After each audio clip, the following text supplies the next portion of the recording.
Huh? What do you think? Did you know this was a thing? 250 subscribers gets you this plaque from YouTube. Well, it might be. It is in this household. So there it is. It's official.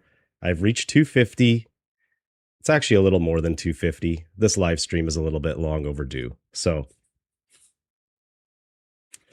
welcome everybody to this special edition, the special live stream where I celebrate you, the subscribers, the ones who got me to where I am right now. This tiny little channel. I am so thankful that anybody even watches my content, or gives the thumbs up, subscribes, comments, chats with me. It's very humbling. And it's all thanks to you guys. So you guys make me want to keep going. This is a passion project of mine. And just the fact that I get to share it with other like-minded retro game enthusiasts is amazing. It is so much fun. And I'm having a blast doing it. So, but let me just put this plaque back here. I will hang it up officially at some point. But yes, this stream is long overdue because at this point, I have over 280 subscribers now. And this is something that I've had in the works for this particular stream is something I've had in the works for the last 2 months. And my work schedule has not allowed me to do this. But today is finally the day. It is here and I'm doing this. And I appreciate all you guys joining me today and just hanging out, having a good time. This is going to be an all-day stream. This is something I've never done before. I think my longest live streams have been 4 to 5 hours, and that's just kind of recently. So I know I can do it. This one I'm planning to go about 8 hours. So when I say it's all day, it's kind of like the typical work day, all day, right? I'm not doing a 12-hour, I'm not doing a 24-hour stream. I'm not that nuts. I couldn't do that. This is almost going to be like a, no, not 20. Yeah, actually, this is going to be about like 20 hours for me because this is going to be very interesting because I have just come off of a graveyard shift only a couple hours ago, or maybe like an hour, hour and a half ago. I just got off of work. So I have to try to stay awake for the next 8 hours, and I will do it. I am caffeine fueled. I've got more caffeine. I'm packing down here. I've got pizza. I'm ready for today. I've got a lot of fun fighting video games to play today, and I hope they're going to be entertaining for you guys. So yeah, with my work schedule lately, that has prevented me from being able to stream, even to edit the videos that I love editing. I have a bunch of videos that are in the works that are like 60% edited. I've got one that's like 90% done. I kind of have a short attention span, so I kind of hop back and forth from video to video. So I usually have like a whole bunch going at once, and I never quite complete them. Well, I do, but I'm not disciplined enough to just focus on one from start to finish. So probably expect a few to come out like I'll try to space them out a week apart at least. And I've got a whole bunch of other games that I'm going to be playing coming up soon, which are going to become eventually another edited video, so on and so forth. It's going to be kind of like my usual playthrough with a reflection that I do at the end. So I actually play the game from start to finish because I want to experience the whole thing before I do any kind of a review. And my review I do just on the fly at the very end. So it kind of comes out however it comes out. It's not necessarily the most detailed or in-depth. It's not a deep dive into the game, but it's meant to kind of take you through the whole journey that you would have if you were playing the game at home. And I know, like, especially like if you're the same vintage as me, being an adult, it's hard to find time to have anything spare time related, hobby related. Like, I get it. So, you can live vicariously through me in the times that I actually have to play video games, which is usually at night. And that brings me to my next point is a lot of the streams you've seen, a lot of the content that's been coming out of my channel lately has been live streams, and that's purely for the fact that I can avoid the editing process. It also gives me a chance to gather footage, gameplay footage for future videos. And so down the road, you'll probably see the same games that I've already played on live stream eventually turn into some sort of an edited version of the game, and a review. I'll try to attach a review to it. So I'll usually do like a little introduction to the game at the beginning. Then you'll see the gameplay, which I'll edit down. I'll get rid of all the unnecessary like deaths and retries of every level. I'll put a little bit in there for comedy's sake, but then I end up off the video with kind of a reflection of what I liked about the game, what it meant to me, what I didn't like about the game.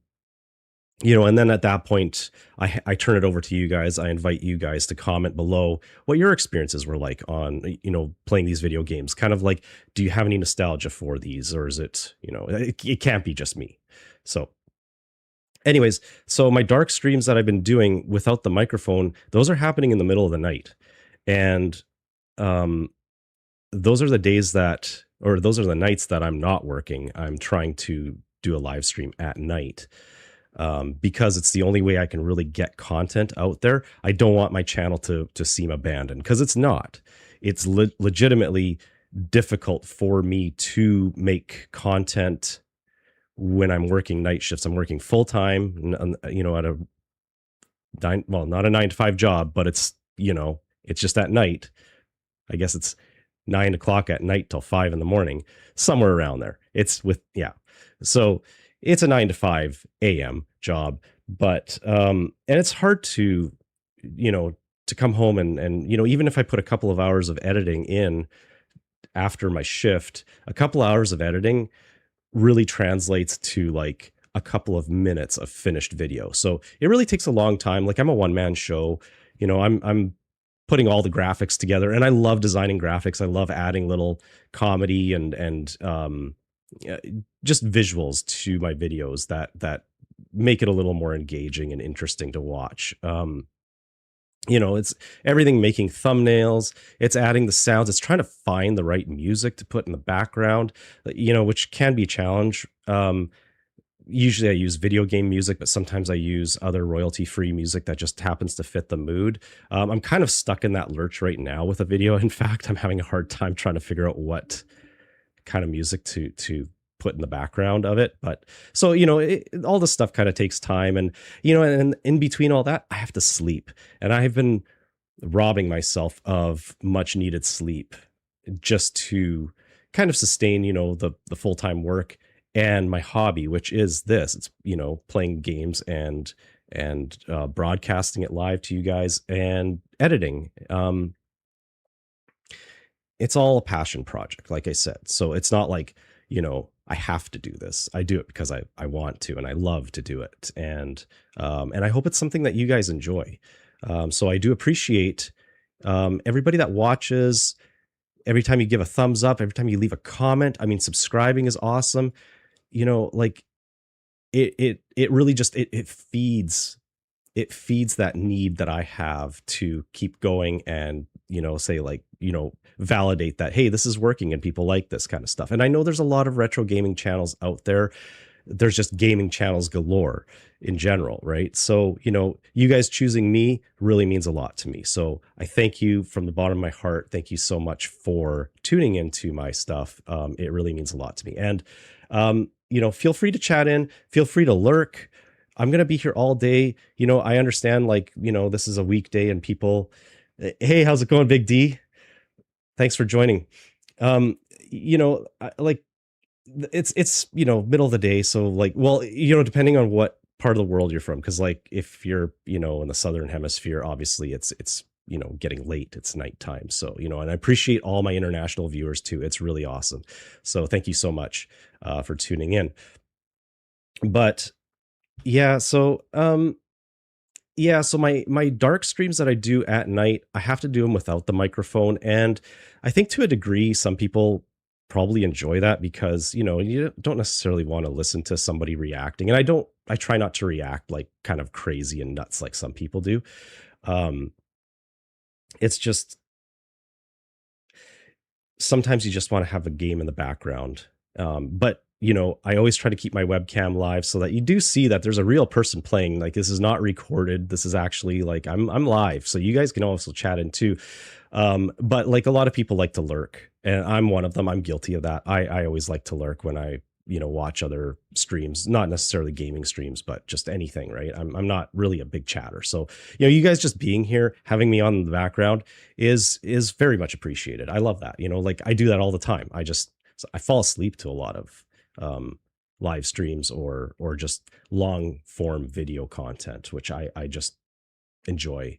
Um, Kind of relaxing to that kind of stuff. So that's kind of my purpose here, and what I'm trying to achieve with this channel. So, um, yeah, and like I said, this live stream is long overdue. I really wanted to do this a couple of months ago, but I did go through, some intense work schedules lately. I was trained in a new department and everything. So I don't know if you guys are wondering, but I know I talk about like that I do graveyard shifts all the time. I'm a baker, so that's kind of something that I was working towards, and I've been training in, and that all kind of happens in the middle of the night when everyone is asleep.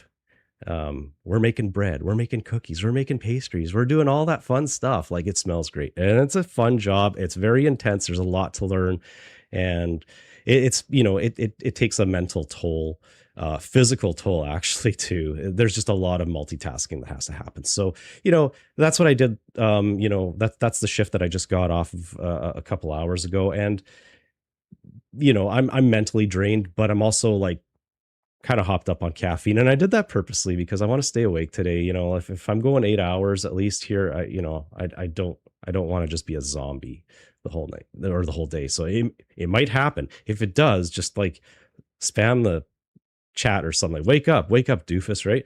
Whatever, whatever it takes. Actually, I don't have any sounds for chat, but I do have, if you subscribe, I do have some animations and sound effects coming up in the actual gaming side of this stream. So you'll see that. And you have to subscribe to chat. And I do that purposely because I don't want bots coming in and, spamming, soliciting and stuff like that. Cause like I've had that issue on Twitch. Like I'm dual streaming right now on Twitch and YouTube. So whatever, floats your boat, take your pick. Um, you know, I think my YouTube subscription sounds are only through um YouTube right now. I haven't quite figured out the Twitch side. Twitch is kind of advanced for an old guy like me. I won't lie. I don't understand Twitch all that well. And I've been on it for a little bit, but it's YouTube is my bread and butter right now. So, and oh, on top of that, okay, so here's the thing. So I've been planning this for months, and wouldn't you know it, um, I get sick a couple of days ago. So right now, I've got my really sexy voice on right now. It's really deep, bassy. That's because I got sick a couple days ago, and I'm like, perfect timing, just in time for this thing that I've been planning for a long time. So hopefully I don't sound too bad. I might sound a little bit plugged up in the nose, but I'm good. I'm doing well. I'm doing well. It's all good. Um, and I guess the other elephant in the room is, huh? Check that out. Merch. Kind of. It's not really. I do have some extras of this. Um, I got kind of a don't push myself too much, but to enjoy it, I guess it balances. Yeah, it's an appreciation stream. So like I'm not going to torture myself necessarily, but I'm also going to I'm going to be here for you guys. This is all to celebrate you guys, and just again, like being that fuel to the fire that I need to keep doing this, and putting out kind of creative work, and it feeds my creative side. So I won't torture myself, but um I think I could get through this. I think I could do it. I don't have to work tonight, so I know I could sleep right after I finish this. I can sleep however long I want, and sometimes I sleep for like 12 to 14 hours after these shifts. So that's probably going to happen coming up here. But anyways, back to the kind of the merch thing. This is kind of like what I did was after Christmas, there's always like sometimes during Christmas and after there's all these promotions and you know just to drive some sales because there's like Boxing Day sales and Black Friday and like in fact like I think so I've got these stickers too. Like I bought these a little while ago. I introduced them on another stream. I don't know if you guys saw it, but this was a Black Friday deal. They were just like 50% off. So I'm like, oh, whatever. I've got a logo. Let's try it out. And they actually turned out really well. These ones I do have a lot of, but I don't really know what to do with them. I think I have like 50 of them. I don't know what to do with them because like I would love to hand them out to people, but at the same time, it's like, well, that's postage. So, and I don't expect you guys to like pay for these necessarily. Like if I were to sell beanies or something, I would just throw one in. Like they didn't cost that much because again, it was a promotional sale. So I'm not here to like, you know, upsell everybody on things. So, oh, and there is one other thing. Hey, hey. That's the caffeine I need to keep going here. But yeah, this was another thing. So with the beanie and the mug, I got these at the same time because it was again. I originally just wanted to get the beanie because sometimes I don't feel like shaving my head, and so the beanie was kind of like this. You know, it had a purpose behind it. It was like I could just throw it on if I'm like too tired to shave and get all nice and groomed for streaming. Like I could have done better. I could have done better, but you know what? I'm a working man too, so I'm not gonna sugarcoat it. Um, but yeah, so the beanies, I ended up getting 3 of these. So I don't know if you guys are interested in these. I don't know why anybody would be, but if you are, you could drop a comment below or in chat or something, and I could see about getting some more made up. But I do have 2 on standby if anybody wants one. But all you're going to be doing is advertising my channel for me. So, which I'd appreciate, but I don't also expect that. Like, I'm small time. Who am I, right? No one's going to know who the heck I am. So, you'll just look kind of weird walking around with some retro Fry Guy, like weird look. Oh, and here's the other thing. I don't know if I can actually sell this stuff because, I mean, like, okay, like it's pretty obvious. It's pretty obvious what that logo is inspired by. And they're always there's always this rumor that like, oh, if a logo is something like 30% or 60% different, I don't know what it is. There's some percentage that people, some arbitrary number that people have put out there that say, if it's changed this much, the copyright or trademark doesn't apply to the logo. Apparently that's not true. I did look into this. If the logo is similar enough and the company that owns the logo um, decides to come after you, they have full legal right to do so. So I don't think I can sell in good conscience. I don't think I could charge money for any of this kind of stuff. Like I'd have to come up with a new logo. And honestly, I suck at coming up with logos. That's kind of why I hate using the word, but copied. I did. It just works, right? Like it just works. It looks like fries and it's Atari and I use the Atari script, like so I don't know. I don't know if I can use that or sell that stuff. But I do have another mug. I have 2. It was one of those impulse buys when I did buy the beanies. I was going through checkout and then all of a sudden, it pops up. It says like, "Oh, hey, add this for this price." And the mugs were like again, they were some ridiculous price. They were like 50% off and there was no minimum order. I was just like, "Sure, get 2 just because I might break one accidentally." I've done it before. So I just wanted a backup, but so that's a thing. Um Again, if there's any interest in this kind of stuff, let me know. Um that's all I got. I got 3 things. It's kind of cool to see my logo on stuff. I won't lie. I like it. But now I guess we should just get into some gameplay. Today I'm playing fighting games, and it's going to be Street Fighter, like Street Fighter 2. I'm going back to the 90s because that's what I do. I'm not going to be playing any modern fighting games. Like obviously Street Fighter has, what are they up to? 6 or something, I think it is. And it's like crazy awesome. But I've never played it. I'm not looking to necessarily play that. Maybe I don't own it. It's fine. But it's all about the games that we grew up playing, and I'm playing the arcade versions of everything tonight.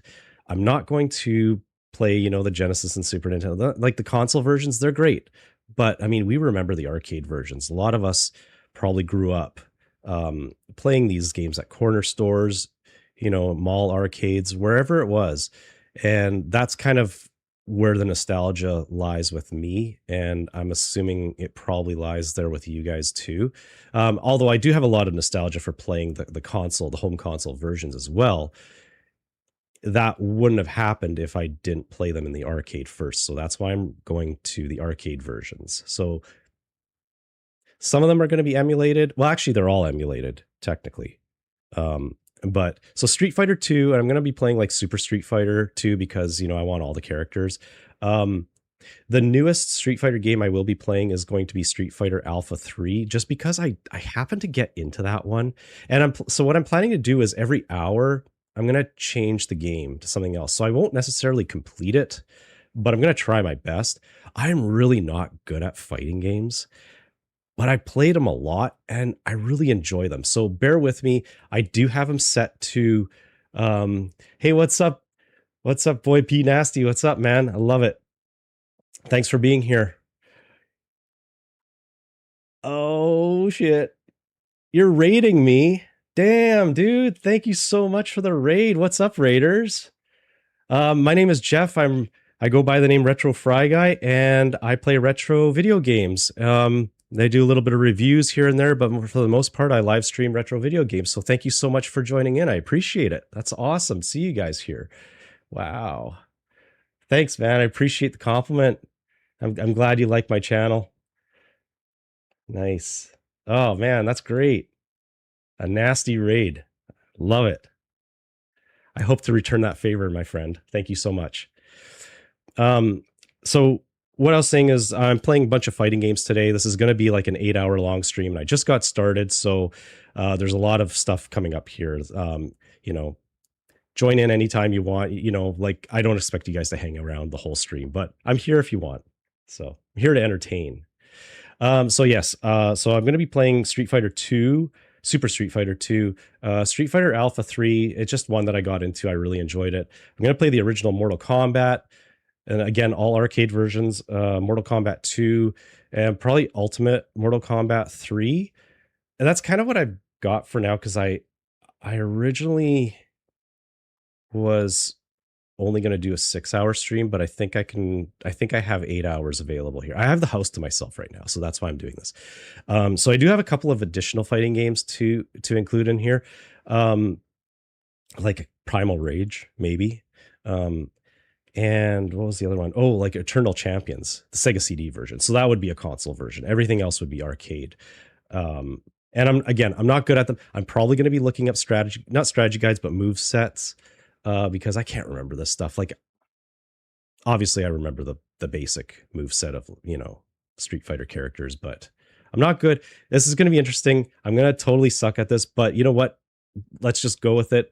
We're here to like watch the visuals, listen to the music that we all grew up enjoying. So, let's just go have some fun. So I'm going to move over to the game screen, and hopefully, like when you guys, anybody subscribes, hopefully my Streamlabs kind of thing sets, like actually sends alerts through.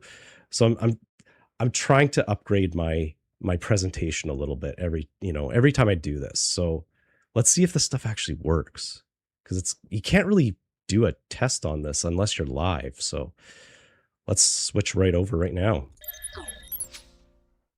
All right, let me just center myself here. Okay. So I guess so far any of the chats that have come through, like nothing, like they'll show up supposedly underneath me. So I don't know if anyone wants to chat in and test it out. We'll see. But it's supposed to, hey, there we go. Nice. Thanks. Yes, it is a time machine when we play these games. Thanks for the comment, and actually thanks for testing that out. So the Streamlabs thing is working down there, so your messages will show up there. Big deal, right? But that's first for my stream. I never had that set up before, so hey, right on. You guys can also see, like, I've got a sub counter going on over there, the right side of the screen. You can see I'm over 250. Like I said, this was a stream that I was supposed to do a while ago, but I just my work just wouldn't allow, my work schedule wouldn't allow it. So here I am today, 285 subs later. Thank you for every one of those subs. I really appreciate it. It's very encouraging. And you'll see below the chat box, there are some sub goals. And I've seen other streamers do this, and I thought, hey, why not? Let's do it. I'm not going to do anything like eat a hot pepper or something, like maybe if you guys like that kind of stuff, but whatever. But I thought it'd be kind of fun to play some, like tease that I'm going to be playing some games that are maybe a little bit on the controversial side. So you can see, like, at 500 subs, I'll play Night Trap, but the 3DO version, because I've been really impressed with 3DO games lately. That's something I've only just recently dabbled in, and I really like that. I grew up with the Sega CD, so the 3DO is just mind-blowing to me how much more advanced it is. As far as the presentation, graphically, sound-wise, everything. It's just it's light years ahead of Sega CD. But yeah, so I'll play Night Trap. Night Trap is a very controversial game, if you guys don't know. Huge Sega CD fan, right on. Me too, man. I love my Sega CD. It's one of my favorite consoles that I own. Cheap plug, go check out my video on the Sega CD. I'm really proud of it. It's one of my favorite videos I ever did. So, sometime it's there for you guys. But yeah, Night Trap was a very controversial game because, like, it was all tied up in this whole like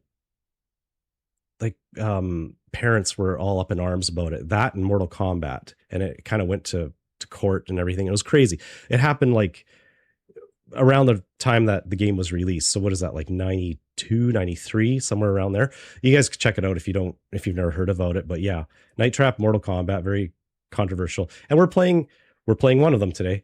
But yeah, so when I reach 500 subs, I've never played Night Trap before. I've only seen, like Angry Video Game Nerd review it.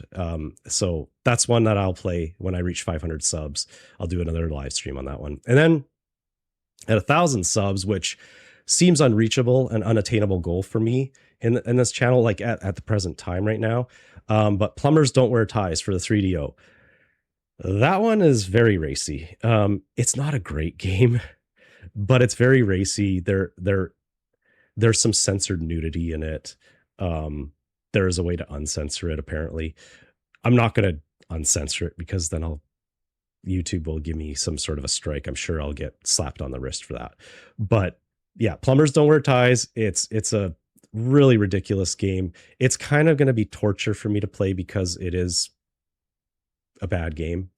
But honestly, it's not going to be as torturous. And I had considered putting this one in. It's not going to be as torturous as if I play a sports game. I don't know if I've mentioned it before on stream. I hate sports games. I'm sorry to anyone who loves them. I know there's a big following with sports games. It's just something that doesn't resonate with me. I don't really watch a lot of sports. I don't play sports. So sports games don't really, excite me. I like wrestling games though. Wrestling, a huge WWF fan from back in the day. I do watch a little bit of wrestling today, but not as much as I used to. I like the older stuff because I'm old. So it's kind of what we do, right? You get older, you watch the stuff that you used to watch. So anyways, I'm blabbing a lot. Let's just get some gameplay here. So now so we're going to go right into Street Fighter 2. And I'm playing this on my PS4 because I do have Capcom Arcade Stadium 1 and 2. hopefully the sound is... Hopefully I'm not competing with the game sound. You guys can hear me okay. So if the game sound is too loud, just let me know. Sometimes I have a habit of talking a little bit quieter when I'm focusing and playing a game. So if I get drowned out, just let me know. But yeah, so I don't know if you guys have ever seen Capcom Arcade Stadium, but it's got all the Capcom games.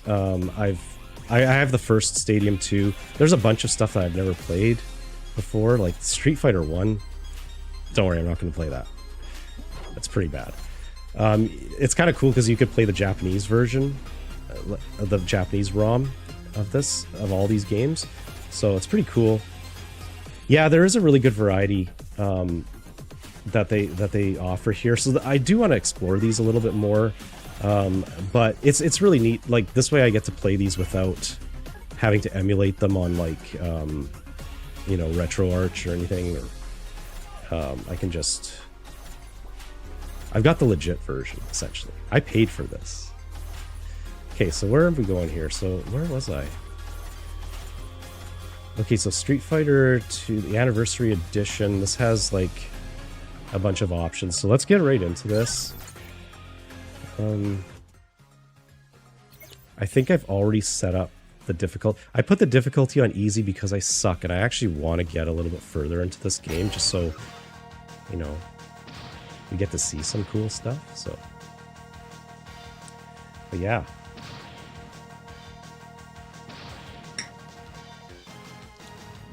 Okie doke. Hey, that's him right there. Okay.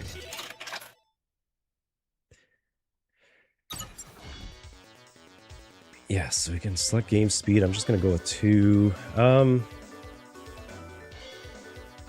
So play type, I'm not quite sure. I'm just gonna go with turbo. I always played as Ken or Ryu. I know it's kind of boring, everybody does that, but I'm not really good with anybody else. Oh, hey. I was playing Mortal Kombat not that long ago, so I was used to the Mortal Kombat layout.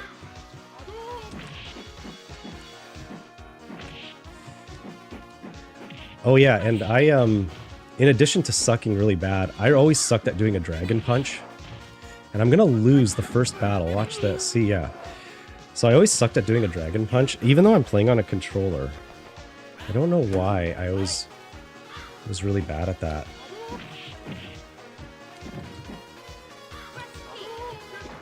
Especially, okay, so especially when I'm on the right side of the screen, I can't do a dragon punch. Watch. Ah, see, I can't. I was like trying. There's just no way. Oh my god. I did put this on easy. Wow, okay. You see? I told you I suck at this, but... Hey, on the flip side, we get to see Cammy again, right? Oh, yes, insert coin. I love how they make you insert the coin still on this, but I mean, it is the arcade ROM, so... Okay, let's go with Ryu.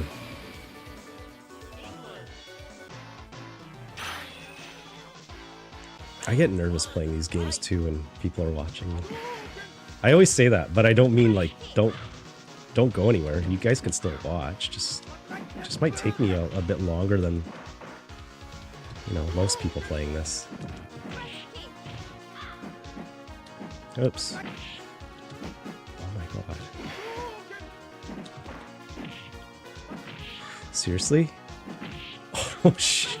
Come on, man. I was gonna win. I actually thought I had her there.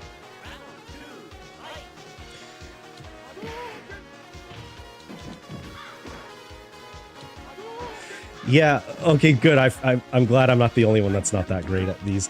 Like, honestly, playing with the arcade stick is so much easier. Especially doing the fireball.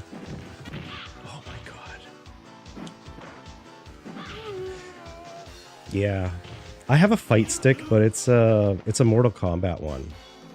So it's not the Street Fighter layout. I do keep meaning to buy a fight stick eventually.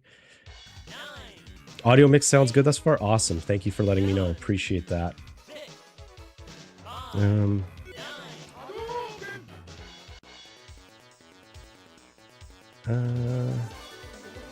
Oh, maybe I should try a different turbo setting there.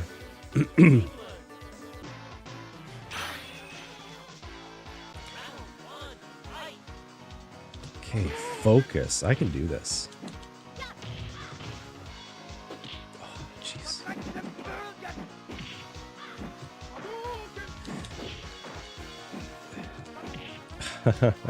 Oh, no.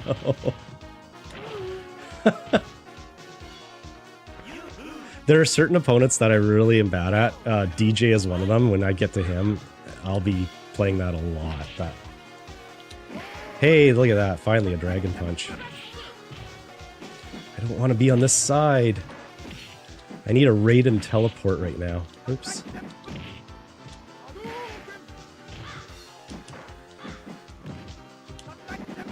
Oh, come on. So I always found the arcade always a lot harder than the home console ports. Even though this is set on easy. Even though that this is on easy, it's still hard. I'll keep the same speed, but let's see. So this is like Champion Edition. I guess this is probably just the skins that you get, right? Like... Championship Edition. Yeah, so now they're back to their original skin.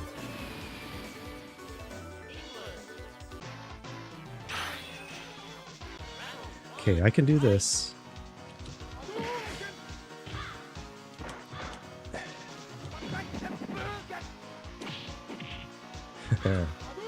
Yeah, I knew it.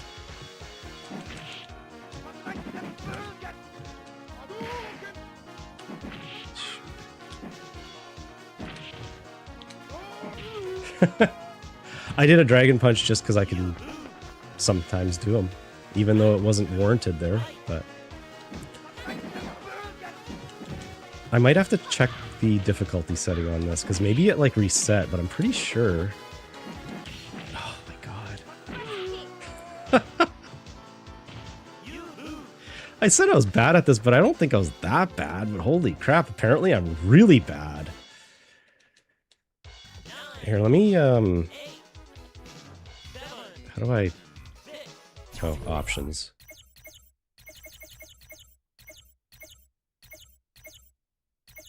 If I go to restart, yeah. At what point can I... Oh, I think it's when I actually... It's so stupid, you can't go, you can't change the difficulty setting until you... Yeah, so you go here, you get a whole different menu. Game settings. See, I'm on 1. Can I go... I can't even go any lower.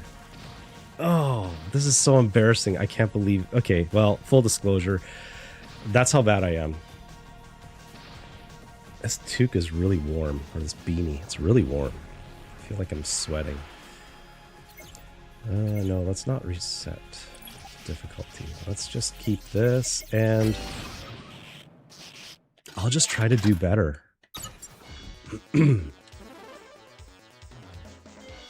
Yeah, let's try this one. Oh, okay, see, now this is like the Super Street Fighter profile pictures. Oh god, and they're gonna give me DJ. This is the one that I can't beat him. Like, I can eventually, but I really struggle against DJ. Oh. Hey. He's only gonna give me round 1. Trust me.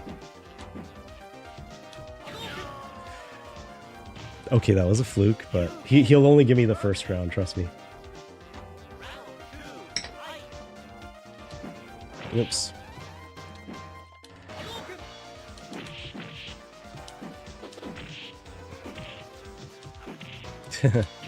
Oh, hey, look at that.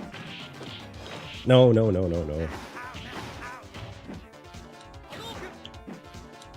Shit. Ow, block. Ken, what are you doing? Yeah, I agree. The arcade version is difficult even on easy. It's just there's like the NPCs just are really good at blocking and avoiding your attacks no matter what. Oh yeah, here we go. See, I told you to only give me round one. Oh, come on. Come on.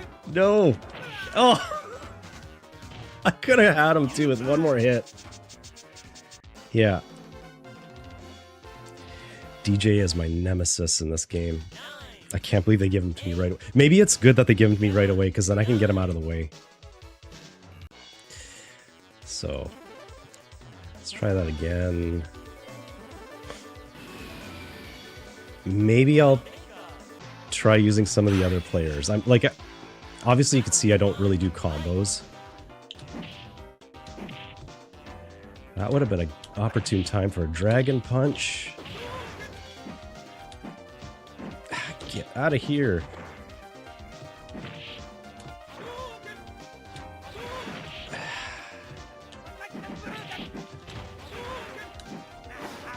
Oh. So I have to play more defensively with this guy, I think. Because he'll always come jumping at you and you just... Or he'll slide, yeah. Come here, jump. Oh, hey, do that too.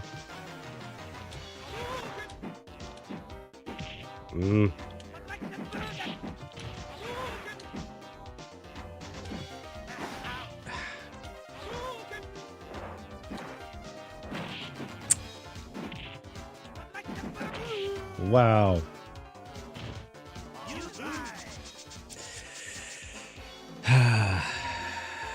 DJ.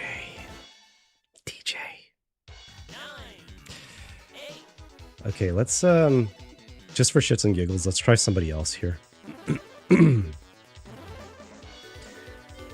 I mean, everybody plays this Guile. Let's give it a shot. Why not? We may as well go through the whole series. One of them is going to be able to beat this guy, right?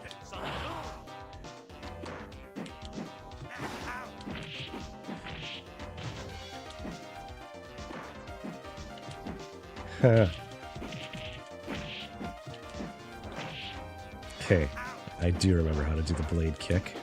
Just got to do it in the right instance. Oh, this is going bad. This is going really bad.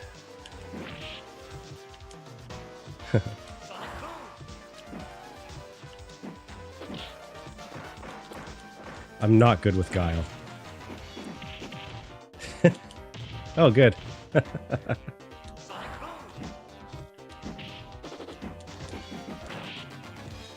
Maybe I should have played the console version.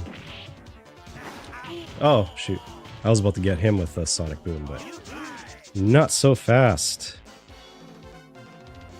Yeah, your killer combos were too much for me, Mon.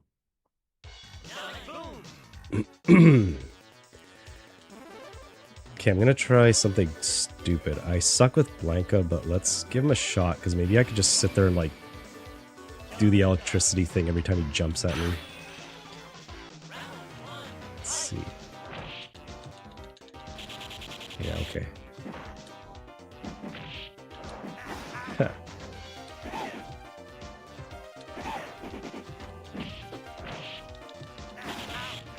Okay, he's just gonna do that.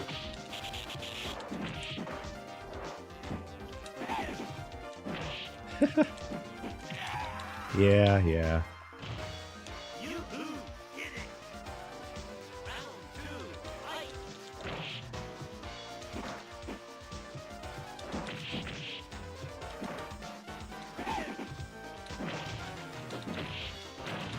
Oh, I can't believe his stupid slide kick can avoid the electricity.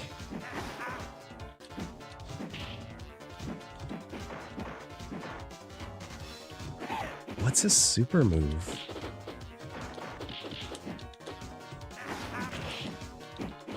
Ah.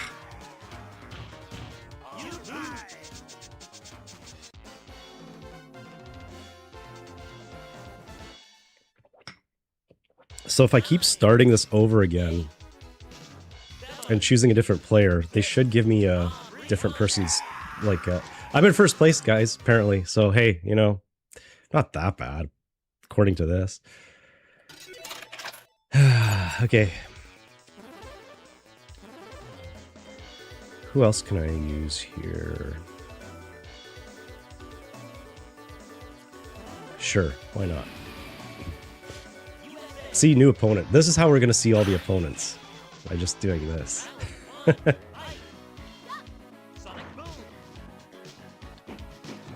Does she have her... Yeah, she has her fireball on this, right? Yeah.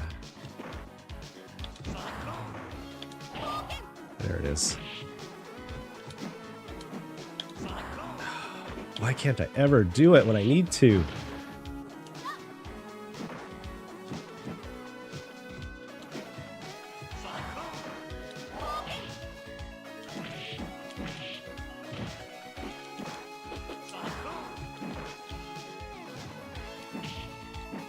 Come on.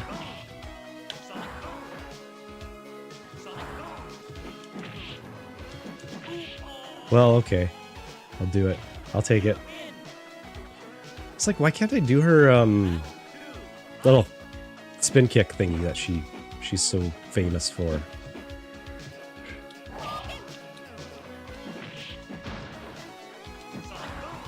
Oops.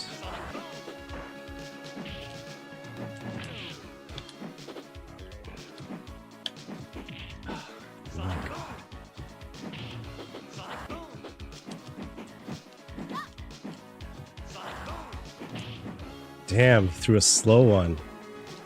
It worked on me too.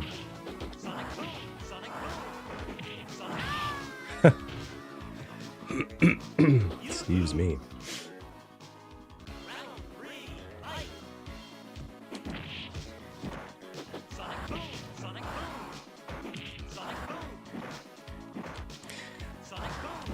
I mean, for the easiest difficulty, he's really coming at me.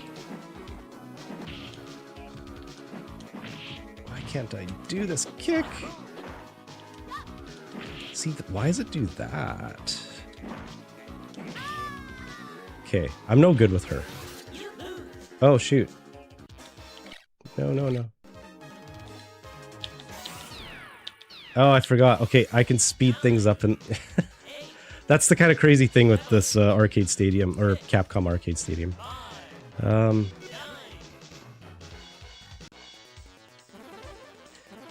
I think I have a chance to beat this guy with Ken or Ryu. Like, I have no chance I'm gonna get to the end of this. There's just no way.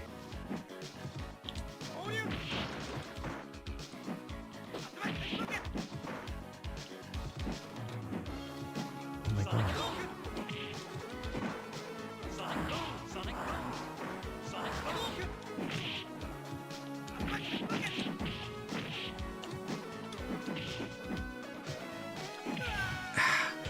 I wish I went for Ryu, because he's got that awesome kick. Every time they jump at you, you could just boot him out of the air. But they took that away from Ken in Super Street Fighter. Shit. Wow, like he's just cornering me. Can you imagine what the hardest difficulty is like on this? Oh god.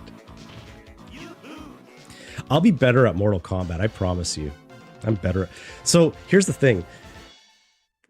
A lot of us back in the 90s were either Street Fighter or Mortal Kombat. What were you guys? Were you guys Team Mortal Kombat or Team Street Fighter?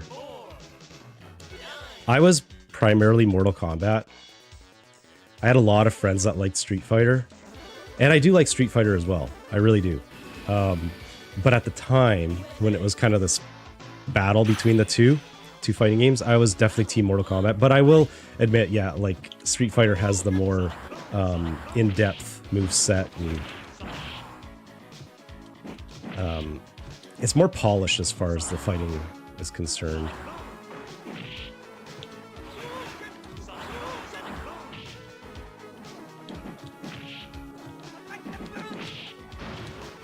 Come on. Ah! Gets me with a jab. Unbelievable. Or whatever it is, the...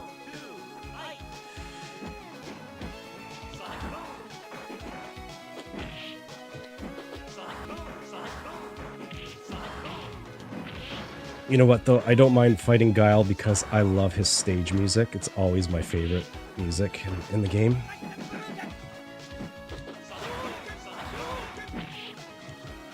Oh.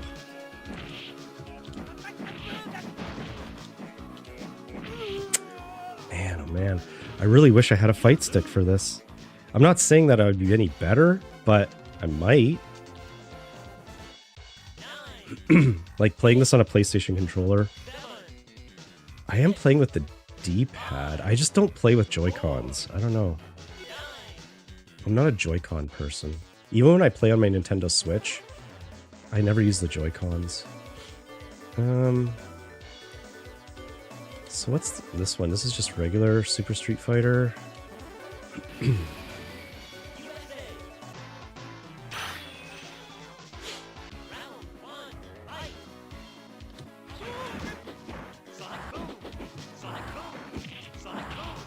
My God! Guile, you're supposed to be on easy? This is not easy.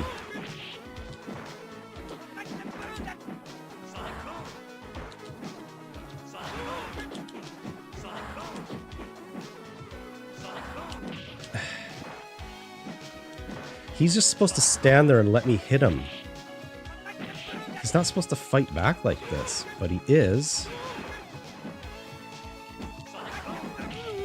Oh man. Come back in 8 hours and see if I beat this guy yet. Oh shit.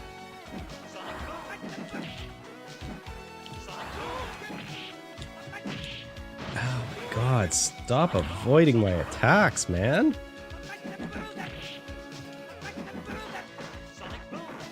Wow. He's so easy. Oh my God, dude.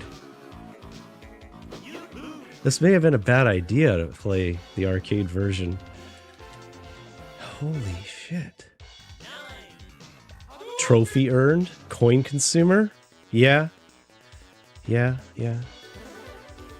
Back in our day, we called it quarter muncher. Maybe I can beat him on normal? Oh God, look at the old portrait of Ryu. He looks like a little boy.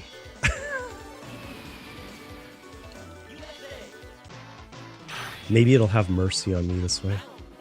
Probably not.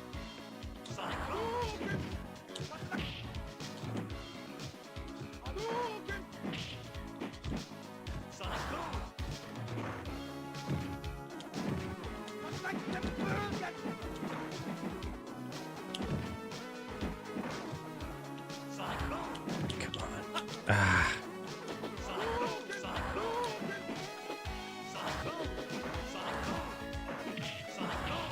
No!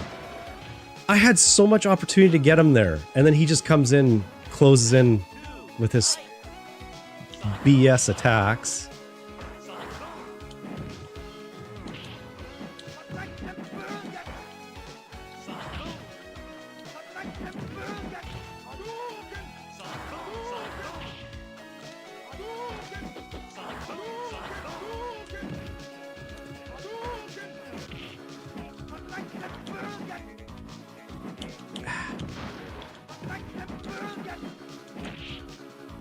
Oh my God. You know what? I should have renamed the stream to Old Guy Lies About Playing Street Fighter Before. First time ever playing, clearly. I don't know what to tell you. Maybe slow? Let's try slow.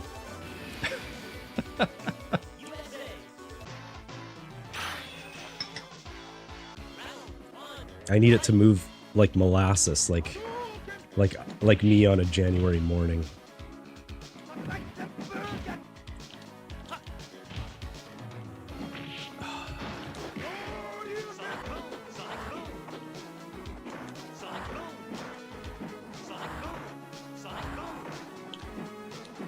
Oh my Ah, come on. I'm trying to do a fireball.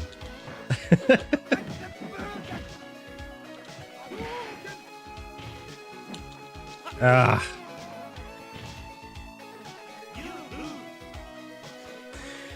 I lose. I lose.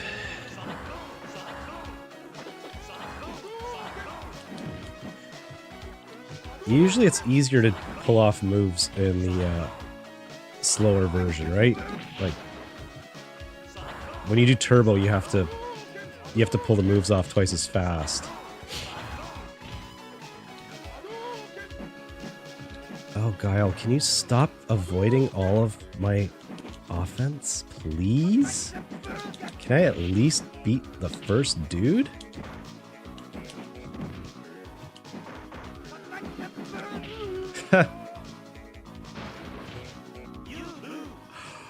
Oh my god.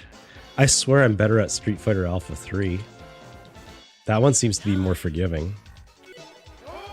It makes me feel like I'm actually okay at fighting games. Okay, maybe I need to use a babyface Ryu. Sorry. I am a little under the weather if I sound weird.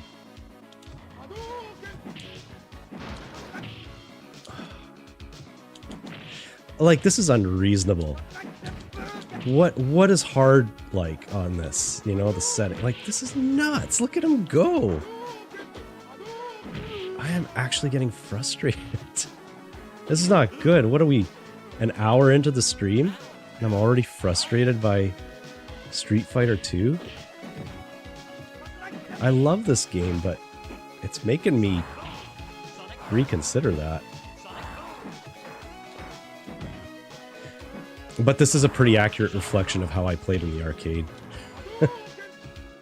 I just always thought they had the machines set to like a stupid difficulty, but clearly I'm learning something here now. I'm learning that no, they probably had it on easy, and I just sucked that bad. Okay, so maybe it's time to pick another player so they give me another opponent. And now I'm in second place.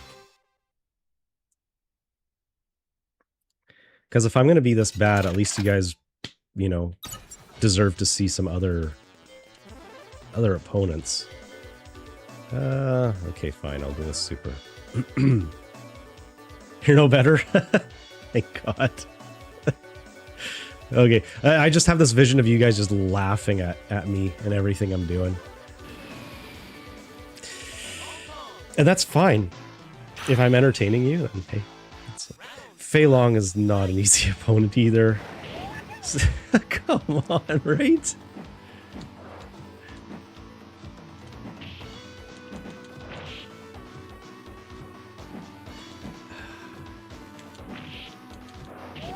Yeah, yeah.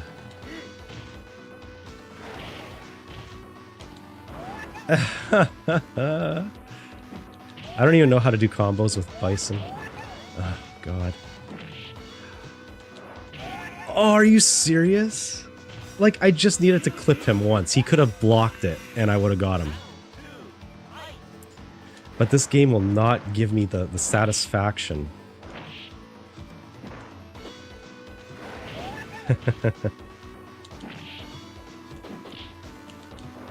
Fine, I'll just try to cheap him. Okay, one round. Hey, I won something. Do you see? I won. Big winner. Right here. Not for long, though. Oh, that's right. I forgot he had that kick as well. Okay, that's cool.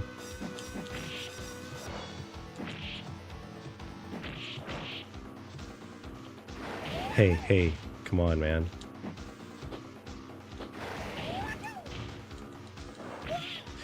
Oh my God. There it is. Guys, I won. I beat somebody on Street Fighter 2. Give me a big thumbs up to the stream if you like that I actually beat somebody. Oh my God. this is just exposing how bad I am. I'm not this bad at all games. I have beaten a lot of games. But like I said, fighting games, I'm terrible at. I will be better at Mortal Kombat games, but it's just because I usually cheap them out and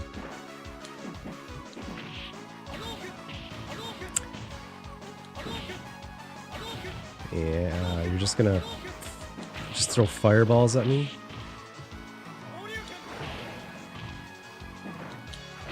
No, no. No, I'm better than you at it. I'm sure you guys can get way further in the game than this. The important thing is we're having fun, right? If we're laughing, that's a great result.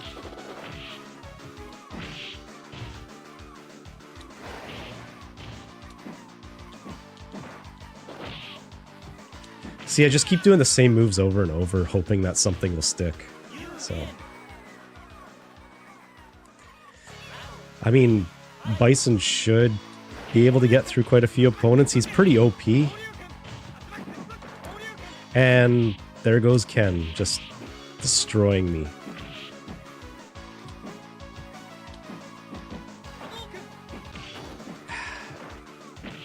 Yeah.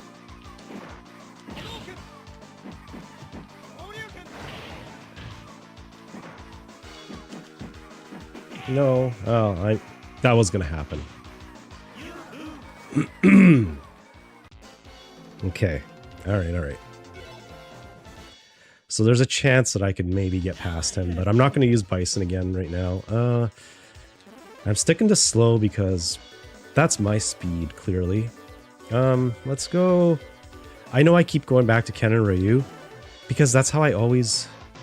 Yeah, okay, that's how I'd always play this in the arcade. We always remember just the Ken and Ryu battles, just Hadouken, Hadouken, Hadouken. That's all you'd hear in the arcade whenever you'd walk in, is just fireballs being thrown constantly by both players.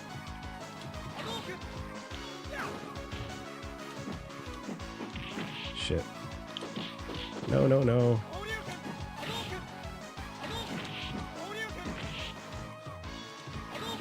Ah. I'm the other Ken. Yeah. You're not buying it.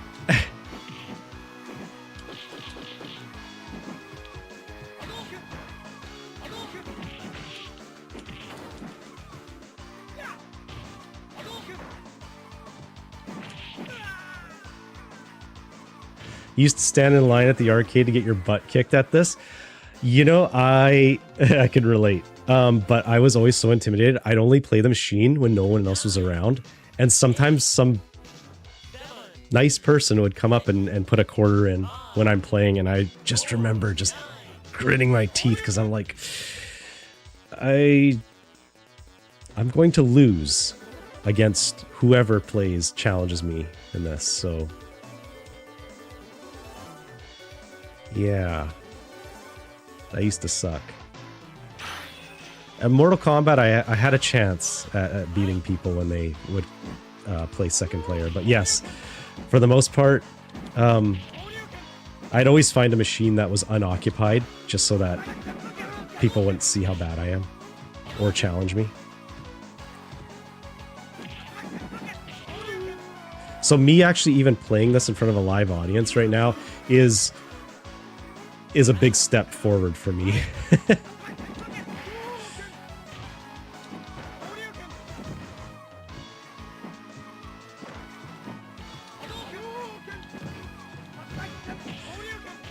So I'm playing regular Ken against Super Street Fighter Ken. That's actually really cool that they do this in this version. Come on, let me have this, guys. Hey! Hey! Rare words that were just uttered. Oh shit. And another one.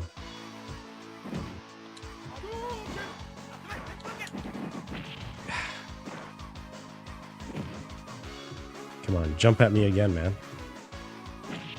Oh. Ah. Great time for that graphic to come up, hey?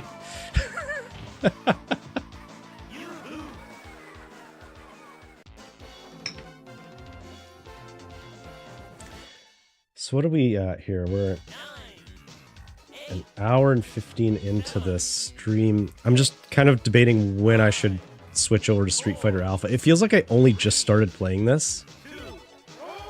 I'll keep going a little bit. I also have some other fun stuff planned. Like, I was going to do a retro video game quiz on here. So you'll see how limited my knowledge is when it comes to everything retro.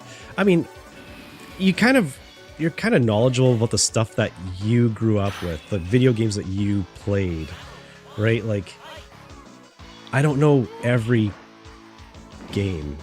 It's just, I like to consider myself kind of like the typical, you know, like my childhood was typical where we only had a select amount of games, right? And maybe you went to your friend's house and you'd play some games that you don't own. So I'm not like well versed in everything. A lot of the games I'm well versed in are the ones that I've already played on my channel.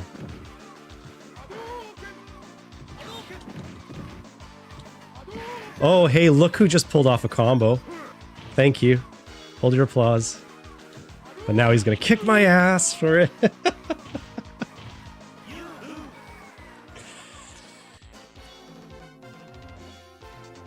Okay, shall we see if we can find another opponent? Because it's really bothering me that I can't beat this guy. So I'm going to be stubborn. And I'm going to try again. Oh, who should I use this time? Can I just be really cheap on him with Honda, maybe? Let's try it.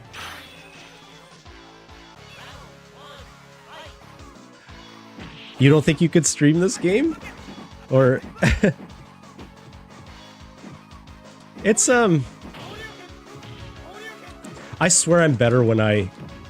You know, when I'm focused and... you know... Playing on my own, but... It's more fun playing with friends. Yes. Oh. Yeah, I mean... A little bit of this live streaming for me is definitely trying to overcome some of my fears and... Oh, hey. That was unexpected. Oh, I knew that went last. Live streaming is actually not easy for me. I'm actually a very introverted person. So this is kind of... Oh, wow. Somehow beat him. This is kind of overcoming some of my fears and insecurities that I have in life. So it's kind of... therapeutic for me in a way. It's facing my challenges, my fears. Oh, wow.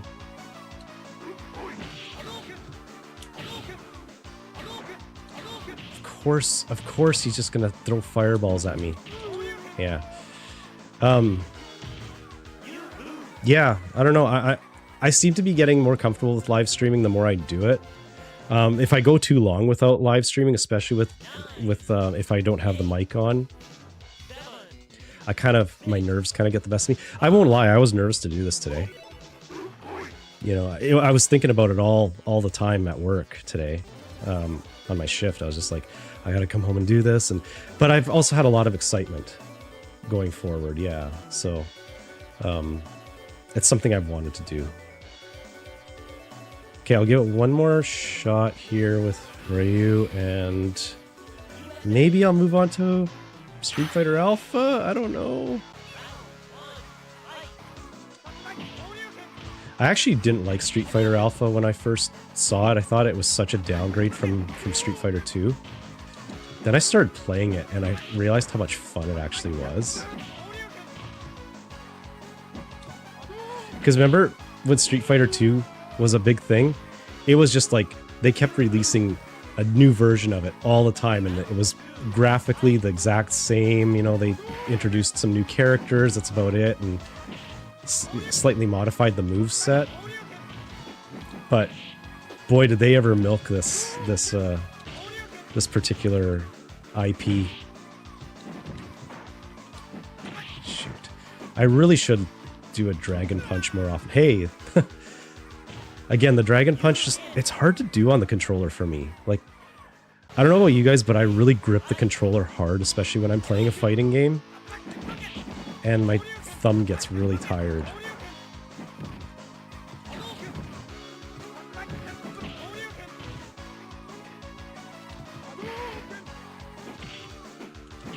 Ah. Okay. I'll go another 10 minutes on this, and then that'll be 10 o'clock, and then maybe I'll switch. Here, let's pick another player so that we get a different opponent, so we get some different music to listen to, and you know, let's see what happens. Let's see who they're gonna torture me with now. Okay, fine. Who should I pick?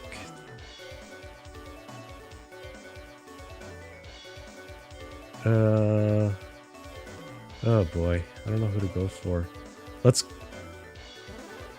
I know, stupid. Let's do Vega. He's kind of not the greatest, right? You remember getting into Killer Instinct for a bit back on the Super Nintendo back in the day? You know, that is actually one that I don't think I've ever actually played Killer Instinct, you know that? I know I had friends that were really into it. But you know, actually that is something I wanted to do on this channel, was play games that I've never played before. And I've done that already, like, I think my videos from like a year and a half ago, like Mighty Final Fight, never played it before, and it was just kind of like, just for fun, I wanted to kind of put that experience out there and show people like, hey, you know, just, this is what it feels like to play a retro video game 30 years after it's been released, you know, for the first time playthrough.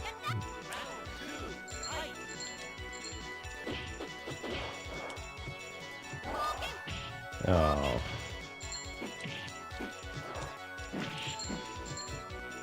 So I always found that once they gave Chun-Li the fireball, she became really OP because she has like I swear she has the biggest moveset out of every character in this game at that point.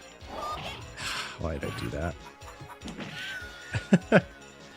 Well, the point was that I wanted to get to a different opponent, and I did achieve that. So now I'm going to attempt to kick her ass with probably Ken or somebody. Big D, were you good at Killer Instinct when you tried playing that? Because yeah, I wouldn't even know where to start on that one. So it's did that one have like what pre-rendered graphics on that one? I think pre-rendered 3D. Kind of remember something about that.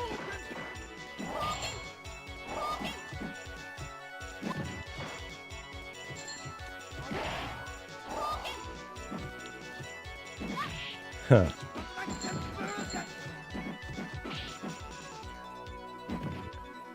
Come on, just jump at me and I will just keep throwing this kick at you.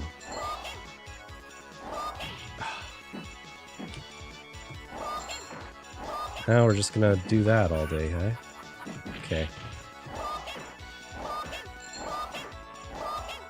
One more hit. There we go. I lose.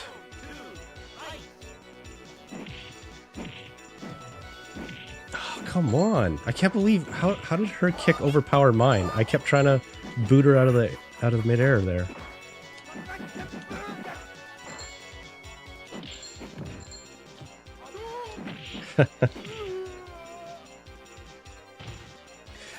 I lied. I totally put this on hard mode. So difficult.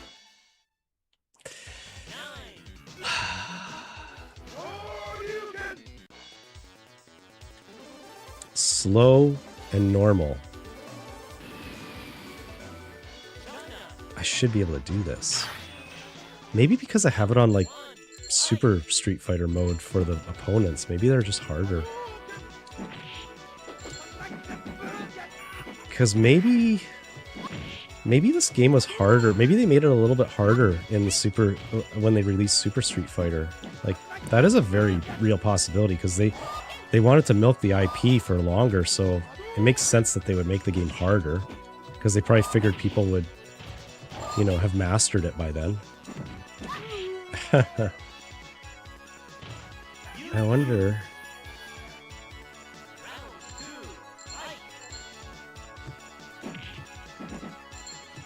Like, maybe I should restart the game and actually choose just Championship Edition of Street Fighter. Maybe that'll be... Maybe I'll actually have a chance. Yeah, that's right, I did that.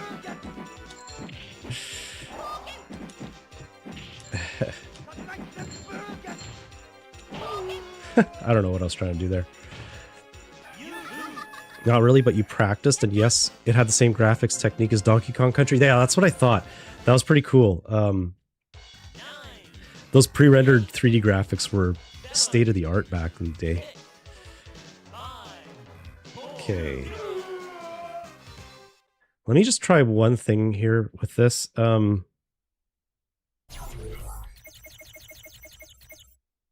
If I restart...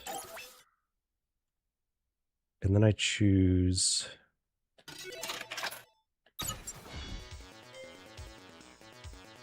Oh no, it's gonna go right... Okay, it's gonna still give me the same difficulty of opponents.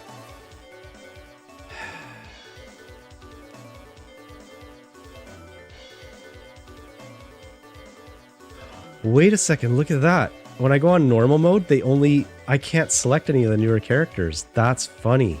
Wow.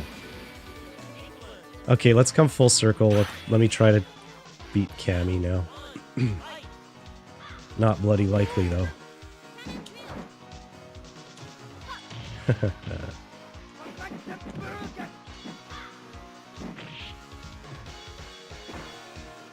Come on, jump. Jump at me. Thank you.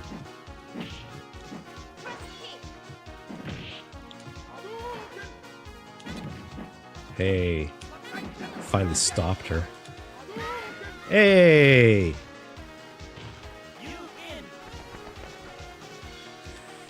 I'll take it.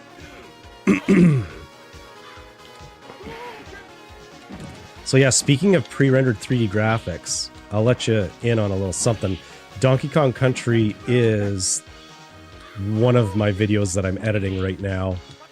I did a full playthrough of it. It is a very long playthrough, so I'm trying to condense it, but I did do the 101% playthrough on it. Hey, oh my god, I beat her. Excellent.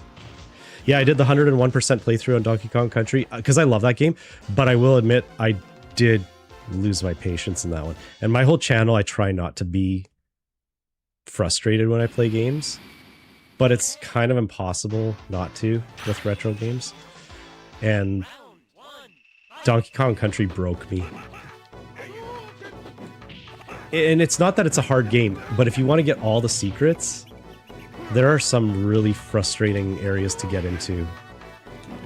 Just to get all the secret areas, right? It was specifically in the snowy areas. But I really did enjoy that playthrough, otherwise.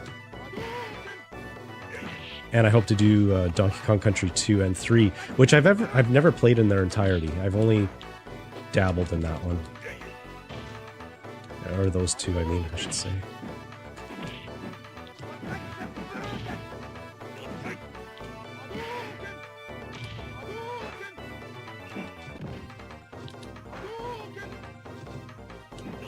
Ah.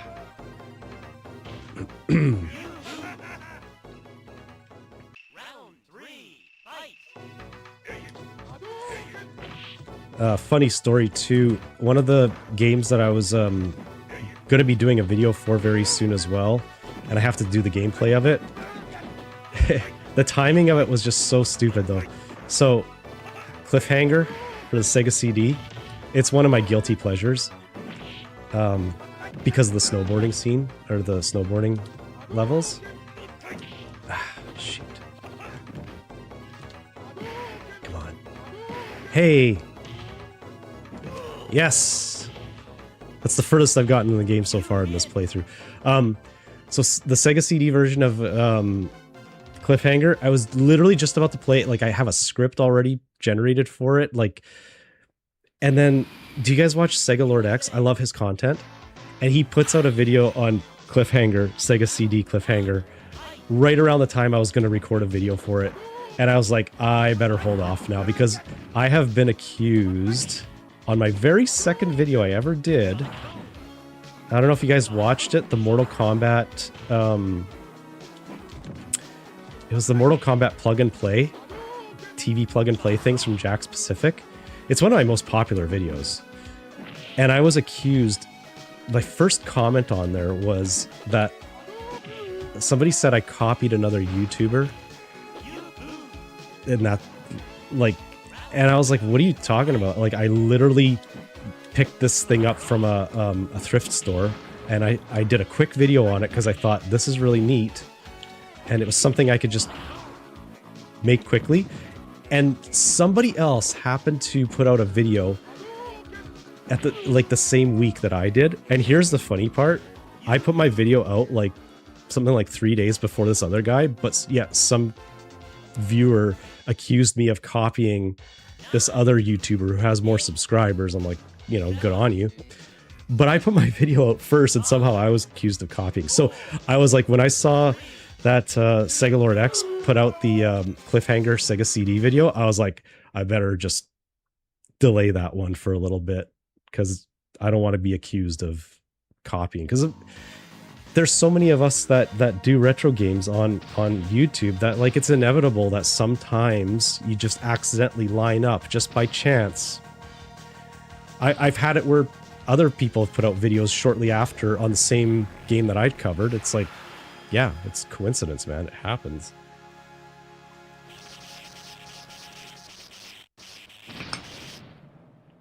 Yeah. Yeah, my take on it was different. I had a different approach to it. So, and people seem to like that video. You know what's funny? I put that video together in one day, like recorded, edited it. And that's like unheard of. I can never do that. I'm not that good. I'm not that good at like the creation process. Like it takes me weeks to put videos together. So anyways, no, I'm glad that people loved it, but I'm having a hard time making videos that can even reach that same level of success as that one. Okay, so I am, oh wait, no, we're gonna do, sorry here, I'm gonna, yes, okay. So we're gonna select Street Fighter Alpha 3. Maybe I can do a little bit better at this one, but yeah.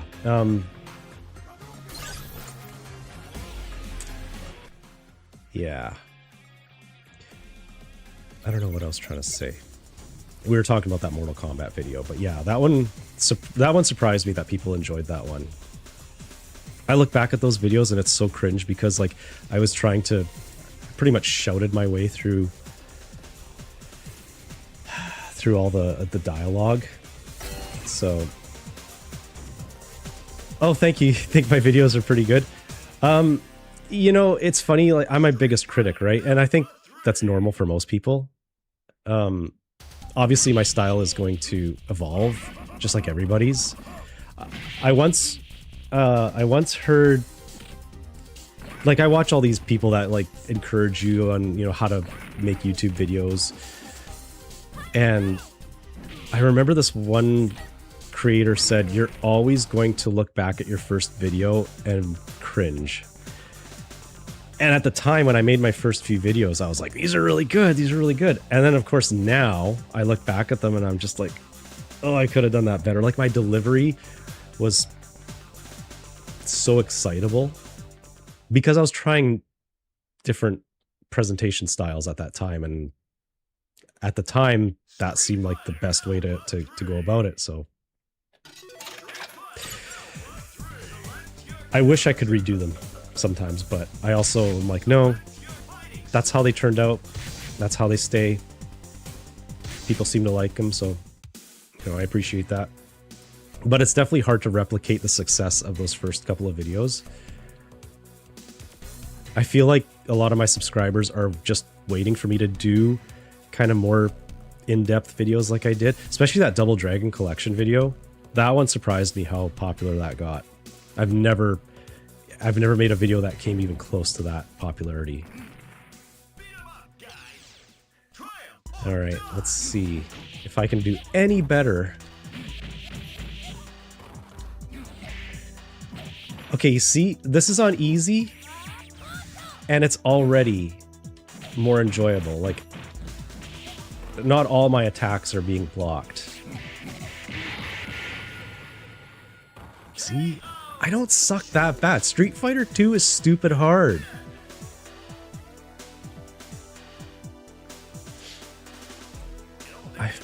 I really want to do his Raging Demon attack. And I can do it, I just don't know if I have the concentration right now to do it. Oh, really? Okay. See, even the Dragon Punch is easier. They fixed some of the mechanics in this. They made it easier to actually pull off moves. Like, I'm playing exactly the same way that I played in Street Fighter 2, and yet I'm pulling off moves. And look, I can even do the Dragon Punch from the right side.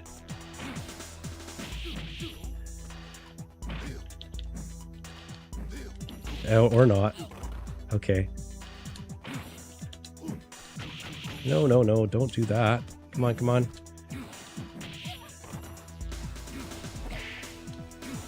Ah. I always love the announcer voiceover in this. I always thought it was really well done. Because they really took a step back with Super Street Fighter 2 with the announcing voice. Just sounds so comical.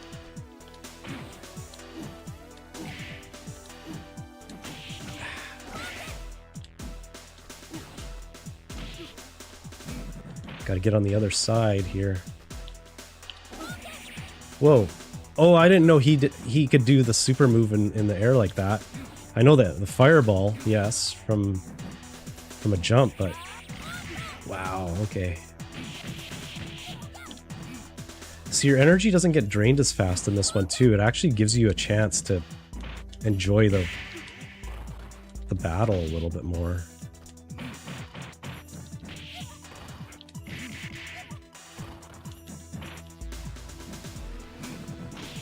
Oh, come on.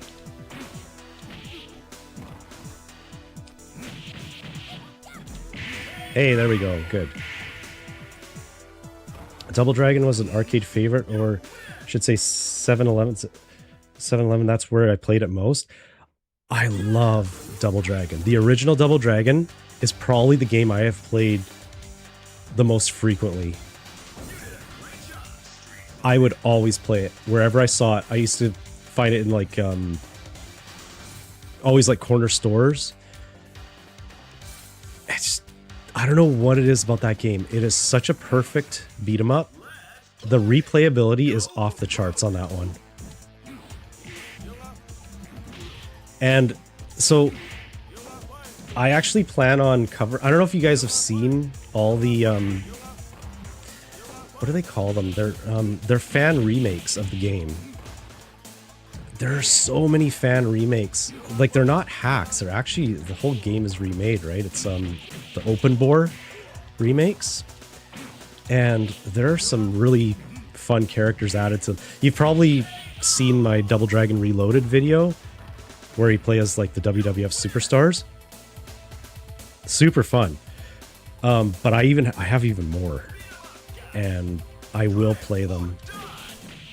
I was probably gonna live stream him because Double Dragon seems to be a fan favorite, and Plus, you don't even have to pay too much attention like when you're actually playing it. So like live streaming it won't distract me from actually being half decent at it. Oops. I thought he was going to do a fireball there. I wasn't trying to do the dragon punch.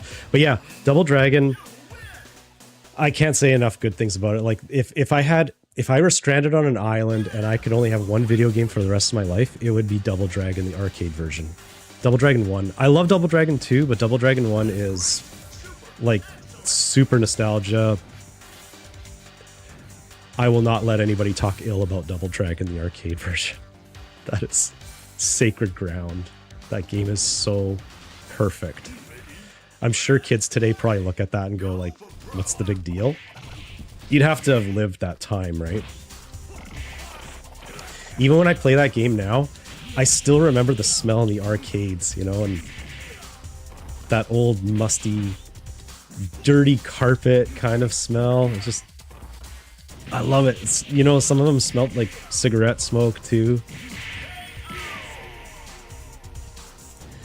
The Game Boy Advance Double Dragon, awesome, absolutely. And they included that on Double Dragon Collection, and that was the first time I ever played the Game Boy Advance version. I was thoroughly impressed. That is a really fun game. I don't think I actually beat it, so maybe I should try playing that one again. Oh shoot. Yeah, it was so cool because it really felt like you were playing the original arcade version, but with more like, but they combined the Double Dragon 2 enemies in there, right? And they gave you so many more enemies. Wow, this guy is just squirrely, eh? God, I just let the Canada side of me out, eh? Sorry, I really try not to do that. Living up to the stereotype. Yes, I absolutely love the Double Dragon Advance version. That is A+. That was my favorite Double Dragon on Double Dragon Collection. And after I played that, I had high hopes for Double Dragon 4, which was on there. That title, I would recommend. That one's pretty lame. It was a nice try, but I expected better. So you notice I'm actually not terrible at this version of the Street Fighter Alpha 3. See? I'm not crazy. Street Fighter 2 is stupid hard. I can't do the super move. There we go. Again, I can't remember the Raging Demon thing he does. I can only do it when I concentrate. So... yeah, the atmosphere and playing it was part of the experience. I absolutely agree. I miss those days. I really wish that... like, I know some people open up, like, these little arcades in, like, a warehouse. I don't have one near me that I know of. And I would jump at the opportunity to go to one of those. If I ever do, I will record whatever footage I can. And maybe make some sort of a throwback video on that, but... yeah, I don't know if like these little warehouse arcades would actually capture that same smell, because it was the atmosphere. It was the dim lighting. It was nothing in the arcade was ever new, other than sometimes the odd arcade machine. But like, it was always like some former space that was used. Like if it was at a mall, it was always a former clothing outlet or something, and they had removed all the lights and put in like this really dim lighting and nasty carpet, the cigarette smoke and BO and everything was like absorbed into the walls. It was just, there's something about, and it was probably even the smell of the electronics in the arcade cabinet itself, because there was a distinct smell that came from, you know, those games, the CRT monitors. There's a lot of stuff going on there, and I really love that. And that was like, what a time to be alive. And I'm pretty sure everybody would say that about their generation, but like,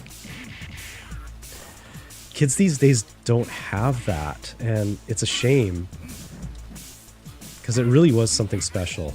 You don't even realize how great it was until it's gone. It's just kind of like video stores. Like I miss Blockbuster Video. That was some good times.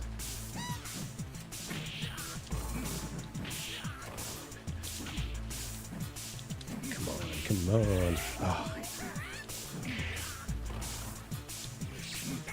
There, feel my wrath. Yeah, I miss a lot of things from my childhood in the 90s. And I think it's just a normal part of growing up. You're always going to miss what you used to have. I miss doing the couch co-op, playing 2-player with my friends, you know, on NES and Super NES, Genesis. Like, playing online is great with people because you get to play with international like friends. But there is something about playing couch co-op. I always wish that my wife was into retro games because I don't really have anybody to play this stuff with. So I'm always hoping that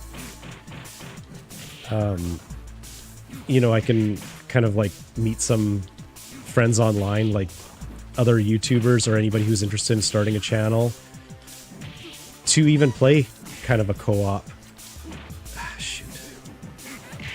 I don't know how we do. I guess, can you even do that with retro games? Can you even play kind of co-op games online with people? I guess if you have like the re-release, like the Switch re-release, their whole Nintendo library, right? But it's like we left and went to a different planet. The world is so different now. Totally.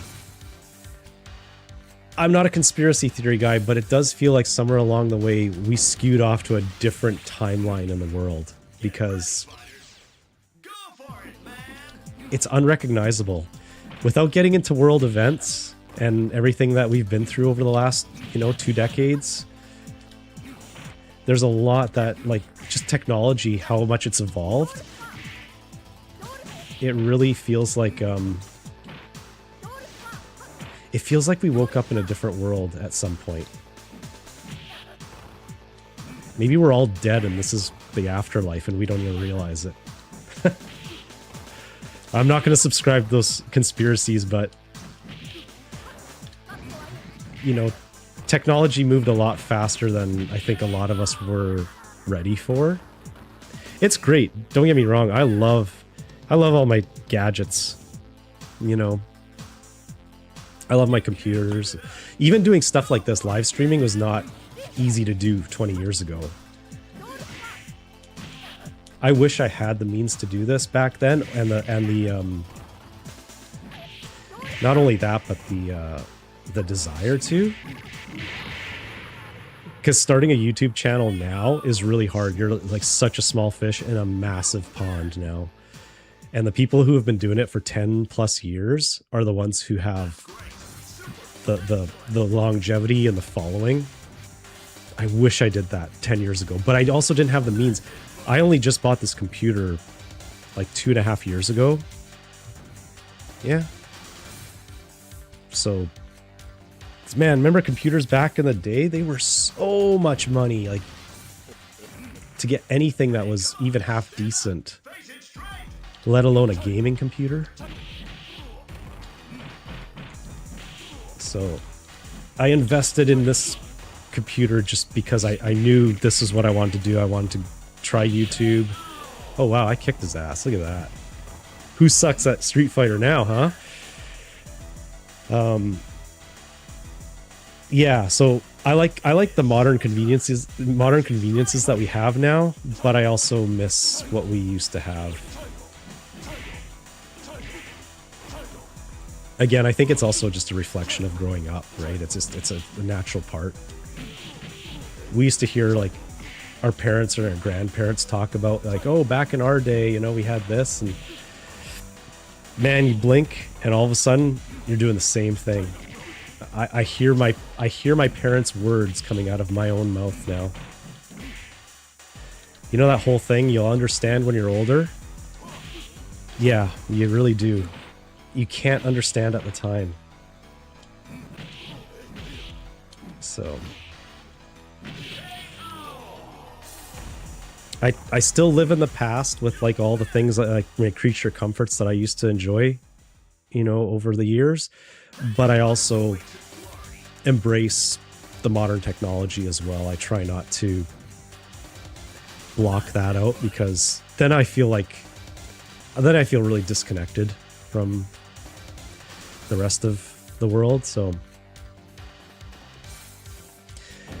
it's good to stay current, but it's also, I think it's still good to have one foot in, you know, in what you used to enjoy. Brings you happiness. Like I stopped playing my retro consoles for probably close to 15 to 20 years. It was watching these YouTubers play retro games. Like, I'll admit, like Angry Video Game Nerd, James Rolfe, he was probably one of the first YouTubers I watched when I started watching retro gaming stuff, and I got really inspired by him. Not to do the same type of content, but just to I just got an appreciation for retro games again. So whoever you follow that's like bringing out this passion or inspiring you to play your consoles again, you know, it's all good. Like there's a lot of content out there to choose from, but it's just, I think we all have the common goal. Like if we're broadcasting our stuff on YouTube, I think the common goal is to bring awareness to what we used to like, and maybe it does inspire some people to pull out their old consoles. Like I was fortunate that I never sold any of my consoles, and you know, I didn't have all. I honestly, I went and bought a whole bunch of consoles that I never had growing up. I only had my Game Gear, eventually got my Genesis, then I got the Sega CD add-on, which I had to buy by myself. My parents bought me the Game Gear and the Genesis. Then I bought the Sega CD. I only had like 3 or 4 games for it ever, and then I ended up buying a whole bunch off eBay. You can see them down here. They were getting expensive, so I had to stop that. I eventually bought a Super Nintendo, I don't know, when I was like 16 or something. I just bought a used one. And I'll do a video on this. I bought my first NES at the age of like 40 or 41 or 42. I'm 45 now. I think it was 42 when I bought my first NES. I played it to death at my friend's place when I was a kid, but I never owned an NES myself until only a couple of years ago. Because I was super big on thrift store shopping, and whenever I'd come across a console that I didn't have, I couldn't resist. I'd buy it. Like I ended up buying an N64 from a thrift store only a couple years ago. I have a little bit of an addiction to buying consoles because I ended up buying multiple of the same console. I couldn't pass it up. When I found another Sega Master System, like I couldn't pass that up because finding a Sega Master System at a thrift store is not very common. I bought 2 N64s, but that's because the first one I bought was not in great shape, and then I found a complete unit that was in way better shape, so I was like, well, I have to get it. I have to get that one now. And the thing is, I've never really played the N64. That's when I got out of gaming. Was I in my 20s already at that point? Or, okay, no, you know what? That's not true. I didn't get out of gaming. I had a PlayStation 1. And it was only because we could copy the games at the time. If you had the modded PlayStation 1, which my friend did for me, and then I would rent games and I would burn them on my computer. The ones that weren't copy protected, at least, you could play on your PlayStation, right? So I had that, and I didn't have the N64 as a result. So I missed out on all the N64 games. And so that's why I ended up buying them. Am I seriously at the last dude already? Wow. Okay, so hey, I didn't do too bad. Jeez. When you set Street Fighter Alpha to easy, it actually means easy.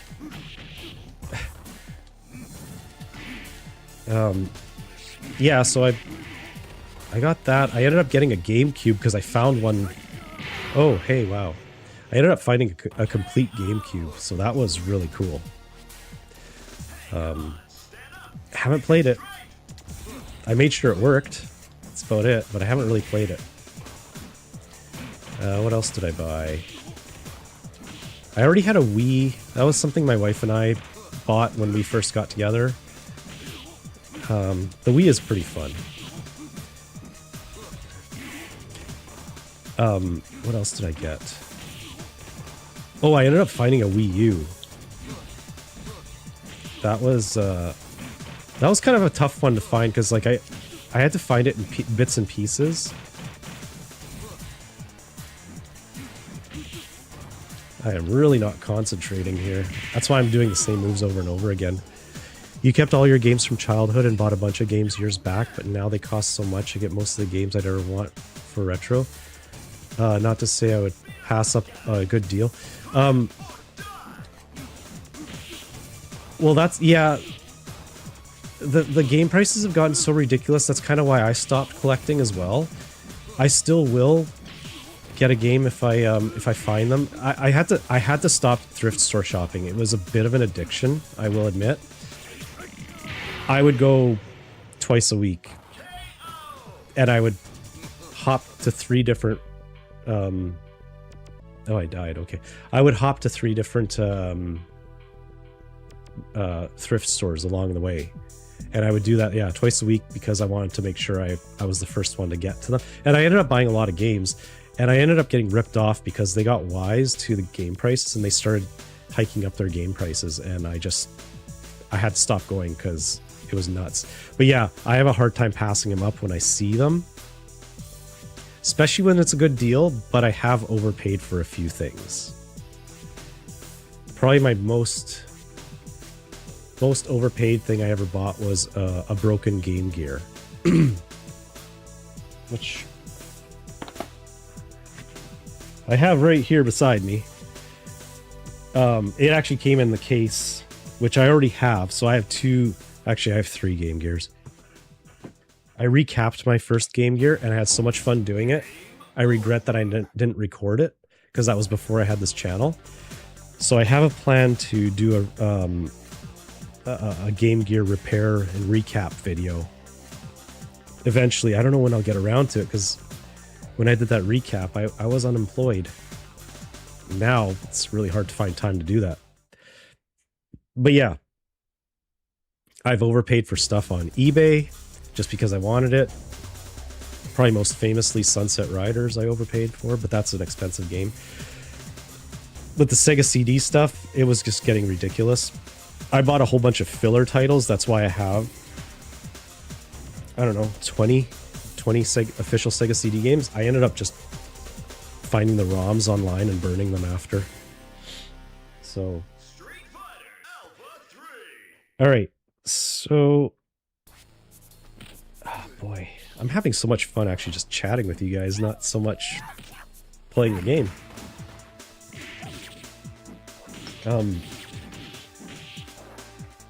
Oh, you have stuff that needs recapping too? Like what kind of stuff? Like, do you have a... I mean, the Game Gear I know is famous for needing the recap. Because yeah, like it literally won't turn on. I was going to show you, but I have to plug it in. I'm out of plugs. I have all my electronics set up. I have power bars and everything, and there's not a plug in sight that's free.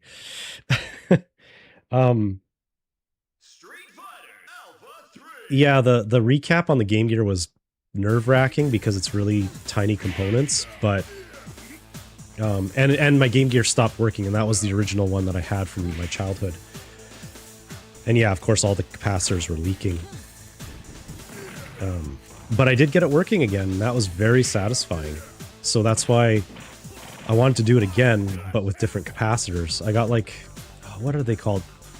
They're like the micro capacitors that they're not polarized. You can put them in any which way. Because before that, my original Game Gear that I recapped, I used the ceramic capacitors, and they're kind of cumbersome and bulky. So you have to like place them just right. My Game Boy also has little lines in it. The Game Boy is another one I just bought only a couple years ago. I never owned a Game Boy. I used to play my friend's Game Boy all the time. So, and it's the original. Where did I put it? It was like right here.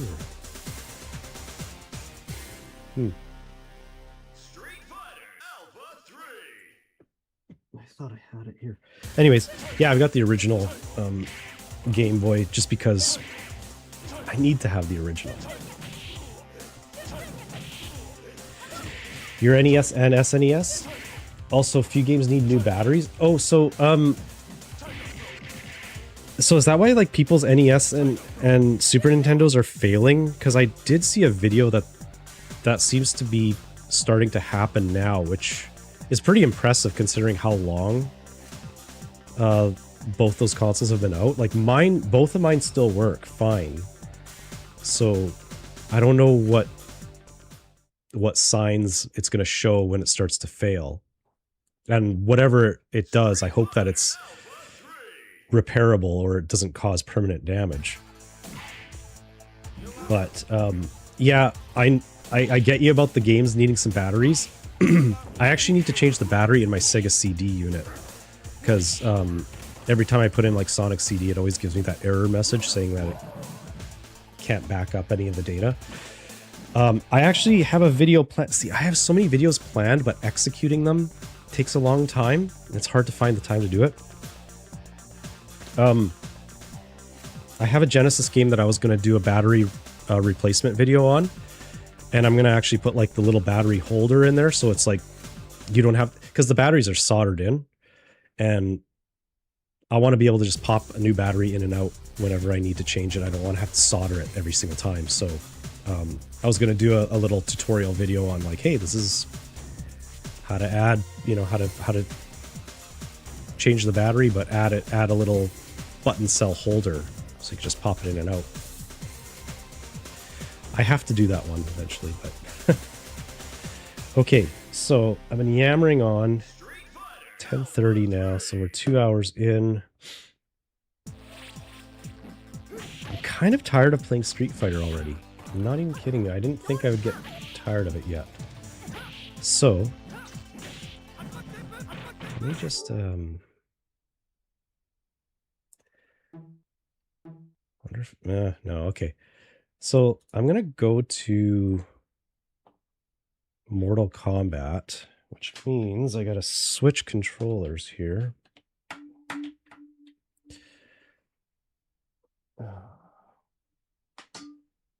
Yeah, but it is very satisfying fixing your consoles.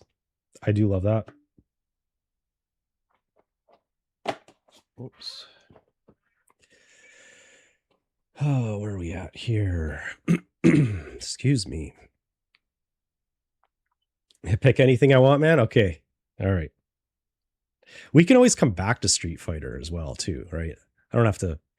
There's probably people that might join in, viewing the live stream later on in the day, and they may have missed all that hijinks that just happened there, especially with Street Fighter 2 and how awful I was at it. But I don't know if I want to embarrass myself again on that one. Street Fighter Alpha 3 made me feel redeemed, though, because I did pretty well, even though I was a very cheap player. Okay. Sorry, I just got to change everything, so let's get rid of that. Let's put on Retro Arch. Okay. Probably a topic of contention. I call this Retro Arc, not Retro Arch. Because Retro Arc makes sense to me. Retro Arcade. Retro Arch. I know it's spelt Arch, but CH can be a K sound too. So I call it Retro Arc. Fight me. Fight me on it. Thumbs down this video if you think I'm wrong. All right. This will just be a second. It always gets delayed. All right, so hopefully I have the audio on this one okay. I have to adjust the audio for every... Like when I switch between PS4 and... This is, yeah, the emulator now, so... I can always turn it up if it's too quiet. Johnny Cage. Oh boy, I have stories about playing this in the arcade too.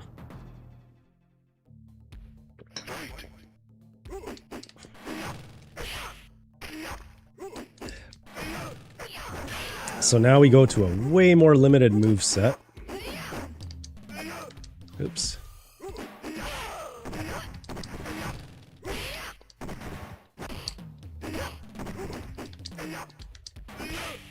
Oops, not what I meant to do there, but whatever. Hey, it worked. So I used to play this a lot at corner stores. Oops. And I remember there was this one corner store. They must have had the difficulty cranked up to max. I couldn't get past the first person. It was just... I pumped so many quarters into there and I couldn't even get past the first opponent. But I think the story I want to tell is the first time I ever saw Mortal Kombat. My brother's friend, my older brother, he introduced me to this game. I think they had it at a flea market. Like, they had a little section where they had some... Oh my god. They had a little section where they had some arcade games. You know, like, it was current. It was like 1992. So they had... I don't know why, they just had random arcade machines there. Come on, nut punch. I'm trying to do the nut punch here. Anyways, so my friend played as Johnny Cage, and he showed me the fatality, the head punch. I was mortified. I remember seeing Raiden's head come off. And and like, I was little, so like the screen was like eye level. And I remember Raiden's head rolling to right in front of where my eyes were, and I was mortified. It was so shocking. We've never seen anything like it. It's funny how desensitized we are to this now. But this was incredibly graphic at the time.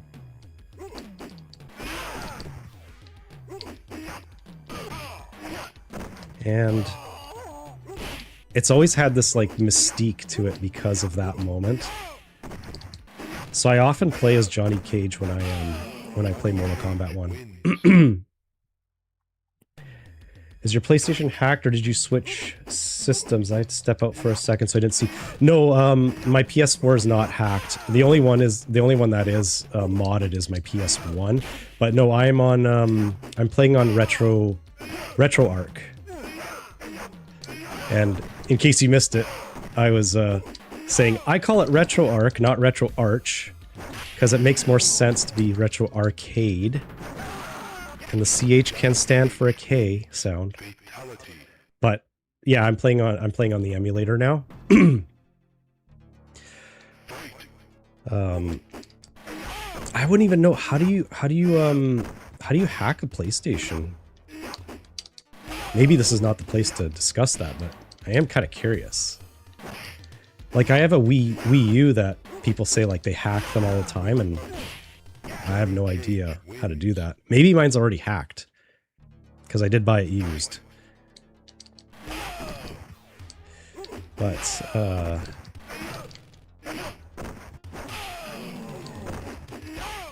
yeah, so... Yeah, Mortal Kombat was extremely shocking. I was a big Mortal Kombat fan. I think it was because of the shock factor of it. And I thought Street Fighter was kind of childish in comparison. Keep in mind, I watched people play Mortal Kombat during my formative years, right? Like when you're kind of in those preteen years, you really remember that stuff. especially when like you're exposed to gore. I mean, at that point, we were playing Mario Brothers and Sonic, and then all of a sudden this game comes along and, you know, there's pre-rendered 3D graphics. There's heads coming off.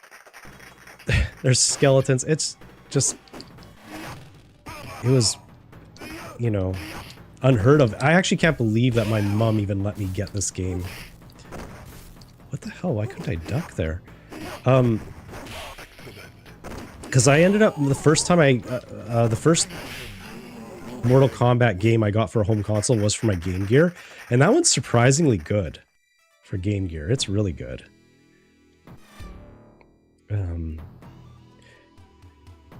Your son hacked your Vita 3DS and Wii. It's pretty cool, but I don't know how he did it. See, that's the thing. We need the younger folks to show us how to do this stuff, because our stuff all required, like, you know, like, for example, the PlayStation 1, you solder in a mod chip. Like, we had to actually do physical hardware mods, and that's what we're used to. So as far as, like, downloading programs and installing things, I always feel like it's gonna, you know, brick the system or something. Like, anytime I do even computer-related stuff, I have to go... Thank goodness there's people on YouTube that do walkthrough tutorials on how to set things up. Like, everything I've set up on the stream, I had to follow tutorials online how to do it all. I don't know how to do this shit. I don't know how to do any of this stuff, man. Technology bypassed me years ago.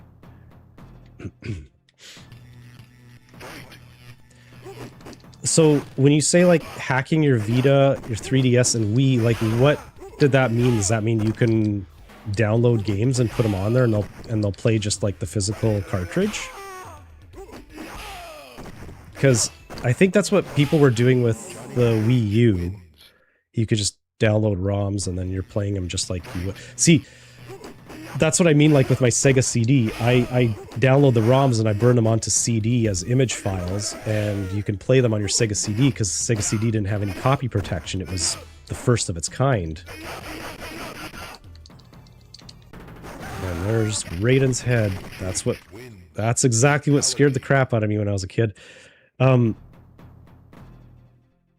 Yeah, so, like, that's the extent of, you know, hacking or copying games that I know of. And then, of course, with the PlayStation 1, when you get it modded, and you can still burn the games, too. And then I found that you could actually download the ROMs and burn them onto CD and play them on your PlayStation, because back then I was doing duplicate copies of the rentals that I would get from the video store. But I ended up getting all the PlayStation games I ever wanted just by getting the ROMs, which I know it's a controversial thing to get the ROMs, but trust me, I have spent a ton of money on video games. It's not like I'm in the business of, like, condoning pirating games or anything, but I'm also not going to pay $800 for a Sega CD game that's super rare and not even that great. I want to experience it. It's for no other reason other than I want to experience it, and I don't have $800 to blow on a physical copy. As much as I love physical copies. Damn. He put a ton of games on them. You can still put a physical game in if you want. Yeah, see, that's what I thought. So at that point, you need an SD card, right, to put the games onto. Because, like, there's not enough memory in... Here, I'm gonna try Scorpion. There's not enough memory on the actual console to support all those games. Oh my god, look at this guy. I've got 2 moves with Scorpion, that's it. Oops. I can't even get him speared. There we go.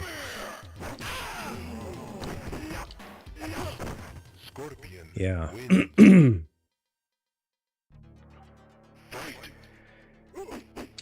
But yeah, I'm not proud of necessarily downloading ROMs, but they're out there, and like I said, I want to experience all these games, so I am going to... okay, fine, I'll do this. I am going to experience them if I can. Nintendo has been pulling all those ROM sites down, or at least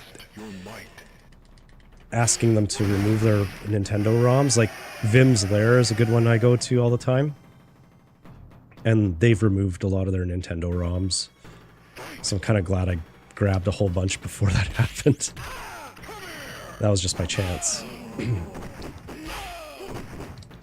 But yeah, I know it's a controversial thing. Oh, wow.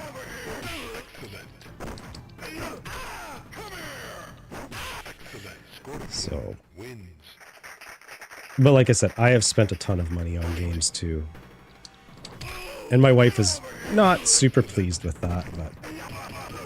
We all have our hobbies, right? I could have more expensive hobbies than that, so... But yeah, retro game collecting is just getting ridiculous. I got caught up with the retro game collecting too because that damn website pricecharting.com. That website is really excellent, but also really bad too, because I don't know, if you're like me, you kind of enjoy adding games to your collection. And I ended up adding a whole bunch of filler titles. I wasn't allowed to have a lot of games when I was a kid. In fact, my dad absolutely detested me having any consoles. He hated it so much. Because he never grew up with video games. He grew up with pinball machines, and he loves those, but he hates video games. So I had to hide my video games, and I didn't have a lot. I had, you know, maybe like... I didn't even have 10 games for each console that I owned. And I think that's part of the reason why I went kind of crazy collecting stuff after, because it was like, well, I'm an adult. He can't tell me what to do now. I make my own money. So if I want, I can buy video games. But I happened to start buying like right after the whole COVID lockdown. And that was the time when retro games started to soar in price. It just, I don't know. Just happened to be by chance. I guess because a lot of people started creating videos on YouTube about retro games at that time, and then that got me interested in them again. Which it probably did that same thing for a lot of people, and so a lot of people started collecting again, and prices went up, supply and demand. You got plenty of physical games for them, but it's nice to just throw the 3DS in my pocket and have access to a bunch of games on the go. Yeah, totally, right? Because who wants to, you know, lug around their games all the time? Like,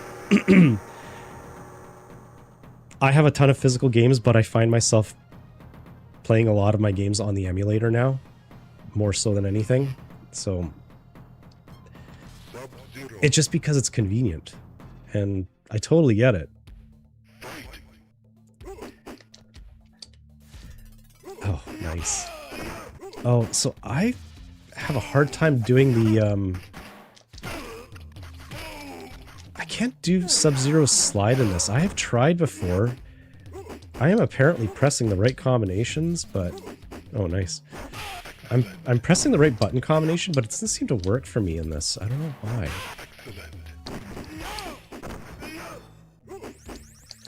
I'm only using Sub-Zero because I want to do his fatality, but... I don't think that's going to happen. Yeah.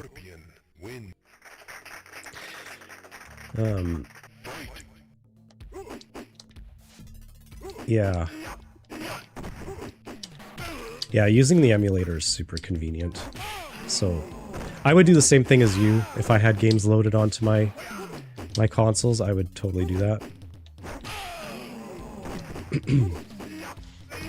I didn't know... I mean, it makes sense that you could hack the 3DS. I just have a DS Lite. I don't know if that one's possible to do anything with. I love my DS. I think that was a really excellent little console. Like, for me, upgrading from a Game Gear to a DS many years later, my mind was blown. I couldn't believe how far technology came in that time. Yeah, I do want to continue here, but who am I going to use? See, I feel I'm really only good with Johnny Cage.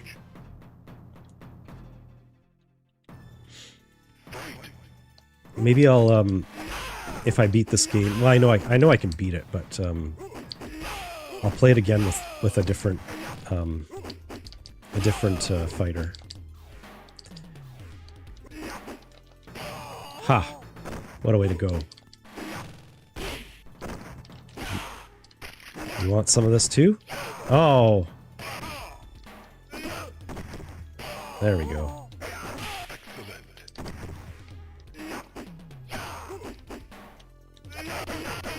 There. That's always an easy way to finish them off. Yeah.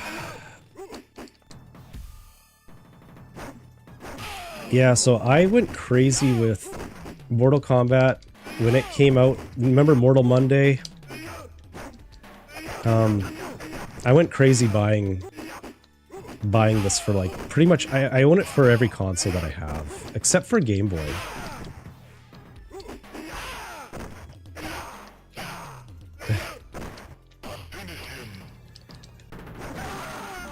Fist to the nuts and the fist to the head. I ended up buying it for, yeah, so I had it for Game Gear, I have it for Genesis, I have it for Super Nintendo. I have Mortal Kombat Trilogy for PlayStation 1. I have that, what's it called? The Jack Specific TV plug and play unit. I have another little arcade, mini arcade machine that I'm currently in the process of editing the video for. So look out for that one soon. It's kind of fun. It's a more casual video though. So yeah, I went, oh yeah, and then of course the Sega CD. I bought the Sega CD version and I was really disappointed with it when it came out. And I know a lot of people like it. I hated it. I thought it was, you know, hyped as being like kind of like the arcade. Nope. They screwed some really, like, they made some major errors in it. They put the wrong music for certain levels, like, and there was no excuse for it. Because it has all the arcade music, but they screwed up which level they attached it to. And I was like, how do you do that? You have the correct music. All you had to do was pair it with the right level. It was so stupid. And then, of course, the load times really killed that game for me. So anytime I play Mortal Kombat 1, and I know that's confusing because there is a new Mortal Kombat called Mortal Kombat 1, which really bothers me because this is Mortal Kombat 1. Shoot.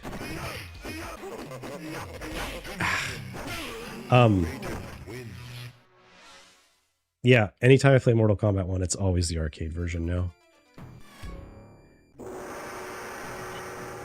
There's a ton of really good games for the DS. I have a cartridge that has a memory card in it that lets me do ROMs on it. That jogged my memory. I have the same thing, actually. Yeah, you're talking about, yeah, you can download the ROMs and put them onto the little micro SD card. Yeah, you're right. I do have that too. And that is super awesome. Because, yeah, you could find... I find DS games a lot at thrift stores. But not the good ones. So there's a bunch that I always want to play. So yeah, it's nice to download the ROMs.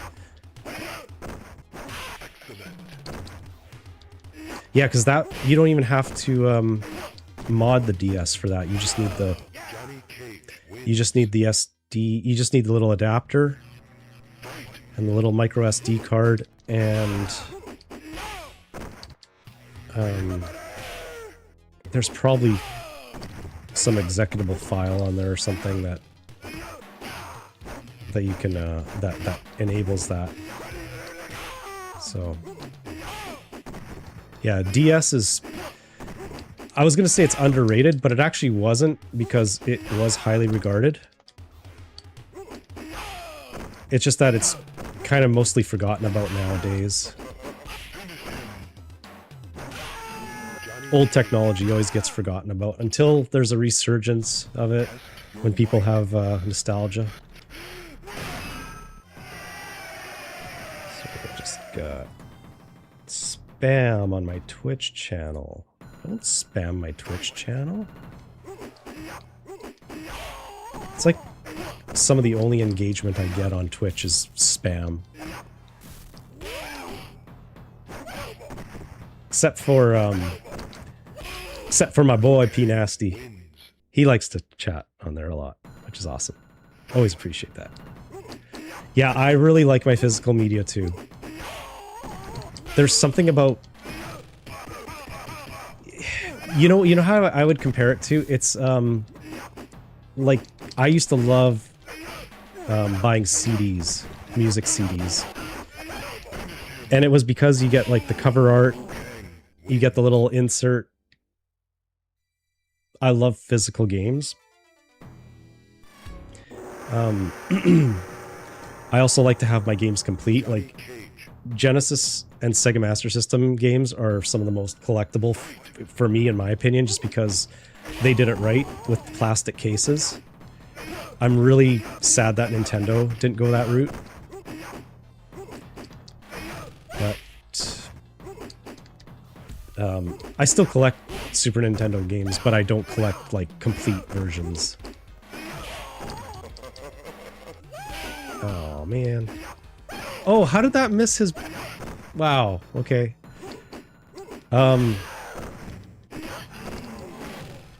Yeah, Sega really... I don't know if they knew at the time that they were making a very collectible, like just the way they would package their games ended up being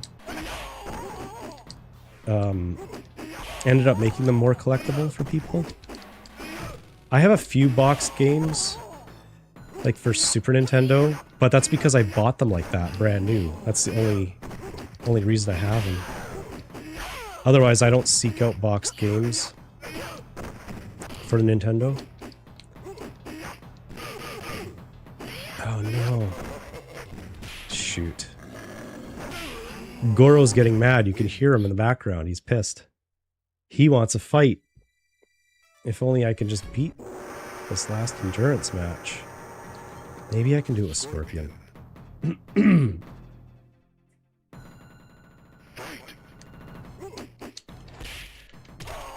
Yeah, I always say that if I like I pretty much have any game that I want on my emulator, which like most people do if they run emulators, but if I come across any physical media of games that I already have or have already played, I will still buy them. Just to put them on my shelf. It's such a weird addiction. I know there's people out there that don't get it. But if you grew up with physical media like we did in the 90s,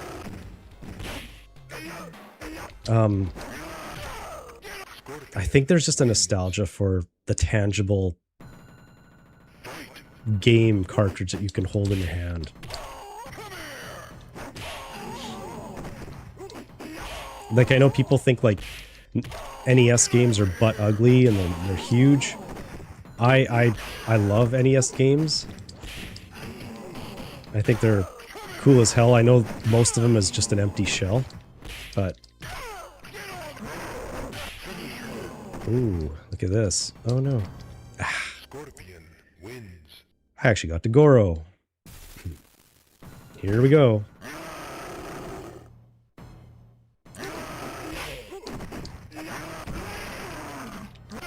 Oops. I forgot. He doesn't really like uppercuts. Oopsies. Come on, no.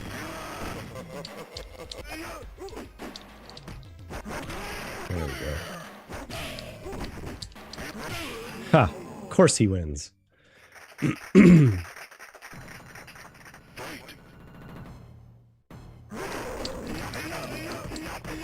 I've been really getting a kick out of the videos online lately about showing the behind the scenes of the motion capture they did for Mortal Kombat. You guys have probably seen them. They're out there quite a lot now, but it is really neat to see. I'm really happy that they filmed that when they were making Mortal Kombat. I think that was excellent. They probably didn't know at the time that it was going to be such a big big nostalgia thing. Shoot.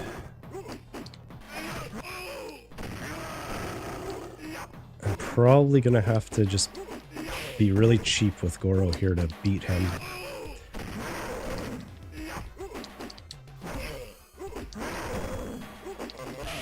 Here, I'll just... Oh, maybe not.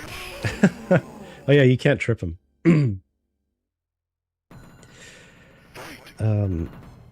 Yeah, I'll read your message in just a sec. But yeah. I miss going to music stores and buying physical CDs. Why do I keep trying to trip him? I know that doesn't work. World always changes so much. It's nice to play an old game because it's always the same. It never changes. It's comforting to know some things stay the same. 100%. I think that's why I play it too. Why I play these games, because everyone gets older. People come and go. But something that stays constant is you can always pop in one of these games and it's exactly the way you remember it. The only thing that's missing usually is, like, you know, your best buddy from school sitting beside you playing two-player. Or a or a whiny cousin or sibling begging for their turn to play. In some cases that was me. Oh.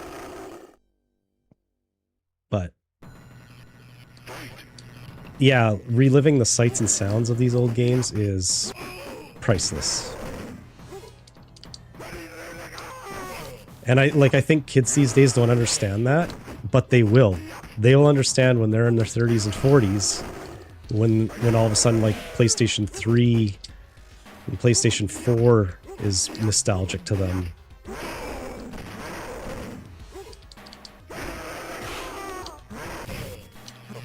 Damn. I was also see, I don't know if this idea that I have right now is going to be polarizing to people, but especially on my channel, like, I'm trying to keep everything 8-bit and 16-bit on my channel, but I do kind of want to branch out a little bit on both sides of that equation. Like, I actually have a lot of nostalgia for ColecoVision, believe it or not. I have quite an extensive ColecoVision collection, but yes, Goro. How's it going, Eric? Glad to have you here. Yeah, I have quite an extensive ColecoVision collection. It's just it was a system that was given to me when I was really young. It's not something I play regularly, but I do have some nostalgia for it. And I don't know, maybe people would be interested in a video on that at some point. I don't know if it would be like if I would do like a game by game analysis, or if I just kind of do one video of like, hey, this is the ColecoVision, these are the games on it. But yeah, I don't know. It might be polarizing to the audience because I think a lot of people are looking for I think the 16-bit content does the best on my channel. I think 8-bit, unless it's NES, I think the 8-bit stuff can kind of maybe be polarizing too. But I love 8-bit. Like, Sega Master System is one of my favorite consoles. Again, the nostalgia factor. One of the first consoles I ever played. So I have a lot of love for that system. I didn't know at the time that it was kind of one of the rarer systems to have, especially in North America, and never really made a big splash, but I just happen to have a neighbor who... Oh, look, Goro wins. Come on, do your pose, buddy. Oh, there you go. I have a lot of nostalgia for it just because of it's like one of my earliest memories of playing games. And that is when I was the naggy kid that would always be like begging for my turn because my brother and my neighbor would always play it. So, okay, so every time I fire an ice ball at this guy, he just throws his fireball to counter me. So I'm gonna just be a cheap bastard and get him that way. Zero wins.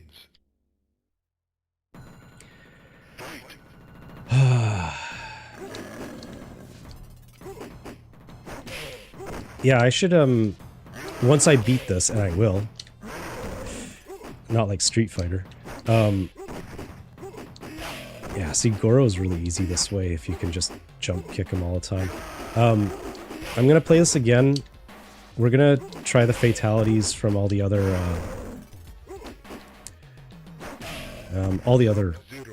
fighters.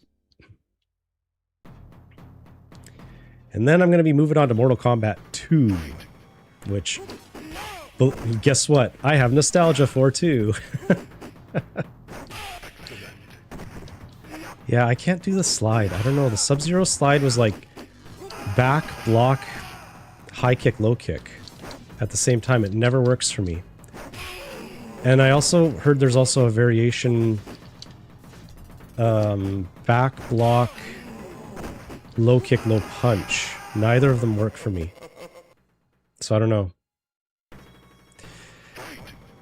Thanks, Eric. Good luck. Yes, I know with this. You should have seen how bad I was at Street Fighter 2, man. It was an embarrassment. I actually have a fighting chance in Mortal Kombat.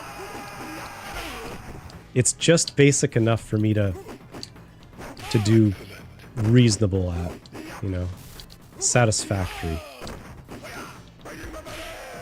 So if you guys have ever played the Sega CD version of Mortal Kombat, or if you haven't played it, the Shang Tsung battle is the worst part of the Sega CD version. Because every time he morphs, it has to load that player, that character. So there's this awful lag that happens every time Shang Tsung morphs, and it's terrible. Like, it's unplayable. Ah. Have you ever played One Must Fall? It's an amazing fighting game. Wow, I've never heard of that. Can you fill me in a little bit on that? What console generation is that for?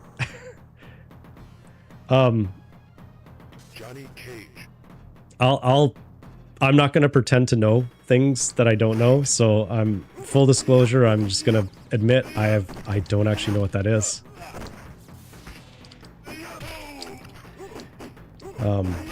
It might be my age why I don't know it all. Oh, shoot. God, can you imagine if that's the sound a real punch made? It sounds like he's banging on a door. It's PC and it's robots fighting? Oh, man. And there's a tournament mode where you can upgrade your robot parts with your winnings. Oh, wow. It's a game from the 90s? And I've never heard of it? I didn't do a lot of PC gaming in the 90s because I didn't have a computer in the 90s. Man, the only robot fighting game I remember was Rise of the Robots, and that was a terrible game. 1994. Okay, so it is the correct vintage. I've never heard of that. I'm gonna have to check that out. Let me just, here, I'm gonna pause. I like your guys' suggestions, like, because a few people have suggested other games that were, like, there's some modern retro games that have been made, you know, they're retro style, 8-bit, and some people have recommended that I play them, and I always write them down because you guys have actually shown me a lot of games that I never would have known about that were really, really good. So it's called One Must Fall. Because I do want to play... Sorry, I'm just typing awkwardly here. I do want to play a lot of these games that you guys have nostalgia for, and I want to do like a first time playthrough on my channel. Because it is a neat experience to play an old game for the first time. It's probably frustrating for people to watch though, because they're, you know, especially if you know the game and you're just like, wow, this guy sucks at this game or whatever.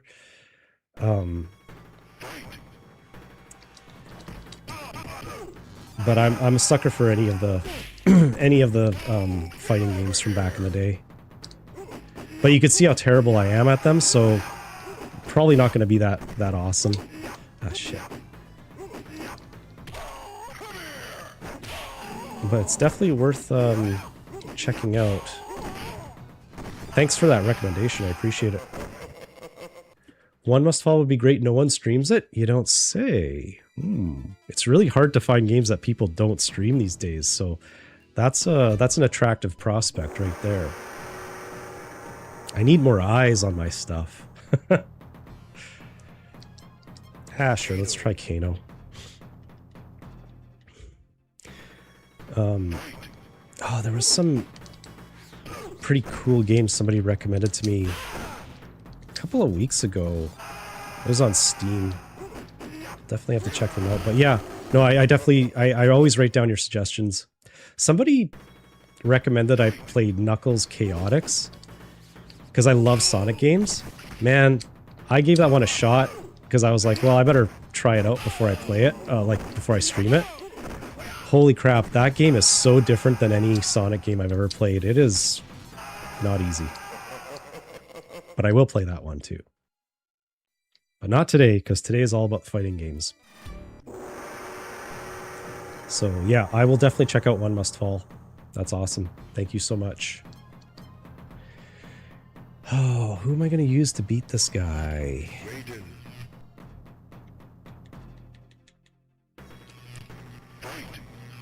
Yeah.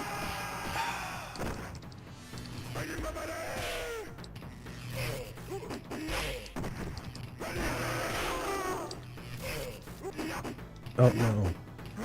Oh no, no, no, no. He's mad now. Hey, turn around, buddy. There I am. That was so funny. I've never seen Shang Tsung do that. That's really funny. If you keep at it and more viewers will come, if you build it, they will come. That's the philosophy I've had with this channel. Like, nobody gets successful overnight, and, you know, I don't expect that anyway, but, yeah, it's always nice to build a community. Just because I don't surround myself with a lot of friends that are into retro games, so I rely kind of on the internet community to be that support group. That sounds kind of selfish, like why I'm doing this, but no, it is like it's a chance to connect with people. So just punch him in the balls like in the movie.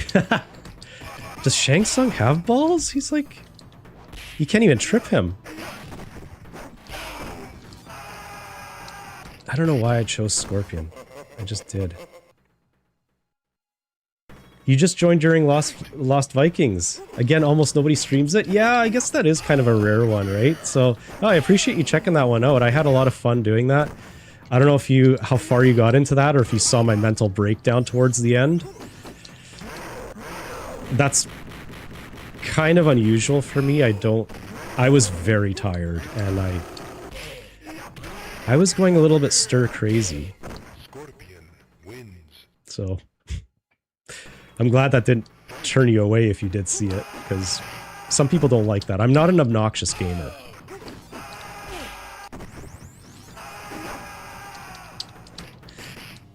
Oh, right into his hands. Yeah, I knew that wasn't gonna work. Damn. The first Mortal Kombat movie was awesome. I kind of like it too. It was major cheese, but I liked it. Johnny Cage. You had to live through it when it was current, right? If you were a Mortal Kombat fan, we were excited about anything Mortal Kombat. Is it, so what is it, there's a new Mortal Kombat movie coming out, like, what, next month or something? Mortal Kombat 2? I am curious to see it. Like, what's fascinating about Mortal Kombat is that it spans so many generations. And I mean, this one is probably lame AF to people now. But again, if you were part of the hype when it was new, man, what a time to be alive. There was nothing like it.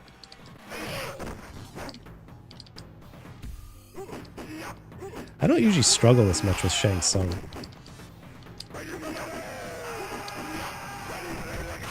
That's fine. I'm having a lot of fun playing this. I'm having a lot of fun chatting with you guys, so...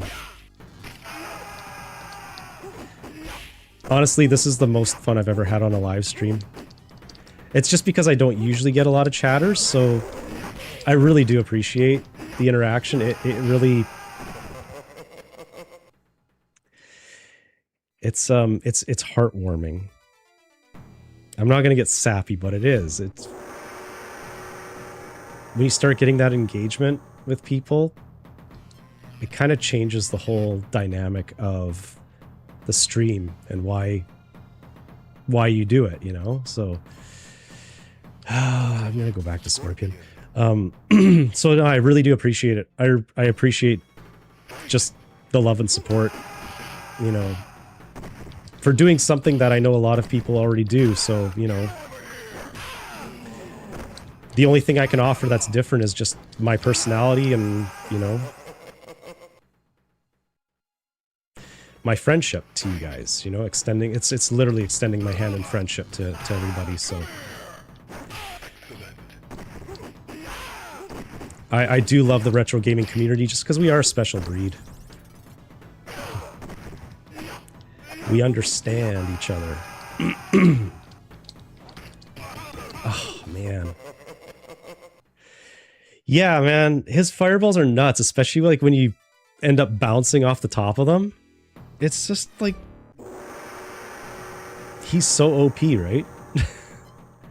But I mean, that's how a final boss should be.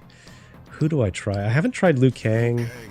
I'm not good with him, but you kind of just spam his moves, so... Haha, he moves out of the way.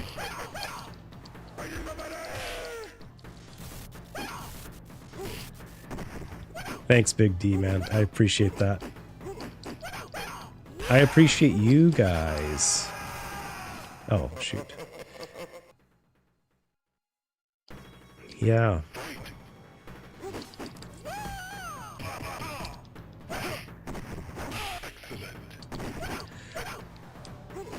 So, where are you guys from in the world now that, like, you're able to watch this? Or do you have a day off work? You know, no judgment. It doesn't matter to me. Like, I would always watch YouTube. I pretty much have YouTube on all day whenever I'm home. So, I don't have cable. I stream everything. Okay, so that was a fail. Liu Kang, I'm not good with. The only one I haven't used is Sonya. Let's try her out, just for the, you know, completion factor. Oh shoot, I can't remember how to do her fireball thingy. Oh, how do you do that one? Oh, there it is. Okay.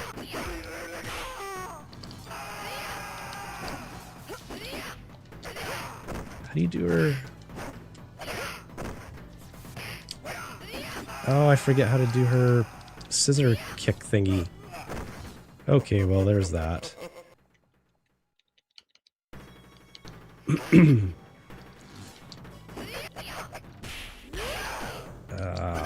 on. I thought it was down and low kick and high kick, wasn't it? Or do I have to press block as well? Huh. Never had trouble doing that one before. Oh, well, that's not good. You're from Pennsylvania. You work seasonally, cold and rainy. Oh, well, good on you. I mean, if you could stay out of this crappy weather right now, that's the best. Oh, welcome in from Pennsylvania. appreciate you being here.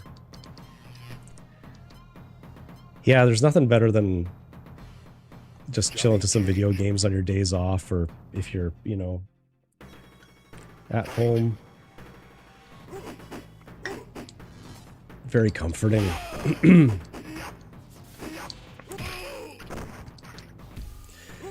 I'm kind of curious, how did you guys know that I was doing this live stream today? Like, I tried to promote it about a week and a half ago by doing a not a premiere, but scheduled recording, and then I just hyped it last night on my like a community post. But, or did it just come up in your recommended? I'm still trying to figure out YouTube and, you know, what works best to get viewers in, or at least to not advertise, that's not what I'm trying to say, but just so they're aware of what I'm doing. So I'm kind of curious, like, what was actually working, because I don't know how many people actually see the community posts, but I've been giving it a try. My problem is I never hype anything on social media because I'm not a big social media user. Oh, man. But I know I should take advantage of that. I have social media, but I just don't utilize it, so. Kind of old school. Of course, he morphs into Johnny Cage, so I can't do the nut punch. Alright, time to get cheap. There we go. Johnny Cage wins.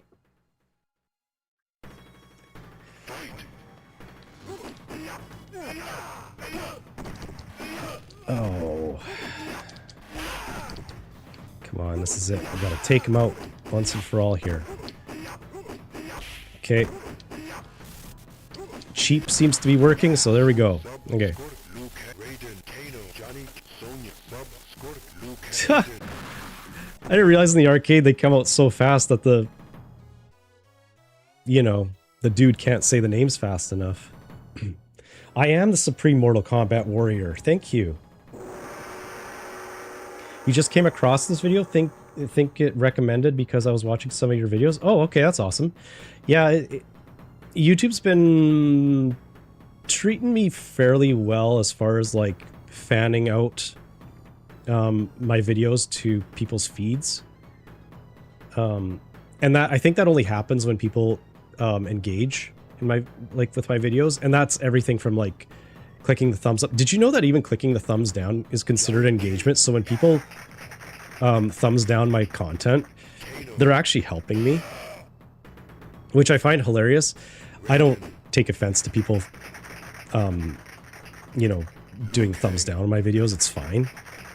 The only thing that sucks about it is that as a creator, you don't know what part of the video that somebody didn't like. So it's kind of it's not a very good metric to let somebody know what they're doing wrong. Because, like, I get it if people just don't like my personality. It's gonna happen, right? But yeah, the thumbs down thing doesn't tell you anything about, you know, because maybe it's like, oh, well, your microphone is crap, or your video quality sucks, or something, right? Or you're a shitty player. I have no idea. And I think some people also thumbs down videos because they think that will get it to not recommend that channel to them, but that doesn't really work. So, yeah, the engagement, regardless of how you get it, even when people leave negative comments, it counts as engagement, and it actually ends up, like, YouTube just sees that as like, oh, people are interacting with this video, let's recommend it to more people. So I'll take the good with the bad. It doesn't matter for me. So you found my channel on Twitch because you follow Lost Vikings category. That's really interesting because I have found it really, really difficult to grow on Twitch. And I always wonder, how do people find other streamers on Twitch? Because, like, they always show you all the top streamers, but like the little guys, I guess so if you're looking for a specific game, then they'll bring it up. That's interesting that you were looking for the Lost Vikings, though. It's kind of a bit of a niche game, and like you said, not a lot of people stream it. So, like, I happen to love that game. I think it's wicked cool. But yeah, I didn't think people would be that interested in it. So yeah, that's great. I appreciate it. Thank you for checking it out on my channel there. That's really great. That game was a lot longer than I thought it was going to be. I'm talking Lost Vikings, not Mortal Kombat. Here, I'm going to actually play another round of Mortal Kombat. Maybe not necessarily get to the end, but let's look at some of the other fatalities. In fact, I'm going to just grab a little guide on it, because I remember how to do most of the fatalities. I just can't remember all of them.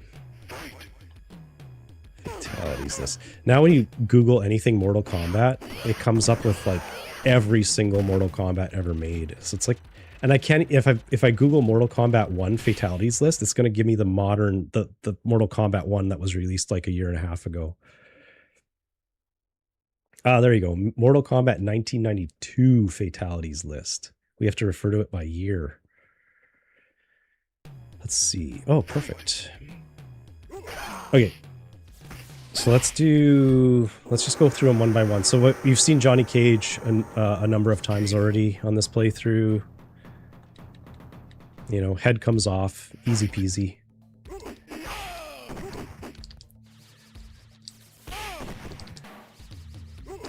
But Kano, I always thought had probably the best fatality in this. So what is his? Back, forward, down, low punch.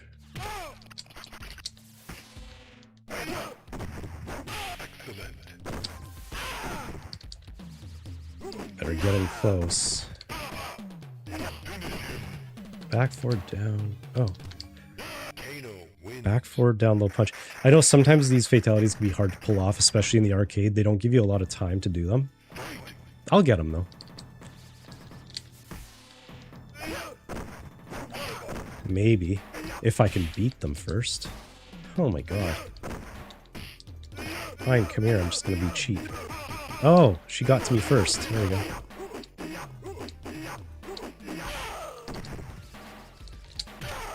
There we go. So Eric, would you watch like a Lost Vikings Part 2 playthrough? Because I know I ended off my Lost Vikings stream saying like I might consider doing Lost Vikings 2. I've never played that one. Oh wait. Oh shoot. I've never played the second one. So I have no idea what to expect.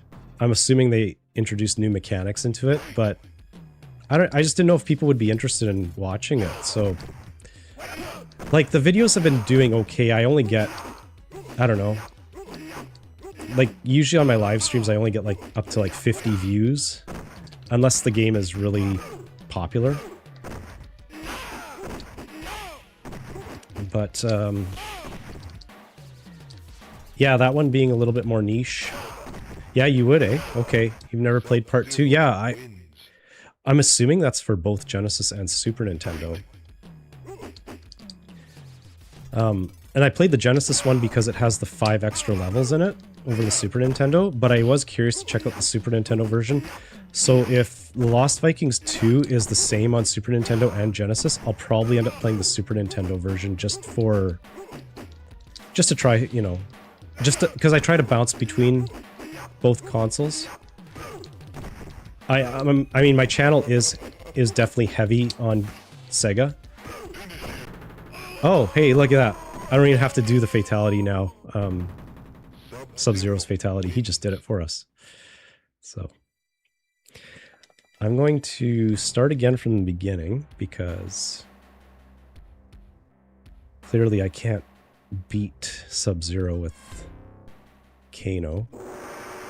But we want to see the heart thing. The heart rip. Back, forward, down, low punch. I thought that's what I was doing. I guess I didn't do it fast enough. Sometimes the input on the oh wait, I thought it was Johnny Cage for a second. I was trying to do the shadow kick with Kano. How stupid. Wow, can I get one hit on him?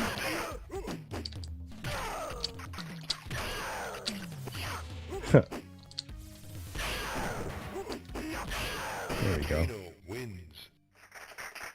Yeah, it is for both. Do I have the Blizzard collection? No. Is that a thing? Is that like on like modern consoles like the Switch? And I only have a Switch. I don't have a PS5 or an Xbox. So no, I didn't know that was a thing. I would probably just play it on the emulator. Oh shoot. I did the wrong. I forgot what the combo was.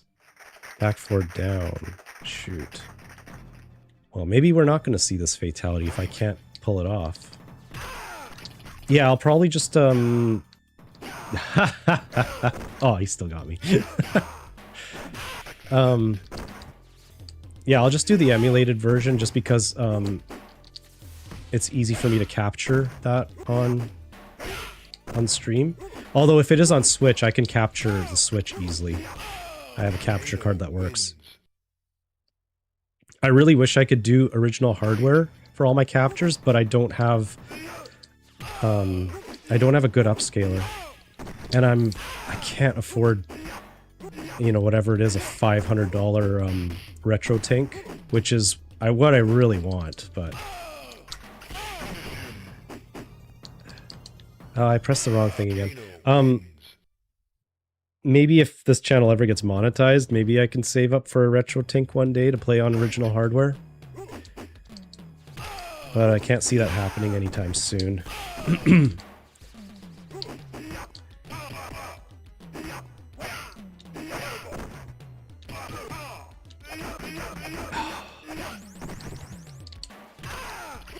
Oh man, he got me.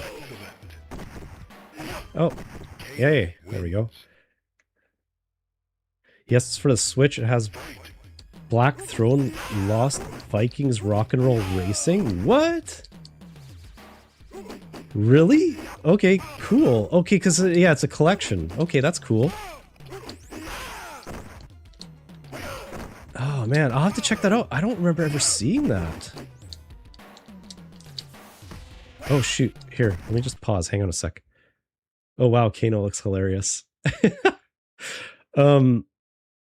Back, forward, down, low punch. Okay.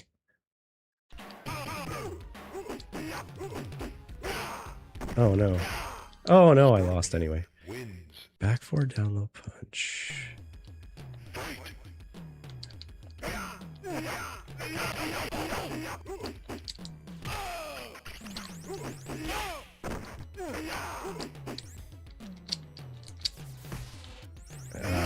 Come on, buddy. Shoot.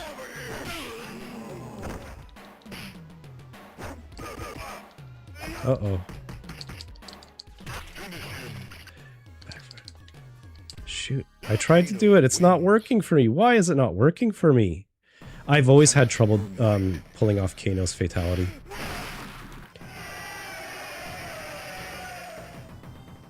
Back, forward, down, low punch.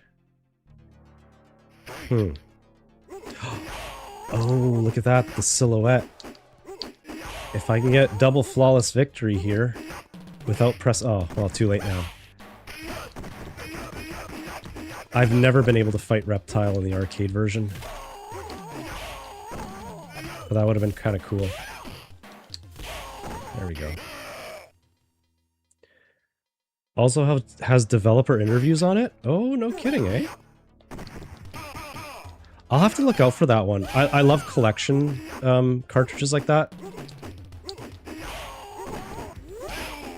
Because obviously you're getting more bang for your buck. And Nintendo loves to re-release all their games. Not that that's a Nintendo game, that's a Blizzard game, but... Yeah, I didn't actually know that Lost Vikings was a Blizzard, an early Blizzard release. I guess what they were called, like Synapse and something, Synchronicity. I don't know what they're called. Oh, I'm going to the bottom of the pit. Yeah, I'll definitely look out for that one. Okay, let's start again here. Okay, okay, let's do Raidens, because I'm pretty sure I could do Raidens. Was it forward, back, back, back, high punch? I'm gonna have to move on to Mortal Kombat 2 here soon.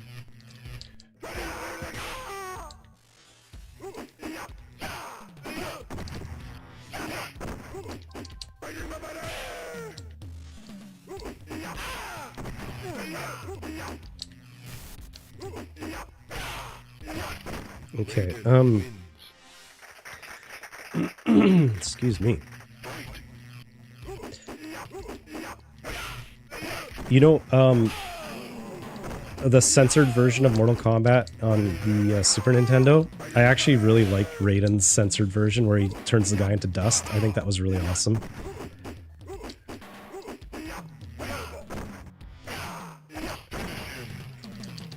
There we go. Okay, so exploding head. But yeah, the Super Nintendo one where he turns him into dust, really cool. For a censored fatality, that one was probably the best one.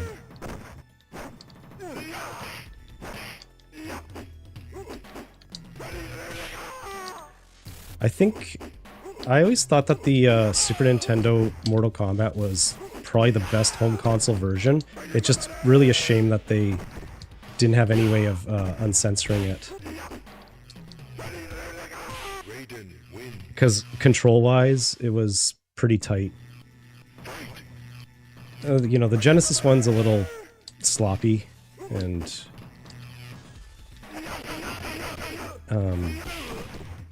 obviously the sound quality isn't the best on it. What did I do? Oh, there we go. Okay. I actually remembered it.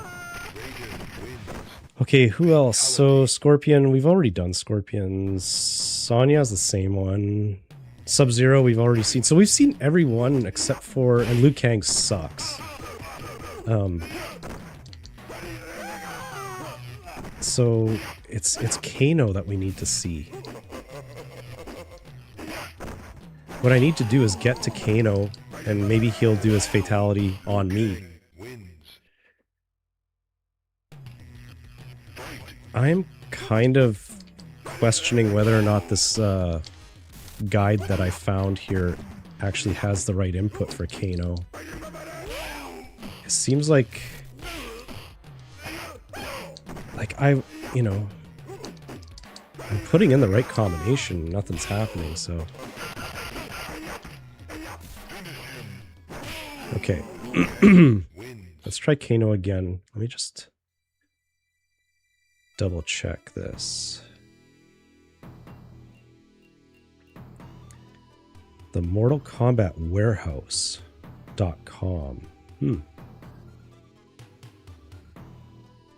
Back, down, forward, low punch.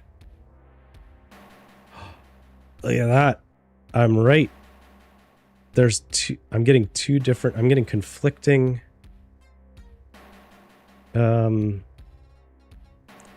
Conflicting instructions on how to do his heart rip. So let's give us another shot. Back, down, forward, low punch. That's kind of what I thought it was. I thought that makes more sense.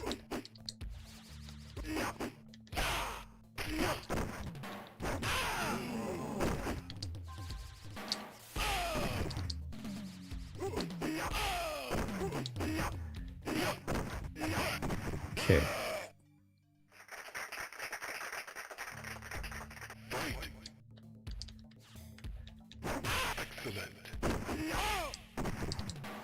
Okay, we're gonna do this. Come here, I want to rip your heart out.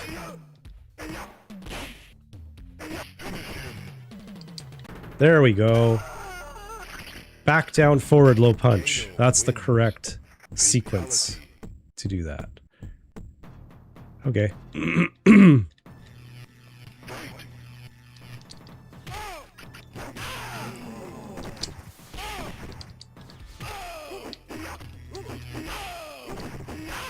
Ha! Flawless victory. Flawless victory. I say that as I'm playing it on the easy mode.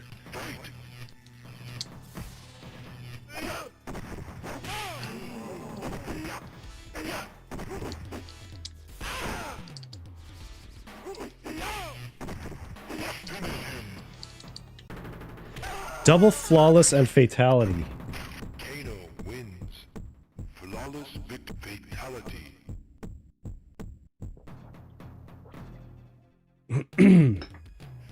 Alright, I'll just keep playing till I lose here, and then I think we'll move on to Mortal Kombat 2, because Mortal Kombat 1 doesn't have a lot of depth to it.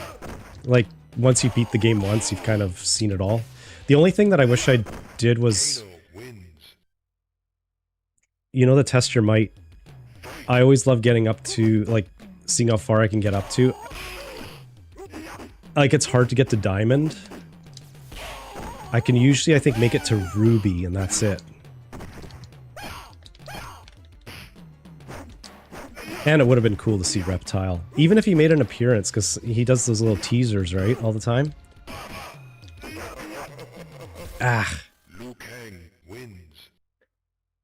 You've had women who ripped your heart out in the very much the same fashion. Respect, man. Yeah, I get you. They can be very cruel.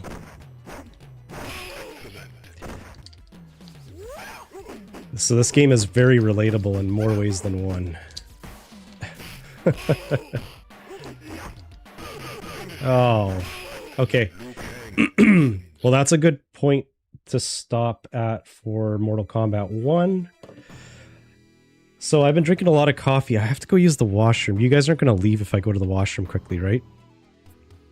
I have entertainment for you prepared for just this scenario. I will only be like a minute and a half.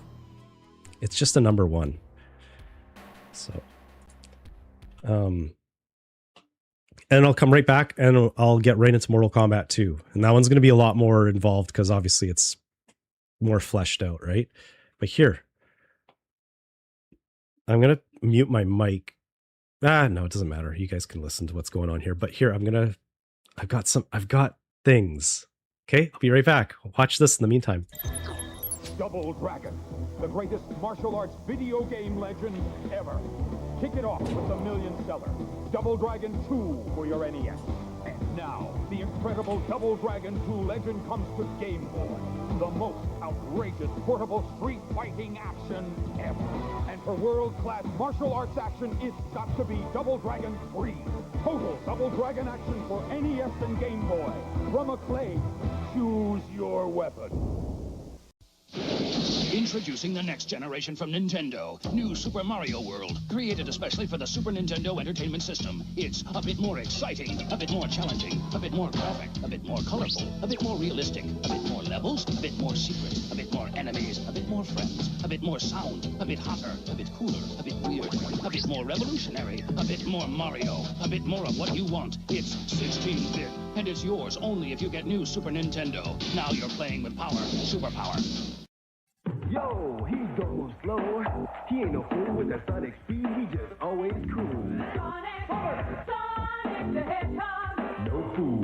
Come on, just show me what you got. Going fast is cool, going slow is not. Sonic the Hedgehog. No fool. Wild game, dude. 7 danger zones. You and Sonic speed through, or you are toast, man. Sonic the Hedgehog, the hot new game from Genesis Games. Systems and games sold separately. No fool. Sega challenges you with the ultimate video game, the Sega Master System. Hang on. With more accurate control, more detailed graphics, more levels of play. Awesome. The Sega Master System comes with power-based 2 control pads, light phaser, and 2 great video games, Hang On and Safari Hunt. Gotcha. And with other games like Rambo, Outrun, and Choplifter, the excitement never stops. The Sega Master System. The challenge will always be there. They said it wasn't humanly possible. All the power and excitement of Nintendo right in the palm of your hand. Introducing Game Boy. It's portable, it's in stereo, and its games are interchangeable.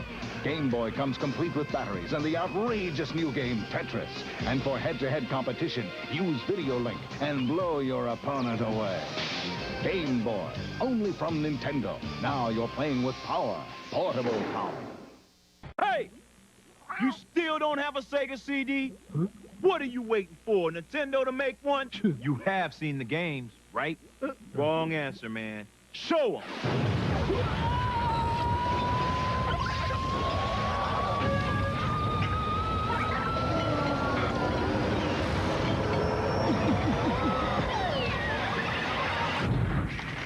Want to see more? Mario! Mario! Mario!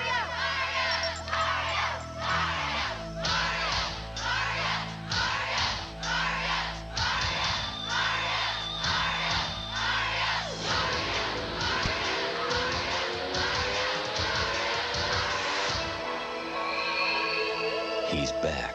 All you had to do was ask. Super Mario Bros. 3 from Nintendo. Now you're playing with power. If you were colorblind and had an IQ less than 12, then you wouldn't care which portable you had. Of course, you wouldn't care if you drank from the toilet either.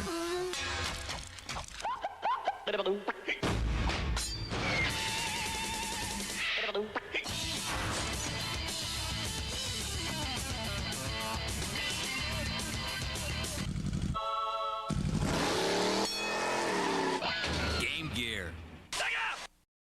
Mortal Kombat!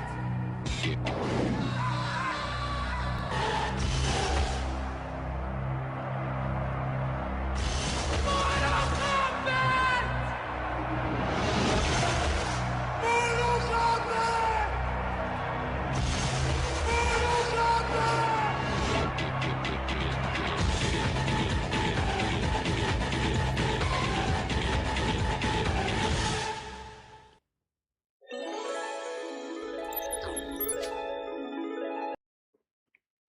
I think that's the perfect commercial to end off on that. Wait, did my whole chat window kind of reset? Why did that happen? That sucks. Like erased everybody's messages. I didn't know that was going to happen.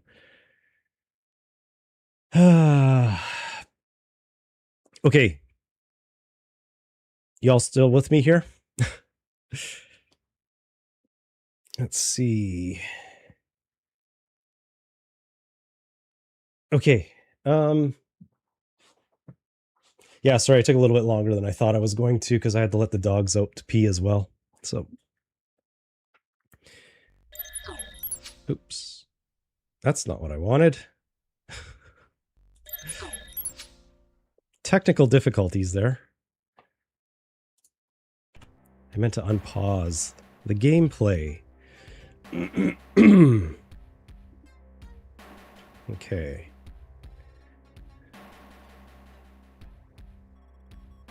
Perfect. All right. Hey, so actually, I thought of doing something just before we get into Mortal Kombat 2.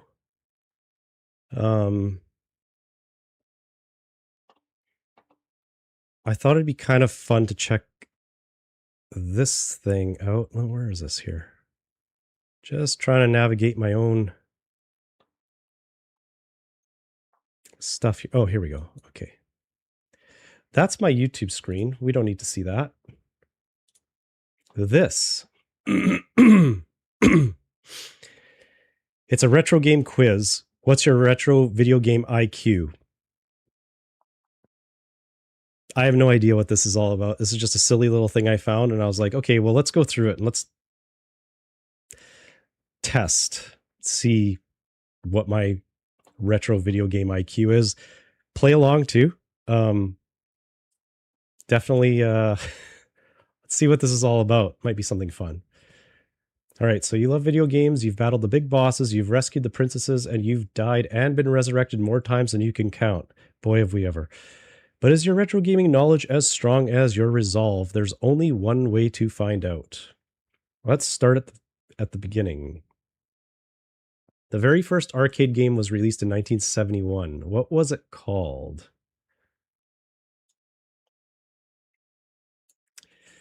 So I only know about Pong.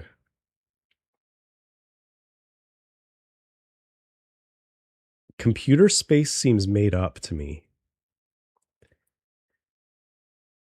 Galaxian sounds possible too. Oh, that's hilarious. That's a total AI generated image too. Or is this from another country? What am I looking at? It's probably AI generated. I know, I think it's Pong too, right? Like, it seems like the obvious answer. What? Computer Space? Excuse me? Oh, man. Huh? I've never heard of that. Okay, well. Doing well. First question down. High score leaderboards introduced an addictively competitive element to arcade games, with gamers coming back week after week to try and gain or maintain legendary top score status. What was the first arcade game to feature a leaderboard? Space Invaders, Pac-Man, Asteroids.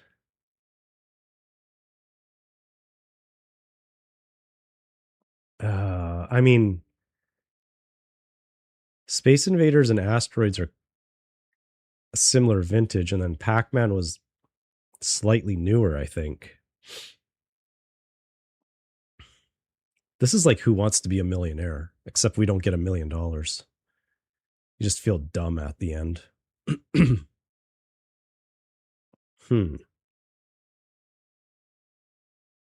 think it's Space Invaders, hey? Yeah.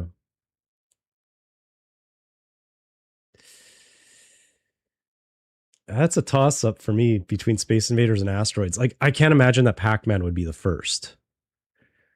Okay, I'm gonna go with the Phone a Friend.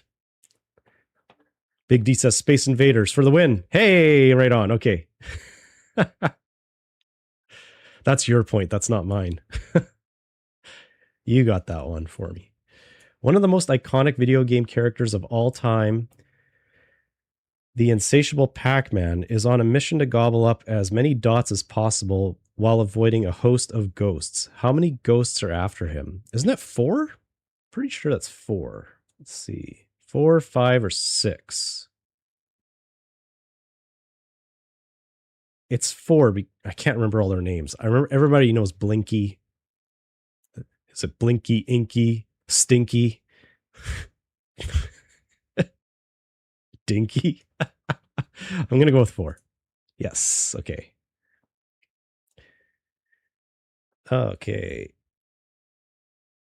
As the first video game to achieve commercial success, Pong helped establish the video game industry as we now know it. What company was responsible for designing and manufacturing Pong in 1972? It can't be Nintendo. So, okay, Atari.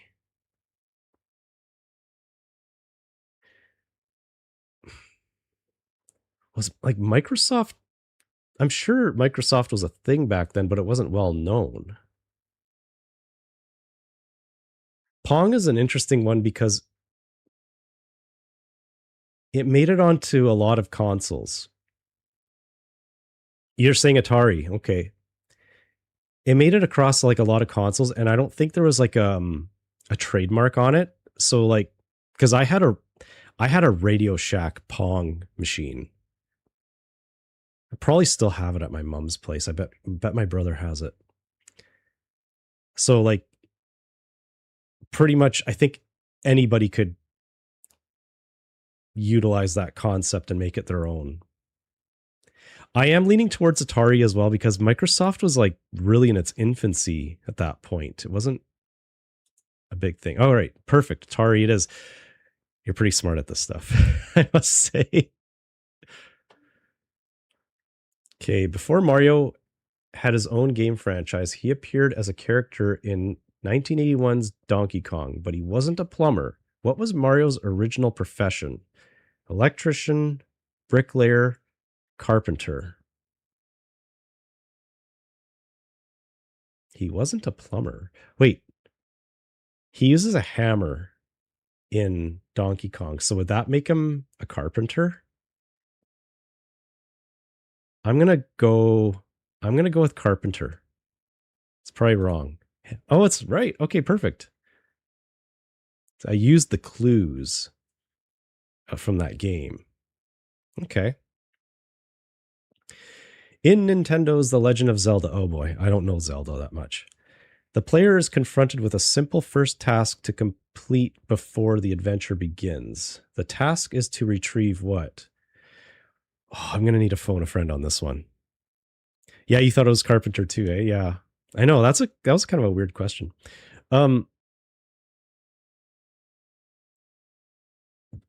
What do you have to retrieve before the adventure begins in Legend of Zelda? This is going to be a total crapshoot for me because I'm not a Zelda guy. I just never got into it. It is a sword. I'm going with your answer because I don't know. That makes sense. Perfect. Okay, yeah, that makes sense. I was going to go, I was like thinking maybe it's a key. You know, open a chest to get the sword. I don't know. It made sense in my brain. Sorry, I keep going a little far here. What is widely considered the best-selling video game of all time? I mean, that's got to be Super Mario Brothers, right? This is a retro game quiz after all. And Minecraft and Grand Theft Auto, I guess Grand Theft Auto you can consider retro. I'm going with Super Mario Brothers because I'm sticking to my retro guns. Minecraft for real? Okay, wait. How is a retro gamer supposed to know that? This is a retro game quiz, and they threw in a modern game. Or does Minecraft go back further than I think? I'm not a Minecraft player. I don't know. Okay. So I'm getting all of those wrong. Yeah, sadly, Minecraft. I don't get the appeal. I know it has a retro feel to it. I just don't get the appeal. But sadly, all of my answers are wrong. Big D, you're getting them all right. So you clearly have a higher retro video game IQ than I do. It should be you in this position. You should be streaming. The best-selling video game console of all time is Sony's PlayStation 2. It was also the first gaming console to feature internet connectivity, wireless controllers, a built-in DVD player. I'm pretty sure it was the DVD player. Because that was like its big selling point. Yeah, right? That was a big selling point. Going with DVD player. Yes, good job. The early 90s saw the meteoric rise of handheld game consoles that allowed for portable play anywhere, anytime. Nintendo's Game Boy is the most fondly remembered, but it wasn't the only show in town. There was also Atari's Lynx, NEC's Turbo Express, and Sega's Game Gear. Go Gamer, GameCube. GameCube's not portable. Yes, Game Gear. That is one I know definitively because I own it. Aside from being banned in Germany for its use of Nazi iconography, Wolfenstein 3D is famous for establishing which video game genre? The first-person shooter. For sure. Wolfenstein, man, I haven't played that in ages. I only played that a little bit. I played more Doom and Duke Nukem. Yeah, I got that one. True or false, Following financial difficulties in the early 80s, Atari buried hundreds of thousands of its unsold game cartridges in a New Mexico desert. That is true. That is true. Absolutely. Did you guys ever see the documentary on that? I think it's on Netflix, or it used to be. It's really good. I liked it. I love that they actually found the spot where they buried them and dug up the actual game cartridges. Anyone who has ever played Tetris has had the theme song stuck in their head at least once. What is the theme song based off of? Yeah, E.T. it's right. There's all those E.T. games. It's funny, like it's kind of come to light that E.T. really wasn't that bad of a game. It's just that nobody read the instructions on how to play it, because there are worse games on Atari. I do have some Atari games, but I just never play them. They're kind of, again, Atari and ColecoVision. It's just a generation I dabbled in when I was young, but I was really into 8-bit stuff. Okay, so what is the theme song from Tetris based off of? I can already hear the song in my head. So it's a Russian game, so it's got to be a Russian folk song. Yeah, that was pretty easy. Ooh, look at, we got more multiple choice options this time. The Sega Genesis was one of the defining consoles of the early 1990s. Which of the following titles could not be played on the console? All right, so we know Echo the Dolphin was definitely on, Sonic the Hedgehog, Mortal Kombat. It's Resident Evil, because Aladdin was definitely on there, and I love Aladdin on the Sega Genesis. Fun fact, Aladdin is actually like the third video that I intended to make on my channel. And I'm having such a hard time. Like, I have the video like 50% done, and I've had it 50% done for like over a year. I have a hard time trying to capture the magic of that game. Like, I'm trying to do that game justice because I love that game so much, and I want to do like a really heartfelt video on it. And I can't decide on how to do it without making an extended playthrough. That game really is one of my favorites. So yeah, easy one. Exactly. It's definitely Resident Evil. I never got into the Resident Evil series. I rented, back when Blockbuster was still a thing, I rented Resident Evil Survivor for PlayStation 1, and I was so bored. I hated that game so much, and I just immediately labeled the entire Resident Evil IP as like a no-go for me. And I never got into it again. But I hear it's really great. Maybe one day. Oops, what happened here? I skipped ahead. No, I didn't. I skipped back. Beloved computer game The Sims, I love The Sims, is a simulation game that allows players to build virtual people and control their choices and daily lives. But it didn't start out that way. Designer Will Wright initially set out to create a game centered on city planning, architecture and design, career development, and simulation. So I would imagine the city planning, that's more Sim City. But are they talking specifically the Sims incarnation? Because I feel like this is a bit of a trick question, because if they're going back all the way to the conception of the Sims universe, then yeah, we're talking Sim City and city planning. It's architecture and design?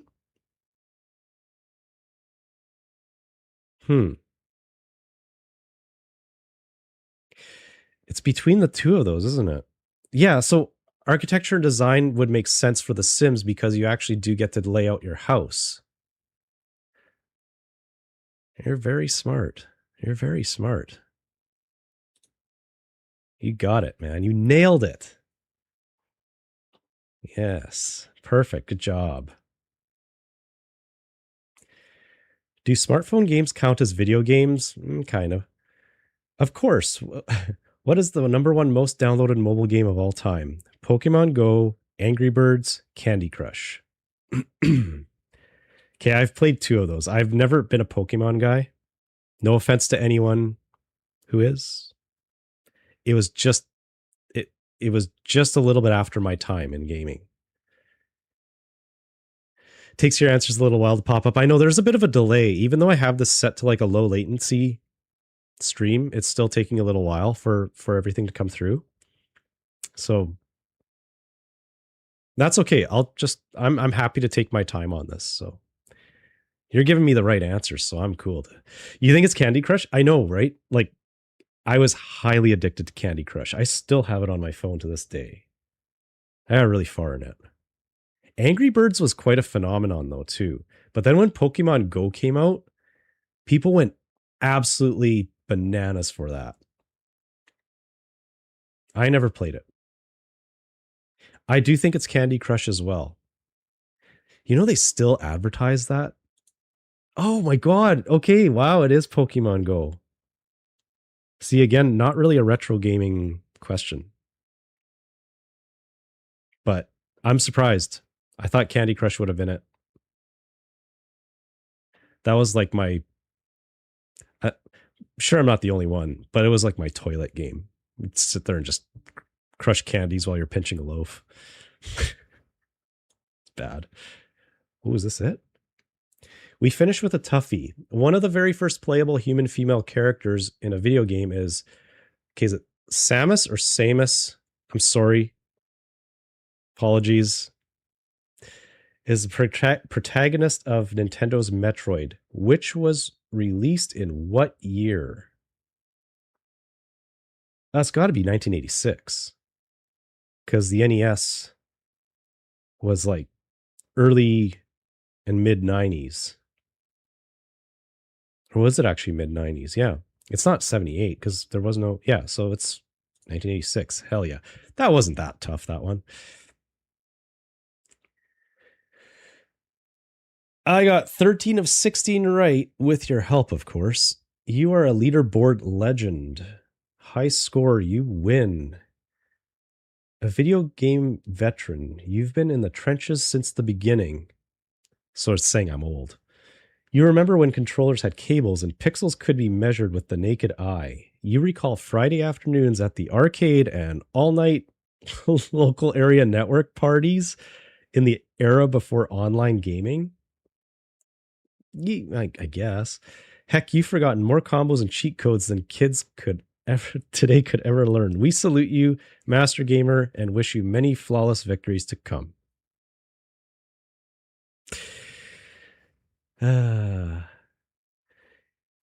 Yeah. Oh, no problem. Yeah. Oh, that was kind of fun. I was kind of hoping it was a little bit longer. There are a bunch of these retro gaming quizzes you can take online, but I just kind of pulled one up. Thought it was kind of fun to do that. So a little bit of an intermission in between Mortal Kombat, right? So let's go back. Here, let me just close that up. And let's get out of this and boot up Mortal Kombat 2. All right.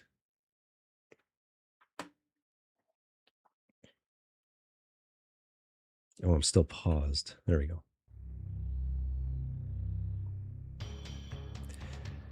Okay, is that volume too quiet?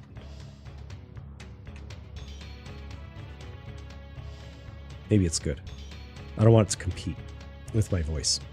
Something cool. I had to dig this out the other day just because I knew I was going to be playing this, so I wanted to show you this little piece of memorabilia that I have. Let me see if I can. I don't think it'll fit in the camera shot. Here, let me just pause and. Oh, if I go to full screen, it's gonna erase all your chat. I don't want that to happen. I like seeing your chat there. I gotta figure out why that happens. Wait, I think I know how that happens. Hang on a sec. Sorry, I'll keep you in suspense. Where is this? Streamlabs chat.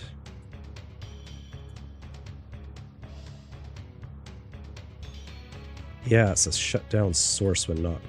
No, wait, no, I don't want that. Round one, fight. Okay, never mind. I'll have to figure that out some other time. But you see this? Okay, you know what? Here, I will just go to full screen. I hate that it's going to erase the chat, but you guys will keep chatting, so it'll all come back. Okay. I realized because like I have my image reversed in the live stream, like the gaming screen. So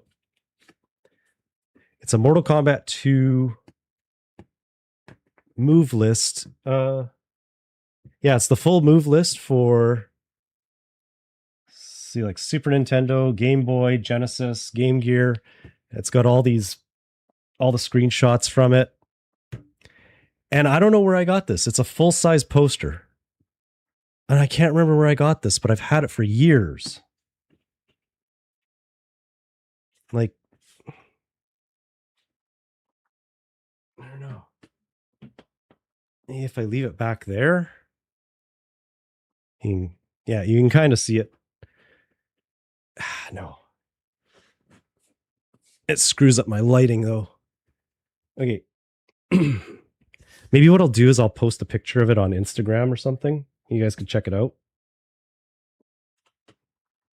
But yeah, it's pretty cool. I have no idea where I got that from. I just... Like, I can't remember if I got that from... like a video store or something. It was something that was hanging up at one point and they were getting rid of it. And I'm pretty sure like I wasn't given it by somebody. Anyways, that's beside the point. It's a really cool little piece of memorabilia. Like I don't have any other vintage posters, but that is from the era of when Mortal Kombat 2 was released on home consoles at least. Okay, I better get a move set here loaded up because I can't remember all of Mortal Kombat 2.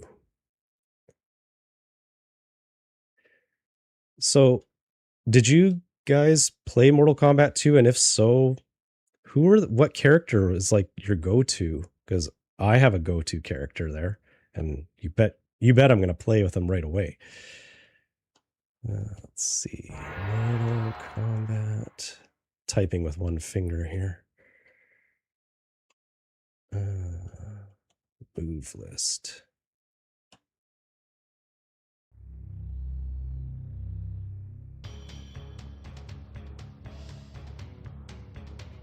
Let's see.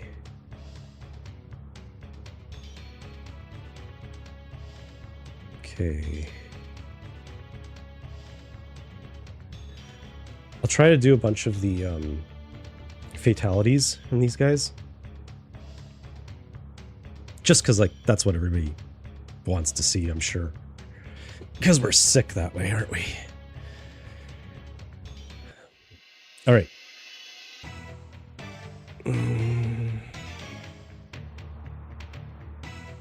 There's a cat in my front yard.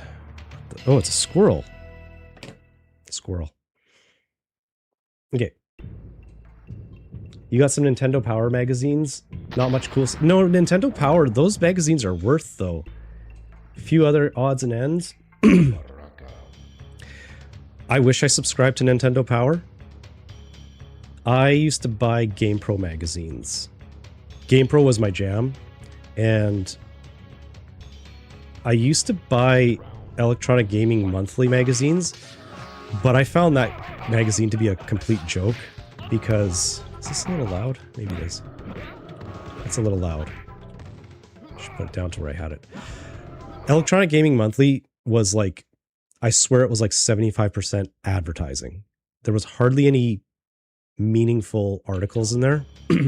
GamePro, however, I remember a lot of strategy guides, codes, previews of games. I also liked their grading system. They had like the little happy and frowny faces. I think I still have some of those buried in my crawl space. So I did mean to, whenever I come across them, I'm gonna probably like preserve them a little bit, put them in plastic bags or something and on my shelf. Excuse me.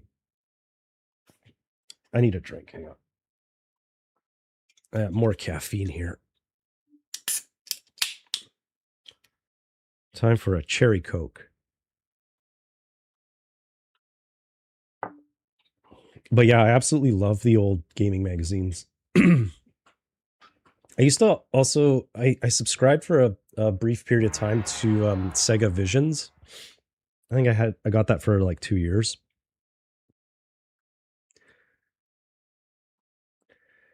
The Neo Geo hot dog ad? What? Oh, did I miss?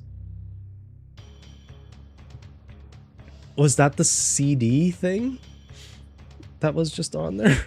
I totally missed it. I want to see this now. I didn't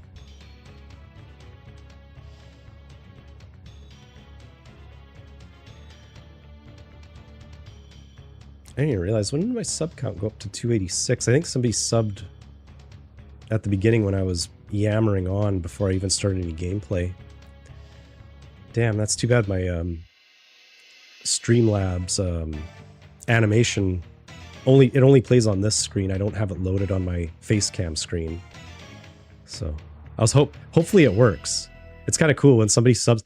If you're watching this right now and you're not subbed, please try subbing. I want to see this. There's a little dancing Sonic that I have in the corner. So if you want to activate dancing Sonic, you got to sub to this stream. You can unsub after if you don't like it, but I just thought it'd be kind of cool. So I even have a super chat animation as well, but I can't use it yet because my channel doesn't have super chats yet. Plus, I don't really want to beg for money either. Like, that just seems kind of weird. We're just here to have fun. So I'll take the ad revenue. I don't necessarily want, need you guys to send me money. It's not what this is about. So actually, yeah, what do we have here? Okay. Yeah, so hopefully if we get some more subscribers, we'll get the little animation. I'm just curious to see if it works. So, or you can unsubscribe and then resubscribe again. Maybe it'll work. I don't know. Might screw up my channel metrics. Who knows? All right, let's play. And okay, so my go-to character in this was always Baraka. And I played a lot of Mortal Kombat 2. Like, I have very fond memories playing this game in Las Vegas, of all places. So I'm gonna try to play and discuss my memories of this game, and I'm curious, like, what your memories are of this, and if like what was your first time playing this? So my parents used to take my brother and I for a trip down to the US all the time. Like, I'm in Canada, I'm just right across the border. I'm literally like minutes away from the border. So for us to go down to the US was no big deal. You're a newbie at live streams. Where do you subscribe? You're already subscribed because you're in the chat. So you've subscribed to the channel. But I'm assuming if you unsubscribe, where is that? Where would it be? Is it by the bell? Should be somewhere underneath the screen there. If you unsubscribe and then resubscribe, it might do the little animation. But yeah, anyway, so my parents used to always take we used to go on this big family vacation down to the US, and we'd always go, like, you know, down the West Coast. And you're not stupid. No, come on. We're just old. That's where's your kid? Maybe he can help you.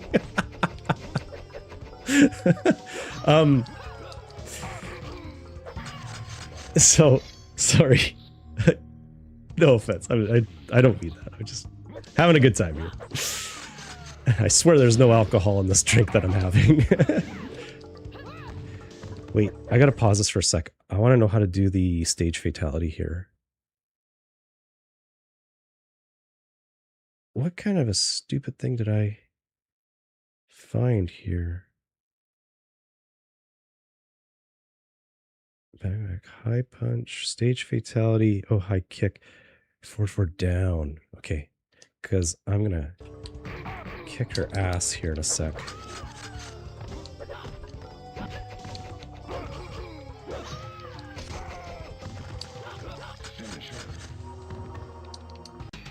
Yes, there we go.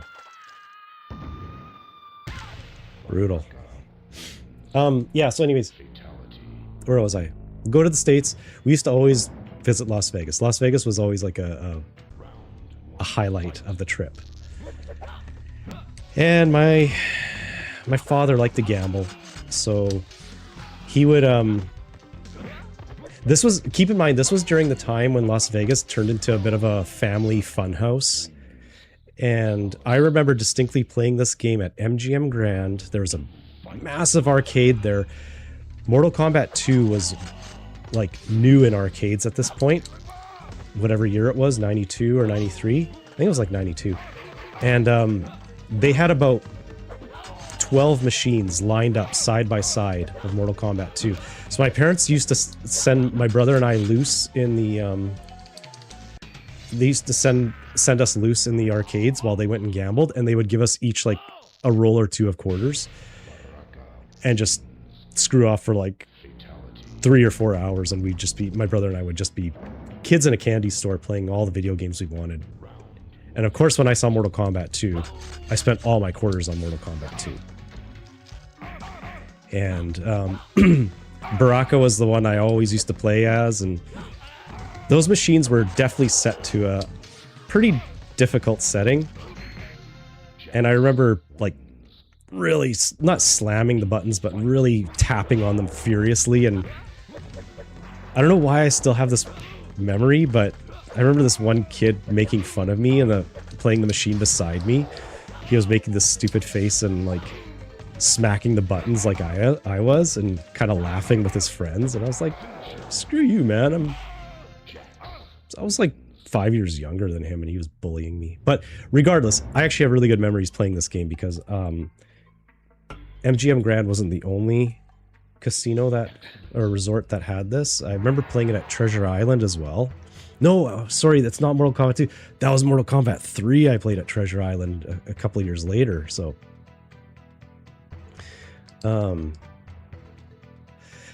you're 46. Oh, see, we're almost the exact same vintage, man. I'm 45. I'm going to be 46 this year, too. So, you got a 26-year-old and a 4-year-old. Whoa, man, that's quite an age gap there. That must keep you busy, hey? That's cool, man. I got no kids. I am the kid in the house. I got dogs. Oh, wow. Can't believe I'm losing to this. Round 2, fight.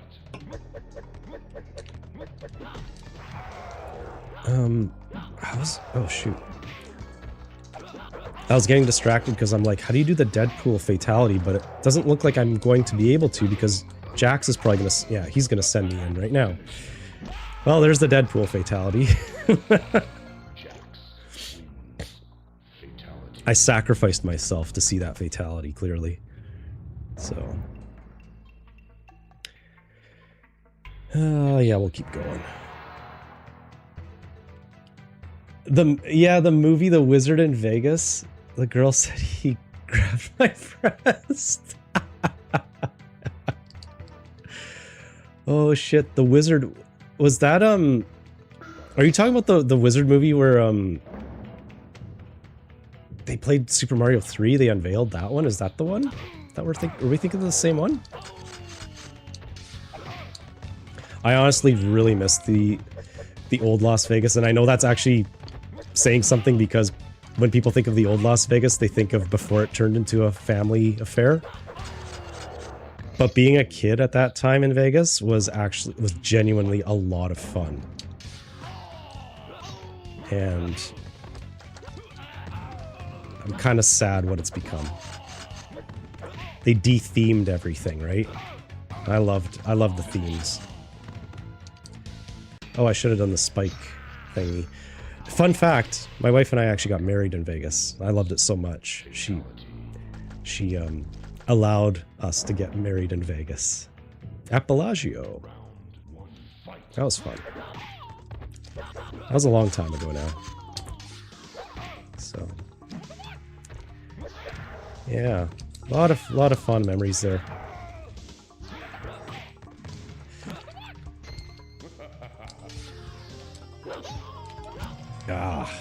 Yeah, played a lot of video games in Vegas. My dad actually had the nerve to say that my brother and I were spending more money than he was gambling. I highly doubt that.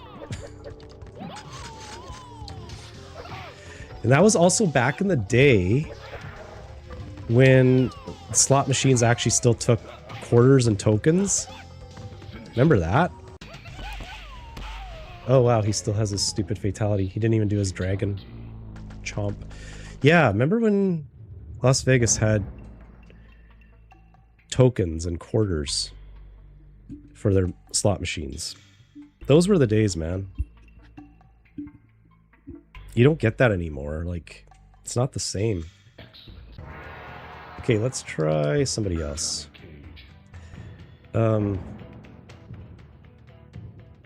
Yeah. Oh, shoot.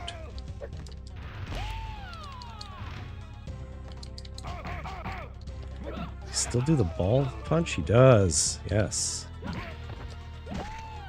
Ooh, it's a crunching sound, too. Nice. There we go. You grew up in VA, is that Virginia? And your mom worked at Busch Gardens, so you're all there all the time and had a cool arcade? Nice. Man, that's a cool privilege to have as a kid. Wow.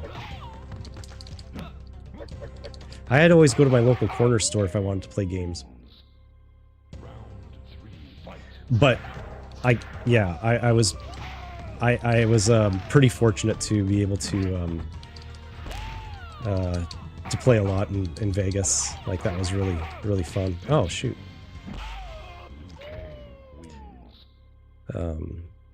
Actually, you know where I used to also play a lot of video games was, you know, like, do you guys still have the KOA campgrounds down in the States?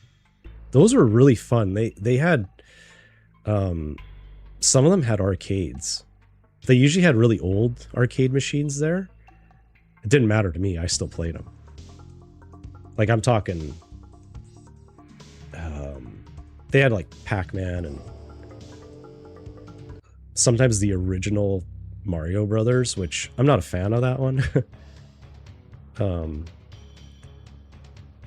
But oh, they had, yeah, sometimes that's where I used to play a lot of Double Dragon. But yeah, KOA campgrounds, that was my jam too. We used to stay there a lot. We used to stay at state parks, but I wasn't as enthused to stay there because, you know, being a kid, nature doesn't mean as much, you know, to a kid as it does when you're an adult. So, but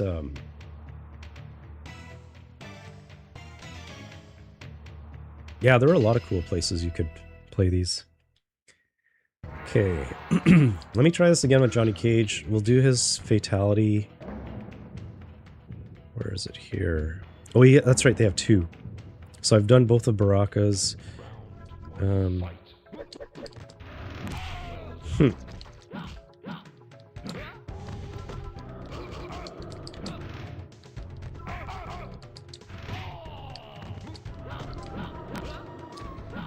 Oh yeah, that's right, the roundhouse kick sends him flying. Oop. There we go. Take that, Scorpion.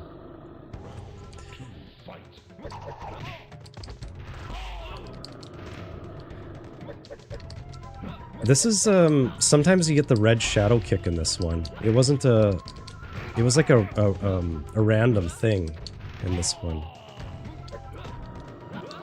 Oh shoot, I forgot to look at the, fatality. Forward, down, up. What? Oh no. Sorry, just give me one sec here.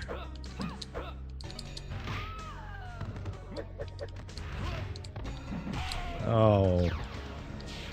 Oh, she kicked my ass. Yeah, Virginia? Okay, perfect. Yeah, I was pretty good at knowing my US state abbreviations. Dad worked at the shipyard helping design What? Oh, that's cool. I always tell him how cool that was, but he doesn't seem to think that. Oh, are you kidding? Oh my god. I guess to him it was just another day at the office, right? But holy crap. That's awesome. Is that like is he a military man, or was that like contracted out to design submarines? That's wow. That's a pretty rare profession. I think that's cooler than a rocket scientist. Okay, I'm gonna go in line here with, let's see, Liu Kang first. Oh shoot. Hang on a sec. Oh, she's already about to kick my ass. I'm not so concerned about beating this game, more so than I am kind of seeing all the fatalities. Dragon Morph.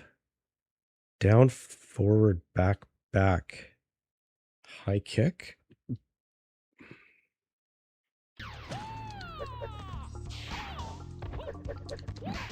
Oh shoot. How do you do all the moves again?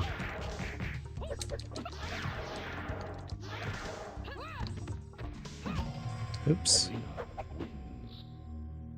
Flying kick, does he? A bicycle kick? There it is.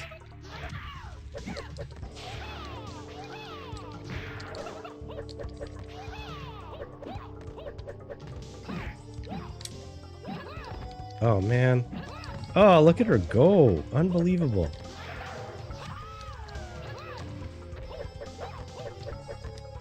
Shoot. I didn't hold the button long enough for the bicycle kick.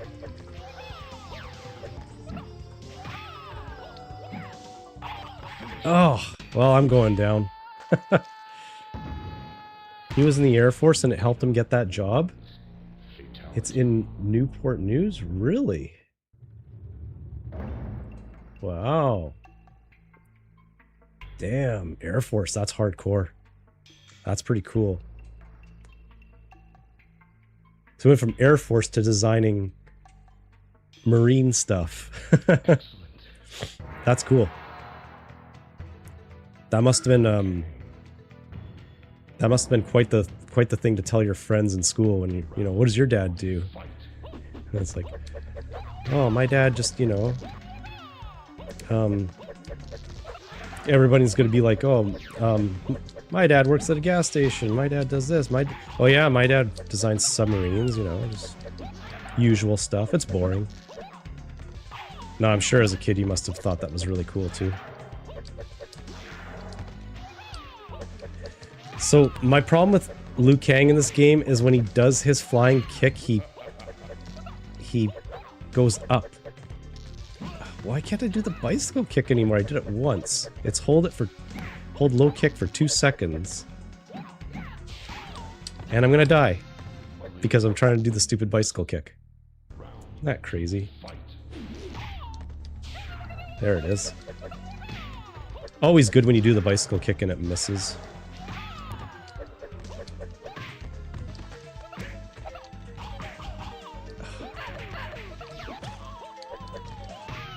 Alright, so the Dragon Morph, down, forward, back, back, high kick. I say that as if I'm gonna actually win this battle here.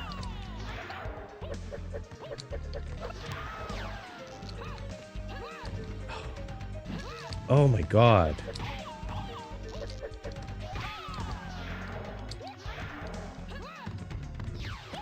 Oh, see? I knew I wasn't gonna win. You always use Scorpion or Liu Kang? I definitely use Scorpion. I feel really, like, terrible with Liu Kang for some reason, though. That's weird. He's got a pretty good moveset. I just don't know why that bicycle kick isn't working. So it's like you gotta hold low kick for the bicycle kick for 2 seconds, but if you hold it longer than 2 seconds, it doesn't work? I thought it's like at least 2 seconds. So like I'm holding it now. Oh, there we go. Oh my gosh. Okay, come here. I'm just gonna jump kick you.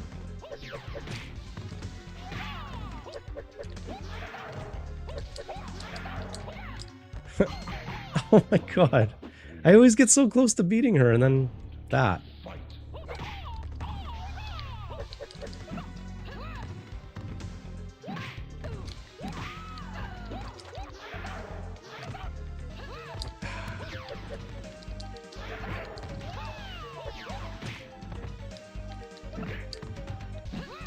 Damn, she does not let me do an uppercut. Every time I try to do an uppercut, she throws me.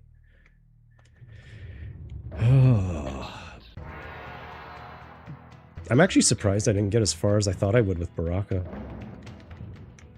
Like, I'm usually really good with him. I'm cheap as hell, but I can usually get it done. See, I was trying to do the bicycle kick again. That's why I'm standing there like a doofus.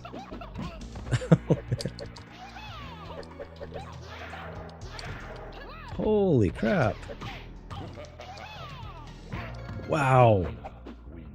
I don't think I actually even got a full hit on her. That was a block hit. Oh, okay.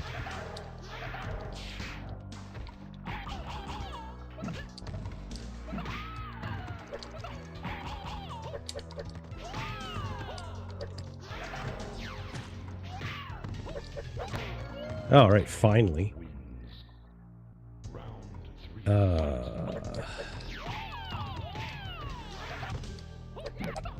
I already forgot how to do the fatality.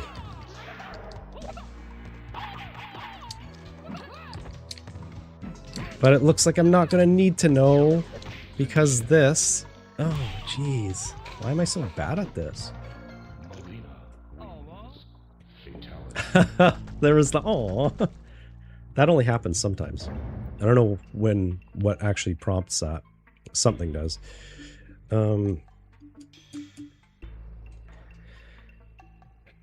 I'm gonna start again because I don't like fighting her. She's hard to fight. Okay.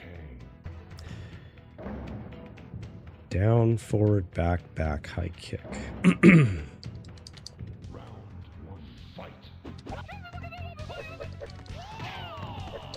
That is the customary way to start out with Liu Kang in every battle, is the bicycle kick.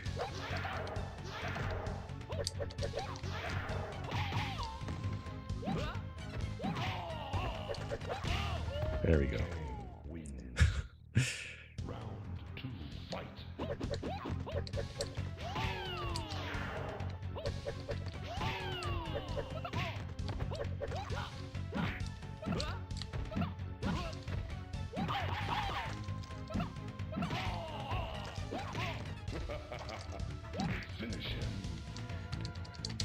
There we go. Finally.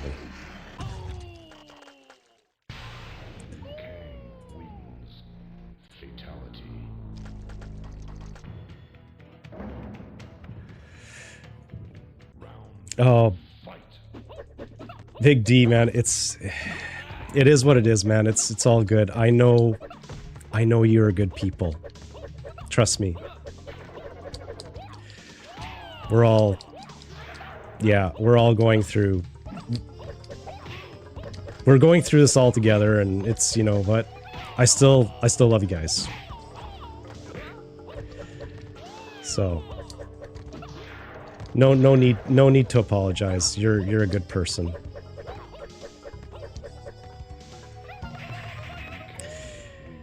But that's why I do this channel. Kind of helps escape some of the reality, right? Even if it's only momentary. So it's all good, man. All good.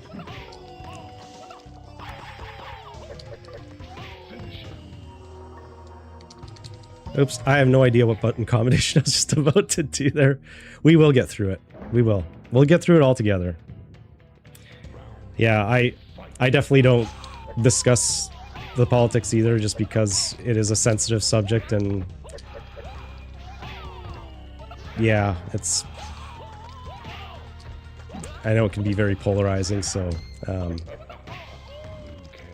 we stick together, right? As long as we all stick together and just be nice to each other, we can get through things. So Liu Kang's second fatality, we already saw it.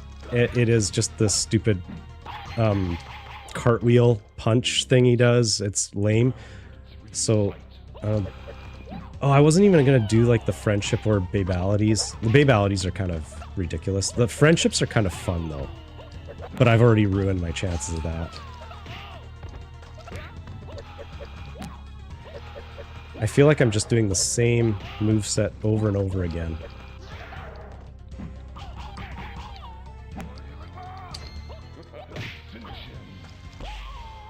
Yeah, man.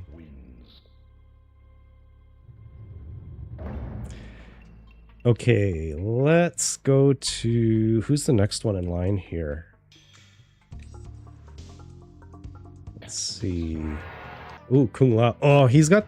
I thought he also had one of the most disgusting fatalities in the game. Most unique one. Where are we at here? I just have to scroll through my moveset. What? I must have passed him. Okay. Oh, there he is. Okay. There's a code to watch all the fatalities? On Mortal Kombat 2? Or wasn't that Mortal Kombat 3? I can't remember now. Okay, how do I do all this guy's moves? I got that one. Oh, that's right, he has a flying kick. I thought it's just... There it is. Yeah, up and down. Just gotta press down and high kick. Oh, one of his fatalities is also really hard to do. It's the one where he takes his head off with his hat. You have to guide his hat up to the person's head, the opponent's head.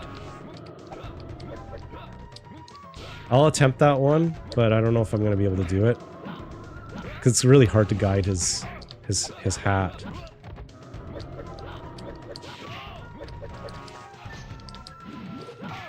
Oh. Oh, shoot. Hang on, let me pause. What's this? The slice. Sweep distance, forward, low kick. Okay. Try that out. Ha!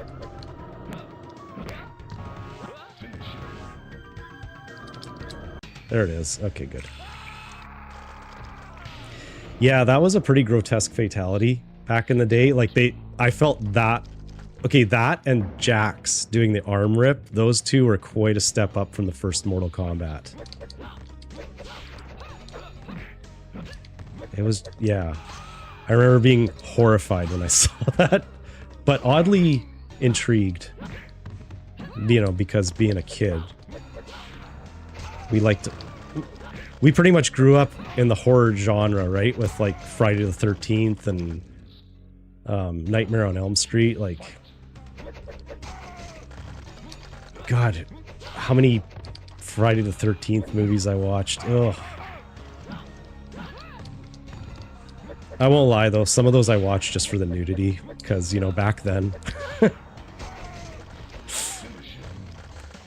was an adolescent, man. But yeah,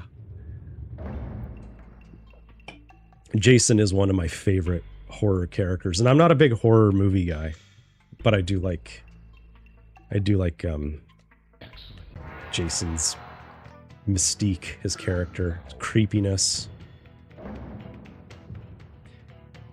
I do have a Jason mask around here. Oh, it's way over there. If you ever watched my other channel, Retro Fry Guy Plus, I actually have a stream where Jason appears. I'll just say that. There was a Halloween stream where he appeared. It was a lot of fun. Oh, man. There we go. Okay, so what's the hat toss? Oh, wait, no. Hat decapitation.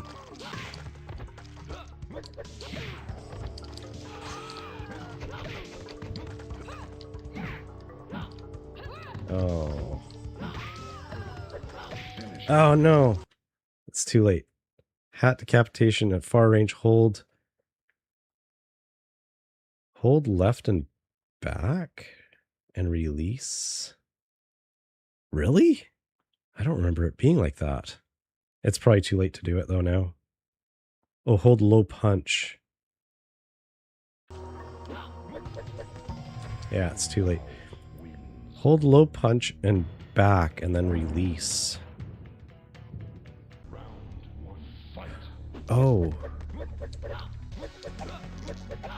Oh, I see. Okay. Oh, you know what? I'm fighting Kung Lao, so he'll probably do it to me. And then I won't have to do it.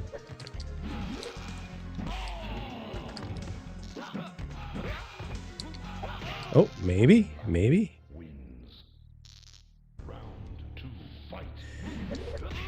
Yeah, so as like regarding all the fatalities, I know there's like some Mortal Kombat 3, we'll get into that one here shortly.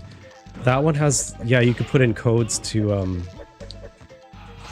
I think you could do one button fatalities in that one if you put in the correct code. Ah, shoot. I thought I had him there. So hold low punch.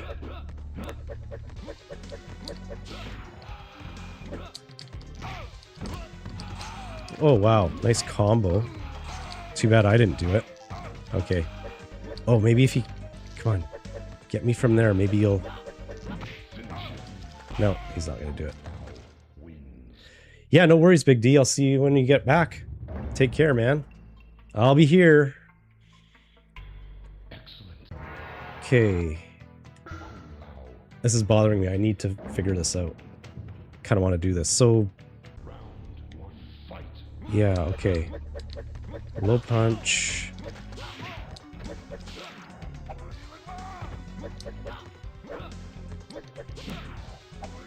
Oh, man. No, no, I'm not gonna do it.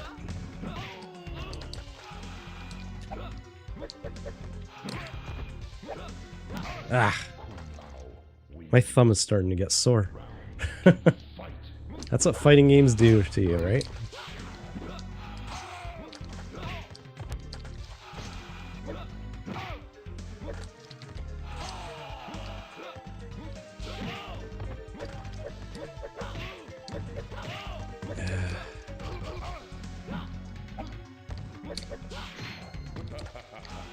There we go.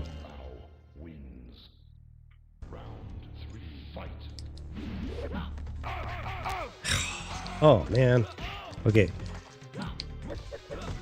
I am terrible at this. Oh, wow.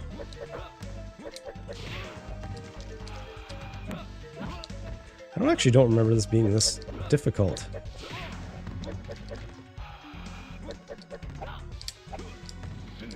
Oh, he's gonna do it. Oh, he's trying to. That's hilarious. He was gonna do it. He's just not far enough in the screen. Far enough away from me. Okay, let's just start again here. And I'll try to do a full playthrough of this after, like, once I kind of get through some of the fatalities I want to see.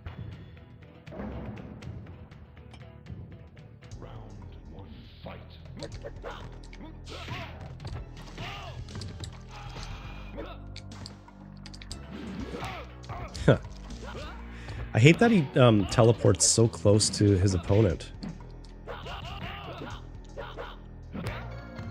It's too bad, like, they should at least give, like, at least a sweep distance away or something.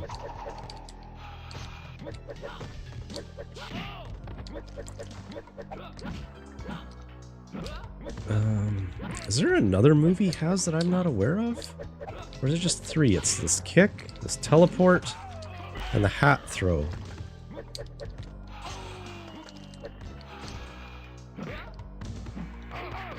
No, no, no. Ah, missed it. What else does he have here? Hat toss. Oh, he's got the whirlwind thing. Hold low kick. Oh, that didn't work. Uh-oh.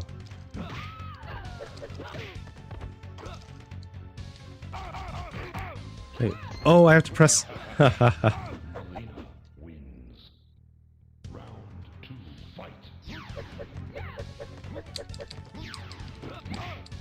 Okay. That's not working. I'm not sure. I'm confused by the instructions on that one.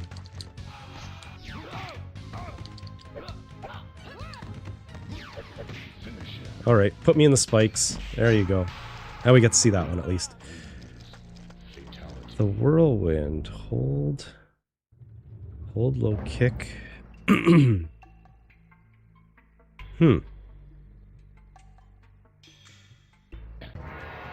Now I'm kind of curious. I want to do that one.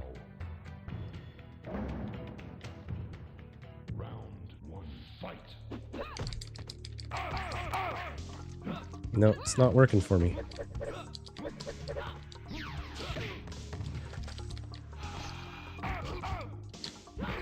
I think I'm going to concede this fight. I don't know. I don't know how to... I don't really know how to fight with him, so...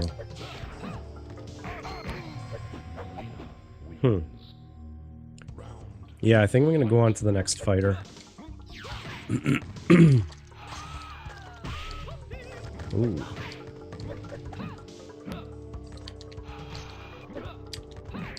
Let's see. Yeah, okay. Well, I got her once. Hold low punch. Okay. I feel like I have a chance here to try this fatality. Oh. Oh, wow. Okay. So it's like that. She really wants to keep her head. Oh. Oh, hey, I got it, but I didn't... Okay, so I didn't direct the hat up far enough. But you get the idea. Her head comes off.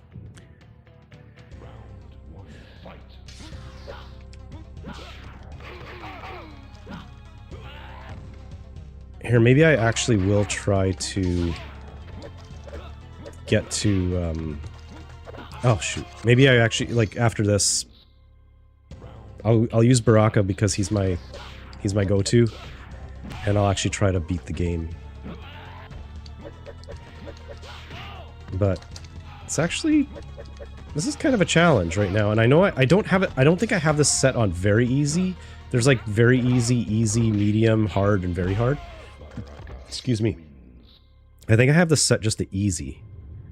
Just for the sake of getting through the game. Because we don't want a repeat of my performance on Street Fighter 2. That sucked. And then once I hopefully beat the game, I'll go back and try to do some more of the fatalities. But I'll just try to play kind of how I usually would play this. Like, I just kind of do the same moveset over and over again, so...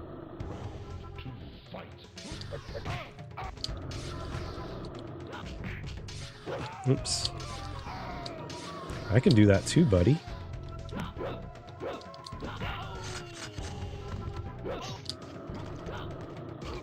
Uh-oh. Oh, no. Oh. That was always the fatality that I would do on him anyway. Like on my opponents. It's super easy.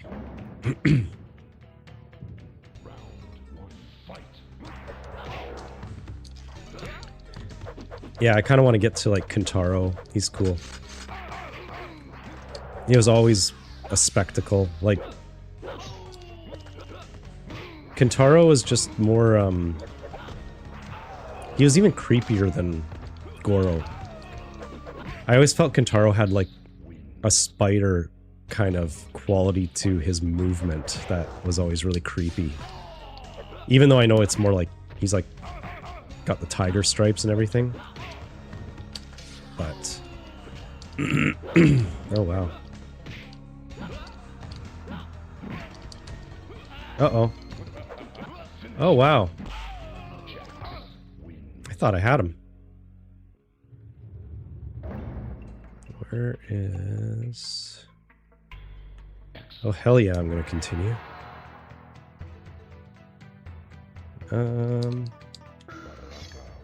Oh, actually, I should have tried Scorpion. I like playing with Scorpion too. He's good.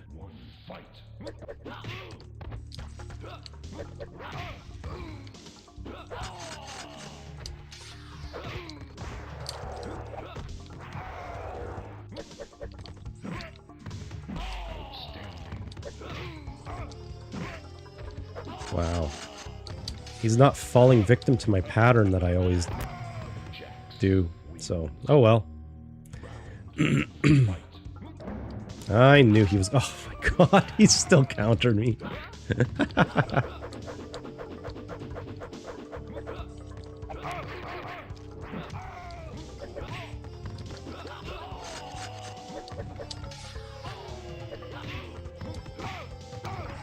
Oh no, I'm going down. Oh, he didn't send me down the pit? Wow. I thought that was like by default they would always send you down the pit. Okay, let's try Scorpion.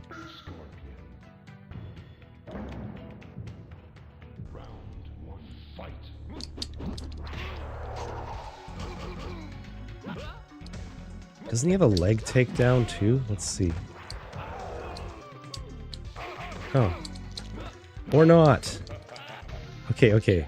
That was the practice round. Where's his leg takedown?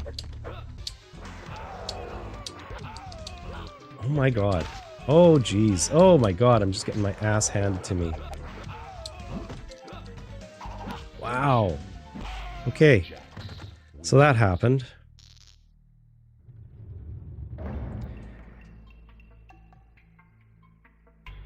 Oh, forward down, back low kick. Really? Okay, okay, it's half circle. There it is. That's what I was trying to do. Oh, jeez. I know, he's just gonna keep blocking it anyway. Oh my god. Why?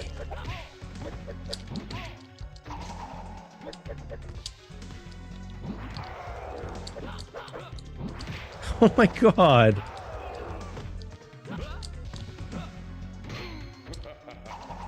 Wow. Okay.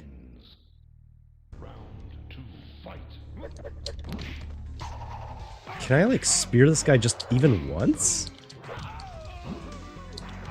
Oh no.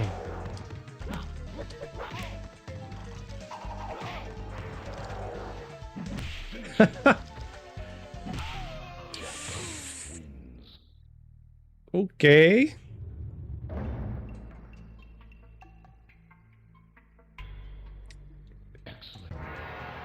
Sure. I'll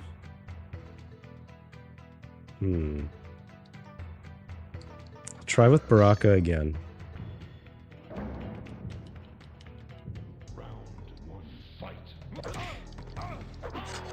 At least he can actually get a little bit up the tower before these opponents start getting too tough. Gives you some hope.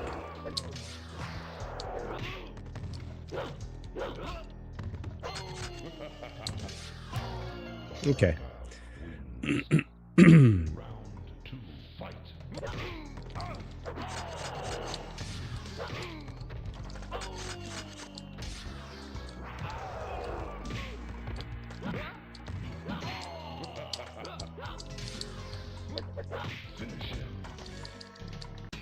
Yeah. Off with your head. I'm not messing around this time. Fatality.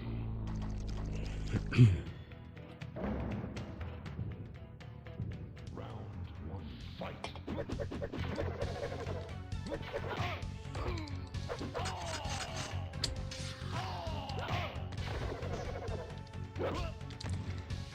Oh no.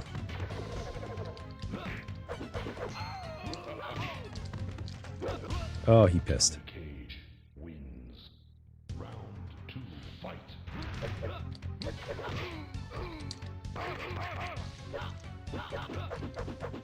Yeah, so remember, I mean, this is the arcade version, so it's meant to eat your quarters. Even on easy, even set on easy, it's like... It's still gonna give you a pretty good challenge. Here, I just have to take a second here to plug in my laptop. It's dying, man. Wait, I gotta continue. Here, we'll try Scorpion again. Just gotta... I hate when, like, your electronics, the battery starts to, like, die quicker and quicker as it gets older. My laptop's like 4 years old now, so... Apple has decided that the battery should no longer work as well as it used to. Oh my god.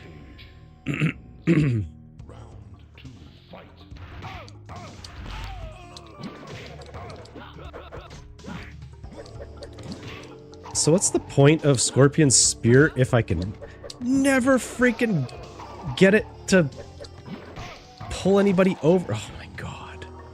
Really? Every opponent just blocks it or ducks it. What is the point? I can't believe even my go-to, Baraka, is not even doing the trick.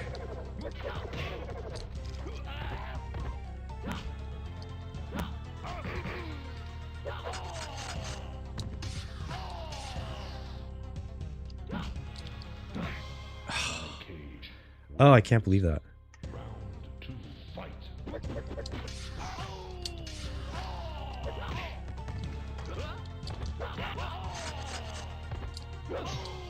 Oh, there we go. That's more like it. But now he's probably going to take me out. Yeah.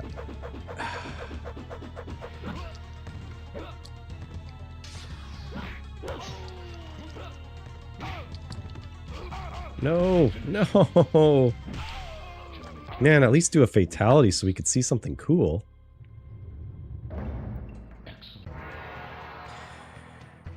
Okay. Sure, let's try Raiden.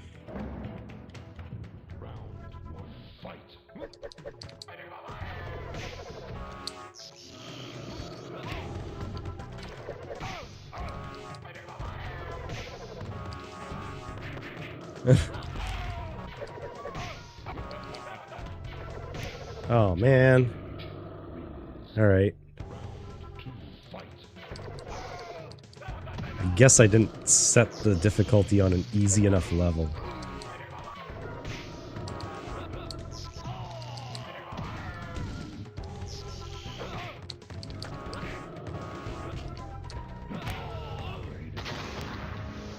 Okay. Again, that teleporting? That sucks that he teleports. Look, right beside him. Oh, wow. Okay, well, that was fortunate that he did the shadow kick.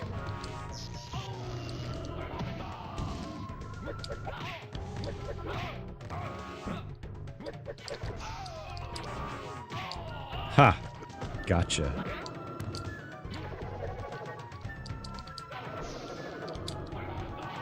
Oh no. Finish him, I've got nothing. I actually didn't think I was going to beat him, so I didn't even look up the fatality. Shoot. What the hell?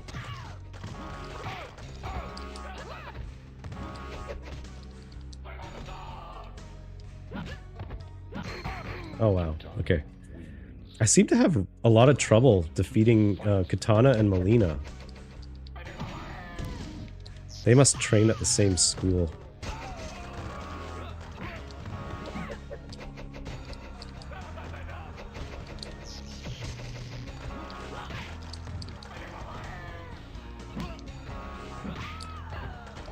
Ah, I knew she was going to get me sooner or later with that one. Oh no! Oh, here we go. Here's a fatality that I don't have to do now. The kiss of death.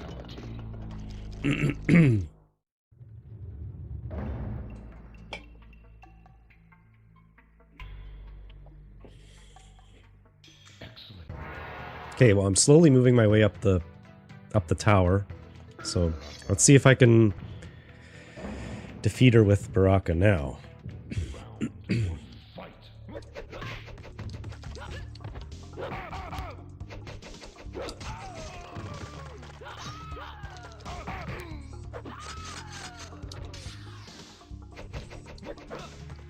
No.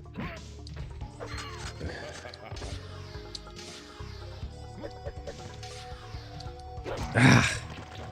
Knew it. Round 2, fight.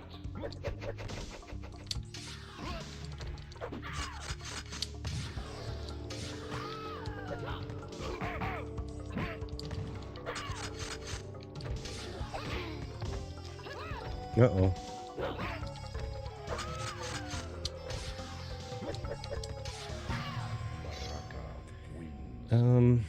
Round 3, fight.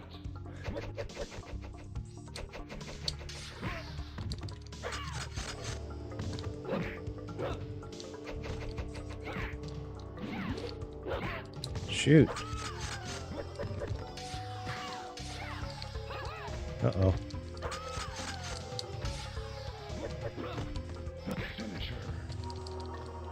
Well, I was going to try to do the pit, but I forgot. Forgot how to do it. Wins. Fatality.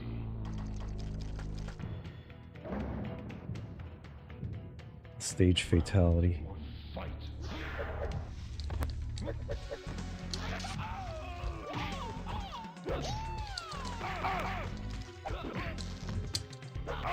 No. Ah. Wins. Round 2, fight.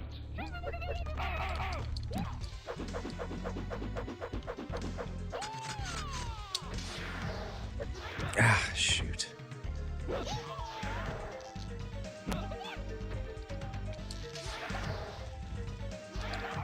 Oh, man. I was like, we were just trading shot for shot there. Okie doke.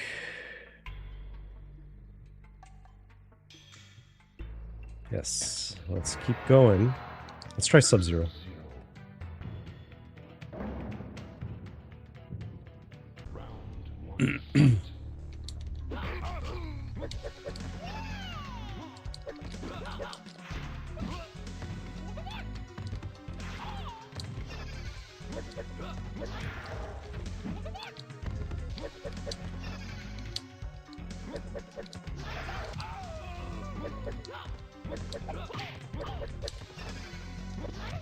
My God.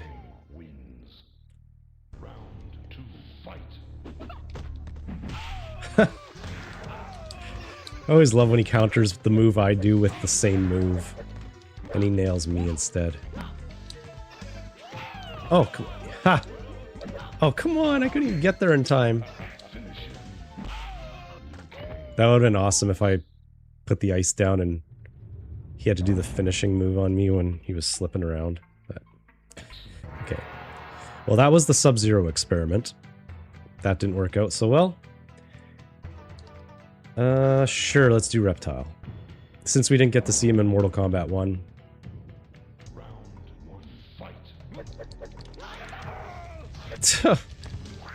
Oh, God. Wow.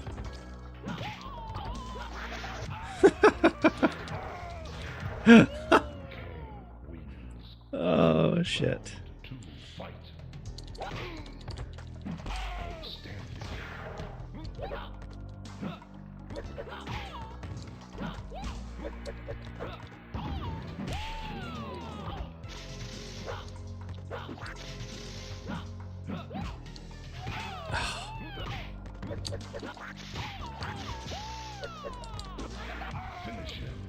In the drink. Man, at this rate, I don't think I'm ever going to get to Kentaro and Shao Kahn.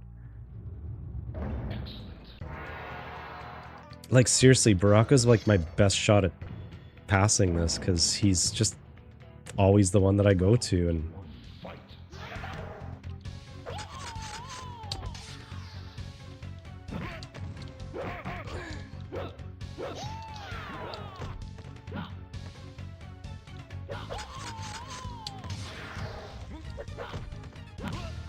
Alright, alright.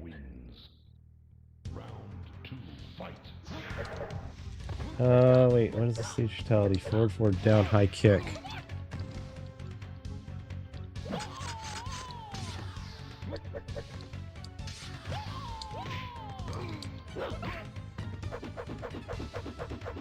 Come on, walk into it. Yes!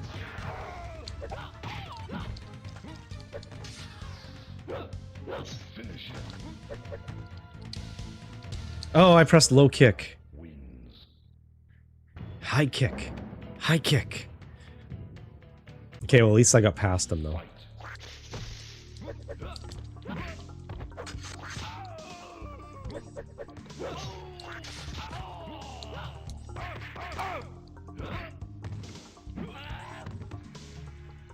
Oh, I knew he was going to go invisible at some point here. Come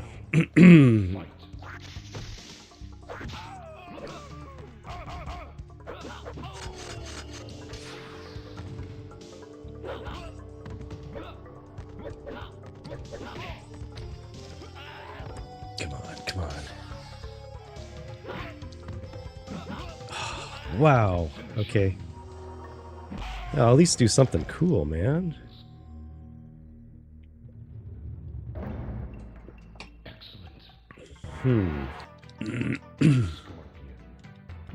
Give Scorpion another try. Just watch him block my spear every single time.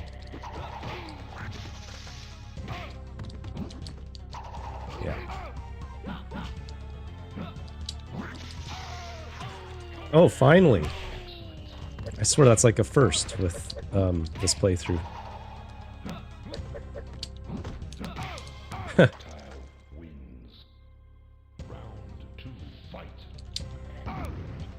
I don't know why I just did that. My god, none of these moves work. Oh, there we go.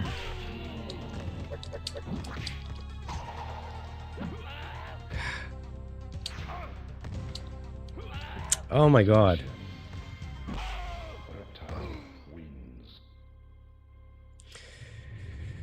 Well,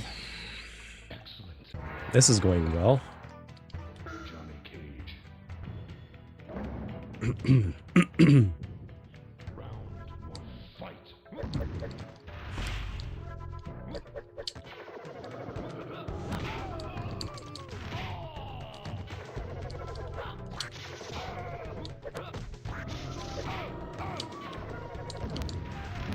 Ha.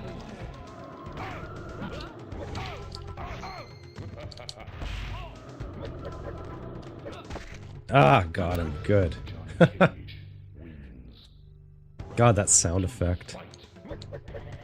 Uh-oh. Oh shit, I can't believe he got me.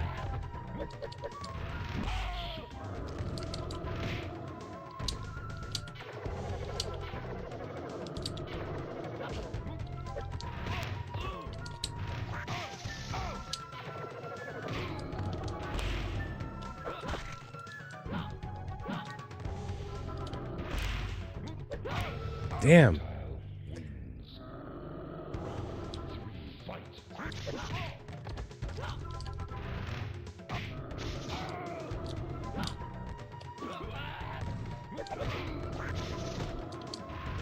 Holy crap.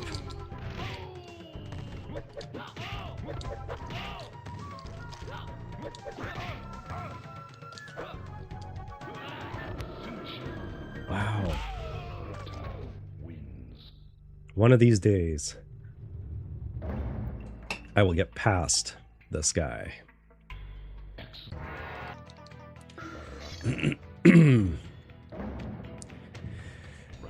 Looks like I got quite a few more to go through before I reach Kentaro.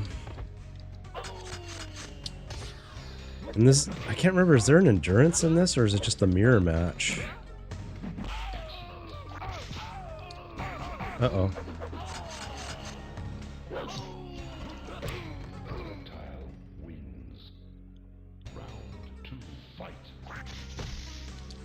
I honestly thought this this was going to be a cakewalk.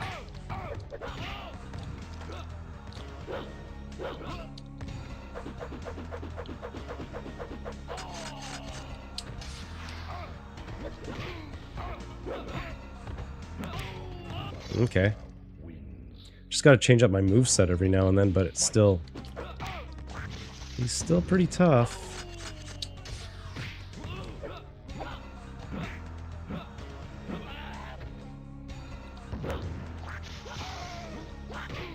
Oh.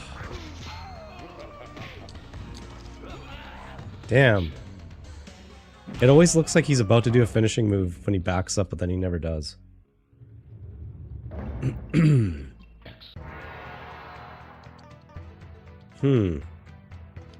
Let's try his own medicine against him. See if that works. Round 1, fight.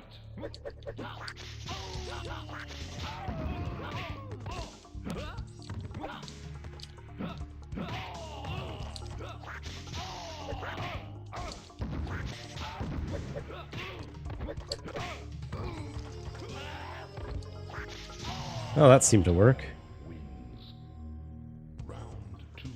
Wait.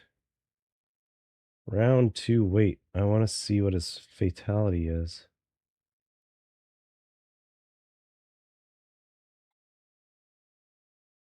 Half a screen away, back down, low punch. Right. As if I'm gonna win.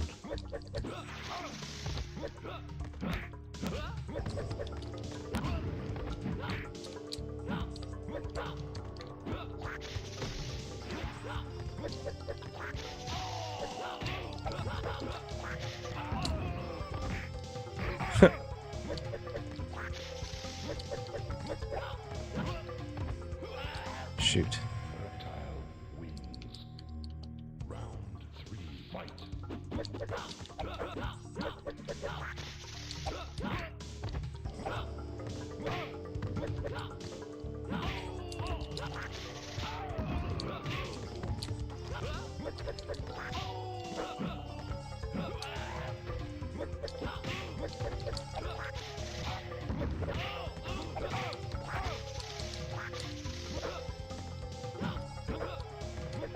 Come on. Oh.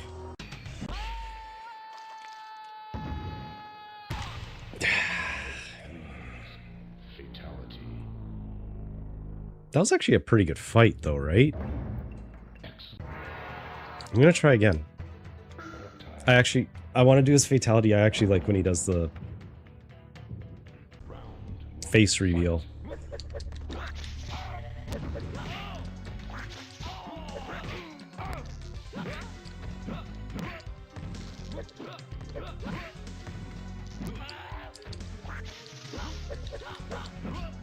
Shit. Wow. Huh. Round 2, fight.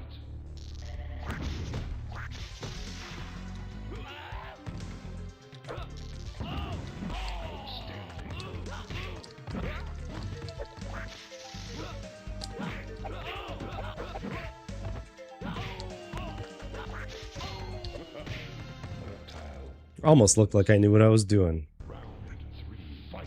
I have my moments. Oops. And then that happens.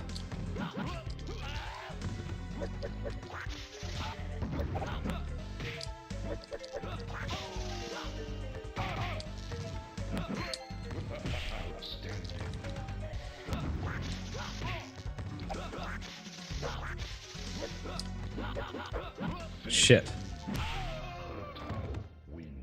I'm gonna try that again. I'm actually doing alright with Reptile.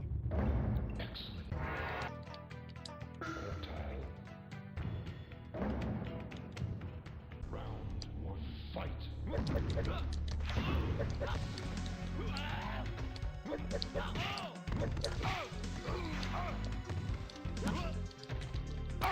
Oh man.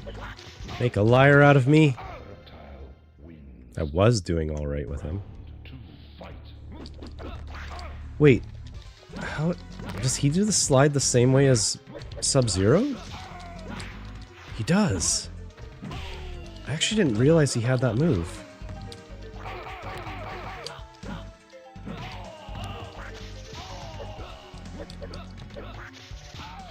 Damn.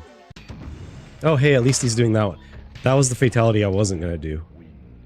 So, there it is.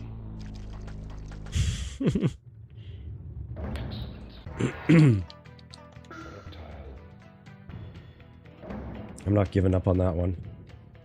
Round 1, fight.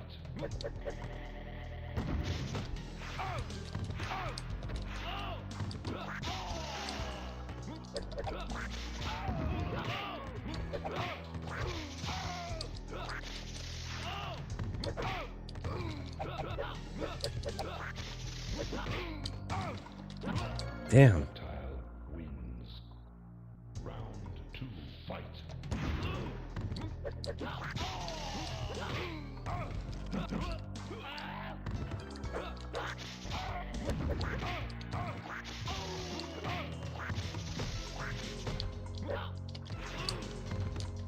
Finish him. Reptile wins. Fatality. Excellent.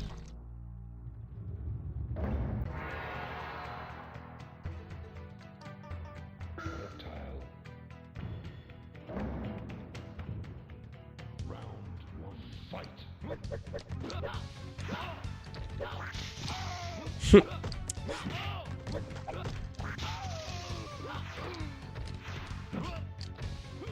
Shit.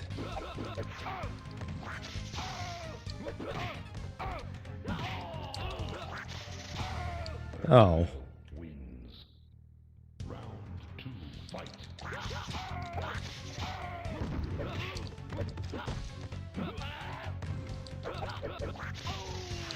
So it's kind of funny, in this Mortal Kombat, the trip doesn't really work it's not very effective. Like, it was such a big part of the first Mortal Kombat, but in this one, it's not effective. Oh my god. Fatality. I really want to get to Kintaro.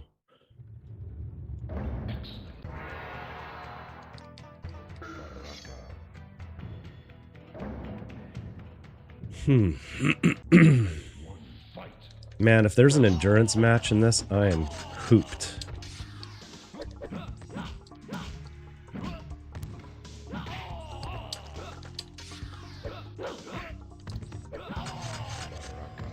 Wins. Round 2, fight.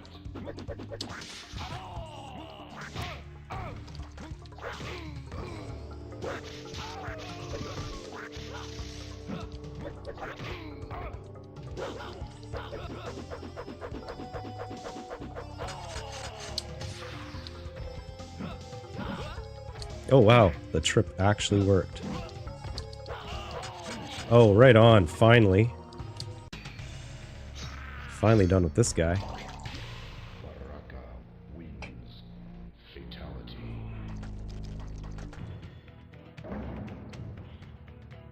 Round 1, fight.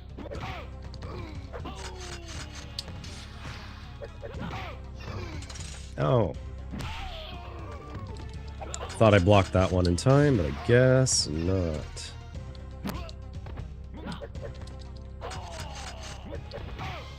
Man.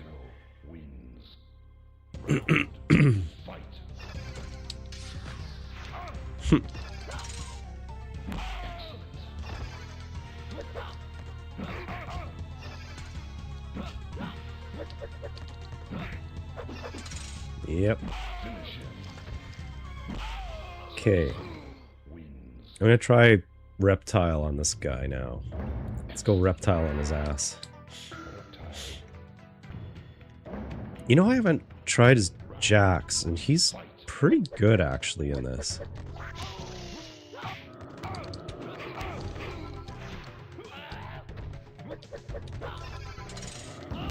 Ha! Oh my god, he still got me in time. Wow. No, I was gonna do that same move. I can't believe that gets me in time. Holy shit.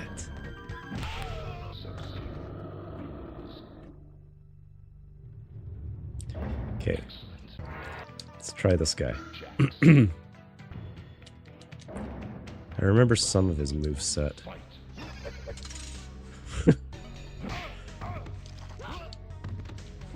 Oh god.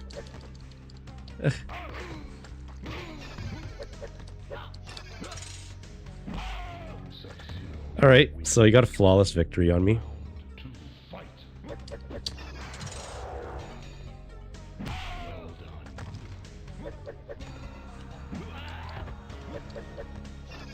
Damn.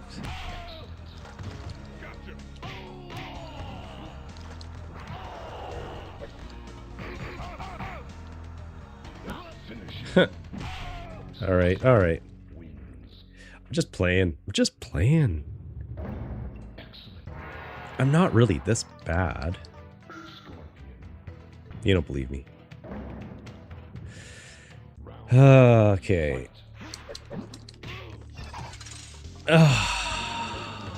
Insult.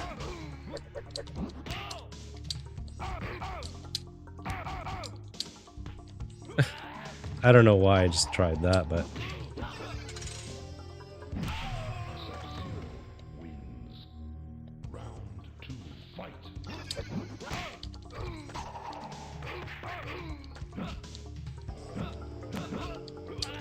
Oh my god. Holy.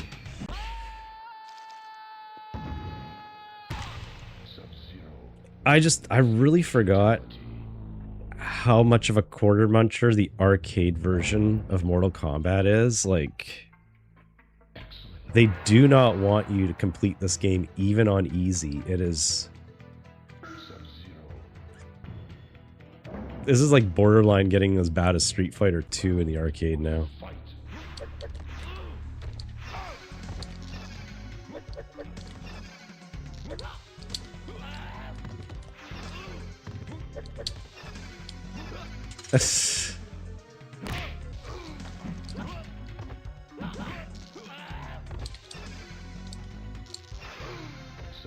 Man.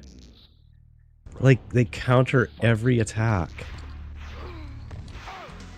Really? We're just gonna have a slide war here?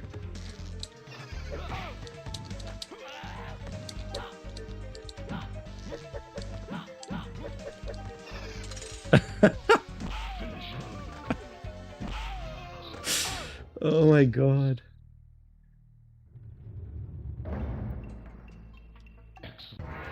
Hilarious.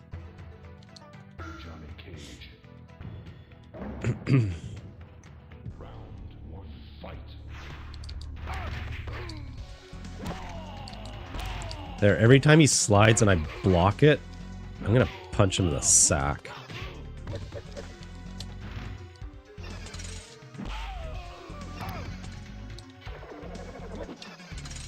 Damn.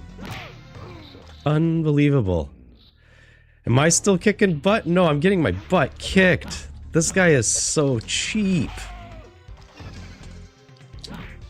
I think this is like the 8th battle or more that I've had with him, and I can't seem to take him out.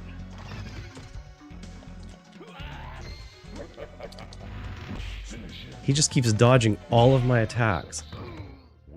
Again, this is on easy, and the quarter munching aspect of this game is ridiculous.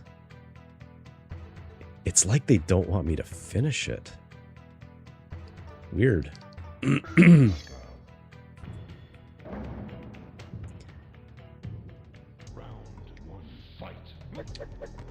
Like, I really do want to get to Kintaro, at least. Like, I could see if I don't get to Shao Kahn, alright. But, like, give me a few battles with Kintaro so we can at least see the cool factor. But can't seem to get past him.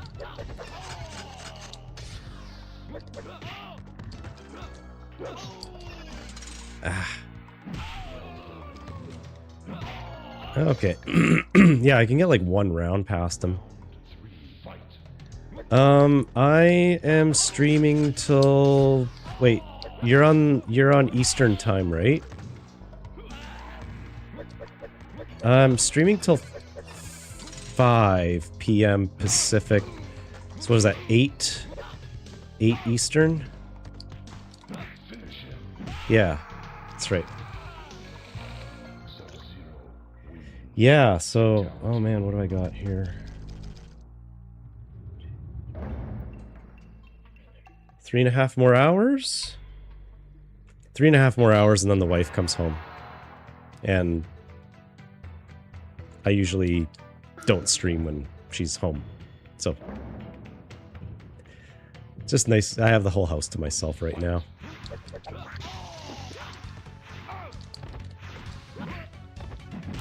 Oh, see, every move, always countering. Oh, yeah, that's hilarious.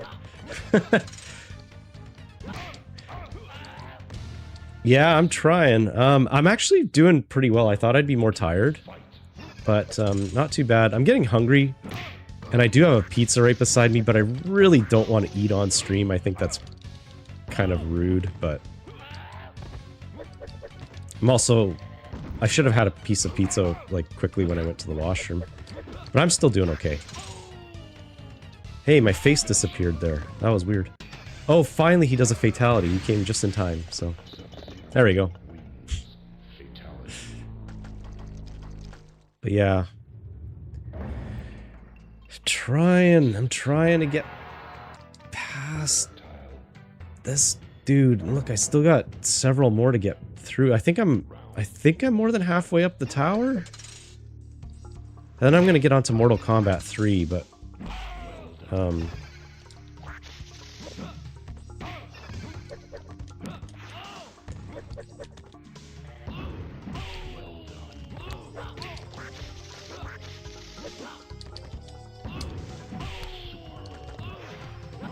huh. No, no, no. Oh.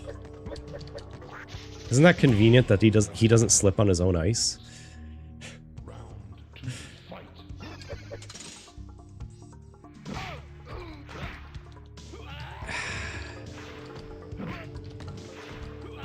Oh man, why do I even try that? He keeps blocking it.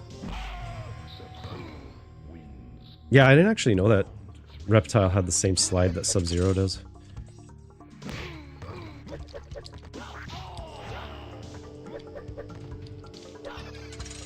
Huh.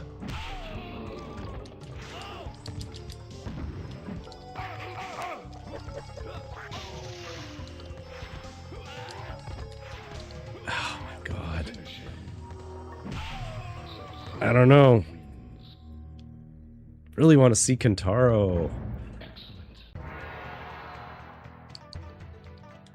I'll try trusty old Baraka again, see if he can do it.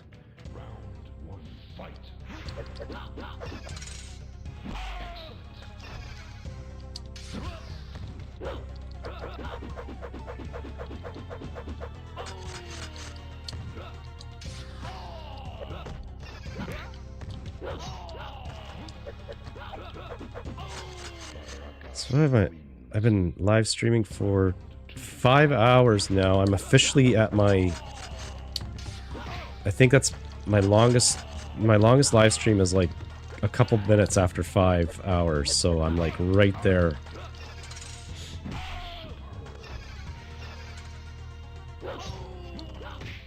Oh, finally!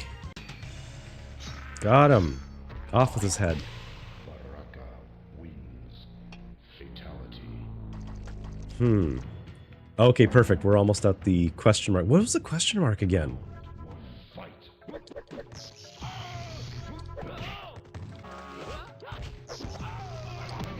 Hmm.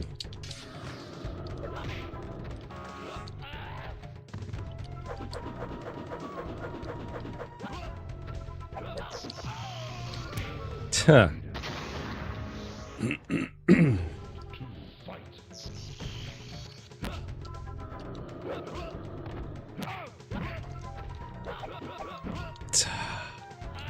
Wow, come on, let me get one hit on you, man. There you go.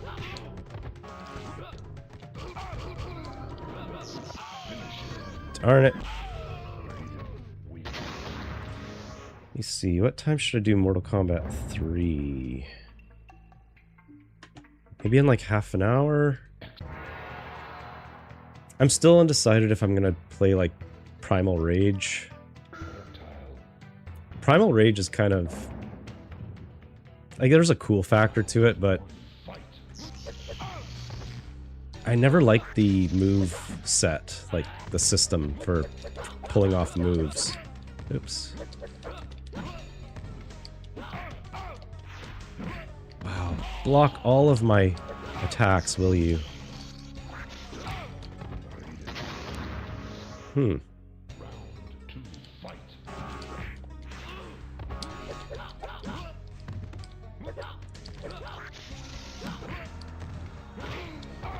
Holy shit. He just destroyed me. Unbelievable. Johnny Cage. Round 1, fight. Oh, wow.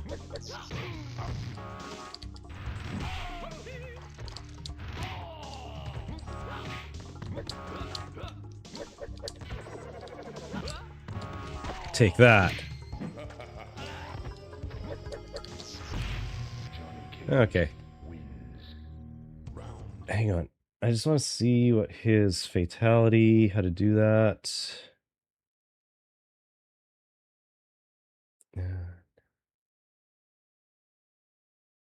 Down, down, forward, forward, low punch. Okay. 2, fight.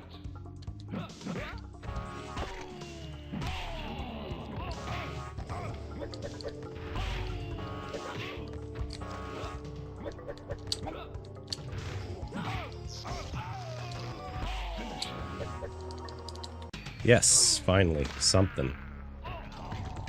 A ridiculous fatality. Ridiculous because how did the legs stay stationary?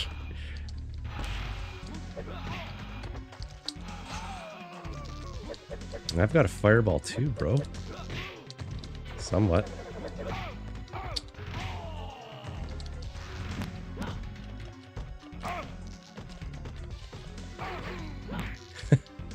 Oh yeah, that's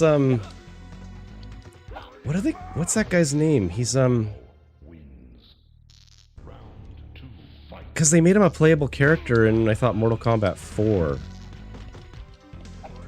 Which I never really got into. I didn't like that polygon kind of style that the 3D style they went with. I keep thinking it's like Blaze. It's like, yeah, I think it's Blaze. I think he only appeared in Mortal Kombat 4, if I'm correct.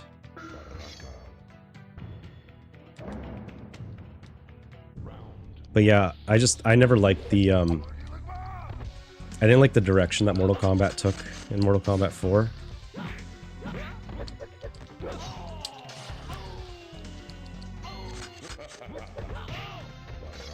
Ooh, there might be hope. I might get to Kentaro.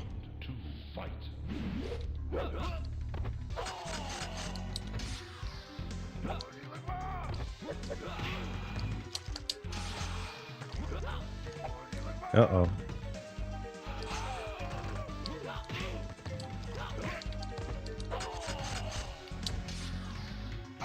No. Wins. Round 3, fight.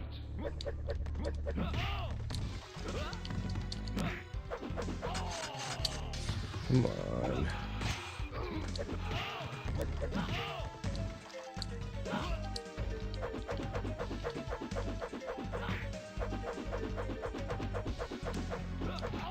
There we go. Excuse me. Speaking of which, the backgrounds are really cool. Pixel art is awesome. You're talking like pixel art, like on the 16-bit kind of styles. I love anything to do with pixel art. As far as like anything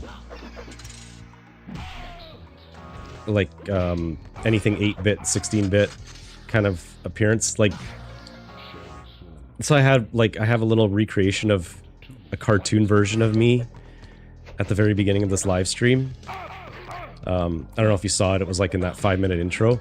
It's like super cute. It was something I always wanted. I wish I could animate it like an actual like an actual 8-bit like Mario character. And I'm sure I could. I just have to learn other editing software like Blender. But I've already had to learn so much just to make my own YouTube videos. I don't know if I have the energy to learn an animation software. Oh, okay, so I skipped over the question mark because I had to do like low kick or something for that entire match before it. And I think you get to I think you battle Smoke.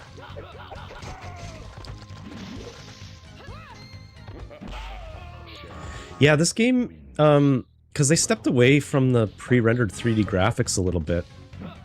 Like this game got a little more cartoony, but it was still really tastefully done.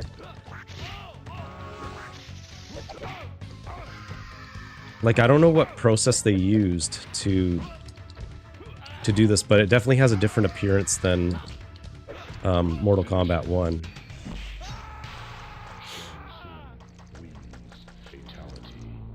Because, like, yeah, these were all still modeled after real people.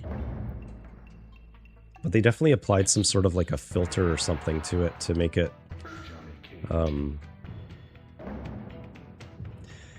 less realistic, leaning into the cartoon vibe just a bit. Wow, how did he miss me there? Not what I meant to do.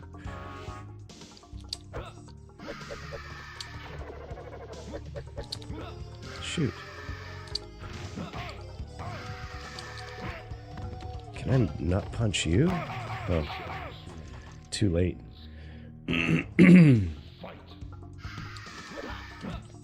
Ah, there we go. Gotcha.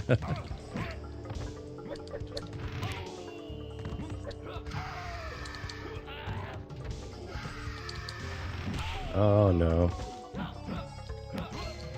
Oh no.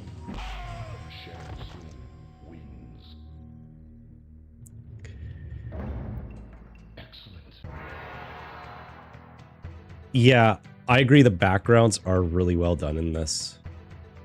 Because the Mortal Kombat 1 backgrounds are kind of boring.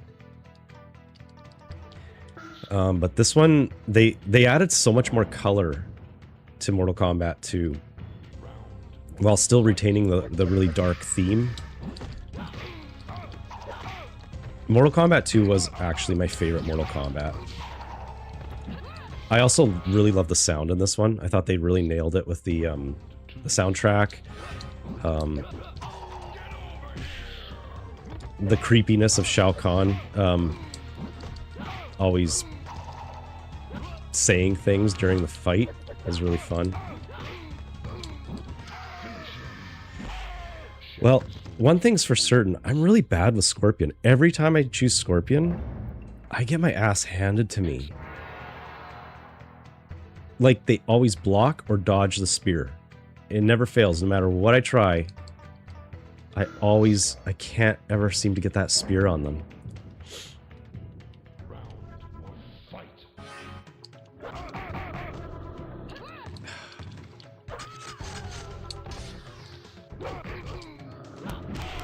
Wow.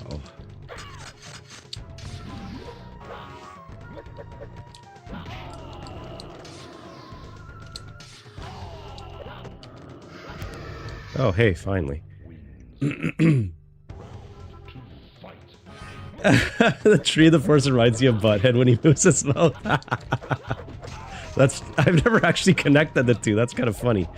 That's true. I always thought this was such a creepy level with the trees.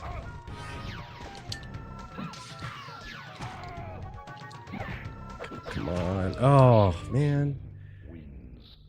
Almost there. We gotta see Kentaro.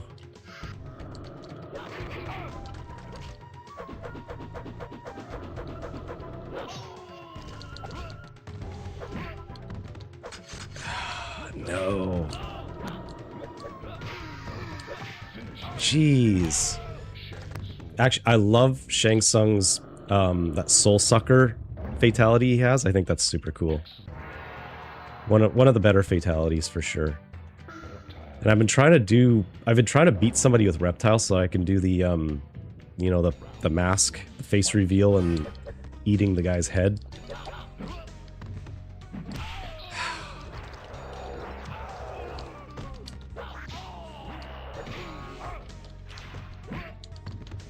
Wow.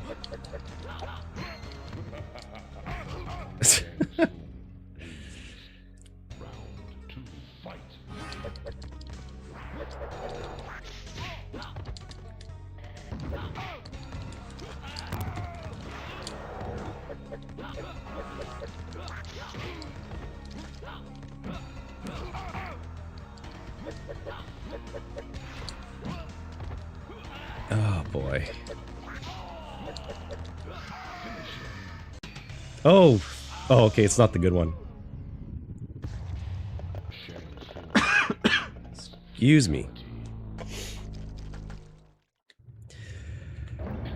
Oh, well, we're almost there. We're almost there. I think there is hope for me to beat this today. I don't know if I'll be able to beat Mortal Kombat 3, though. That's going to be a tough one.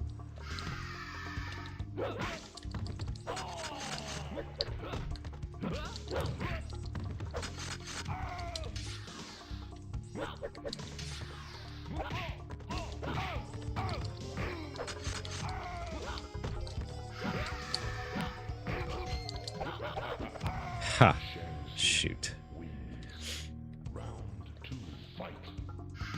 I'm always too afraid to try using Shang Tsung. He's very advanced. Like, morphing into all those different characters. That's a lot to memorize. I'm sure people have mastered his all of his moveset. But man, I never even spent the time trying to get familiar with all those transformations.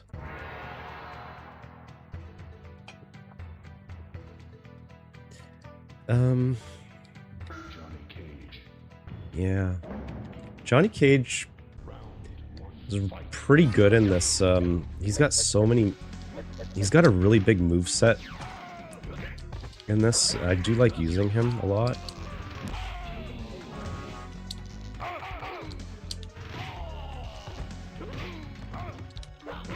Aha.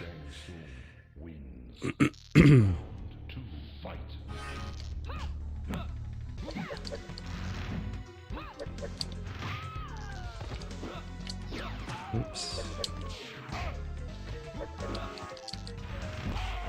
That's it. He's getting it in the sack. No, no, he's not. Damn. So this is the level that if you get the toasty Dan Forden thing or whatever his name is, this is the portal to smoke. So then that question mark, I think, is Jade. If you do the right things there to get her.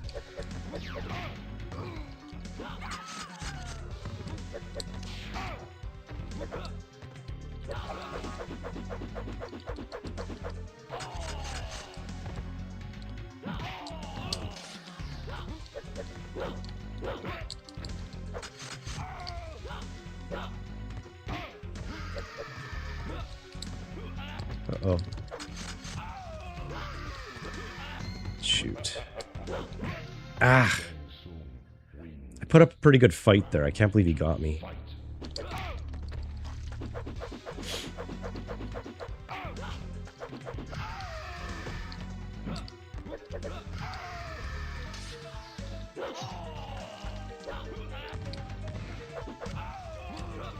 Oh my gosh.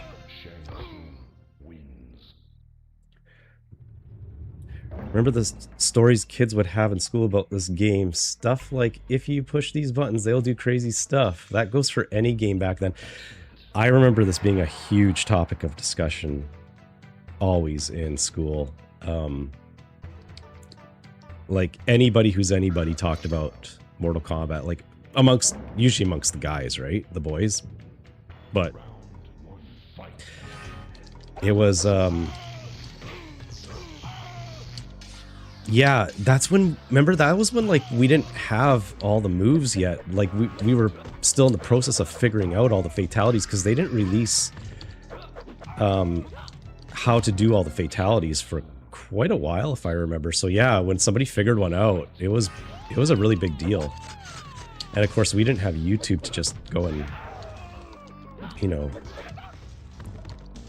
have somebody tell us how to do them. Again, that was the importance of the gaming magazines, right? They would release some of that information, kind of like drip feed it to us.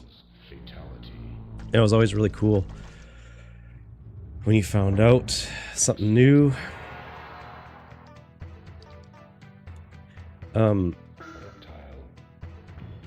Yeah, I was obsessed with this game in... I remember being obsessed with Mortal Kombat 1 in, like, junior high school.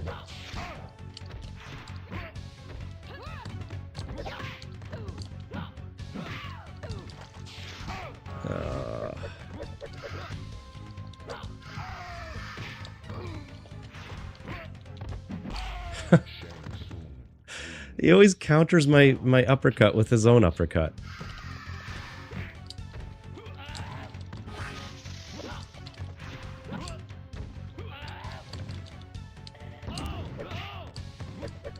I didn't think that was going to connect.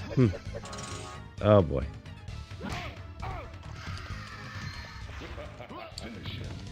And there I go.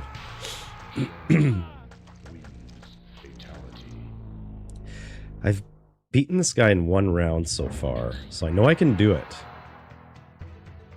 It's just, who's it gonna be?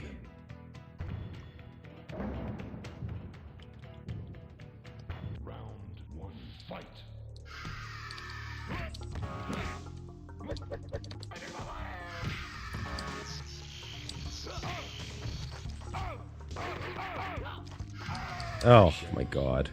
That was pathetic. I'm not really good with Raiden.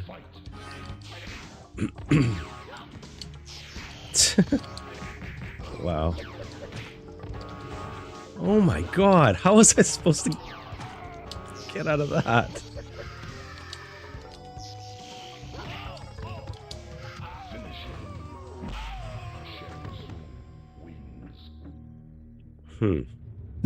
Oops. Sorry, hope that wasn't loud.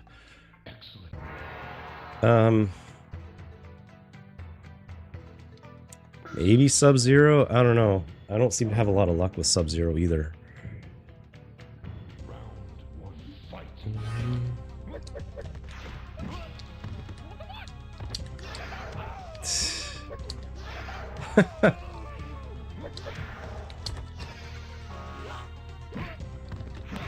Wow. Not even one hit.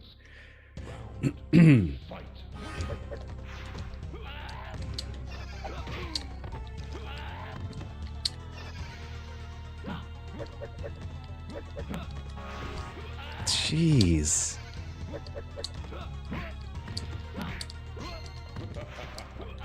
Wow. I can't believe they can't even give me one round. I'm just going to keep rotating through the characters that I know how to use. I don't know what else to do.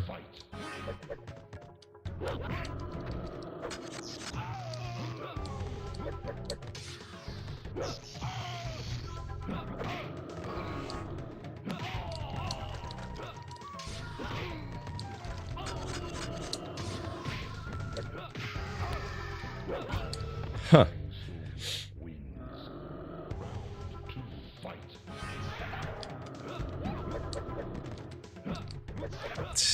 I knew it. He's just gonna trade fireball for fireball. Come on, there we go.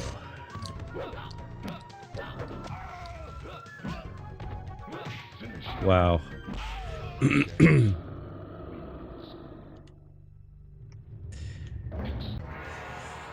Oh, I seem to be having some success with Reptile. I actually really enjoy using him. But what really sucks is that they just keep blocking all of my offense non-stop. Like,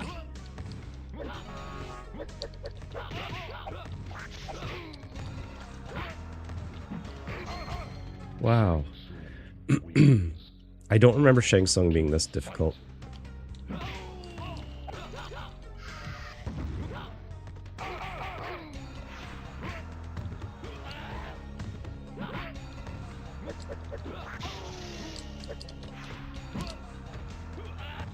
Huh.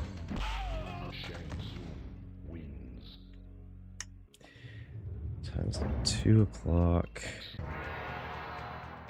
Shoot. Yeah, I don't really know who else to use there. It's like maybe I could try Katana.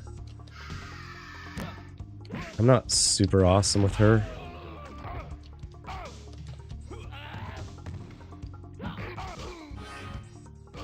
Oops. Oh, I did nothing there.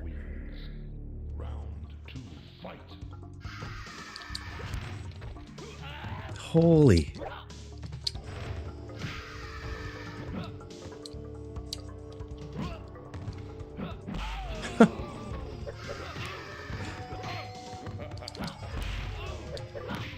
Wow. Brutal. Oh, this is the good one. Yeah, I like that. I think that looks cool. At least he did something cool. Can you imagine if I actually make it to Kintaro, how difficult he's gonna be? Here, I'll try Katana, but it's probably not gonna... I'm not good with her.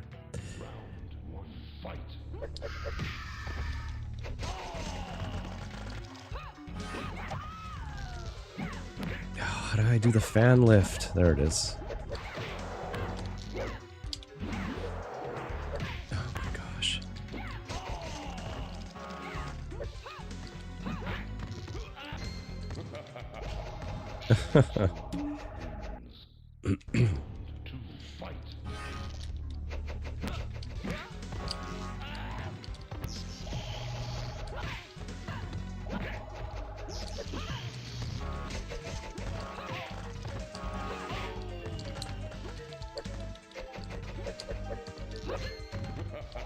Oh, hey. Huh. That was pretty close. I did better than I thought I would with her.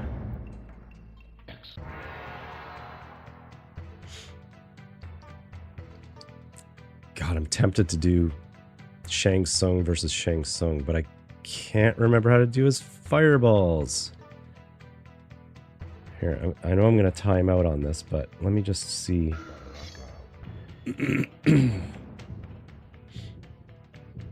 One squad. Fight.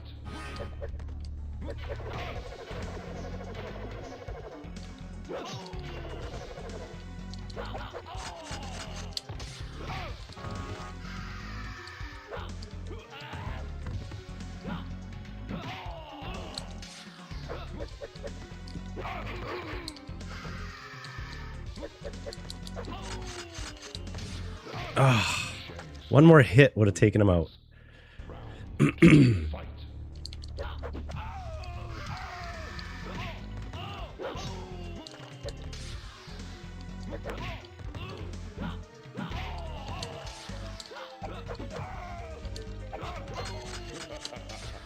Yes, finally. That's one. Round 3. Fight.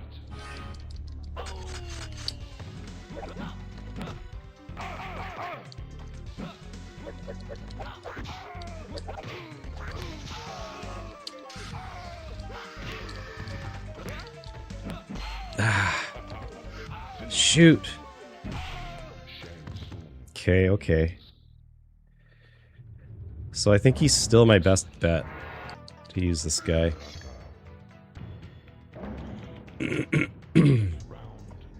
Fight.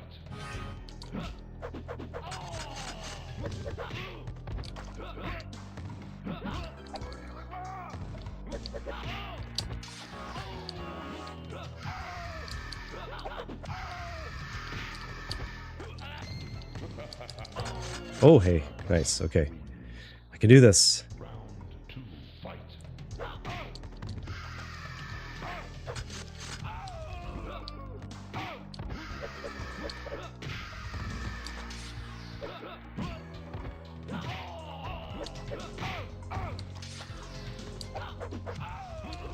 Damn. Shang Tsung wins. Round 3. Fight.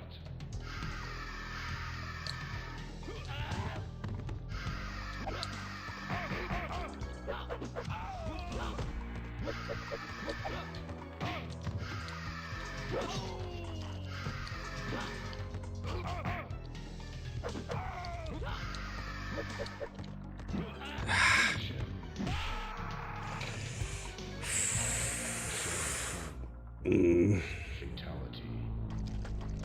Excellent. I feel like I can do this. I know I can. Fight.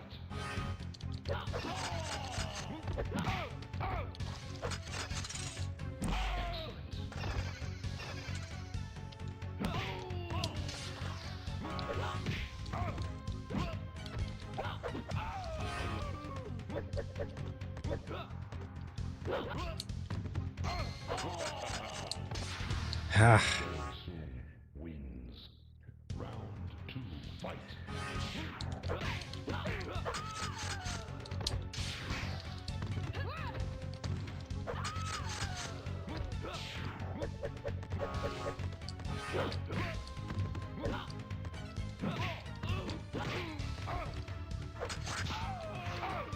Oh boy.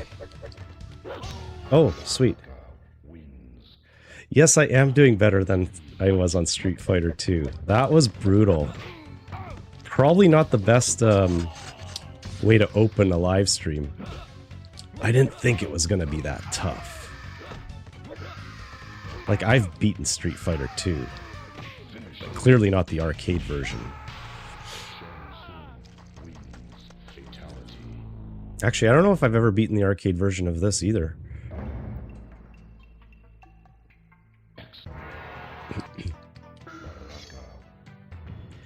So I'm almost getting past Shang Tsung. I feel it's inevitable. Sort of figuring out certain moves that, yeah, I can get away with every single time.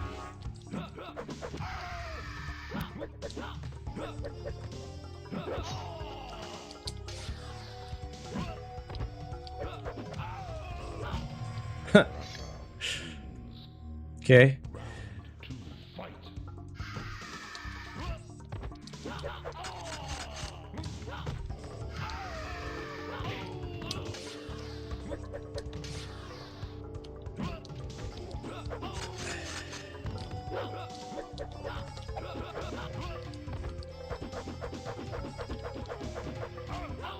Oh, excellent.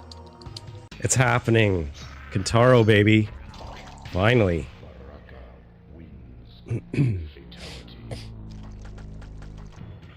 Yes. Haha.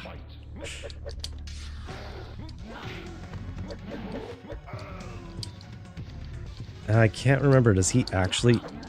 Yeah, I don't know if I can get him with these... my choppy blades.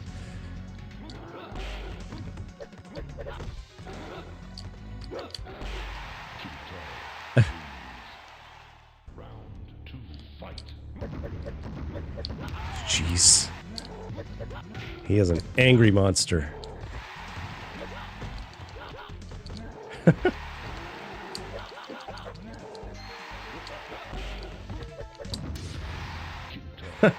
I don't think I stand a chance against this guy. I'll give a few rounds though. Let's, you know, let's have some fun here. I've worked this hard to get here, so may as well give it an old try. So let's see if Sub-Zero can do anything.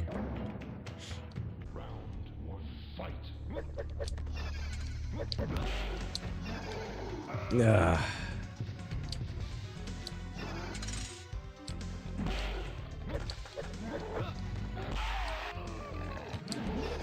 Oh.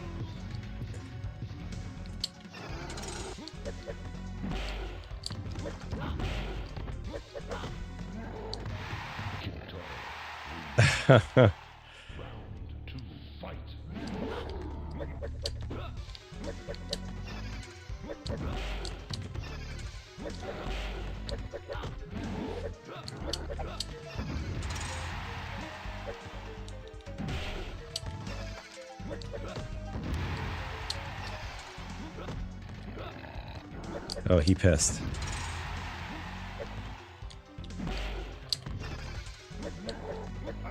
Ah. That's a tough one to get away from.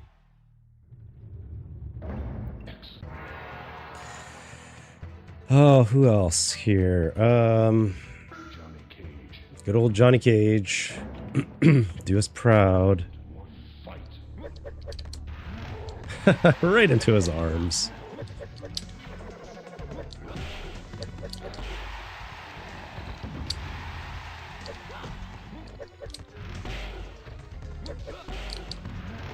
Oh boy.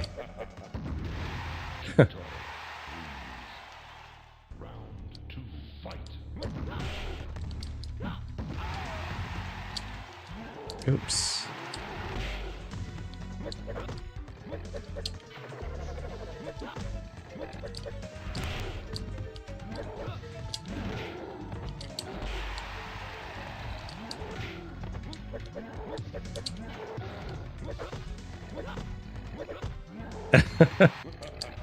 Oh, I did all right.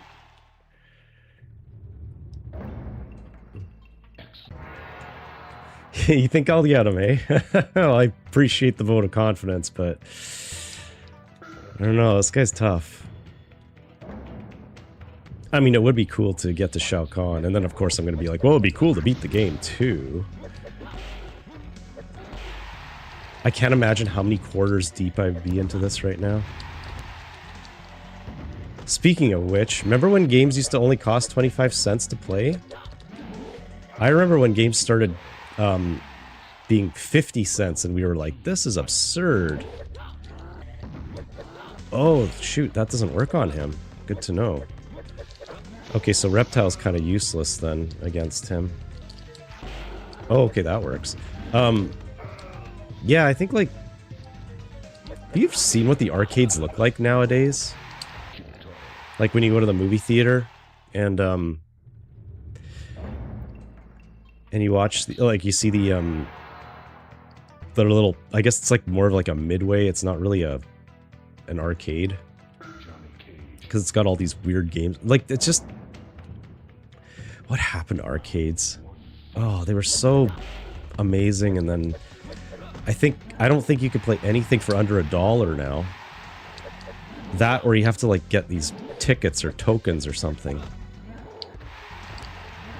Oh my god. That's right, I tried to trip him. Hard driving is the first one you remember being 50 cents? Oh, man. Yeah, okay. I do remember hard driving, yeah. Was that the one where you actually had to shift? Oh, shoot. Ah.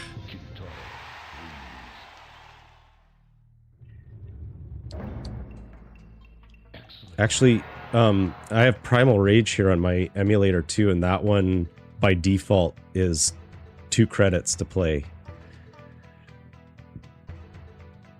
So yeah, I think that's just nuts. I think Virtua Racing was also like a premium game too. Especially if you played it in the it had the like the full cockpit, which was kind of fun.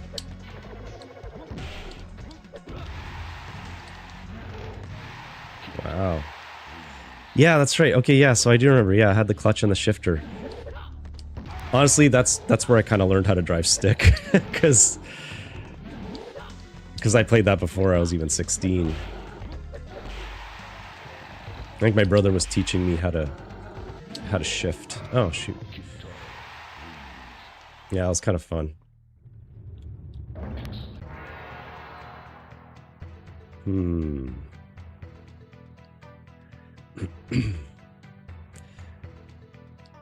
Okay, maybe I'll try Katana. I was doing pretty well with her, but there's only like one... Yeah, you too. See, games can be educational. Teach you real-life skills. Oh.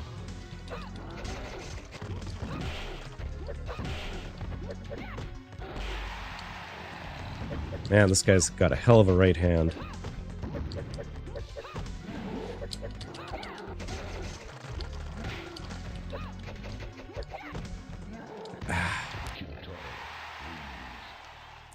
Turns out I'm better with Katana than I actually thought I would be.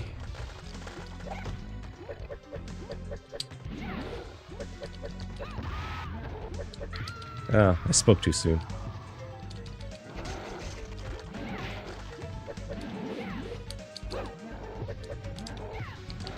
Shoot. Oh, who do I try now? Yeah, I think Baraka is probably not going to be a good bet. Shang Tsung. Back, forward.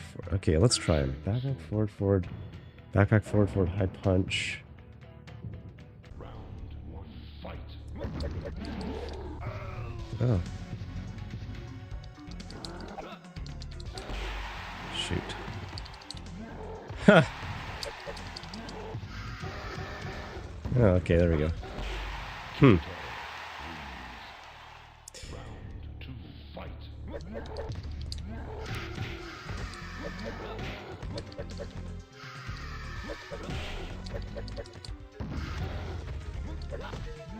This is like the only move I know how to do from Shang Tsung.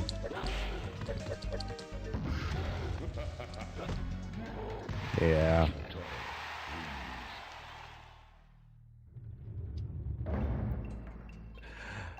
Mostly for us older guys that can drive stick. Young people don't even know what the extra pedal is for. Yeah, no kidding, right? I guess, yeah, that's really gone the way of the dodo now. It's not a thing. Oh. Okay, fine. I'll try Katana again.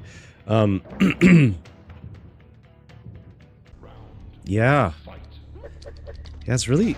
I never actually thought about that. That the whole stick driving is kind of gone, I guess. Unless you have an older car.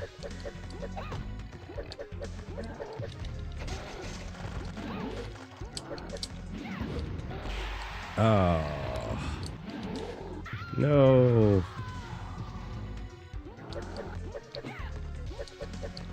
Does this even work on him? No. He's just looking at me like, you fool.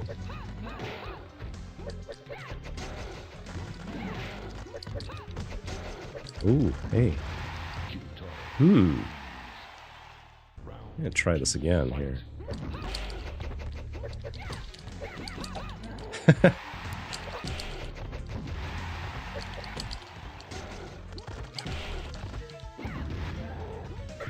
I thought I could just spam the fans at him.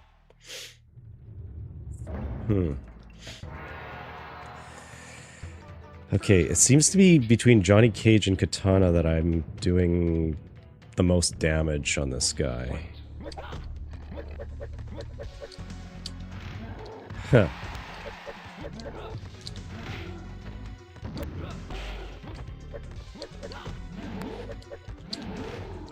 Oh.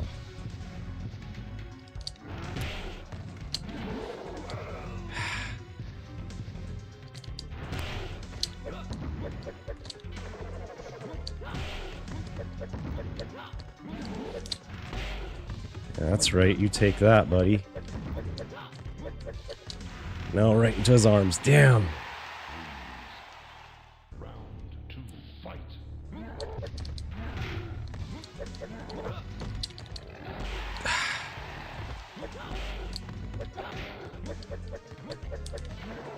No.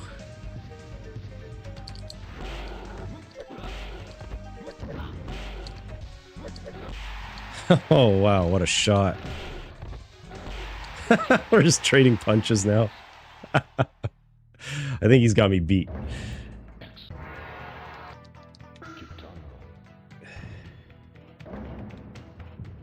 Round 1, fight.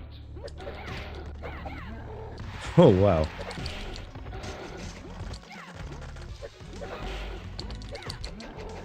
Jeez.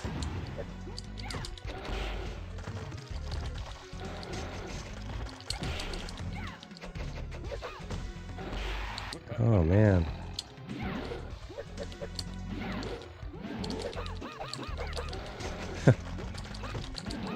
Ah. Yeah, I'm actually surprised how much damage I'm able to take off him with Katana. Damn.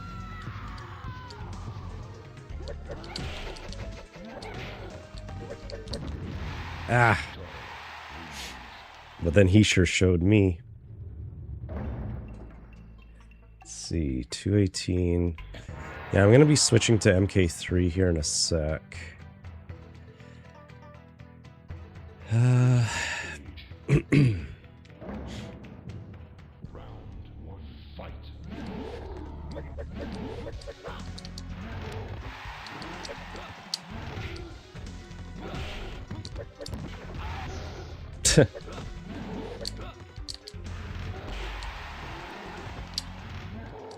Oh boy. Oh. Round 2, fight.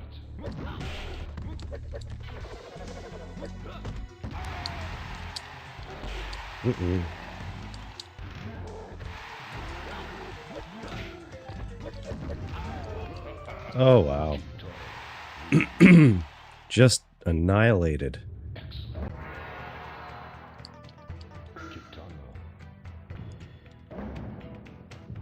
Round 1, fight.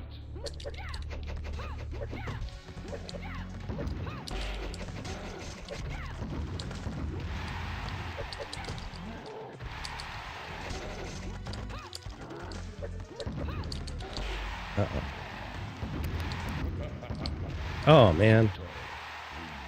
Series of fireballs.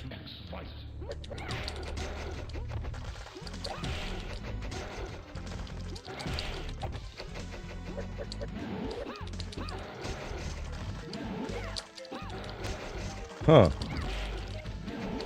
Oh, there we go.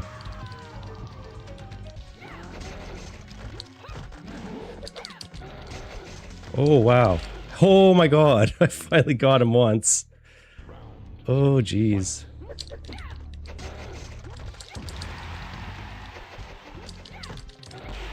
Oh, no. Shoot.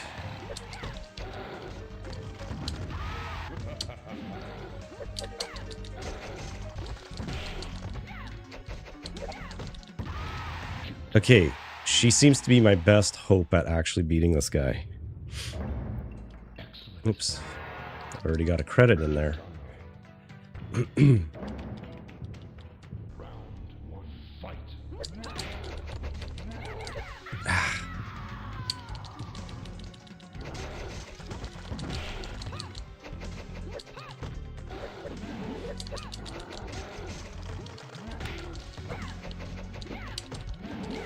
No.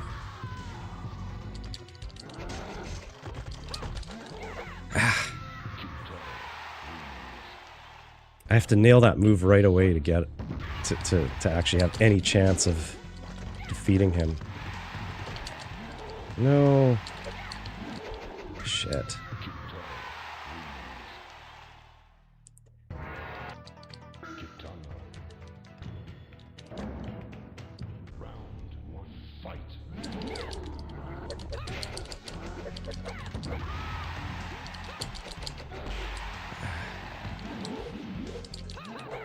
No.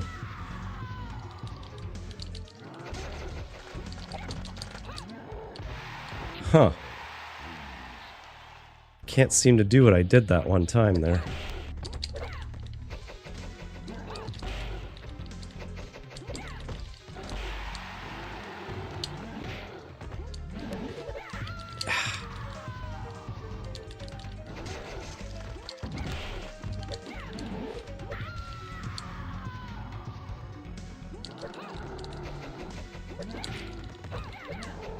Damn.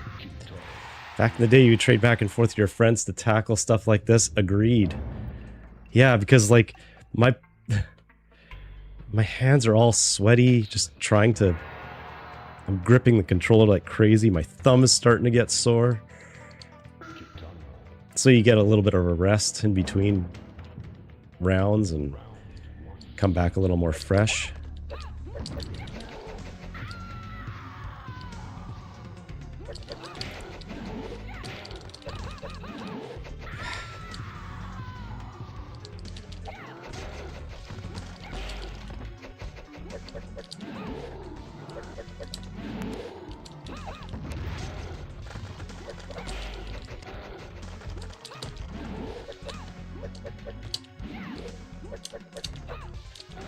Ah, shoot. Oh my god.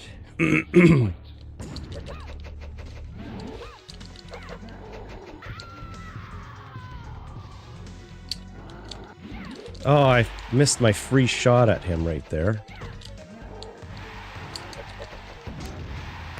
Huh.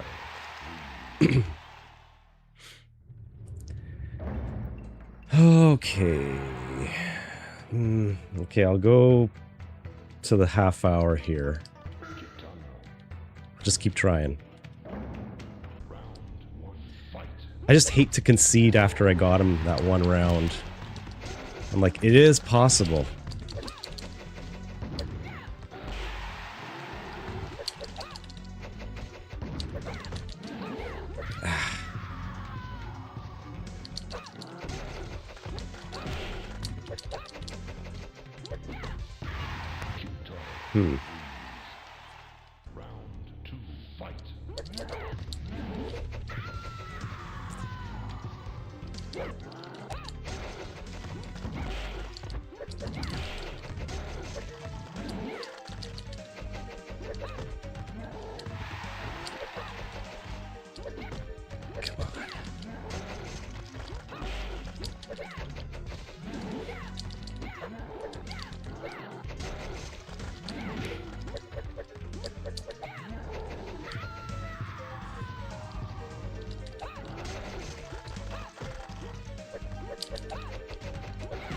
Oh, shit.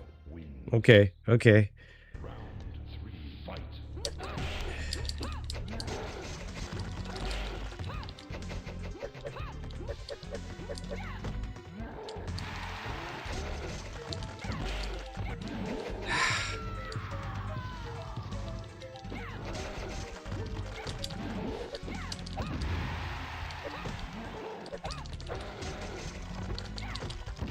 Damn. That was the closest I got to beating him. My heart was actually racing because I thought I was going to get him there.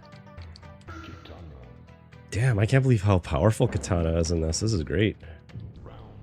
She's awesome. Underrated, man.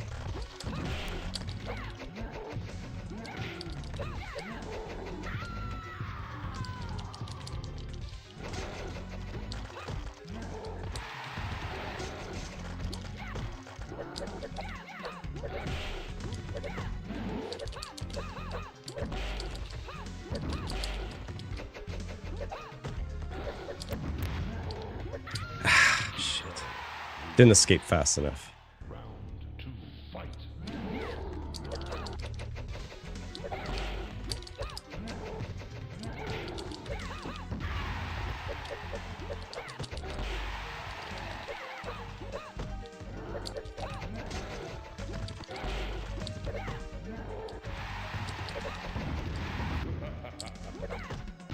Ah.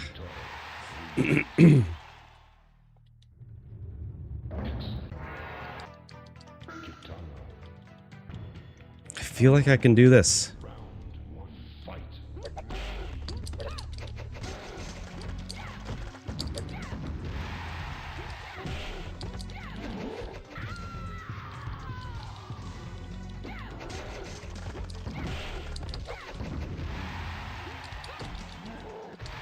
Damn. Well, he is quite a spectacle to watch, at least.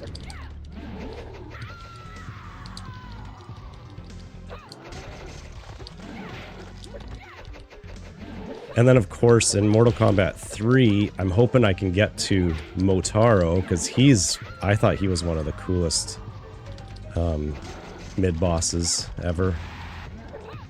Creepy dude. I mean, they all progressively get creepier.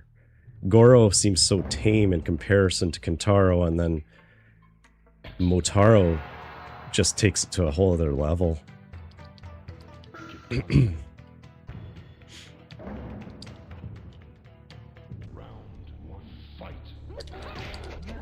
Oh wow, I can't believe you caught me in that.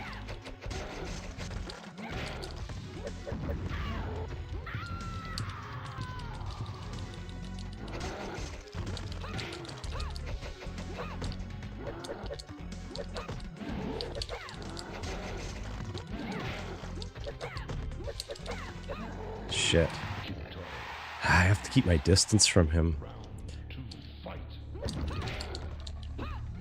Oops, what was that?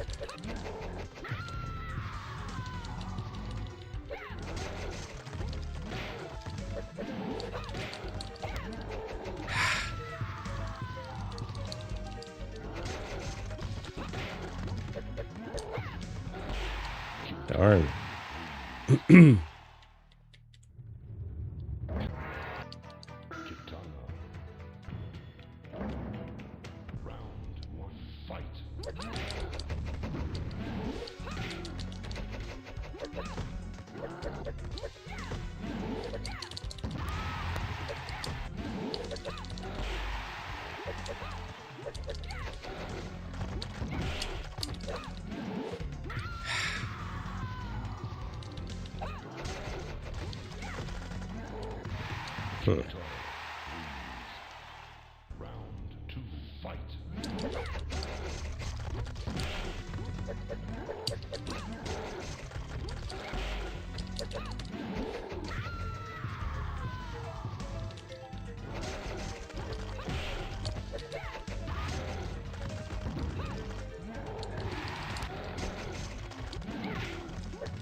Damn. Thought I was gonna get him there.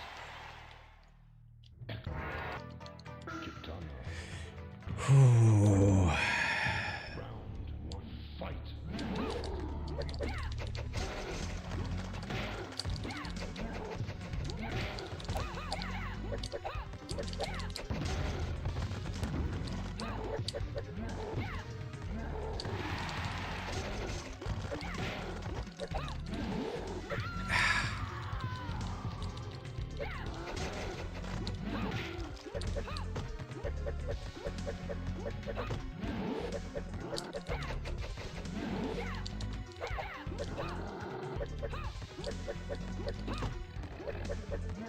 No.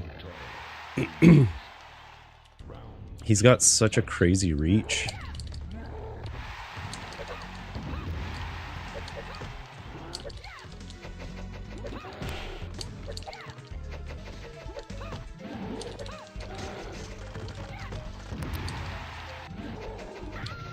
Darn it.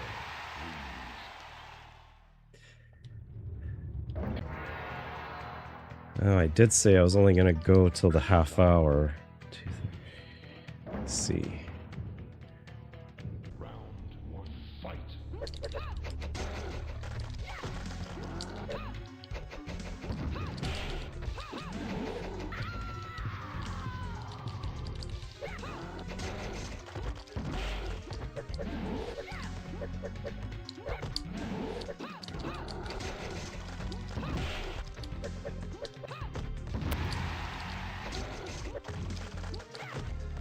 No.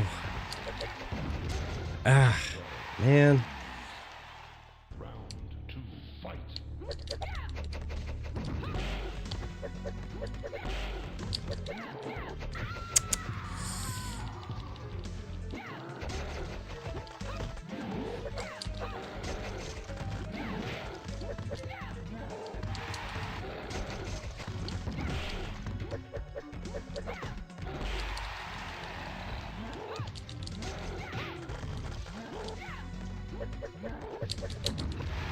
Darn. Getting so close.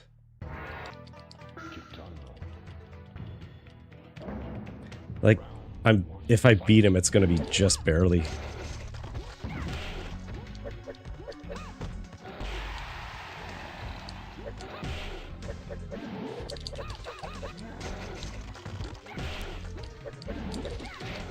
Ooh, nice.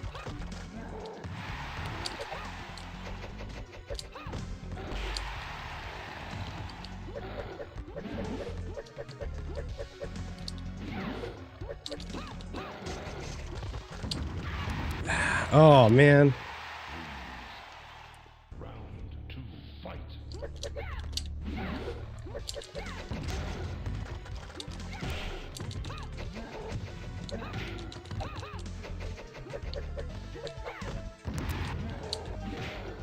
Oh, yeah.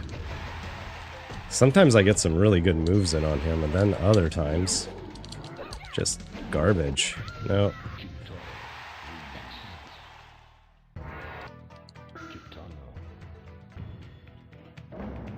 Round 1, fight.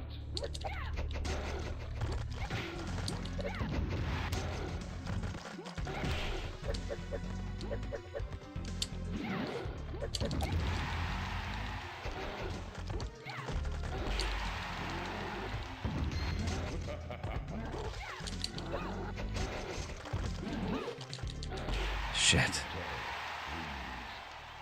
Round 2, fight.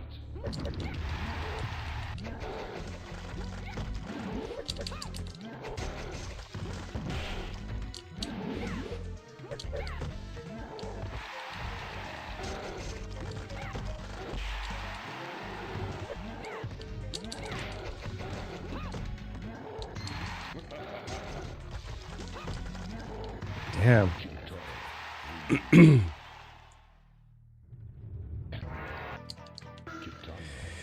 Try again. Round 1, fight.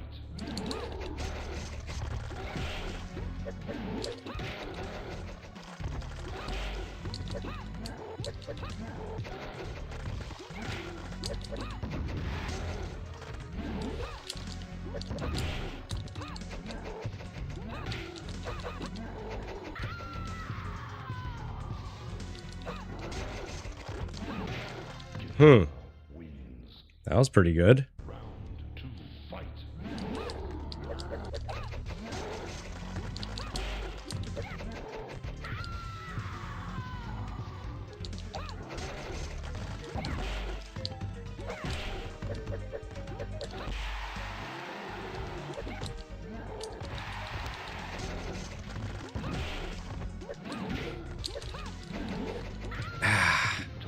Damn. So close. Fight.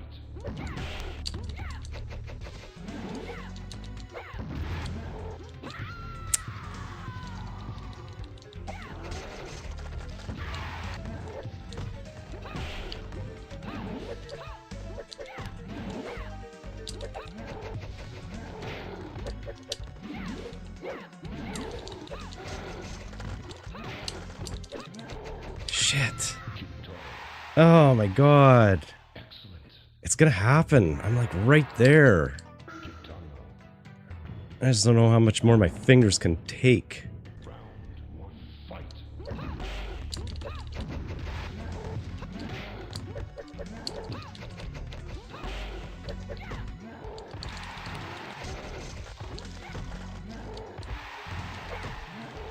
Shit. Darn it.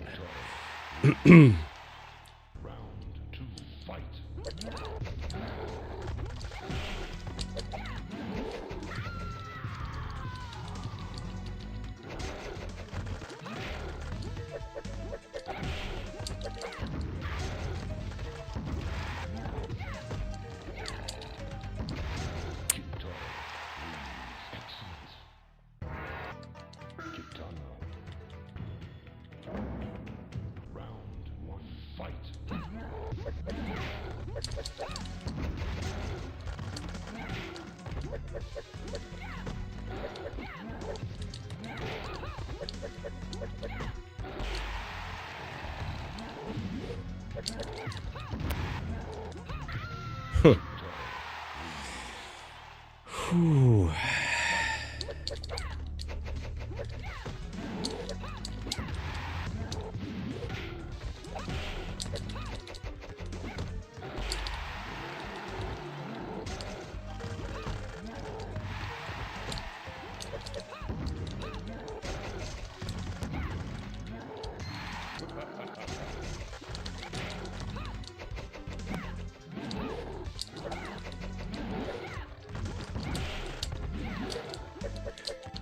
No.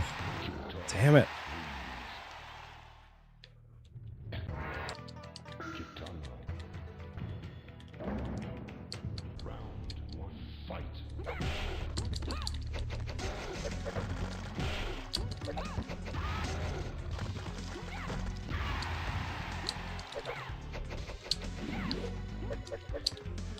Shit.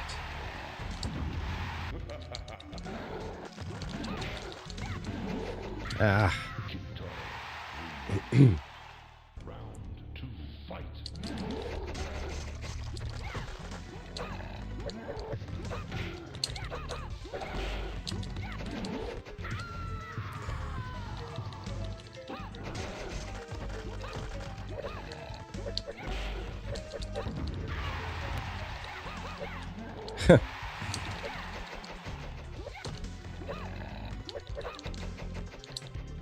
No.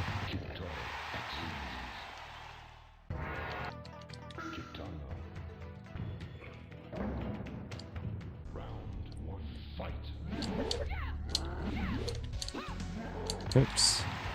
Not what I meant to do there.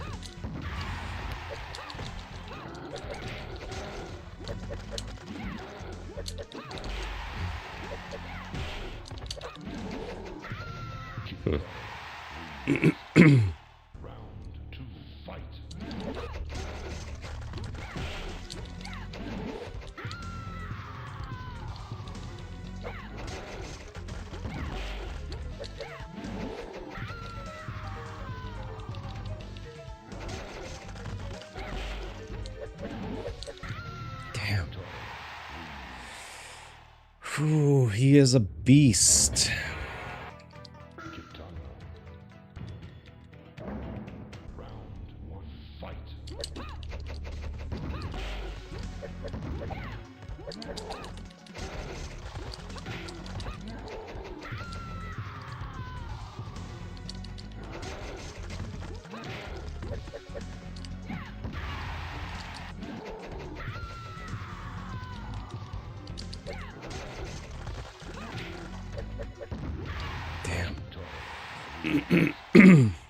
I need better defense.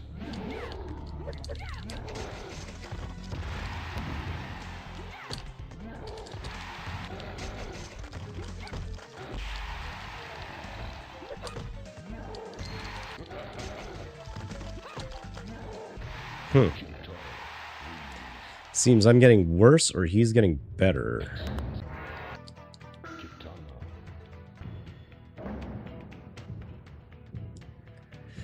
Yeah, his jump and stomp is, it has like crazy reach. It's really hard to, especially if you're like at the edge of the screen, it's really hard to get away from it. Yes, and I'm trying my best not to curse in this live stream, but, or at least drop F-bombs. I've been known to do that a few times. Oh boy, oh, I'm just getting massacred.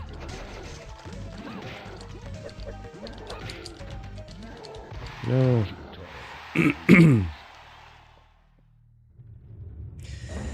I don't know. I don't know if my thumb can take it. Because now I'm like so determined to see Shao Kahn.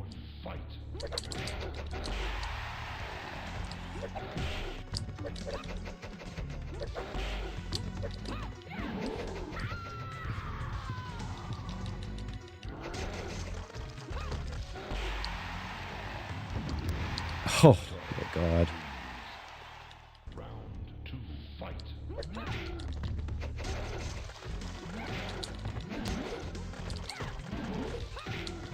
Oh, nice. Huh.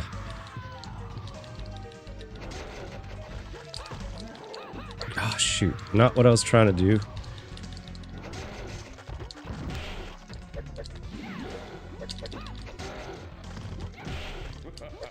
Yes. There's one.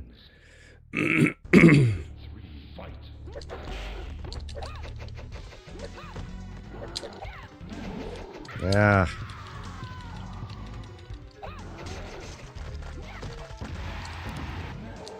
Oh, jeez, sitting duck.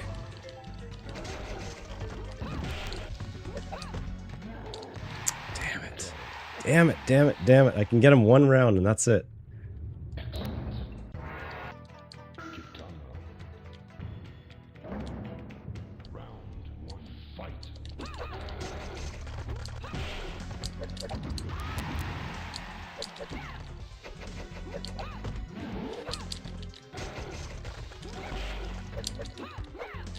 Oops. Shoot, I can't believe he got me on that one.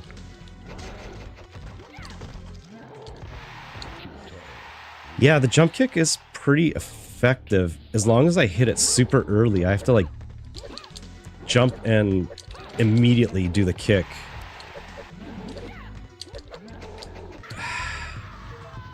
I do love though that I get free shots in when he does this, like that stomp.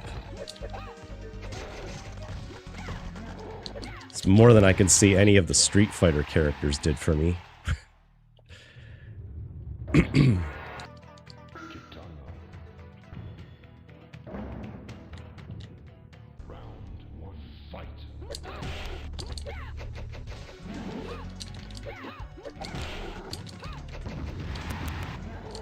Ah.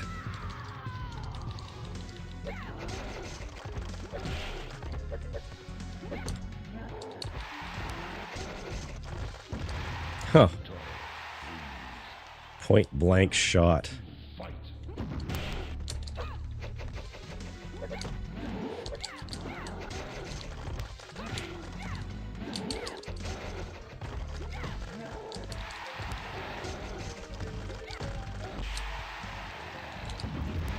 Oh no.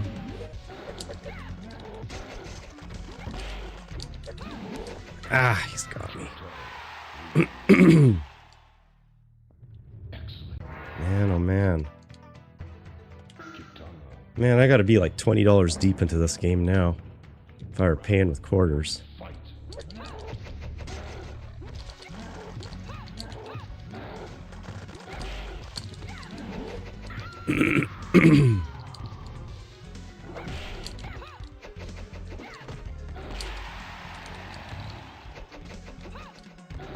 Oh boy. I missed my shot there.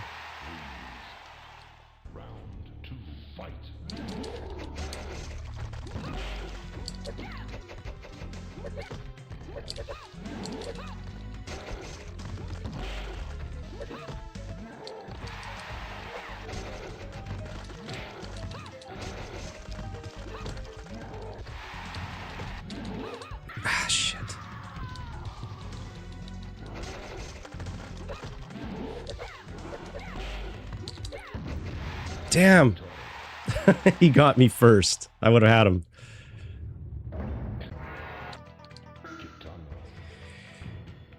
Oh, my goodness. Oh, my hands.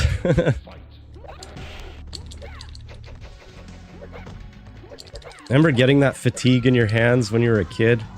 It still happens when you're an adult, but even worse.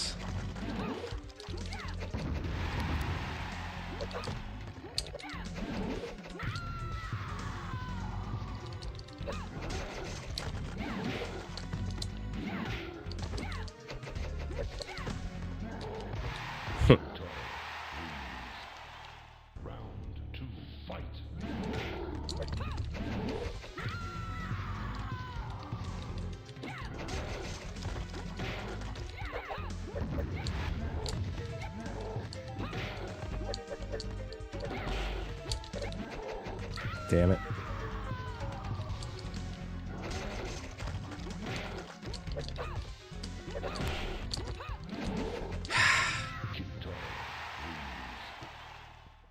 Oh boy.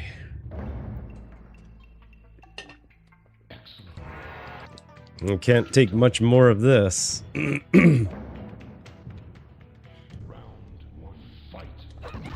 Oops. Oh my god. Okay, he's pissed now.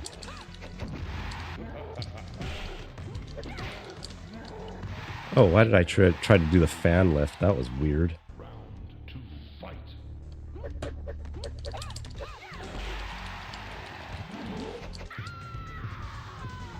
I got really distracted there. Oops.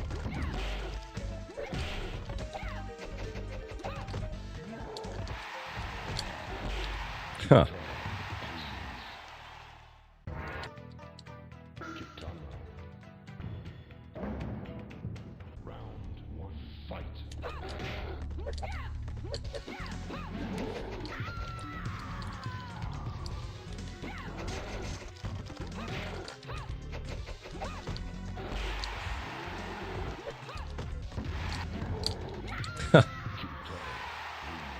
All right. Well, I don't think it's gonna happen, but it's been an entertaining adventure trying to get through this guy. Yeah. Okay. All right. I hate to concede that battle, but that's been going on for what, like, is that 30 or 40 minutes? So I have to just, I'm going to move on to Ultimate Mortal Kombat 3, which is going to bring a whole new set of problems because it has combos in it and I don't have any of those combos memorized. I know some of the moves.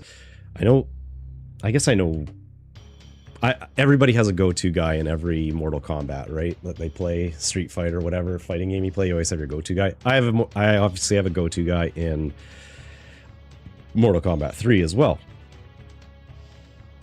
So, oops, that's not what I wanted to do.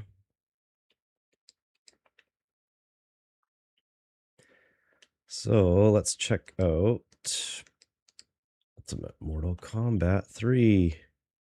He would have given up a long time ago. Yeah, you know, I'm actually surprised I try. It wasn't until like I actually beat him in one round every now and then that I was like, oh, this might actually work. Oh shoot, I just smudged my glasses. I was like, I actually had some hope there for a bit because I thought, oh, look, I can beat him at least once. So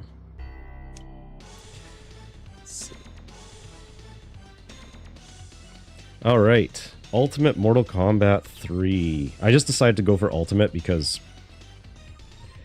it's got all the good stuff, like all the best of Mortal Kombat 3 plus. I don't actually know what the Ultimate part of it is, like, because I thought it had maybe more characters or something in it, but not from what I've noticed.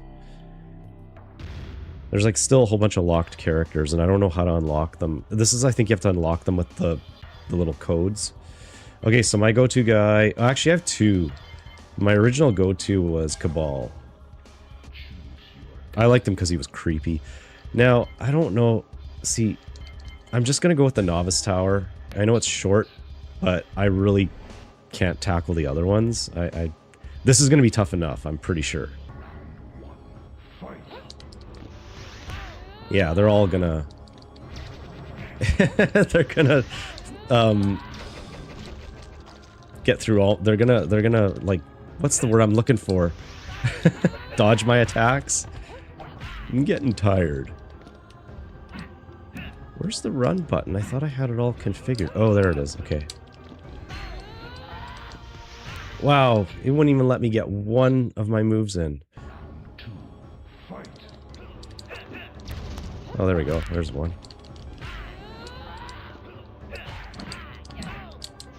What do I have this one set on? Oh my god.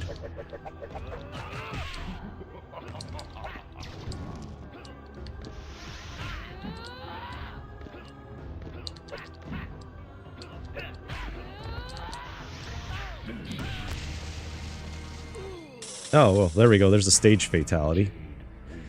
I don't remember how to do any of this guy's fatalities. Actually, give me one sec. Let's see. What do I have this set at?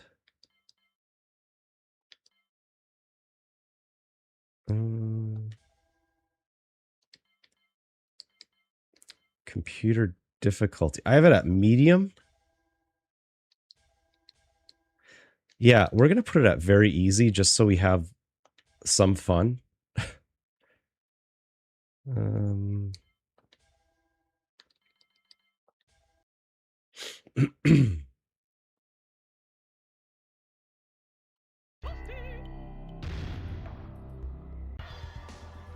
Okay, let's try that again.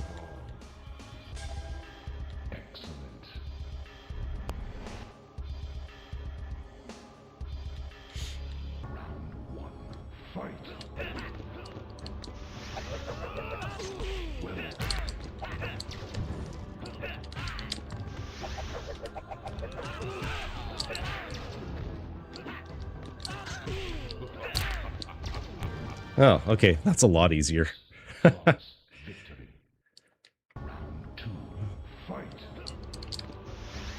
He just stands there, waiting for me to kick his butt. Oh, not so fast.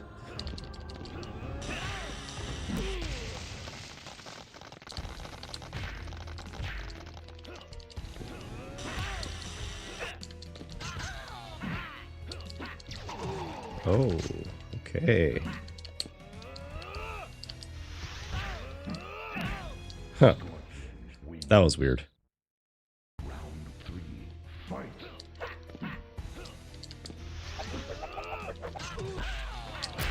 Yes, so Mortal Kombat 3, I have memories of playing this at Treasure Island in Las Vegas.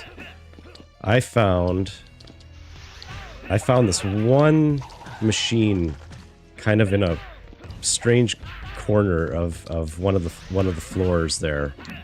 We weren't staying at Treasure Island, but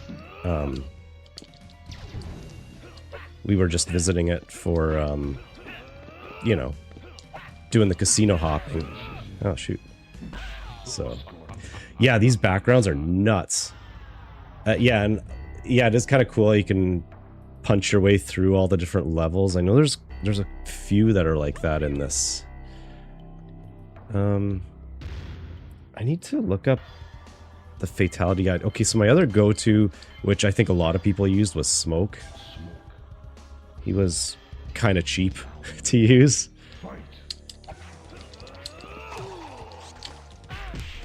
Oh, I can't remember his combo now.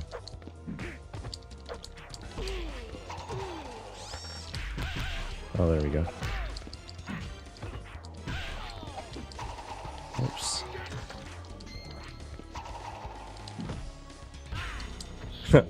Wins. Round 2. Fight.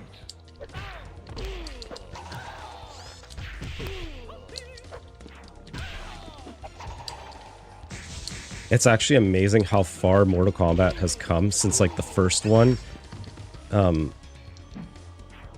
Like, from the first one to the third one.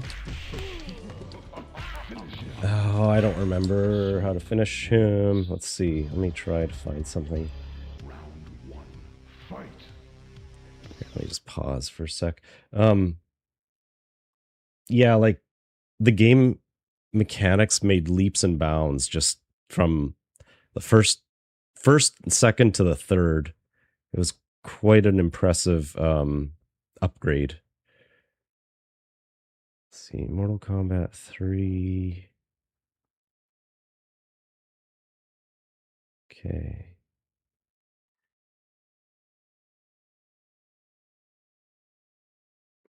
Just have to find the dude that I'm playing as. Smoke.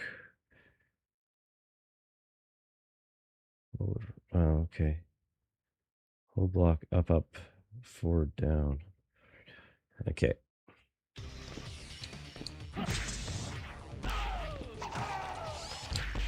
Well done.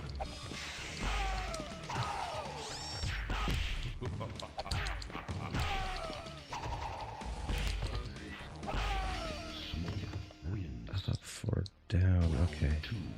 Fight. Yeah, see, Smoke is pretty cheap. Like, you just do the same moves over and over again, and you can usually kick some ass. Well done. Finish him. Ah, Smoke wins. I got confused. Fight. Superb. Well done. Smoke wins. Round 2. Fight.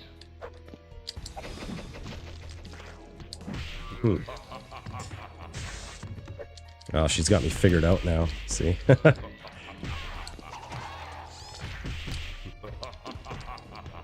Yeah.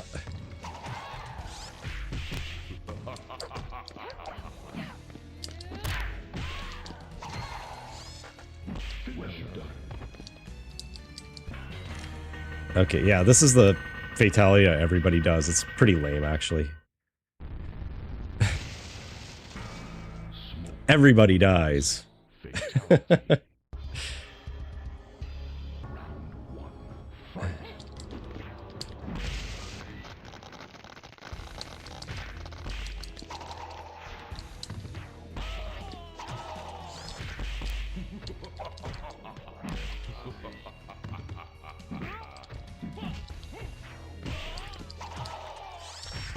Well done. Wins. Round 2. Fight. Oh.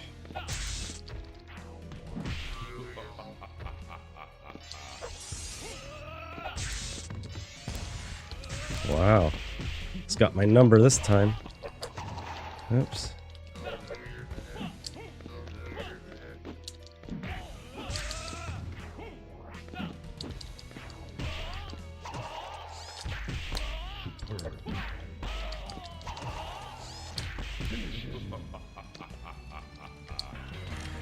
It's the only one I know how to do. What's this other fatality here? Hold right and block. Down, down, forward, up. Huh. I'll play with some of the other characters here after I die, which is probably going to be this round.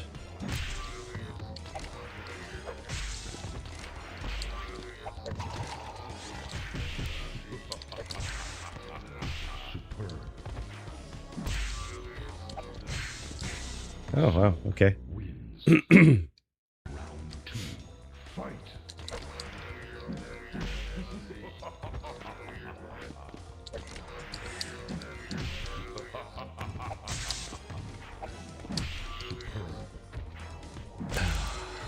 Shoot.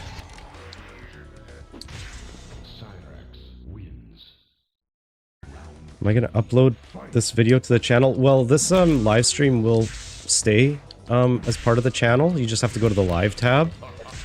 So yeah, it'll be here in its entirety. But I don't have any plans to edit the video down to like a finished like a condensed video. But yes, it'll always be available. Just like I said, hit the live tab and it'll be there for viewing at any time. I have no plans to get rid of it. You played Mortal Kombat Trilogy on N64 quite a bit. Yeah, so I had the PlayStation version of that one. Mortal Kombat Trilogy is fantastic. I had contemplated playing that one on here today, but I wanted to stay true to like the arcade titles. But yeah, the trilogy is probably my favorite home port of Mortal Kombat. Okay, let me see if I can try Cabal again.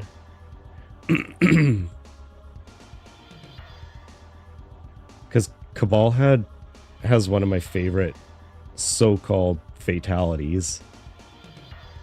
Is it right block, block, block, high kick? Down, down. Down, down, back, forward. Okay. Yeah. He has the fatality that scares the crap out of the opponent. It's so funny. Back, forward.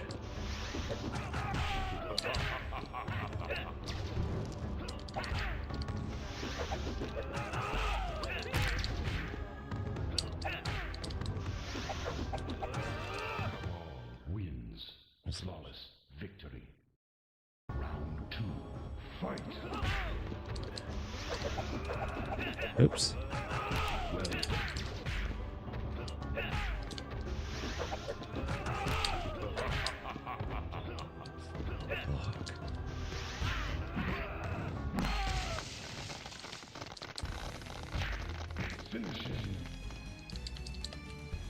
Oh, that didn't work. Wins. Down, back, forward. Round 1. Fight.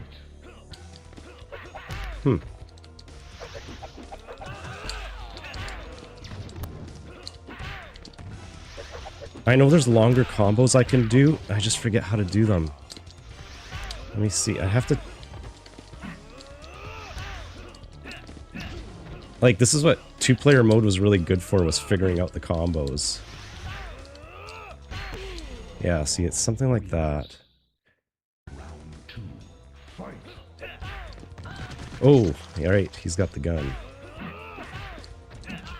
Seems like a bit of an unfair advantage in a fight. But then again, fireballs, right? Oh, wow. Striker's actually really fun to use, too.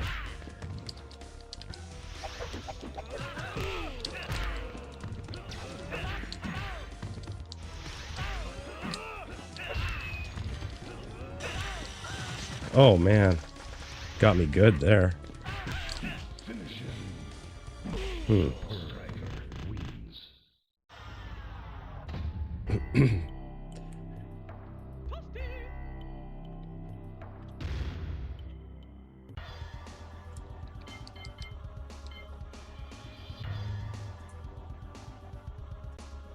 Okay. Try that again. Round 1. Fight.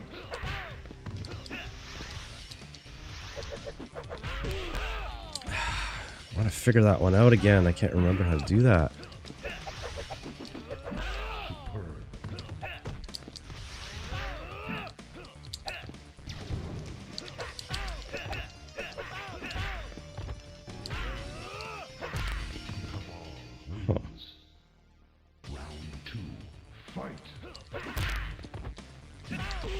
Yeah, it is kind of, I don't know how many people actually watch live stream replays, but I try to, I usually go and modify the title a little bit, like I take the live part away so that people aren't feeling like they missed out, and sometimes they might watch this, like, you know, this is like good content, long-form content to put on background if you're, you know, doing chores or something and you just want some sort of company.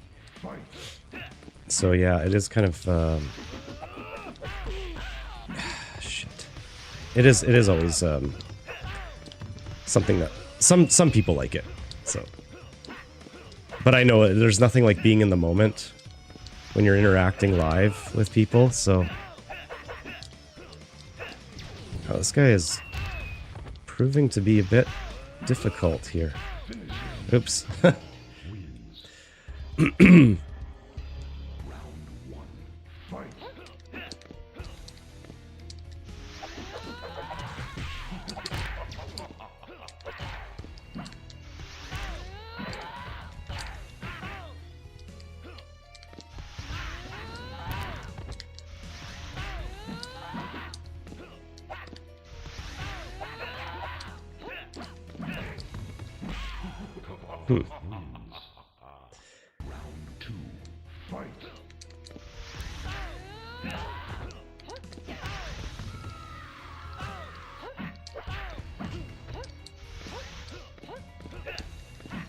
Isn't Sindel? She's Shao Kahn's wife.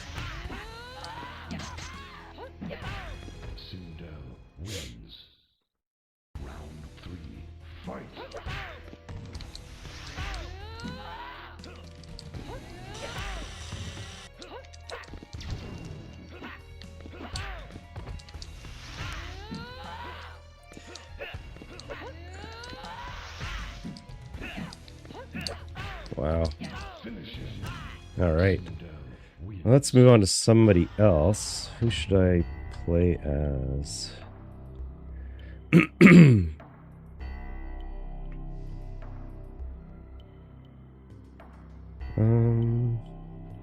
I like playing a Sub-Zero a lot in this. Oops. Oh, I need the two-player side to do. I'll never win. See, you heard it from him, so. Okay, who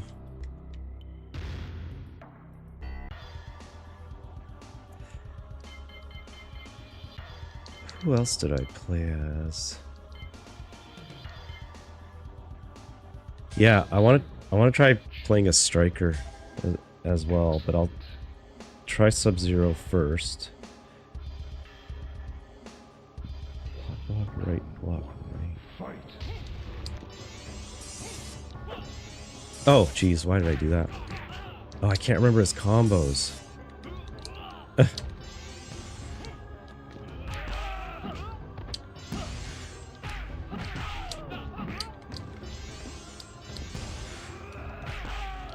No. Just need to remember the next button in that sequence.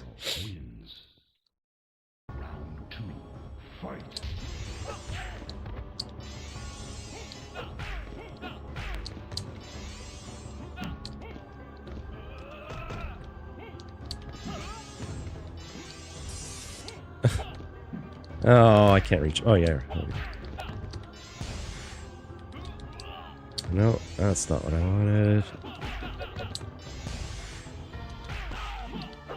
Oh, what is this combo? Usually you can kind of start to figure it out.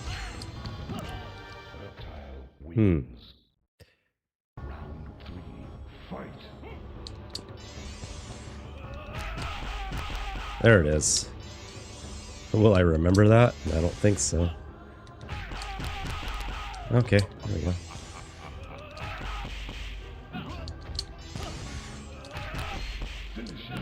I don't remember his finishing moves either. Flawless victory.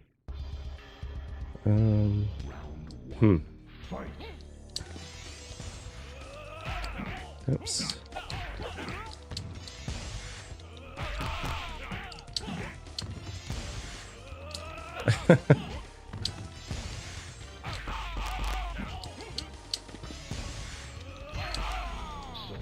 What is that combo again? Round 2. Fight. Back high kick.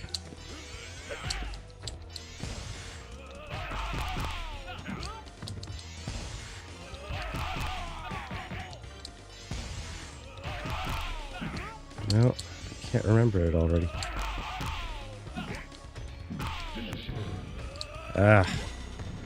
So many characters.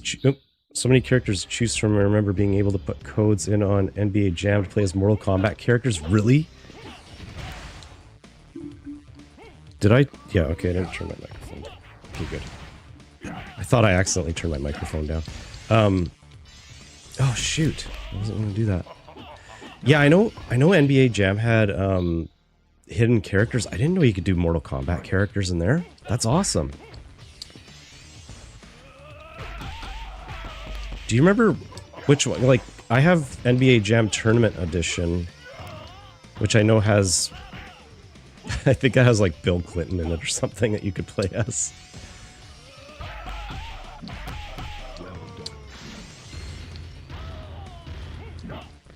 Oh god, it's shades of Kentaro with that stomp.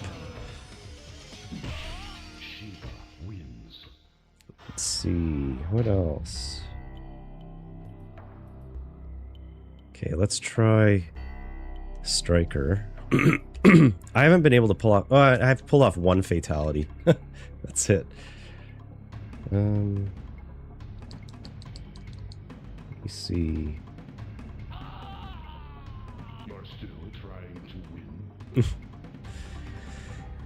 Yeah, this game took a long time to master because there are so many characters and each character has so many moves and combos. Like,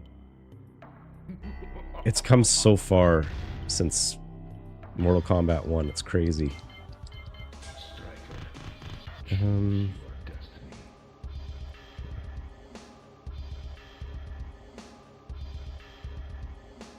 Oh. Excellent. Great. I don't have Ultimate Mortal Kombat. Shoot. Hang on. Sorry, I just want... I got the wrong moveset. There we go. Ultimate Mortal Kombat. Because it doesn't have Striker's gun in this.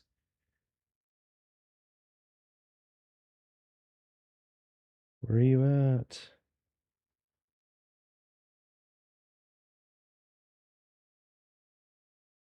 There we go. Back forward. High punch. Oh, okay. Right. It doesn't have very long range, though.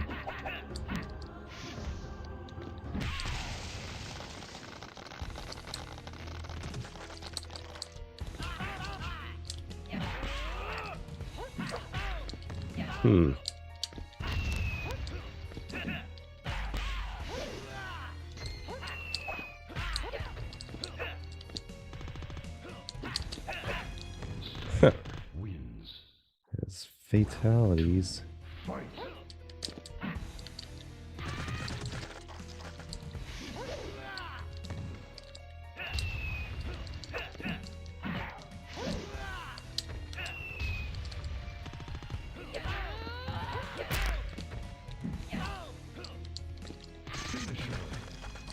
Don't know.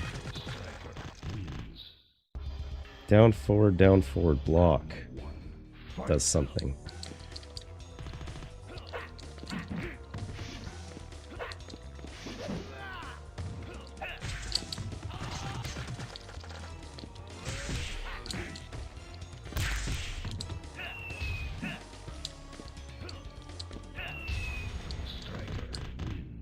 I seem to do best with this game. I don't know if this is one I've played the most. I think Mortal Kombat 2 I've played the most, but this one's just so much more fast-paced, right? And maybe it seems like I'm better at it than I actually am. I don't know. I guess I have logged a lot of hours into this, but not anytime recently. Oh, what did I... Oh, it was down, forward, block. Oh. Okay. Don't you hate that when you get to the end of the match and your memory just is completely gone as to what the fatality was? Wow, how does he keep blocking that?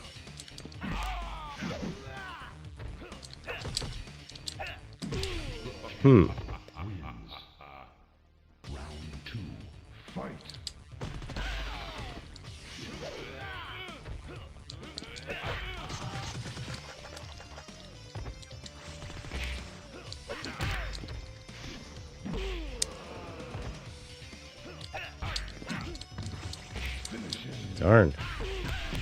Well done. No, I'm trying that one again.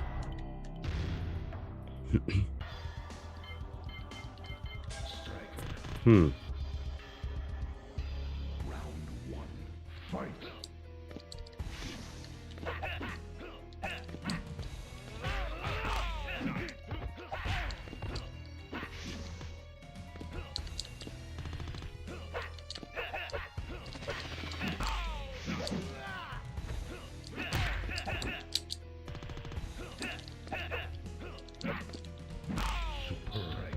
What is his... Round 2. Fight.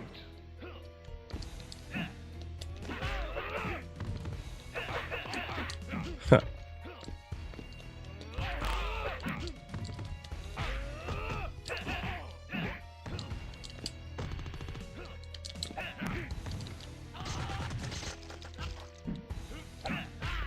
Nope. Oh, man. Wins. Thought I had him. 3. Fight.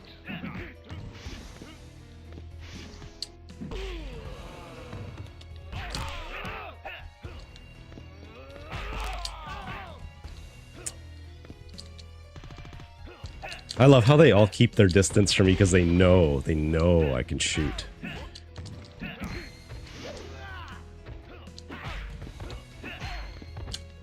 Finish him. Oh, there we go. We got something.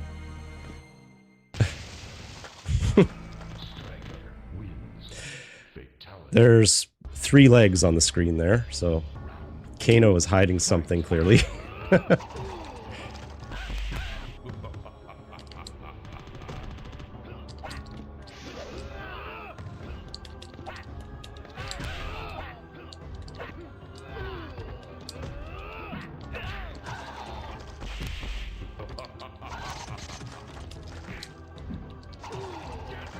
Darn. Wins. Round 2. Fight.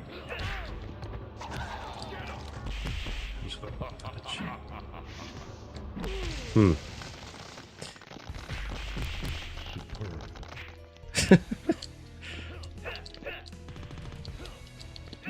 Finish him. Oh, wow. Wins. Yeah, Scorpion was always really cool in this. I thought he was pretty badass in the 3rd Mortal Kombat. Let's try him out. Wow, he still really has, like, nothing for moves.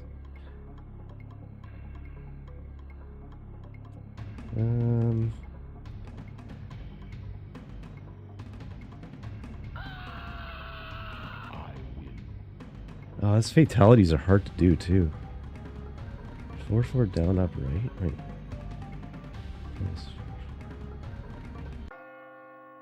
Wait, what's R? Rear? What? Reverse? What the fuck? Run. Oh, of course.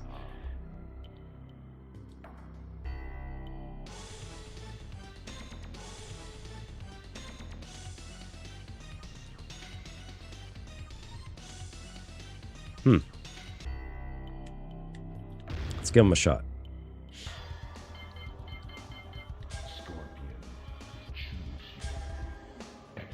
Forward, forward, down, up, run.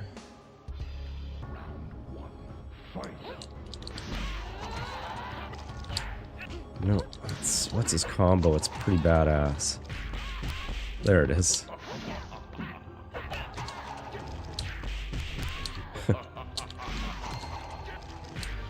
Scorpion wins. Round 2. Fight. Forward, down, up, run.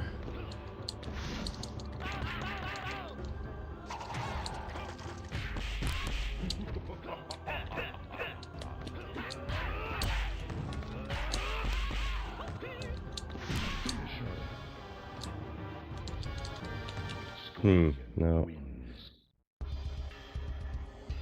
Round 1. Fight.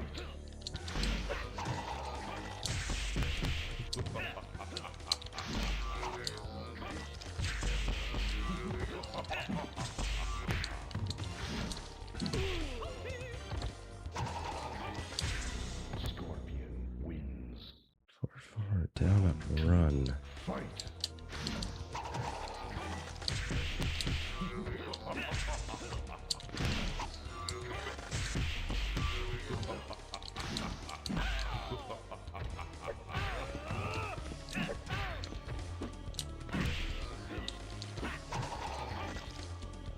Finish him. Oh, that didn't work. The hell? Wins. Round 1. Fight.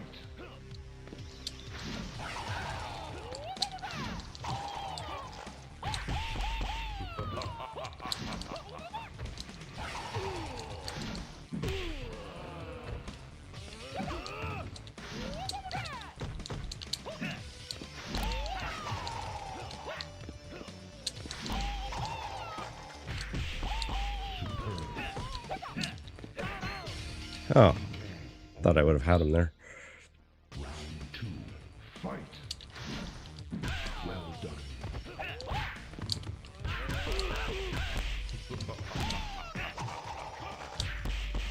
Well done.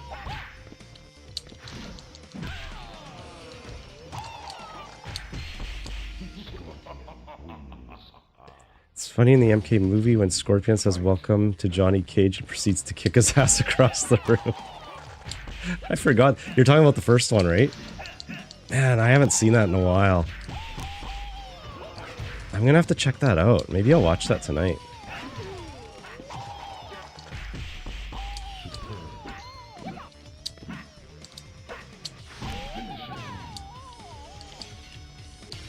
Shoot.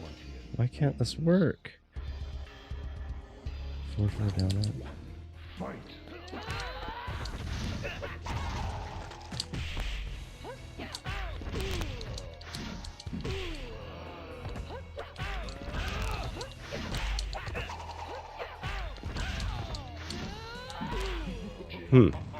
I seem to be able to get past like the first two opponents, and then after that it's just downhill. Okay, that's how he says welcome. I'll have to check that out. Yeah, I have not rewatched that movie in probably since it came out.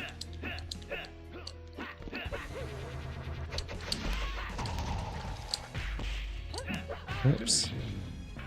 Oh, yay, she's doing something. Jade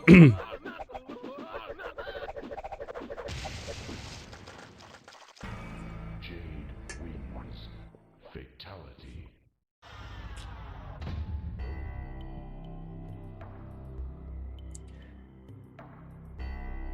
Yeah, the original MK movie was pretty good. It sure was better than like the Street Fighter movie. Remember that one? There is a little bit of nostalgia I have, though, for the Street Fighter movie, but some of the characters were oddly cast. I think Jean-Claude Van Damme as Guile looked cool, but then again, Guile was also supposed to be American, and, you know, Jean-Claude Van Damme is clearly... with that accent, it's pretty obvious. Okay, that was Scorpion, and I didn't pull off any fatalities. Who else?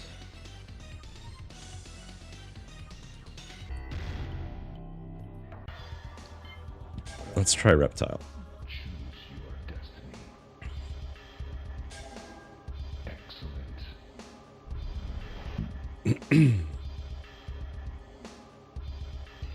Round 1. Fight.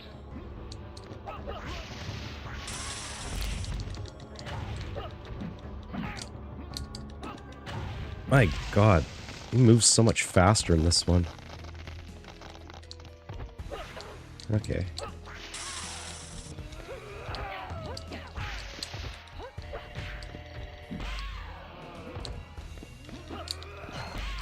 Reptile wins. I do like his pose that he does at the end there. Fight.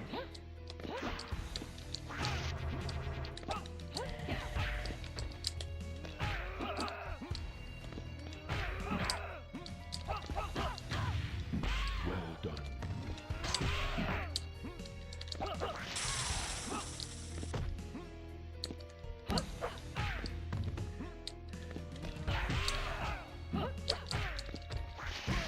Oh, wow.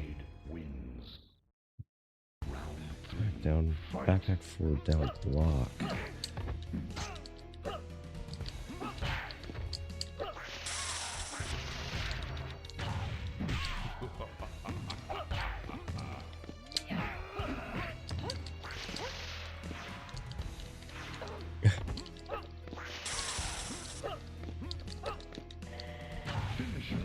Oh.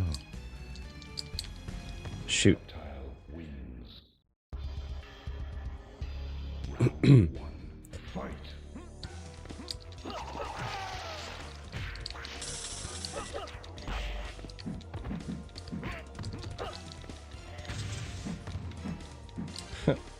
Can't believe I missed him there.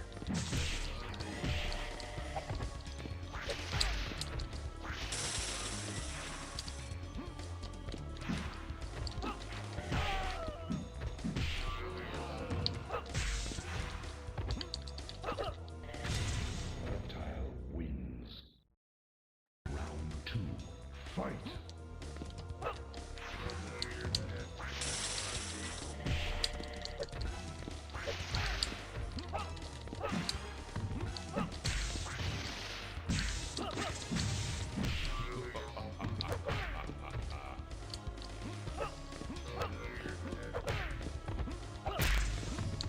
Finish him. Shoot. Reptile wins. I'm just not good. Not good at that. Round 1. Fight. Well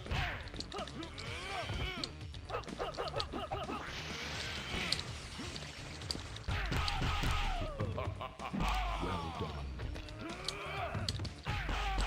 Well done. Wow. Yeah, see, third opponent, and I always just shit the bed. Well done.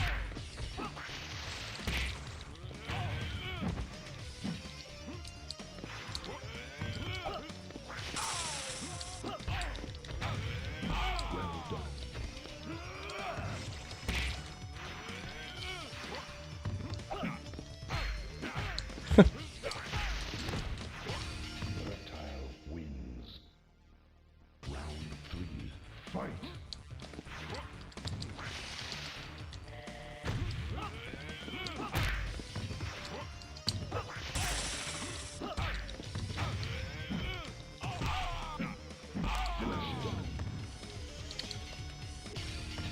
Not fast enough.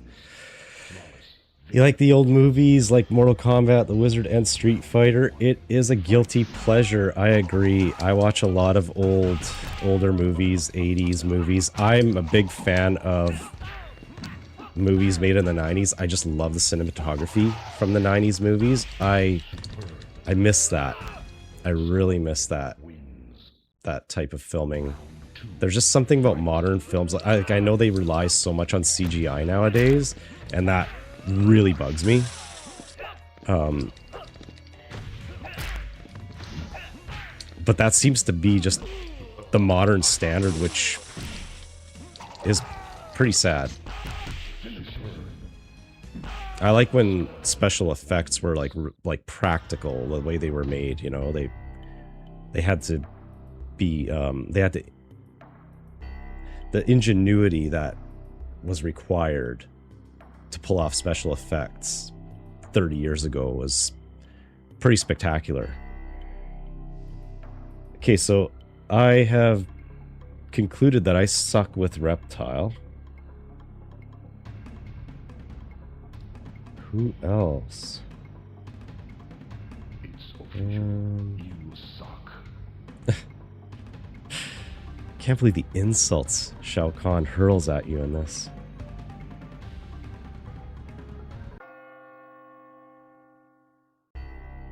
Okay, I will try Kano. Choose your destiny. Yeah, I find modern movies I really can't watch. Like, I'm very selective with the movies that I watch just because I really am not impressed with. Okay, I'm really not impressed with like just the direction We need some really good directors. There's no famous ones anymore that are really like known for spectacular. Like, okay, they're all aging out. Let's just say that the ones that are famous for making great movies, like I like Martin Scorsese movies always. I still like Quentin Tarantino movies. Wow, I really suck with this guy too.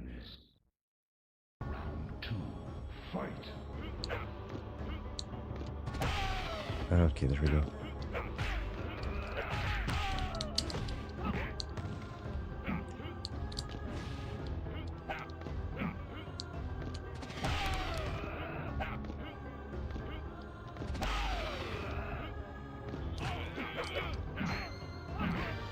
I think I'm gonna have to go back to some of my other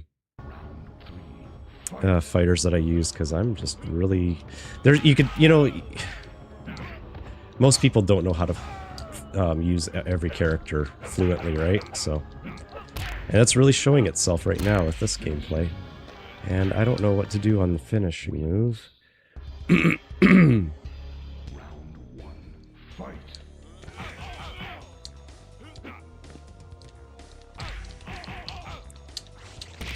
Oh, there's the knife throw.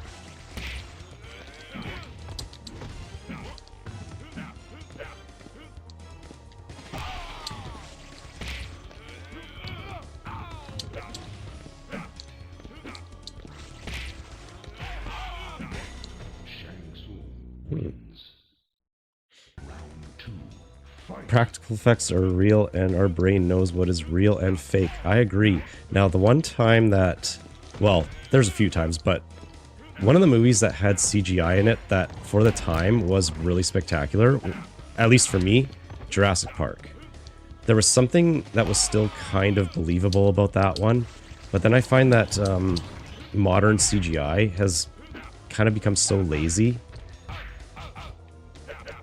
that it just, like, you know, like it's just like, for example, I can't watch a Transformers movie. Like, all the fight scenes, the way, you know, not just like with that, but fight scenes in modern movies are always like, you know, all they do is like shake the camera around to make it look, you know, to simulate action, and it just, it sucks. Like, this is gonna make me sound so old, but like when you watch like Rocky, for example, any of the Rocky movies, they didn't do that stupid shaking of the camera and like to that degree, you know, like there was a different approach that I miss in movies. Every now and then, sometimes a movie comes around that surprises me, that does kind of lean more heavily onto the old style of doing things, but it's not very often. Okay, I'm going back to Cabal.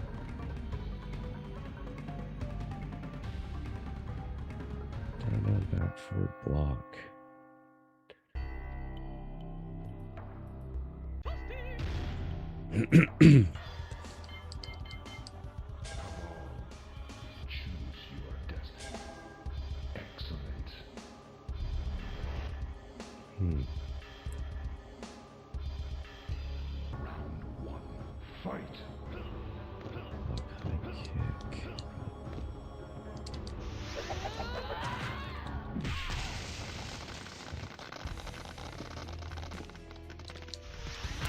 Run, block, block, block, high kick.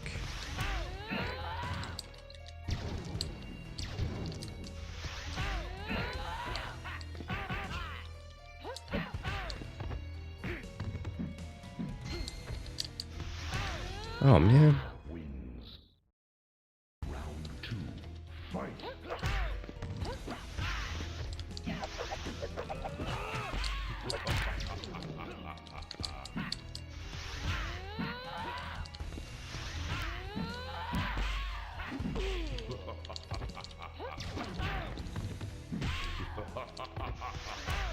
Oh man, I can't believe that. The original Jurassic Park used practical effects mixed with CG and didn't overdo it. It should just be used as a tool, not to make the whole movie. 100% agree. 100% agree. If it's done tastefully, I can believe it. I could sit through it, and I can kind of excuse it if it's blended properly. But yeah, these movies that, like, okay, for example, like maybe unpopular opinion, I can't stand Marvel movies because they're clearly all filmed in front of green screen, and there's a time and place for that. But when you rely on green screen for an entire movie, or like the majority of the movie, you've lost me at that point. I want to see real sets. To a degree, I even, like, when I would watch movies that were like with car chases, I loved when they used real cars and not CGI generated vehicles. Like, it sucked that they destroyed nice cars, but the impact that you actually felt through the screen was like, I don't know if, like,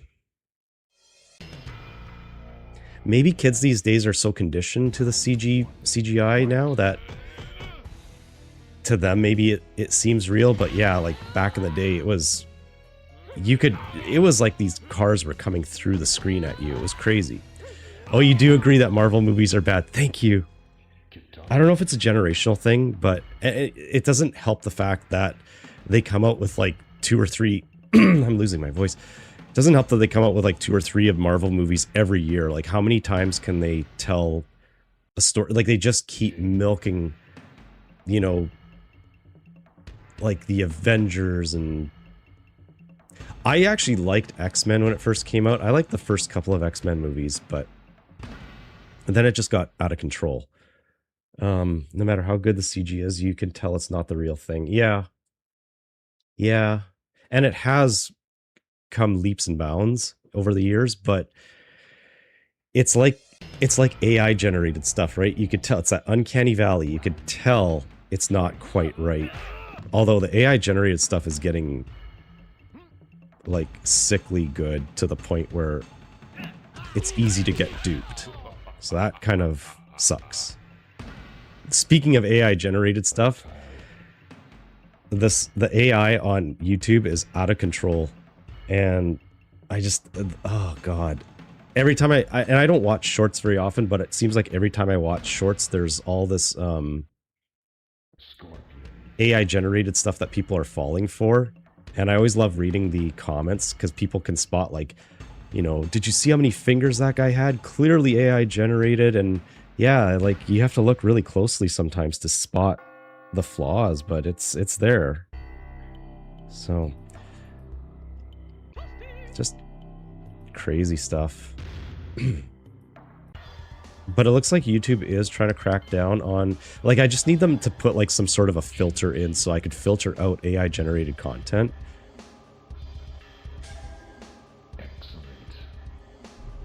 Yeah, some of the AI stuff does look like a nightmare. It's especially when they try to generate faces and fingers. It's quite amusing. But people are relying too much on like AI voiceover, which I'm just like, you know what? It doesn't matter how bad your voice is, just use it. I can understand if you can't speak the language, but it just, as soon as I hear AI voice, I immediately click off the video. I can't do it.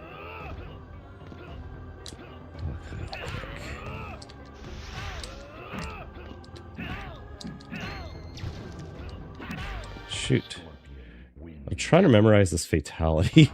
Run, block, block, block, high kick. Okay. It seems so easy, but I lose it every time I get to that point.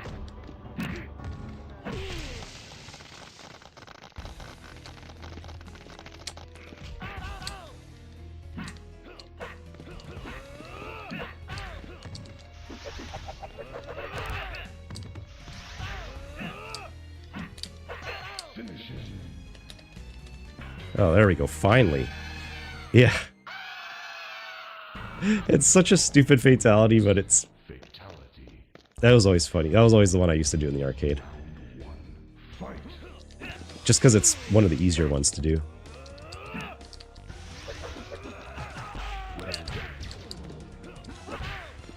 My fingers don't move fast enough to pull off that combo.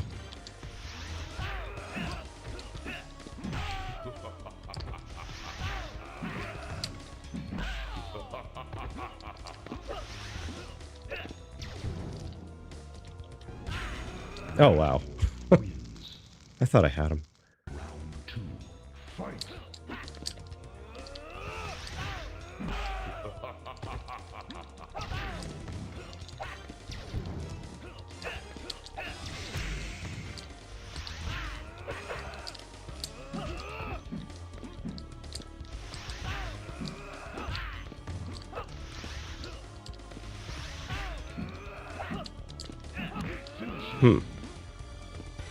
Well. Wow. My thumb is so sore. It was from that Kentaro battle.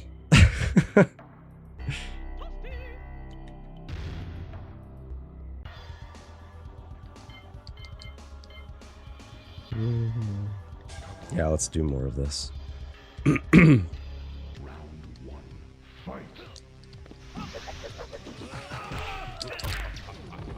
Yeah, I can't launch that fireball fast enough.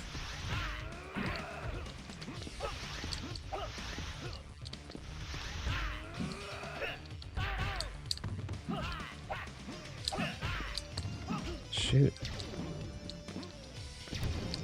Alright, no worries, man. You know where to find me.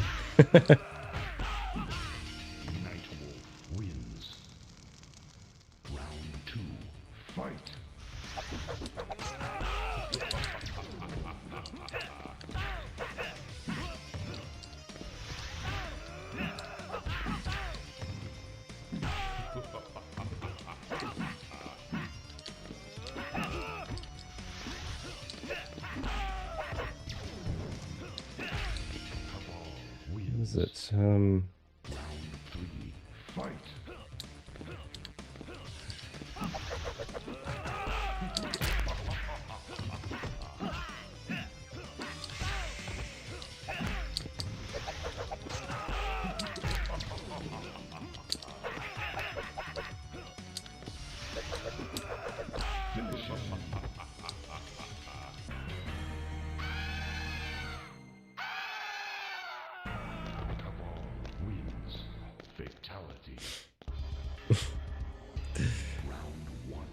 It's so ridiculous. It's funny, though. I love it.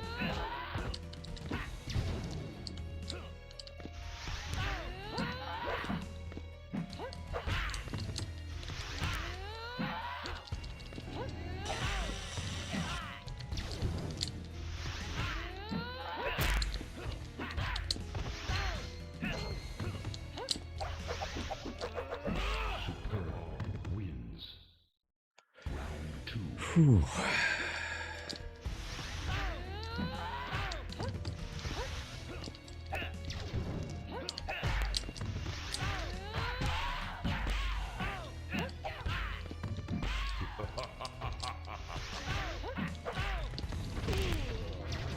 Oh, man.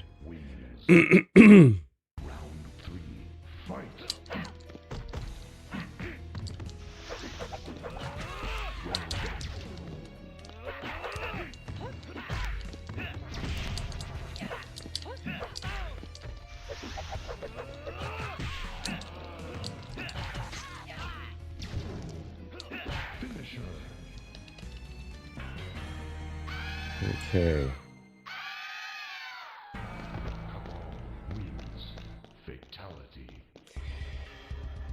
Well, I might try some other fighters, see if I can get some of their fatalities to work. Haven't been too successful in that lately, but wow. Flawless victory against me? Jeez. It's not surprising, but man, that really ramped up fast in difficulty.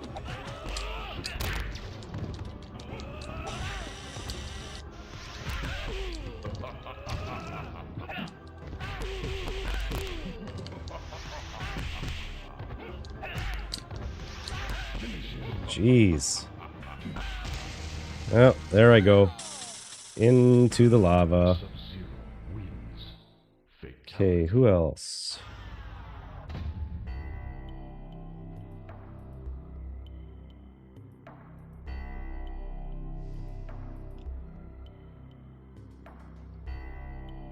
Okay, let's try Liu Kang. It's been a while since I've tried any of his stuff.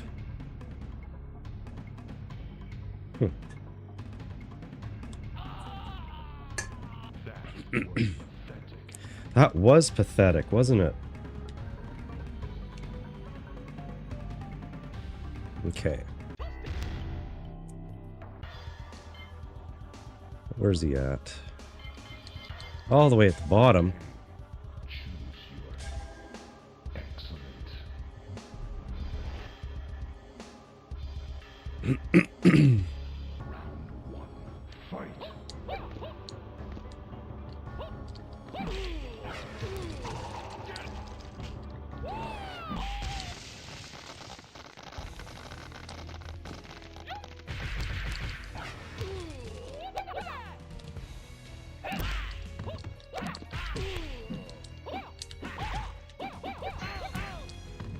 I don't know his combos.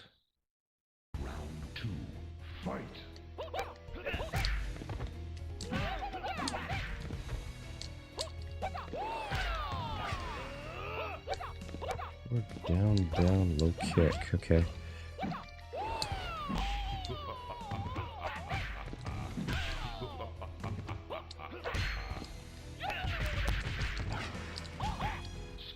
Forward, down, down, low kick.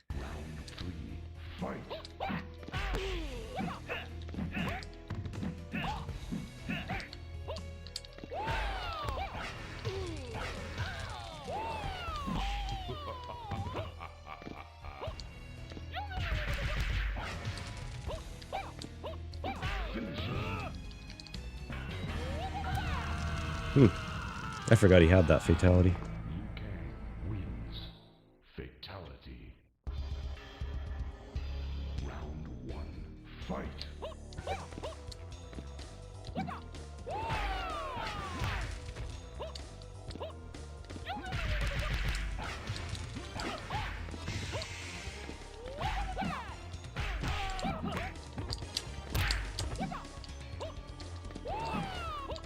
Yeah, I don't know how to do any of his combos.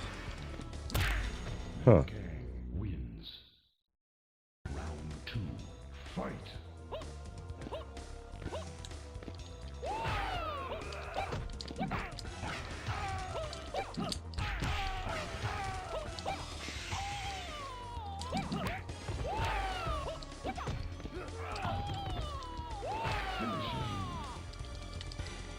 Oops.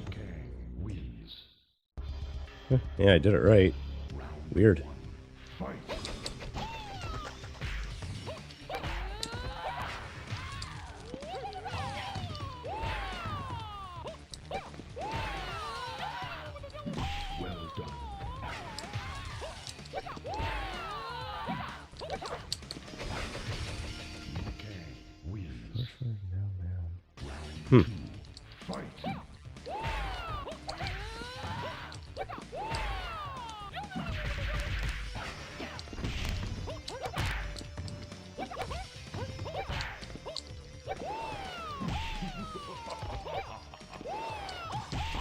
Oh boy.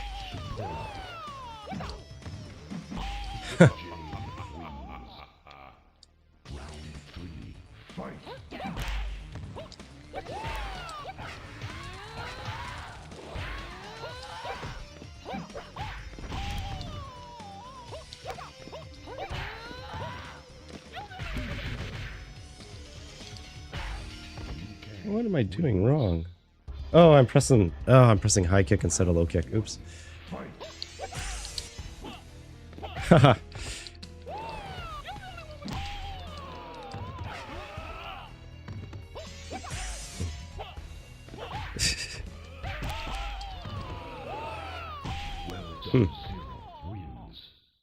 He deserved that. Oh, nice.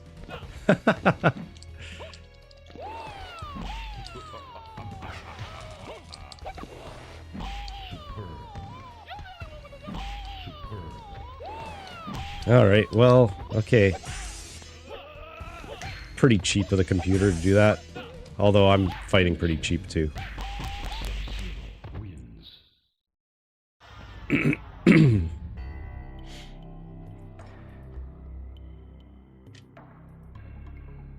I'm gonna play as Smoke, I think, again, because I seem to be doing better with him. I am still trying to win. Sorry, I just gotta find his moveset here again. Of course, he's all the way at the bottom.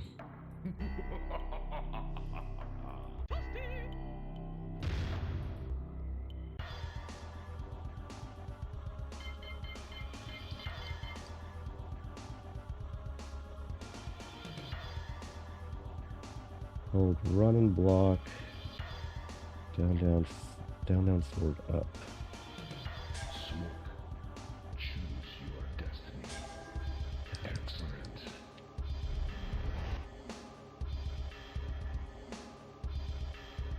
Down, forward, up. Fight.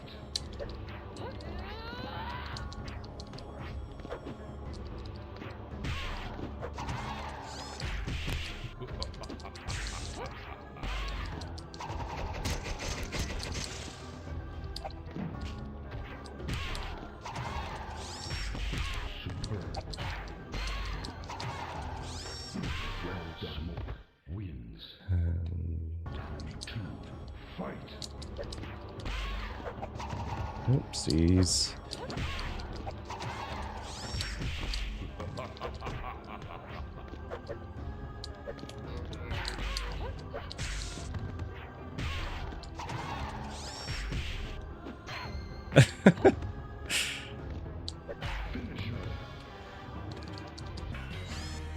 Oh yeah, this is a silly fatality. I found the fatalities got really bizarre.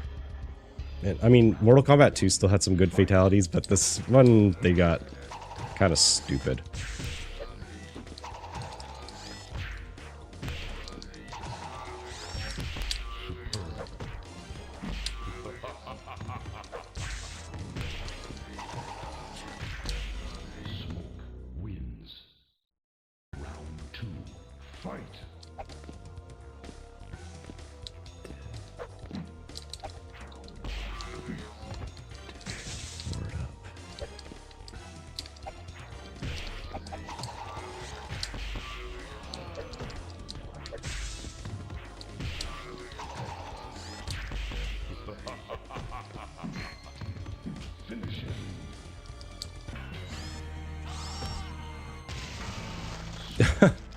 Apparently the robot still has blood on that.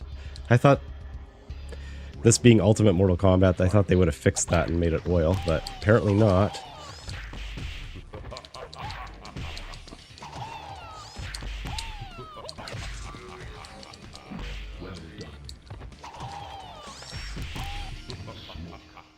You had to eat. I bet you're starving right now. I don't know how you do it. Yeah, I'm definitely fasting, kind of voluntarily, involuntarily. I don't know how you want to put it, but yeah. I have a pizza sitting right beside me. And I am going to inhale that the second I end the live stream. Oops.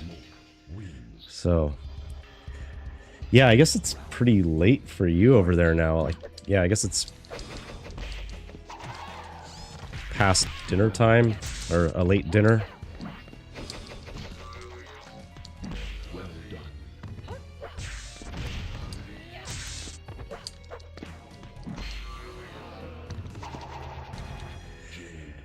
Yeah, I'm not as good at Mortal Kombat 3 as I remember. And I did put this on the very easy setting, and I'm still having a lot of trouble, so... Again, arcade version. Less forgiving than any of the home ports. Let's see, what time is it here? 3:56. All right. So what do you say? Maybe I should check out Primal Rage. Oh, it's 7 o'clock. Yeah, of course it is for you guys. Yeah, it's just turning 4 here. Still light out. Yeah, maybe just for shits and giggles, let's try. Like, Primal Rage was going to be like my backup fighting game in the event that I kind of ran out of stuff to play, or I was sucking at things like this. The other one was Eternal Champions, but I'm really bad at Eternal Champions. I haven't played that. I haven't played Eternal Champions in,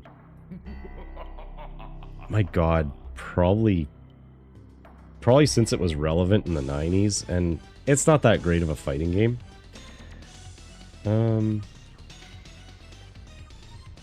I'm gonna have to pull up a move list. Yeah, Primal Rage has such a weird move set.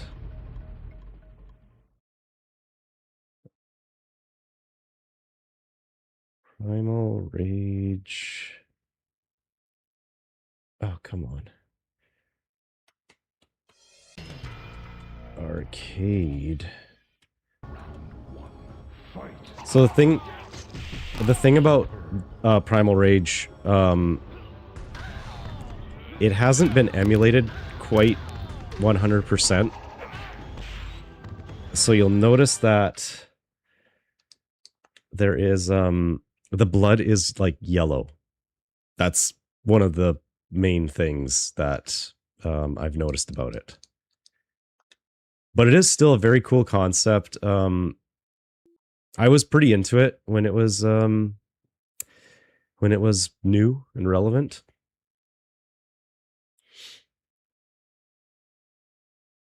I do remember playing it in the arcade, and I was determined to learn how to play it, but it just never caught on like Mortal Kombat and Street Fighter. It was a good try, but yeah, it just didn't quite stick, unfortunately. So let me see.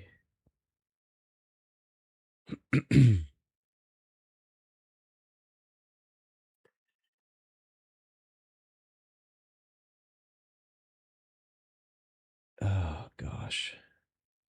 All the move lists are on GameFAQs, and I know GameFAQs is like one of the original gaming websites for cheat codes and everything. But it's just so... They've never updated their look, and it's so hard to read their stuff sometimes. I really wish they would update things.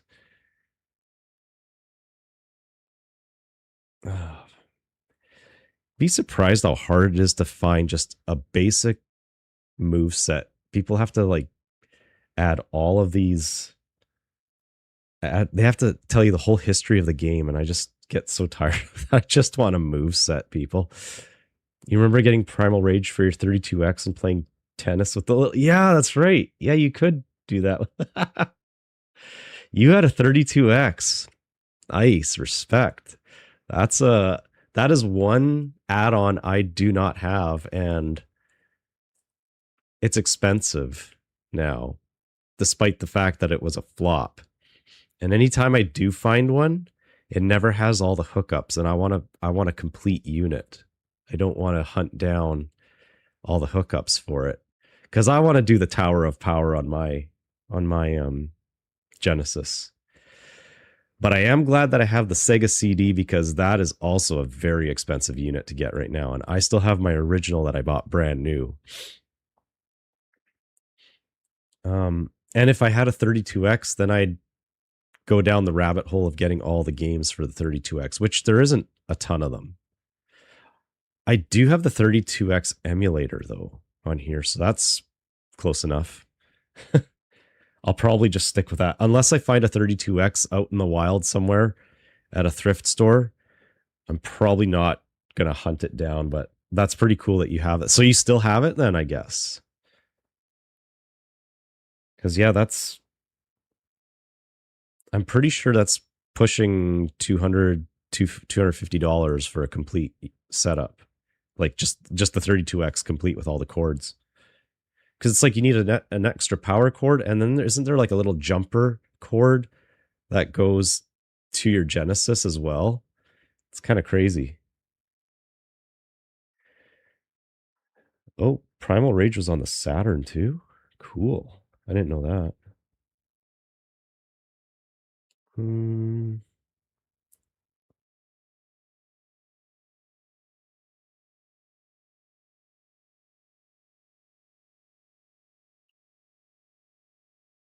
Yeah, and I don't know how to do any of the fatalities in this.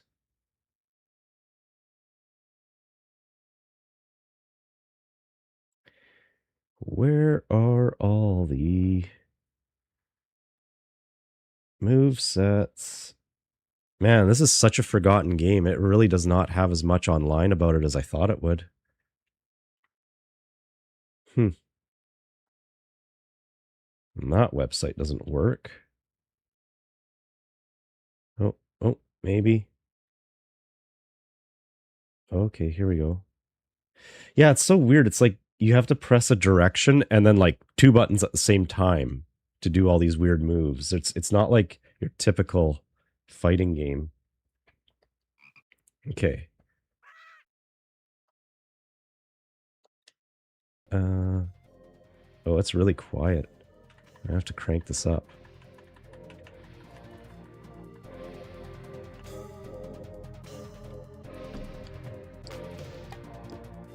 I always like vertigo.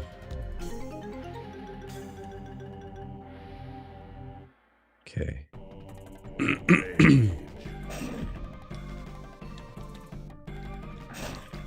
Yeah, see, there's the blood.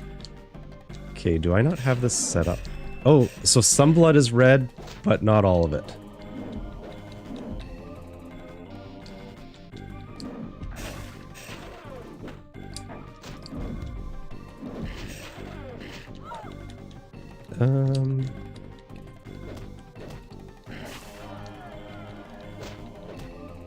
Okay, there's that.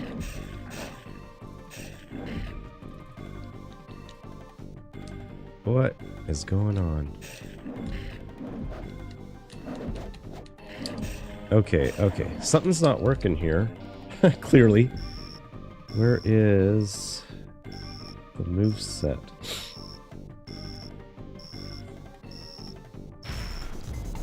Down into...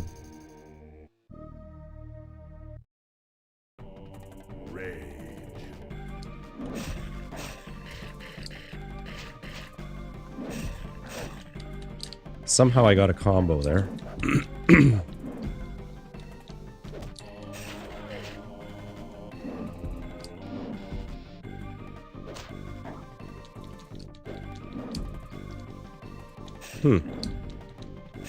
None of the moves are working for me.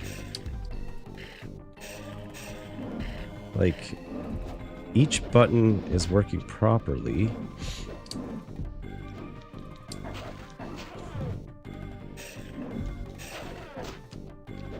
That's weird. I don't know why they're not working for me.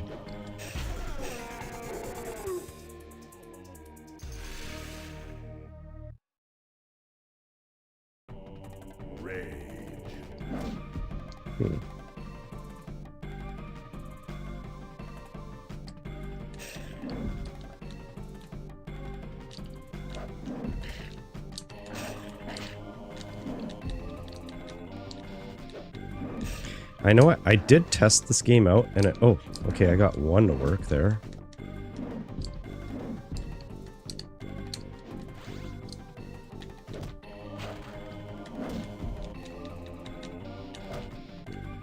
Huh. Okay, there's another one.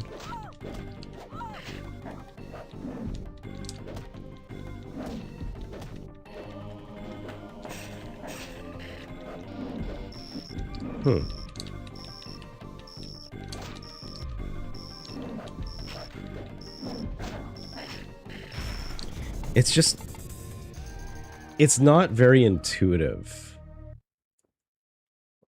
Like, I think the whole attraction of this game was obviously the dinosaurs, and that it was like, it looked like pre-rendered 3D graphics.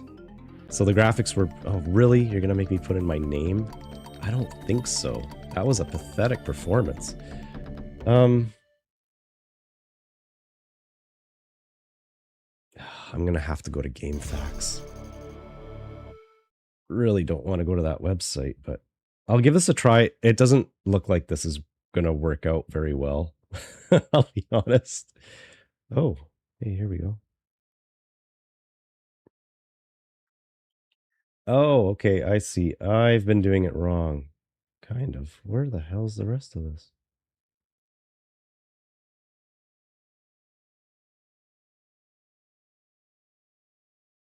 Okay.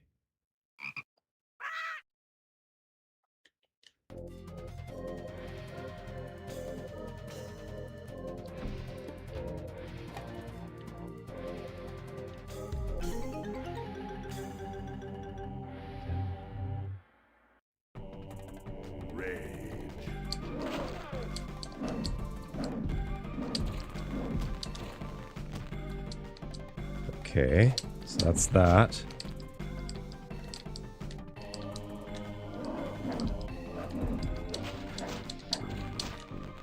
Yeah, it's so weird that you have to like hold the buttons down and then you do the D-pad maneuver.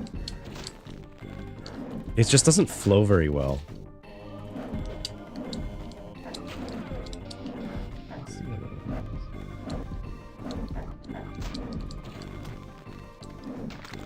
Oops.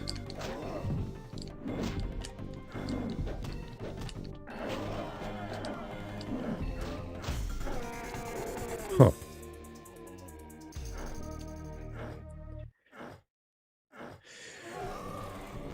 I remember that Angry Video Game Nerd video. Yeah, he did ruin it. Oh, I hate when he ruins things. He's been pretty good about not doing that for a while anymore, because obviously things are worth a lot more now than they were back when he was doing his thing, but yeah. Oh, hey. That's a cool move. Okay.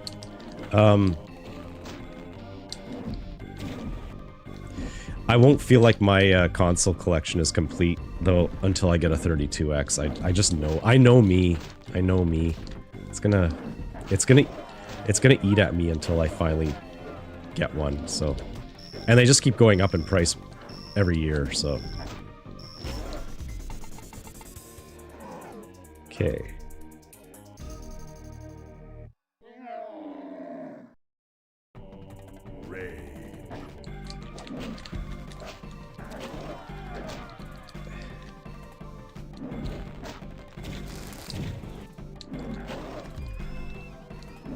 Yeah, it's kind of no wonder this game never really made it.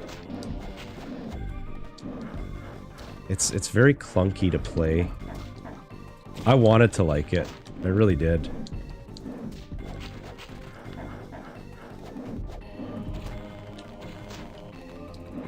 Oh my god, you know, I should play as, oh wow, I got him. I should play as Chaos in here because he does all the disgusting humor, the farts, the barf. He's so gross. But he's entertaining, and that's what we're here to do, is entertain. So, the power puke. Okay. So here, let me just restart. What is this? Oh, interesting. Okay.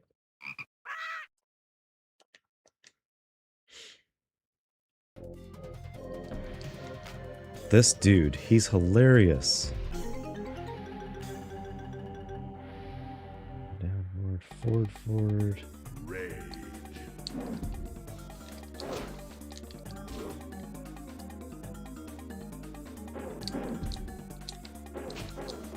Hmm.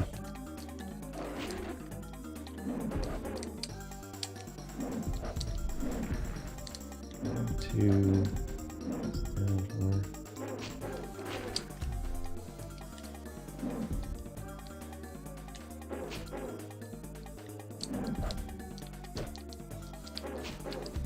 Okay, I can't get him to do anything.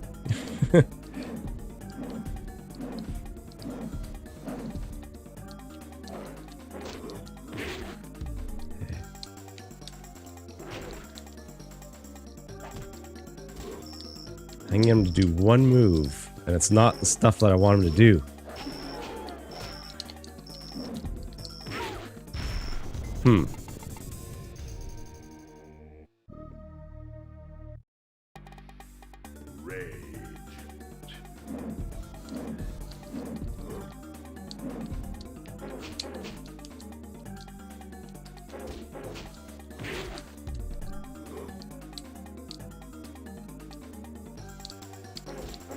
It says up and forward, and it's not working.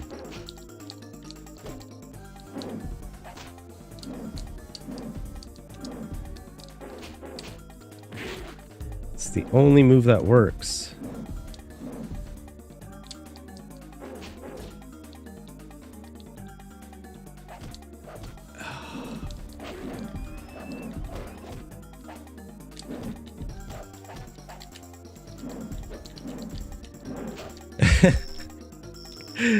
When he crapped in the Jaguar CD, yeah. You know, my favorite Angry Video Game Nerd episode he ever did was the Echo the Dolphin one. Everything he said about that was really true, but he just lost his mind, and oh wow, I don't know how I did that. I love Echo the Dolphin, but that is a very frustrating game to play. And I passed it. There's proof on my channel I passed it. But yeah, it's very frustrating.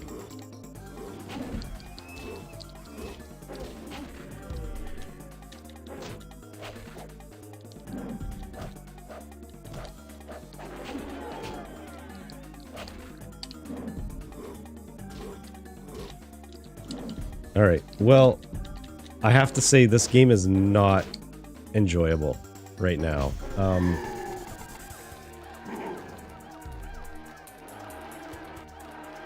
You know what I'm gonna do? Oops. Jeez. Keep hitting my microphone.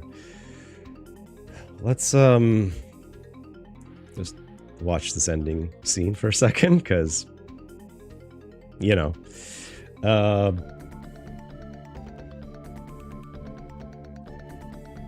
You watched the replay of me playing Echo? Oh, nice. That was the one I did in the middle of the night. Because, yeah, all the Echo stuff I did was silent stream, but yeah. I have plans to play the second one, Tides of Time. I do actually own it. But yeah, I'll emulate that one as well.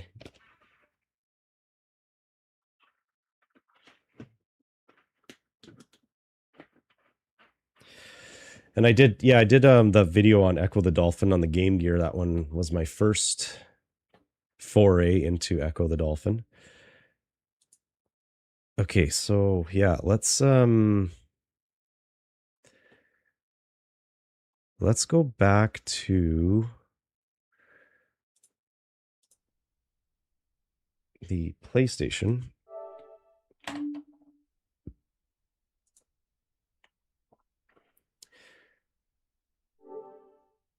Okay, here, let's check out Capcom State. Wait, I thought I was, yeah, okay, let's go to the first one here. We might find some fun games to play in here. Like, you know what? Here, I know what. We can actually play the original Street Fighter. I'm going back to Street Fighter, maybe. Maybe the original one is a little easier, not the Super Street Fighter. Oops, that was really tough. So,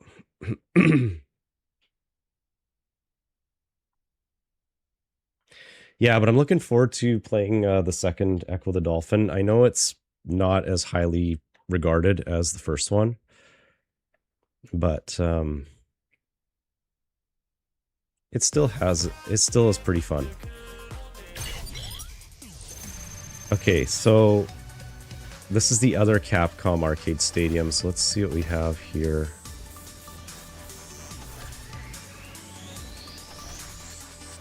I have to stick to the theme of this live stream and go with only fighting games. As much as I want to play Ghosts and Goblins right now, I kind of do. Oh, wait, that's a beat 'em up. I do plan on doing a beat 'em up live stream at some point. Maybe if I reach 500. Oh wait, no, I was going to do Night Trap if I reach 500 subs. But I did want to do kind of like a dedicated beat 'em up stream, so... The way they make the ocean look is cool, along with the chill music. Yeah, and that's really limited to the Sega CD version.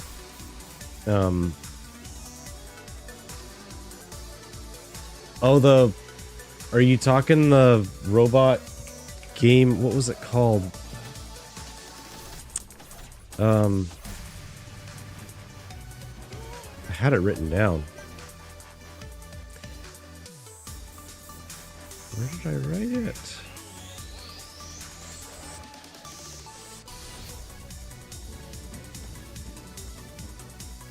One Must Fall? Here, let me just... I'm just gonna check if I have it.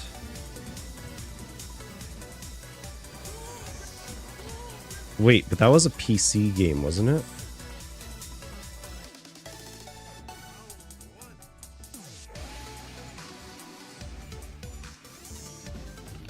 Yeah, I'll have to look into that one because if it's a PC game, I definitely don't have it.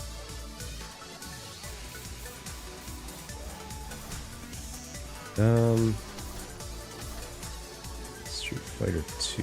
Hyper Fighting. No, I suck at Hyper Fighting. Super Street Fighter Turbo. No, we don't want that.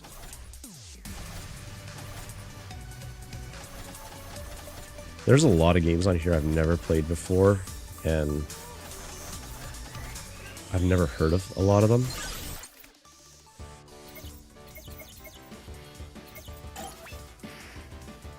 Going down to 0 difficulty. How about that?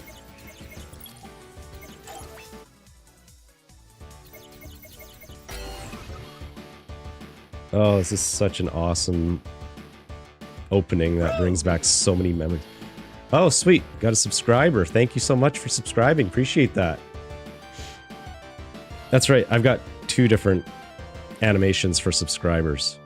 I forgot I had the Earthworm Jim one too. Thanks for subscribing. Appreciate it. Oh, wow. So this is the original. Oh, wow. My screen is all... Oh, okay. Wait. I know. Display settings. That's what it is. We want normal. Okay. There we go.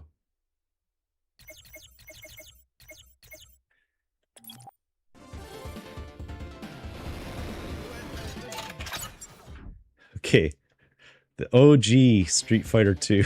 Oh my god. Oh, this is the original one with USSR. How about that?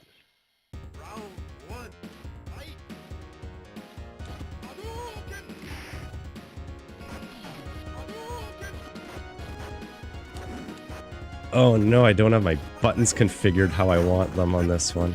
I can do some of the moves though. See, this moves at a better speed. This is old person speed. I mean, I'm kicking ass now. Maybe I can actually get to the end.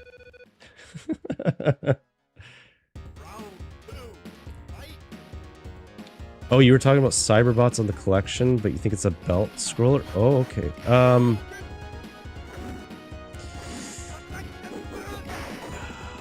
That was the other,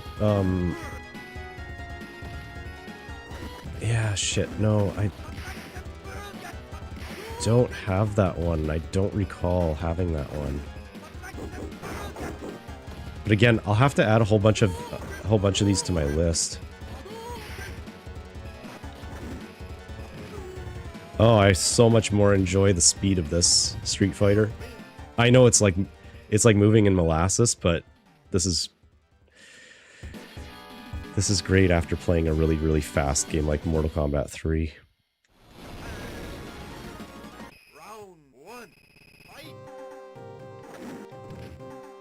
And this original music just brings back so much memory to me, for me.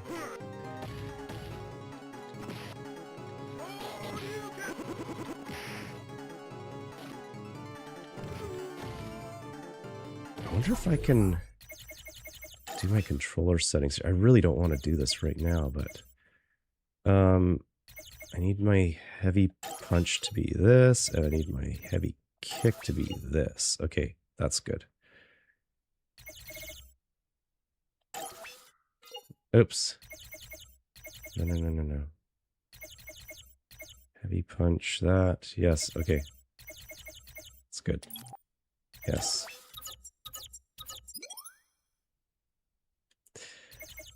Now I'm good.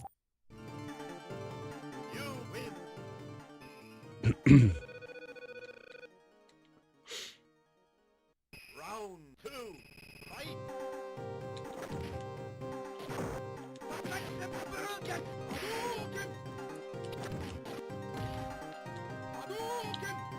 Oops. Wow, this is like ridiculously easy compared to whatever the hell that was at the beginning of the stream.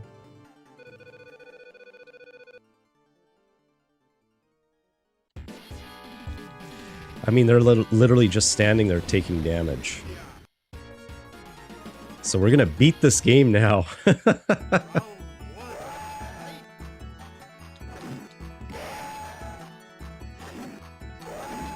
This was always such an annoying level just because of the elephants. They wouldn't shut up.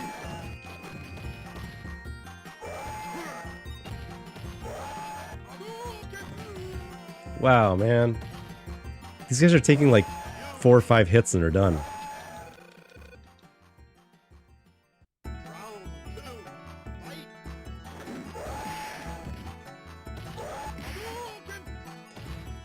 Who's doing combos? This guy.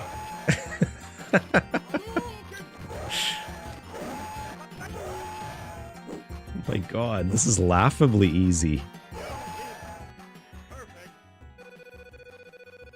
I should have started with this one.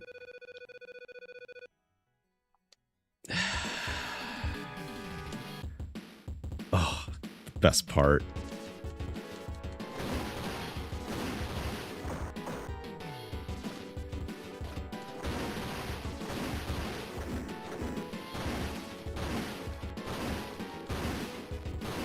Uh-oh.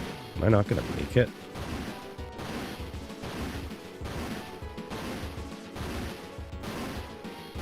Come on, Ken, you can do it.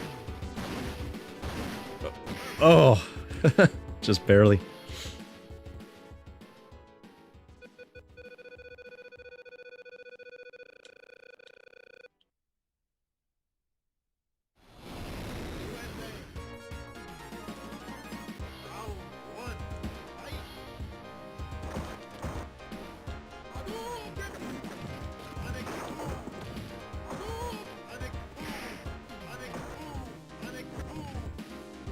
Oh, he's putting up a fight.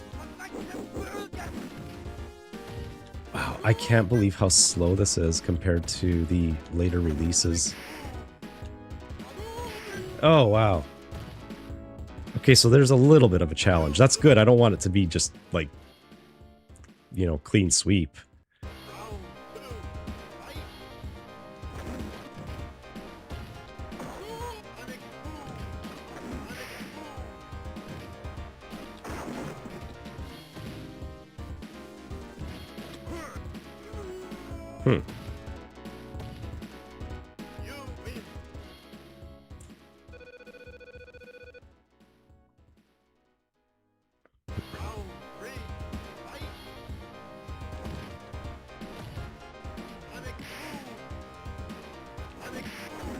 Mm-mm.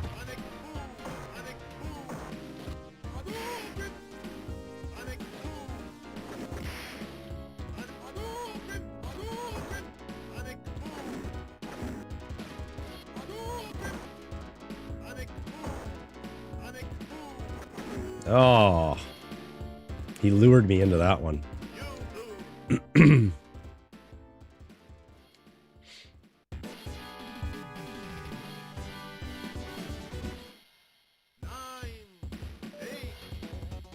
Sure, why not?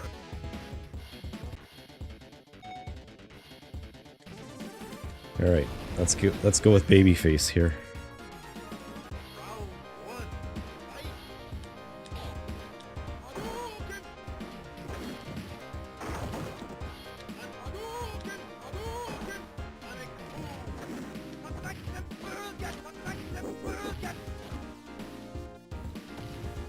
There used to be a corner store just a few blocks away from my high school that my friends and I used to go on our lunch break to go and play Street Fighter all the time there.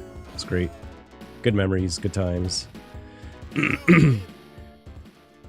You were looking into the Blizzard Collection game, and it has Lost Vikings 1 and 2 for Sega and Nintendo, along with Black Throne, Nintendo, and 32X version? Really? I have to check out that Blizzard Collection. That is very intriguing. Because, that even sounds like a good, video review topic. Especially since, like, my Double Dragon Collection video did so well. This one would be, kind of on that same playing field.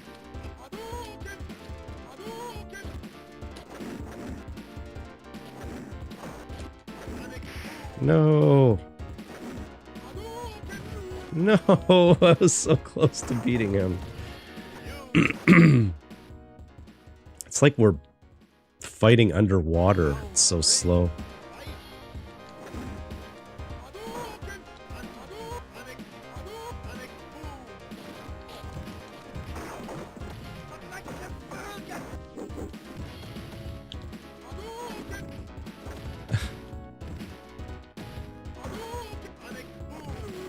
Yay!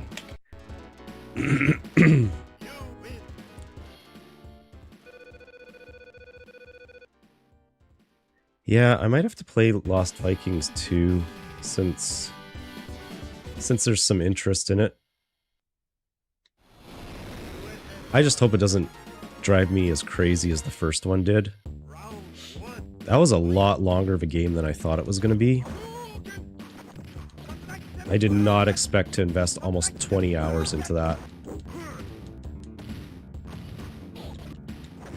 But it was a nice passive game to play at night. I did enjoy that part of it.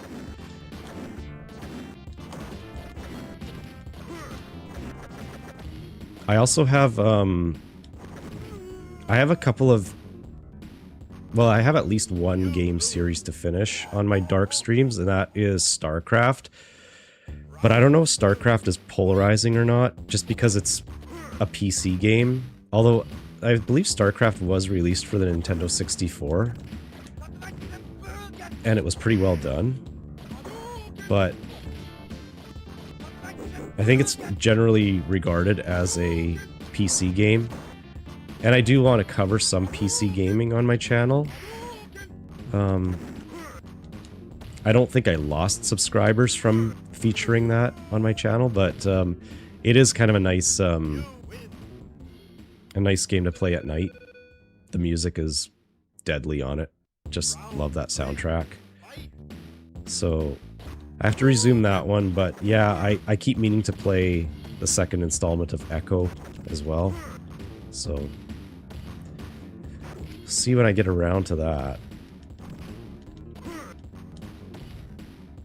I have kind of a light work week next week as well, so maybe I'll do some dark streaming then.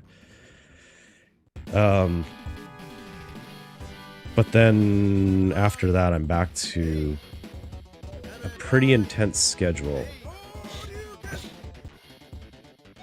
So I might not have the time to do my night streams at that point. So I'm going to be on for another half hour, and then I'm going to call it a night. You could probably hear in my voice I'm very fatigued now. And just because I've been sick too, like my throat is very hoarse right now, and it feels like I'm losing what's left of my voice, which is fine. I will go until I'm spent. It's fine. That was the whole purpose of this stream, is to run me ragged. So I sleep really well tonight.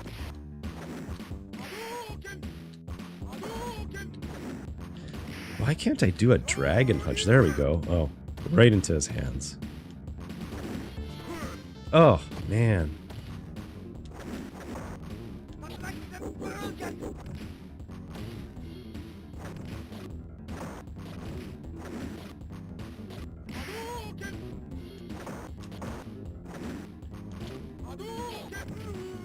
Yay.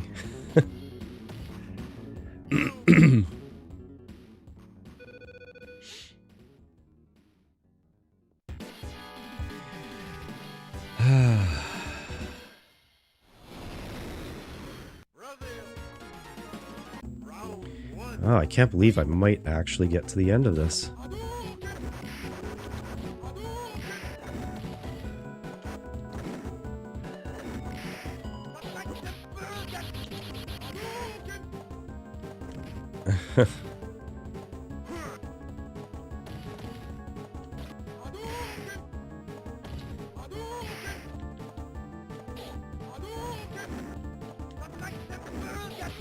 Oh, man. Even in slow motion, I can't beat this.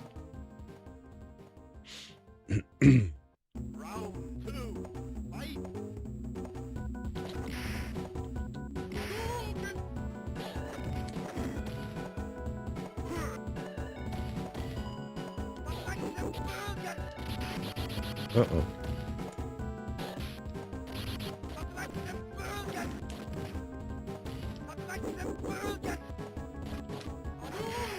Oh, excellent.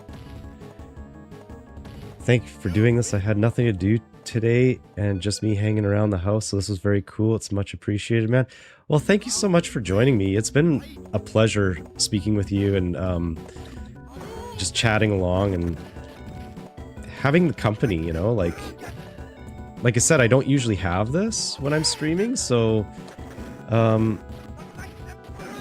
I feel like, you know, it's been a really genuine, fun, and friendly connection, you know, with my peers. So, like, I really do appreciate you joining me, and you've been sticking around for the whole stream. Like, man, oh man, I did not expect that. So, my thanks go out to you.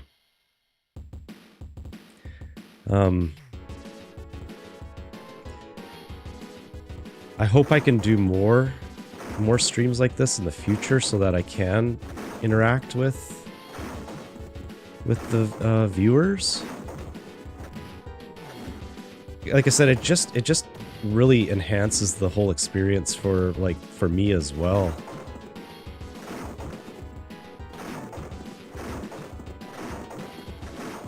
Sometimes gaming on my own is like, it's like drinking alone. You know, it's more fun when you have friends around too, so, you know.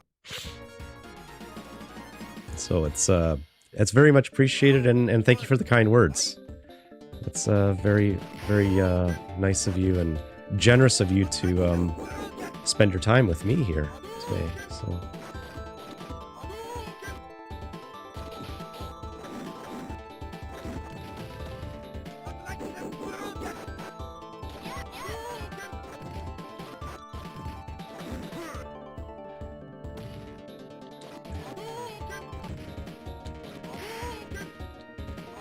No.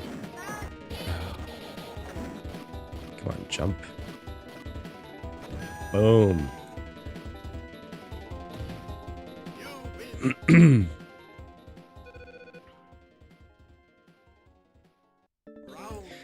Yeah, it's kind of funny how nervous I was at the beginning to do this stream today, and just doing all this practice, like streaming, it really helps build my confidence going forward, and I just hate going too long between streams where I actually have the live mic, because then I kind of lose my confidence again. So it's just kind of weird. It's just a thing that happens with me. Wow, I just kicked her out of the air the whole time. Likewise, you don't know anyone anymore of that game, so it's nice talking about stuff that I find interesting, like games and old movies. Where did all our old friends go? I agree. I'm kind of stuck in that same spot right now, and I have been for a while, where you kind of get caught up in working and paying bills, and then, you know, when you're married, you're spending, you know, time with your spouse, so it's just you kind of, yeah, you lose touch with all those old friends. And I recently reconnected with one of my elementary school friends, but it's hard. Like, we live in different cities, so it's not like we're getting together. And then me working night shifts and he's working days, like, it just doesn't fit. So, like, this is kind of a neat way to stay connected with people, that, because, like, obviously people that are coming to this channel are seeking out the content that, you know, that I also enjoy. So it just, there's an automatic connection that we all have, you know, a bond, a common interest, if you will, right? And that's kind of like, I'm more interested in creating a retro gaming community than I am like, oh, I need my channel monetized. Like, obviously that would be nice to have some passive income, but first and foremost, creating that retro community is more important to me. And I do have a few regulars that drop by every now and then, but then I don't see them for a while. And that's fine, because we all have lives, and I get it. And not every game that I play is going to, you know, connect with everybody. But I am trying to stay in the niche of 8-bit and 16-bit games for that reason. And I have been trying to, like, I've considered dabbling in the PlayStation and N64 kind of library a bit, but I don't know if I should do that on a separate channel. I just don't have the energy to do a separate channel. I already do have my Retro Fry Guy Plus channel, which has slightly more modern games.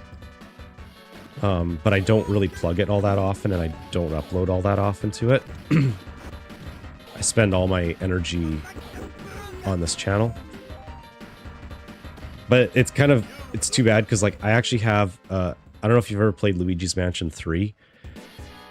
I did an entire playthrough of Luigi's Mansion 3, and it's all recorded, and I'm in the process, I've been in the process of editing it for, like, the last year. And I kind of wish I live streamed it instead, because it's been taking far too long to edit it. And it's like minimal editing. It's mostly untouched. But there's like little intros and outros I like to do. Anyways, that's on my, that will be eventually uploaded to my other channel. And it's like a 13 or 14 part series when it's all said and done. It's crazy. I think it's probably something like 60 plus hours of gameplay. But it's such a cute game. So you're more along the introverted side as well, and that's why it's impressive to me that you find the courage to stream. Well, thanks. Like, yeah, it's hard to do.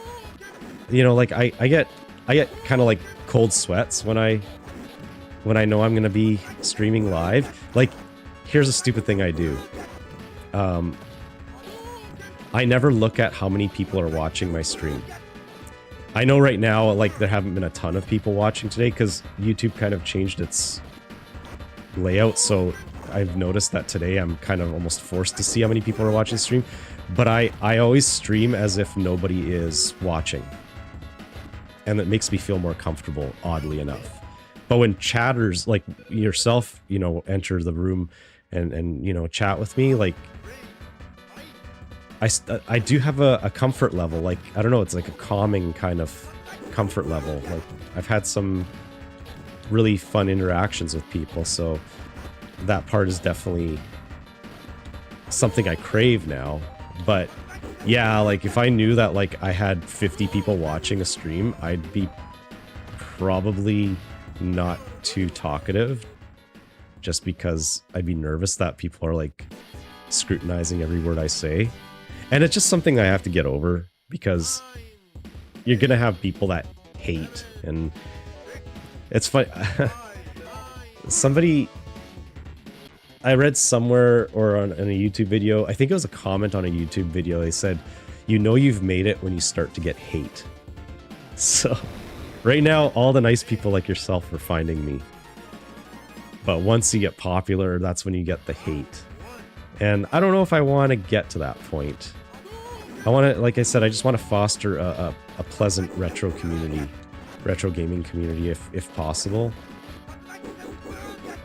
So, but yeah, the streaming has been kind of cathartic to work through my introversion. Because I don't want to be so introverted all the time. I crave that connection. It's just I don't know how to get it sometimes, so this is kind of a neat outlet for me. Man, Vega is providing a bit of a challenge here. It would really help if I can do a dragon punch every now and then. Like there. So he avoids it. I used to have a controller. I don't think I have it anymore. I think it broke. I had a programmable controller. I think it was for my Genesis. And you could just program all the special moves into it and just press one button and it'd be Fireball and Dragon Punch and the Roundhouse Kick. It was great. I wonder whatever happened to that.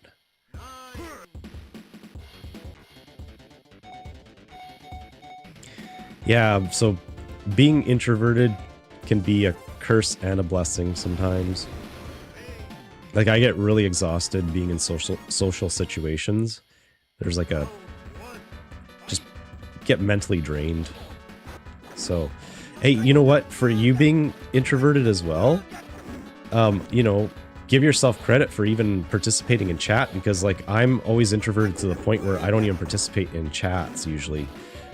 I would do it for like small channels maybe, but as soon as I know that like there's a really large audience and they're all chatting in, I feel kind of pushed out.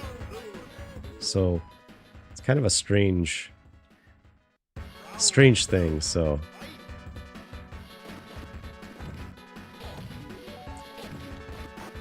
it's like kind of like being part of a smaller group than large groups.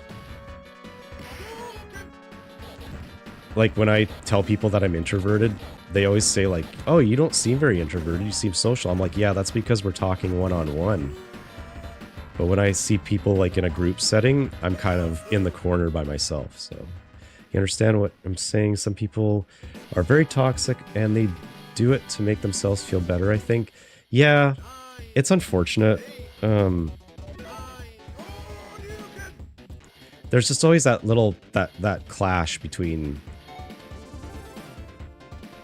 you know, the people who have no problem being social kind of probably look at people like us as like we're totally weird, but it's a matter of like what drains you, right? Like I have to psych myself up to be in a social situation typically if it involves more than one person. Like even just going out to dinner with friends or even family takes a lot out of me. That's why like that's why I resort to a lot of video games, because there's a tranquility that I get from playing video games. And especially playing them at night. So I'm a night owl. That's it's pretty obvious. That's why I have a graveyard shift that I work. But I've always been a night owl. I've always stayed up late. I love when the rest of the world goes to sleep. Or at least on my side of the planet. There's just this peacefulness that I enjoy. Don't have to answer to anyone. It's real quality me time at that point, so I crave that. And then my work is also a solitary job too, so it fits my lifestyle.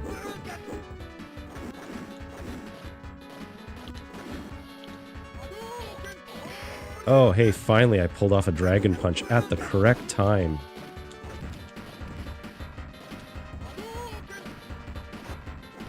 Yes, okay, we're on to Sagat.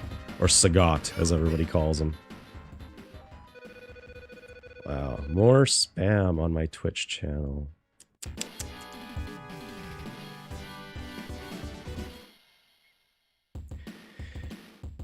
Oh, right.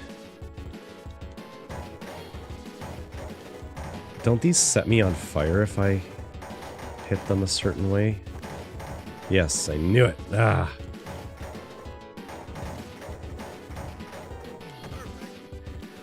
I forgot about that one. I thought it was the stack of bricks that you have to destroy. Yeah.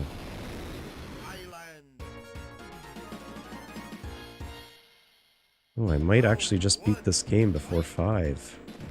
Or before the end of the stream. I might go a little bit over time, but not much. Uh-oh.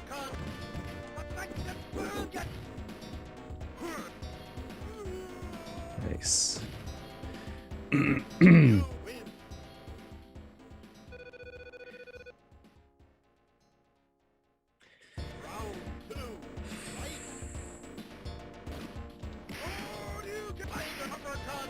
Oh, Battle of the Uppercuts. Man.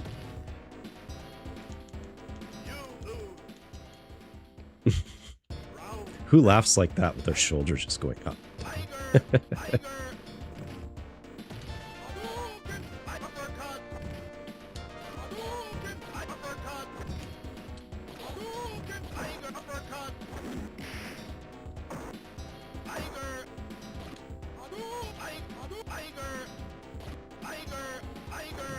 Hey, there we go. I'm at M. Bison. Or as in Japan, he would be Balrog. Because M. Bison was supposed to be Balrog because he looked like Mike Tyson. Hence the name. But I'm sure everybody knows that anyway.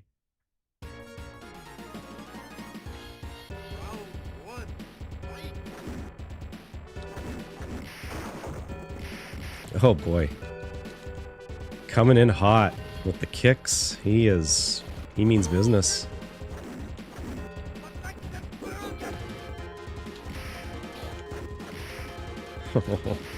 Yeah. This might be as far as I get, but we'll see. I'll give it a few shots.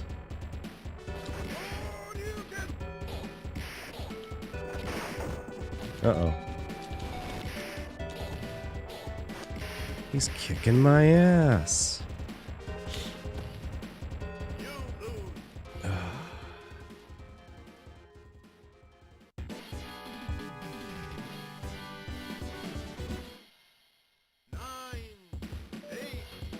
Oh, I guess I actually have already been streaming for 8 hours because I forgot I started at 8:30. Wait. 3, 4, 5. Yeah, no kidding. I have a little counter on the bottom of my streaming software, and it says I've been on for 8 hours and 17 minutes. It's funny, it actually doesn't even feel like 8 hours. I don't know how that's possible, but it doesn't.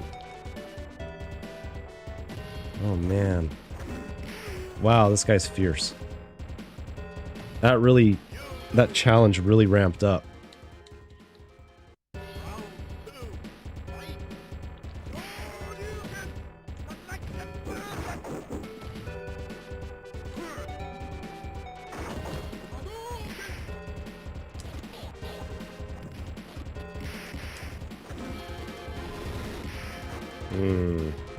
No.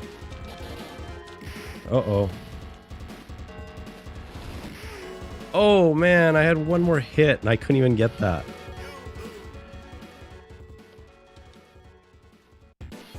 It's been fun today. If you put a notification out, I will make an effort to watch. So, yeah, the... I think as long as you're subscribed and you hit that bell notification, it will notify you when I do go live. And I try to schedule my live streams now so that people have a heads up and not just like spring it on like, you know, oh, I'm going live in 5 minutes. I actually do try to schedule them, because then I'm also more likely to follow through with the live stream. Otherwise, it's kind of too easy for me to go, you know, I was going to live stream tonight, but I don't feel like it now. But if I actually have it scheduled, I'll adhere to it more. Like, I've never canceled a live stream that I've scheduled yet.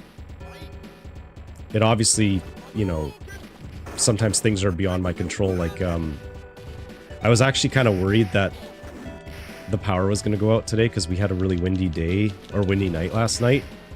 And I was like, man, of all nights to get a windstorm, it has to be the night that or the night before I'm gonna live stream. And actually, I'm really happy that I haven't had any issues with my internet. It says I have no dropped frames the entire time. And haven't been that lucky on all my streams, so considering it was a long stream like this and no issues, that's amazing.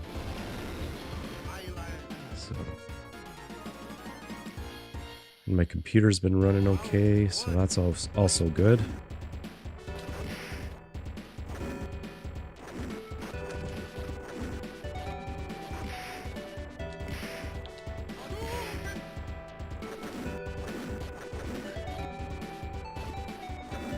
Oh man, I don't know. I don't know if I'm gonna do it. Oh yeah, I got him this time. Okay, one more. One more fight. It's like deja vu, though, with Kentaro. Oh, I just have to get him one more time. I've got 2 rounds to try to do it, though. Ooh, things are looking... Okay, maybe not, maybe not. Oh, no, now he's going to do this. He's going to spam me with that, isn't he? Oh, snap.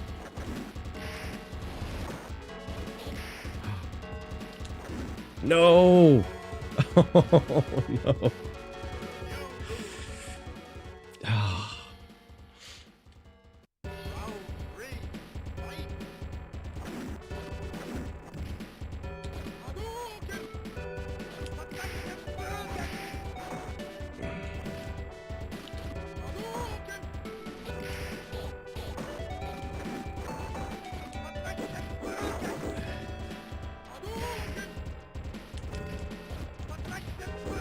Oh shit, there we go, boom. I finally completed a game today. Oops.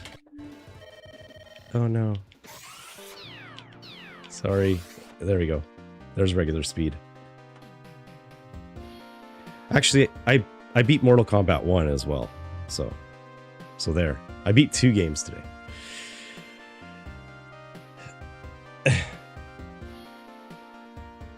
Actually, that's really good timing too, because it's about time for me to sign off here in a few minutes. And I get to eat a pizza. I can't wait. I am first place.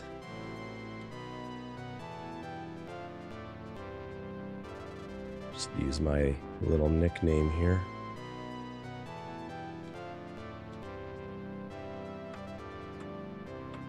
Yeah, I did do it. You're very welcome. Thank you for joining me. It's been a lot of fun. And okay, let's here, I'm gonna just get out of this screen for a sec here. Let's go back to this. Hi. Me in full screen. Just clean up my space here a little bit. Actually, that can stay. That's kind of cool. My merch.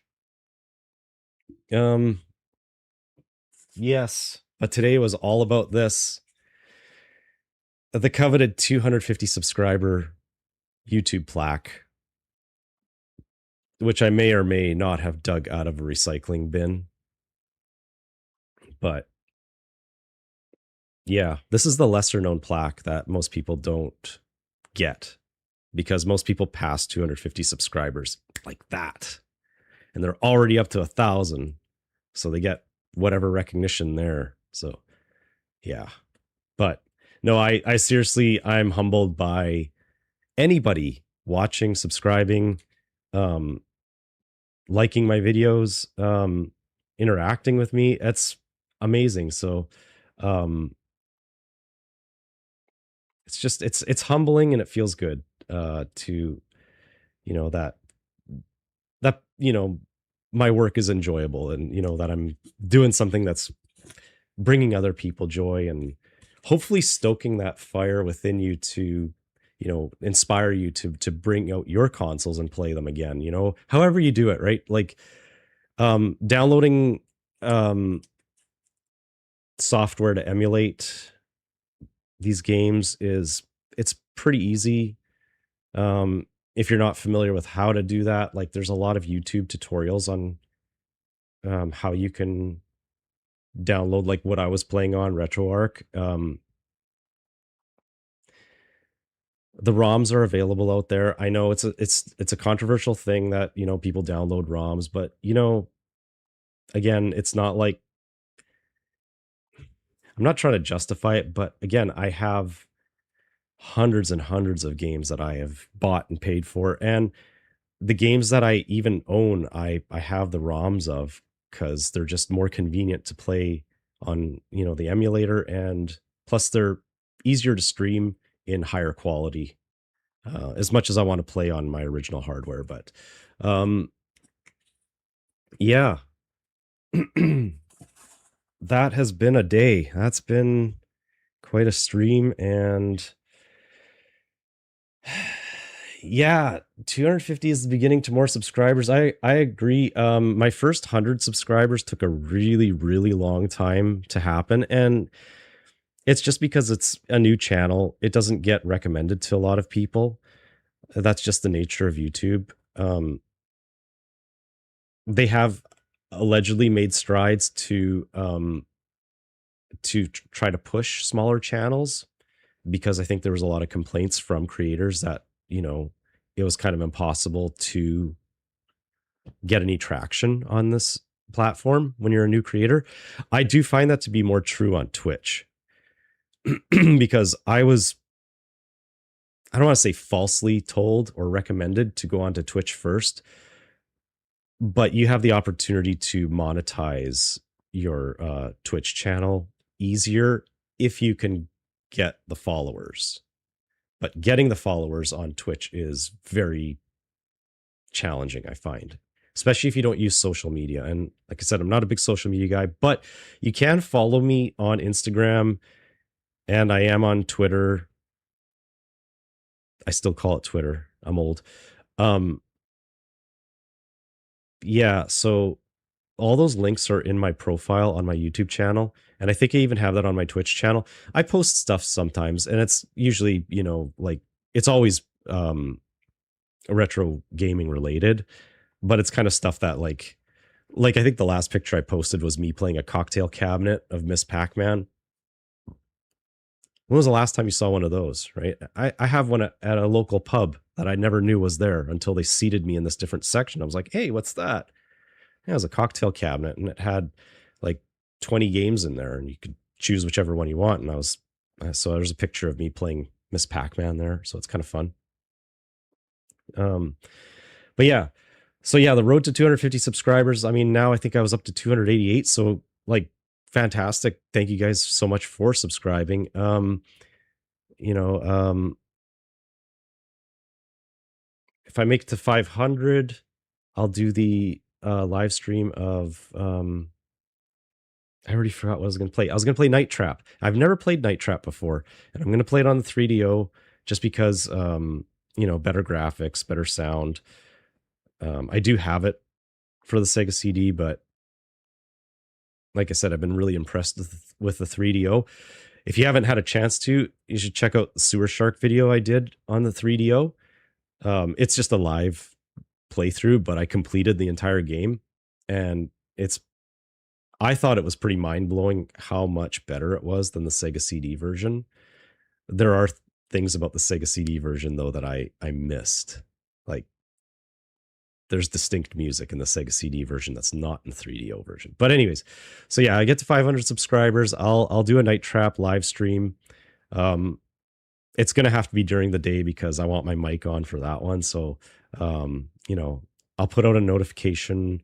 I'll schedule that stream and kind of see what happens. But I still got a little ways to go. So, but as you can tell, I am very, very tired. And yeah, see me next time. Thanks. It was not my best day, and you were a help to make it extra better, making a difference. Well, I'm glad I can help. Sometimes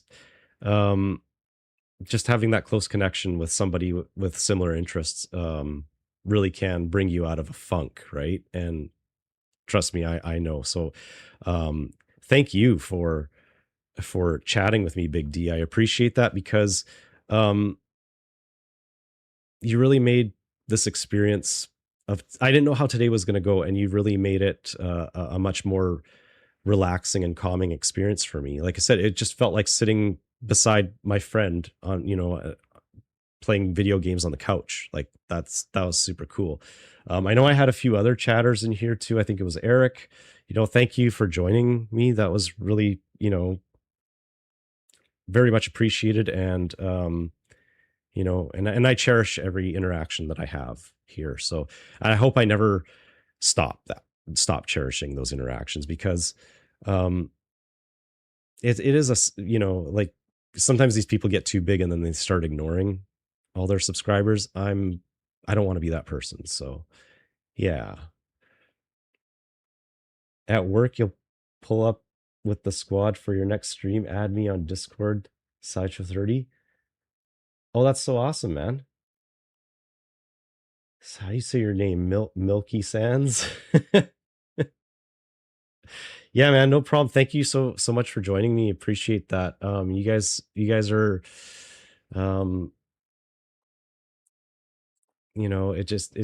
it just amazes me that anybody wants to watch my content. I know it's just how I beat myself up, but again, just trying to bring people together to a friendly, kind of like a safe environment to enjoy these games. And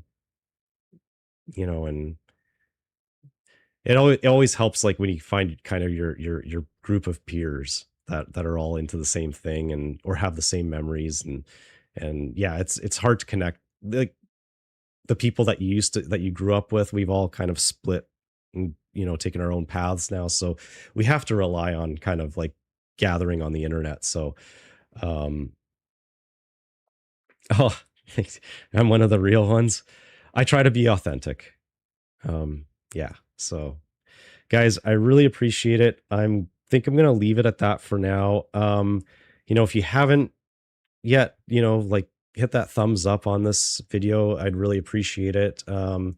Subscribing is always appreciated too, but just watching my videos helps out. And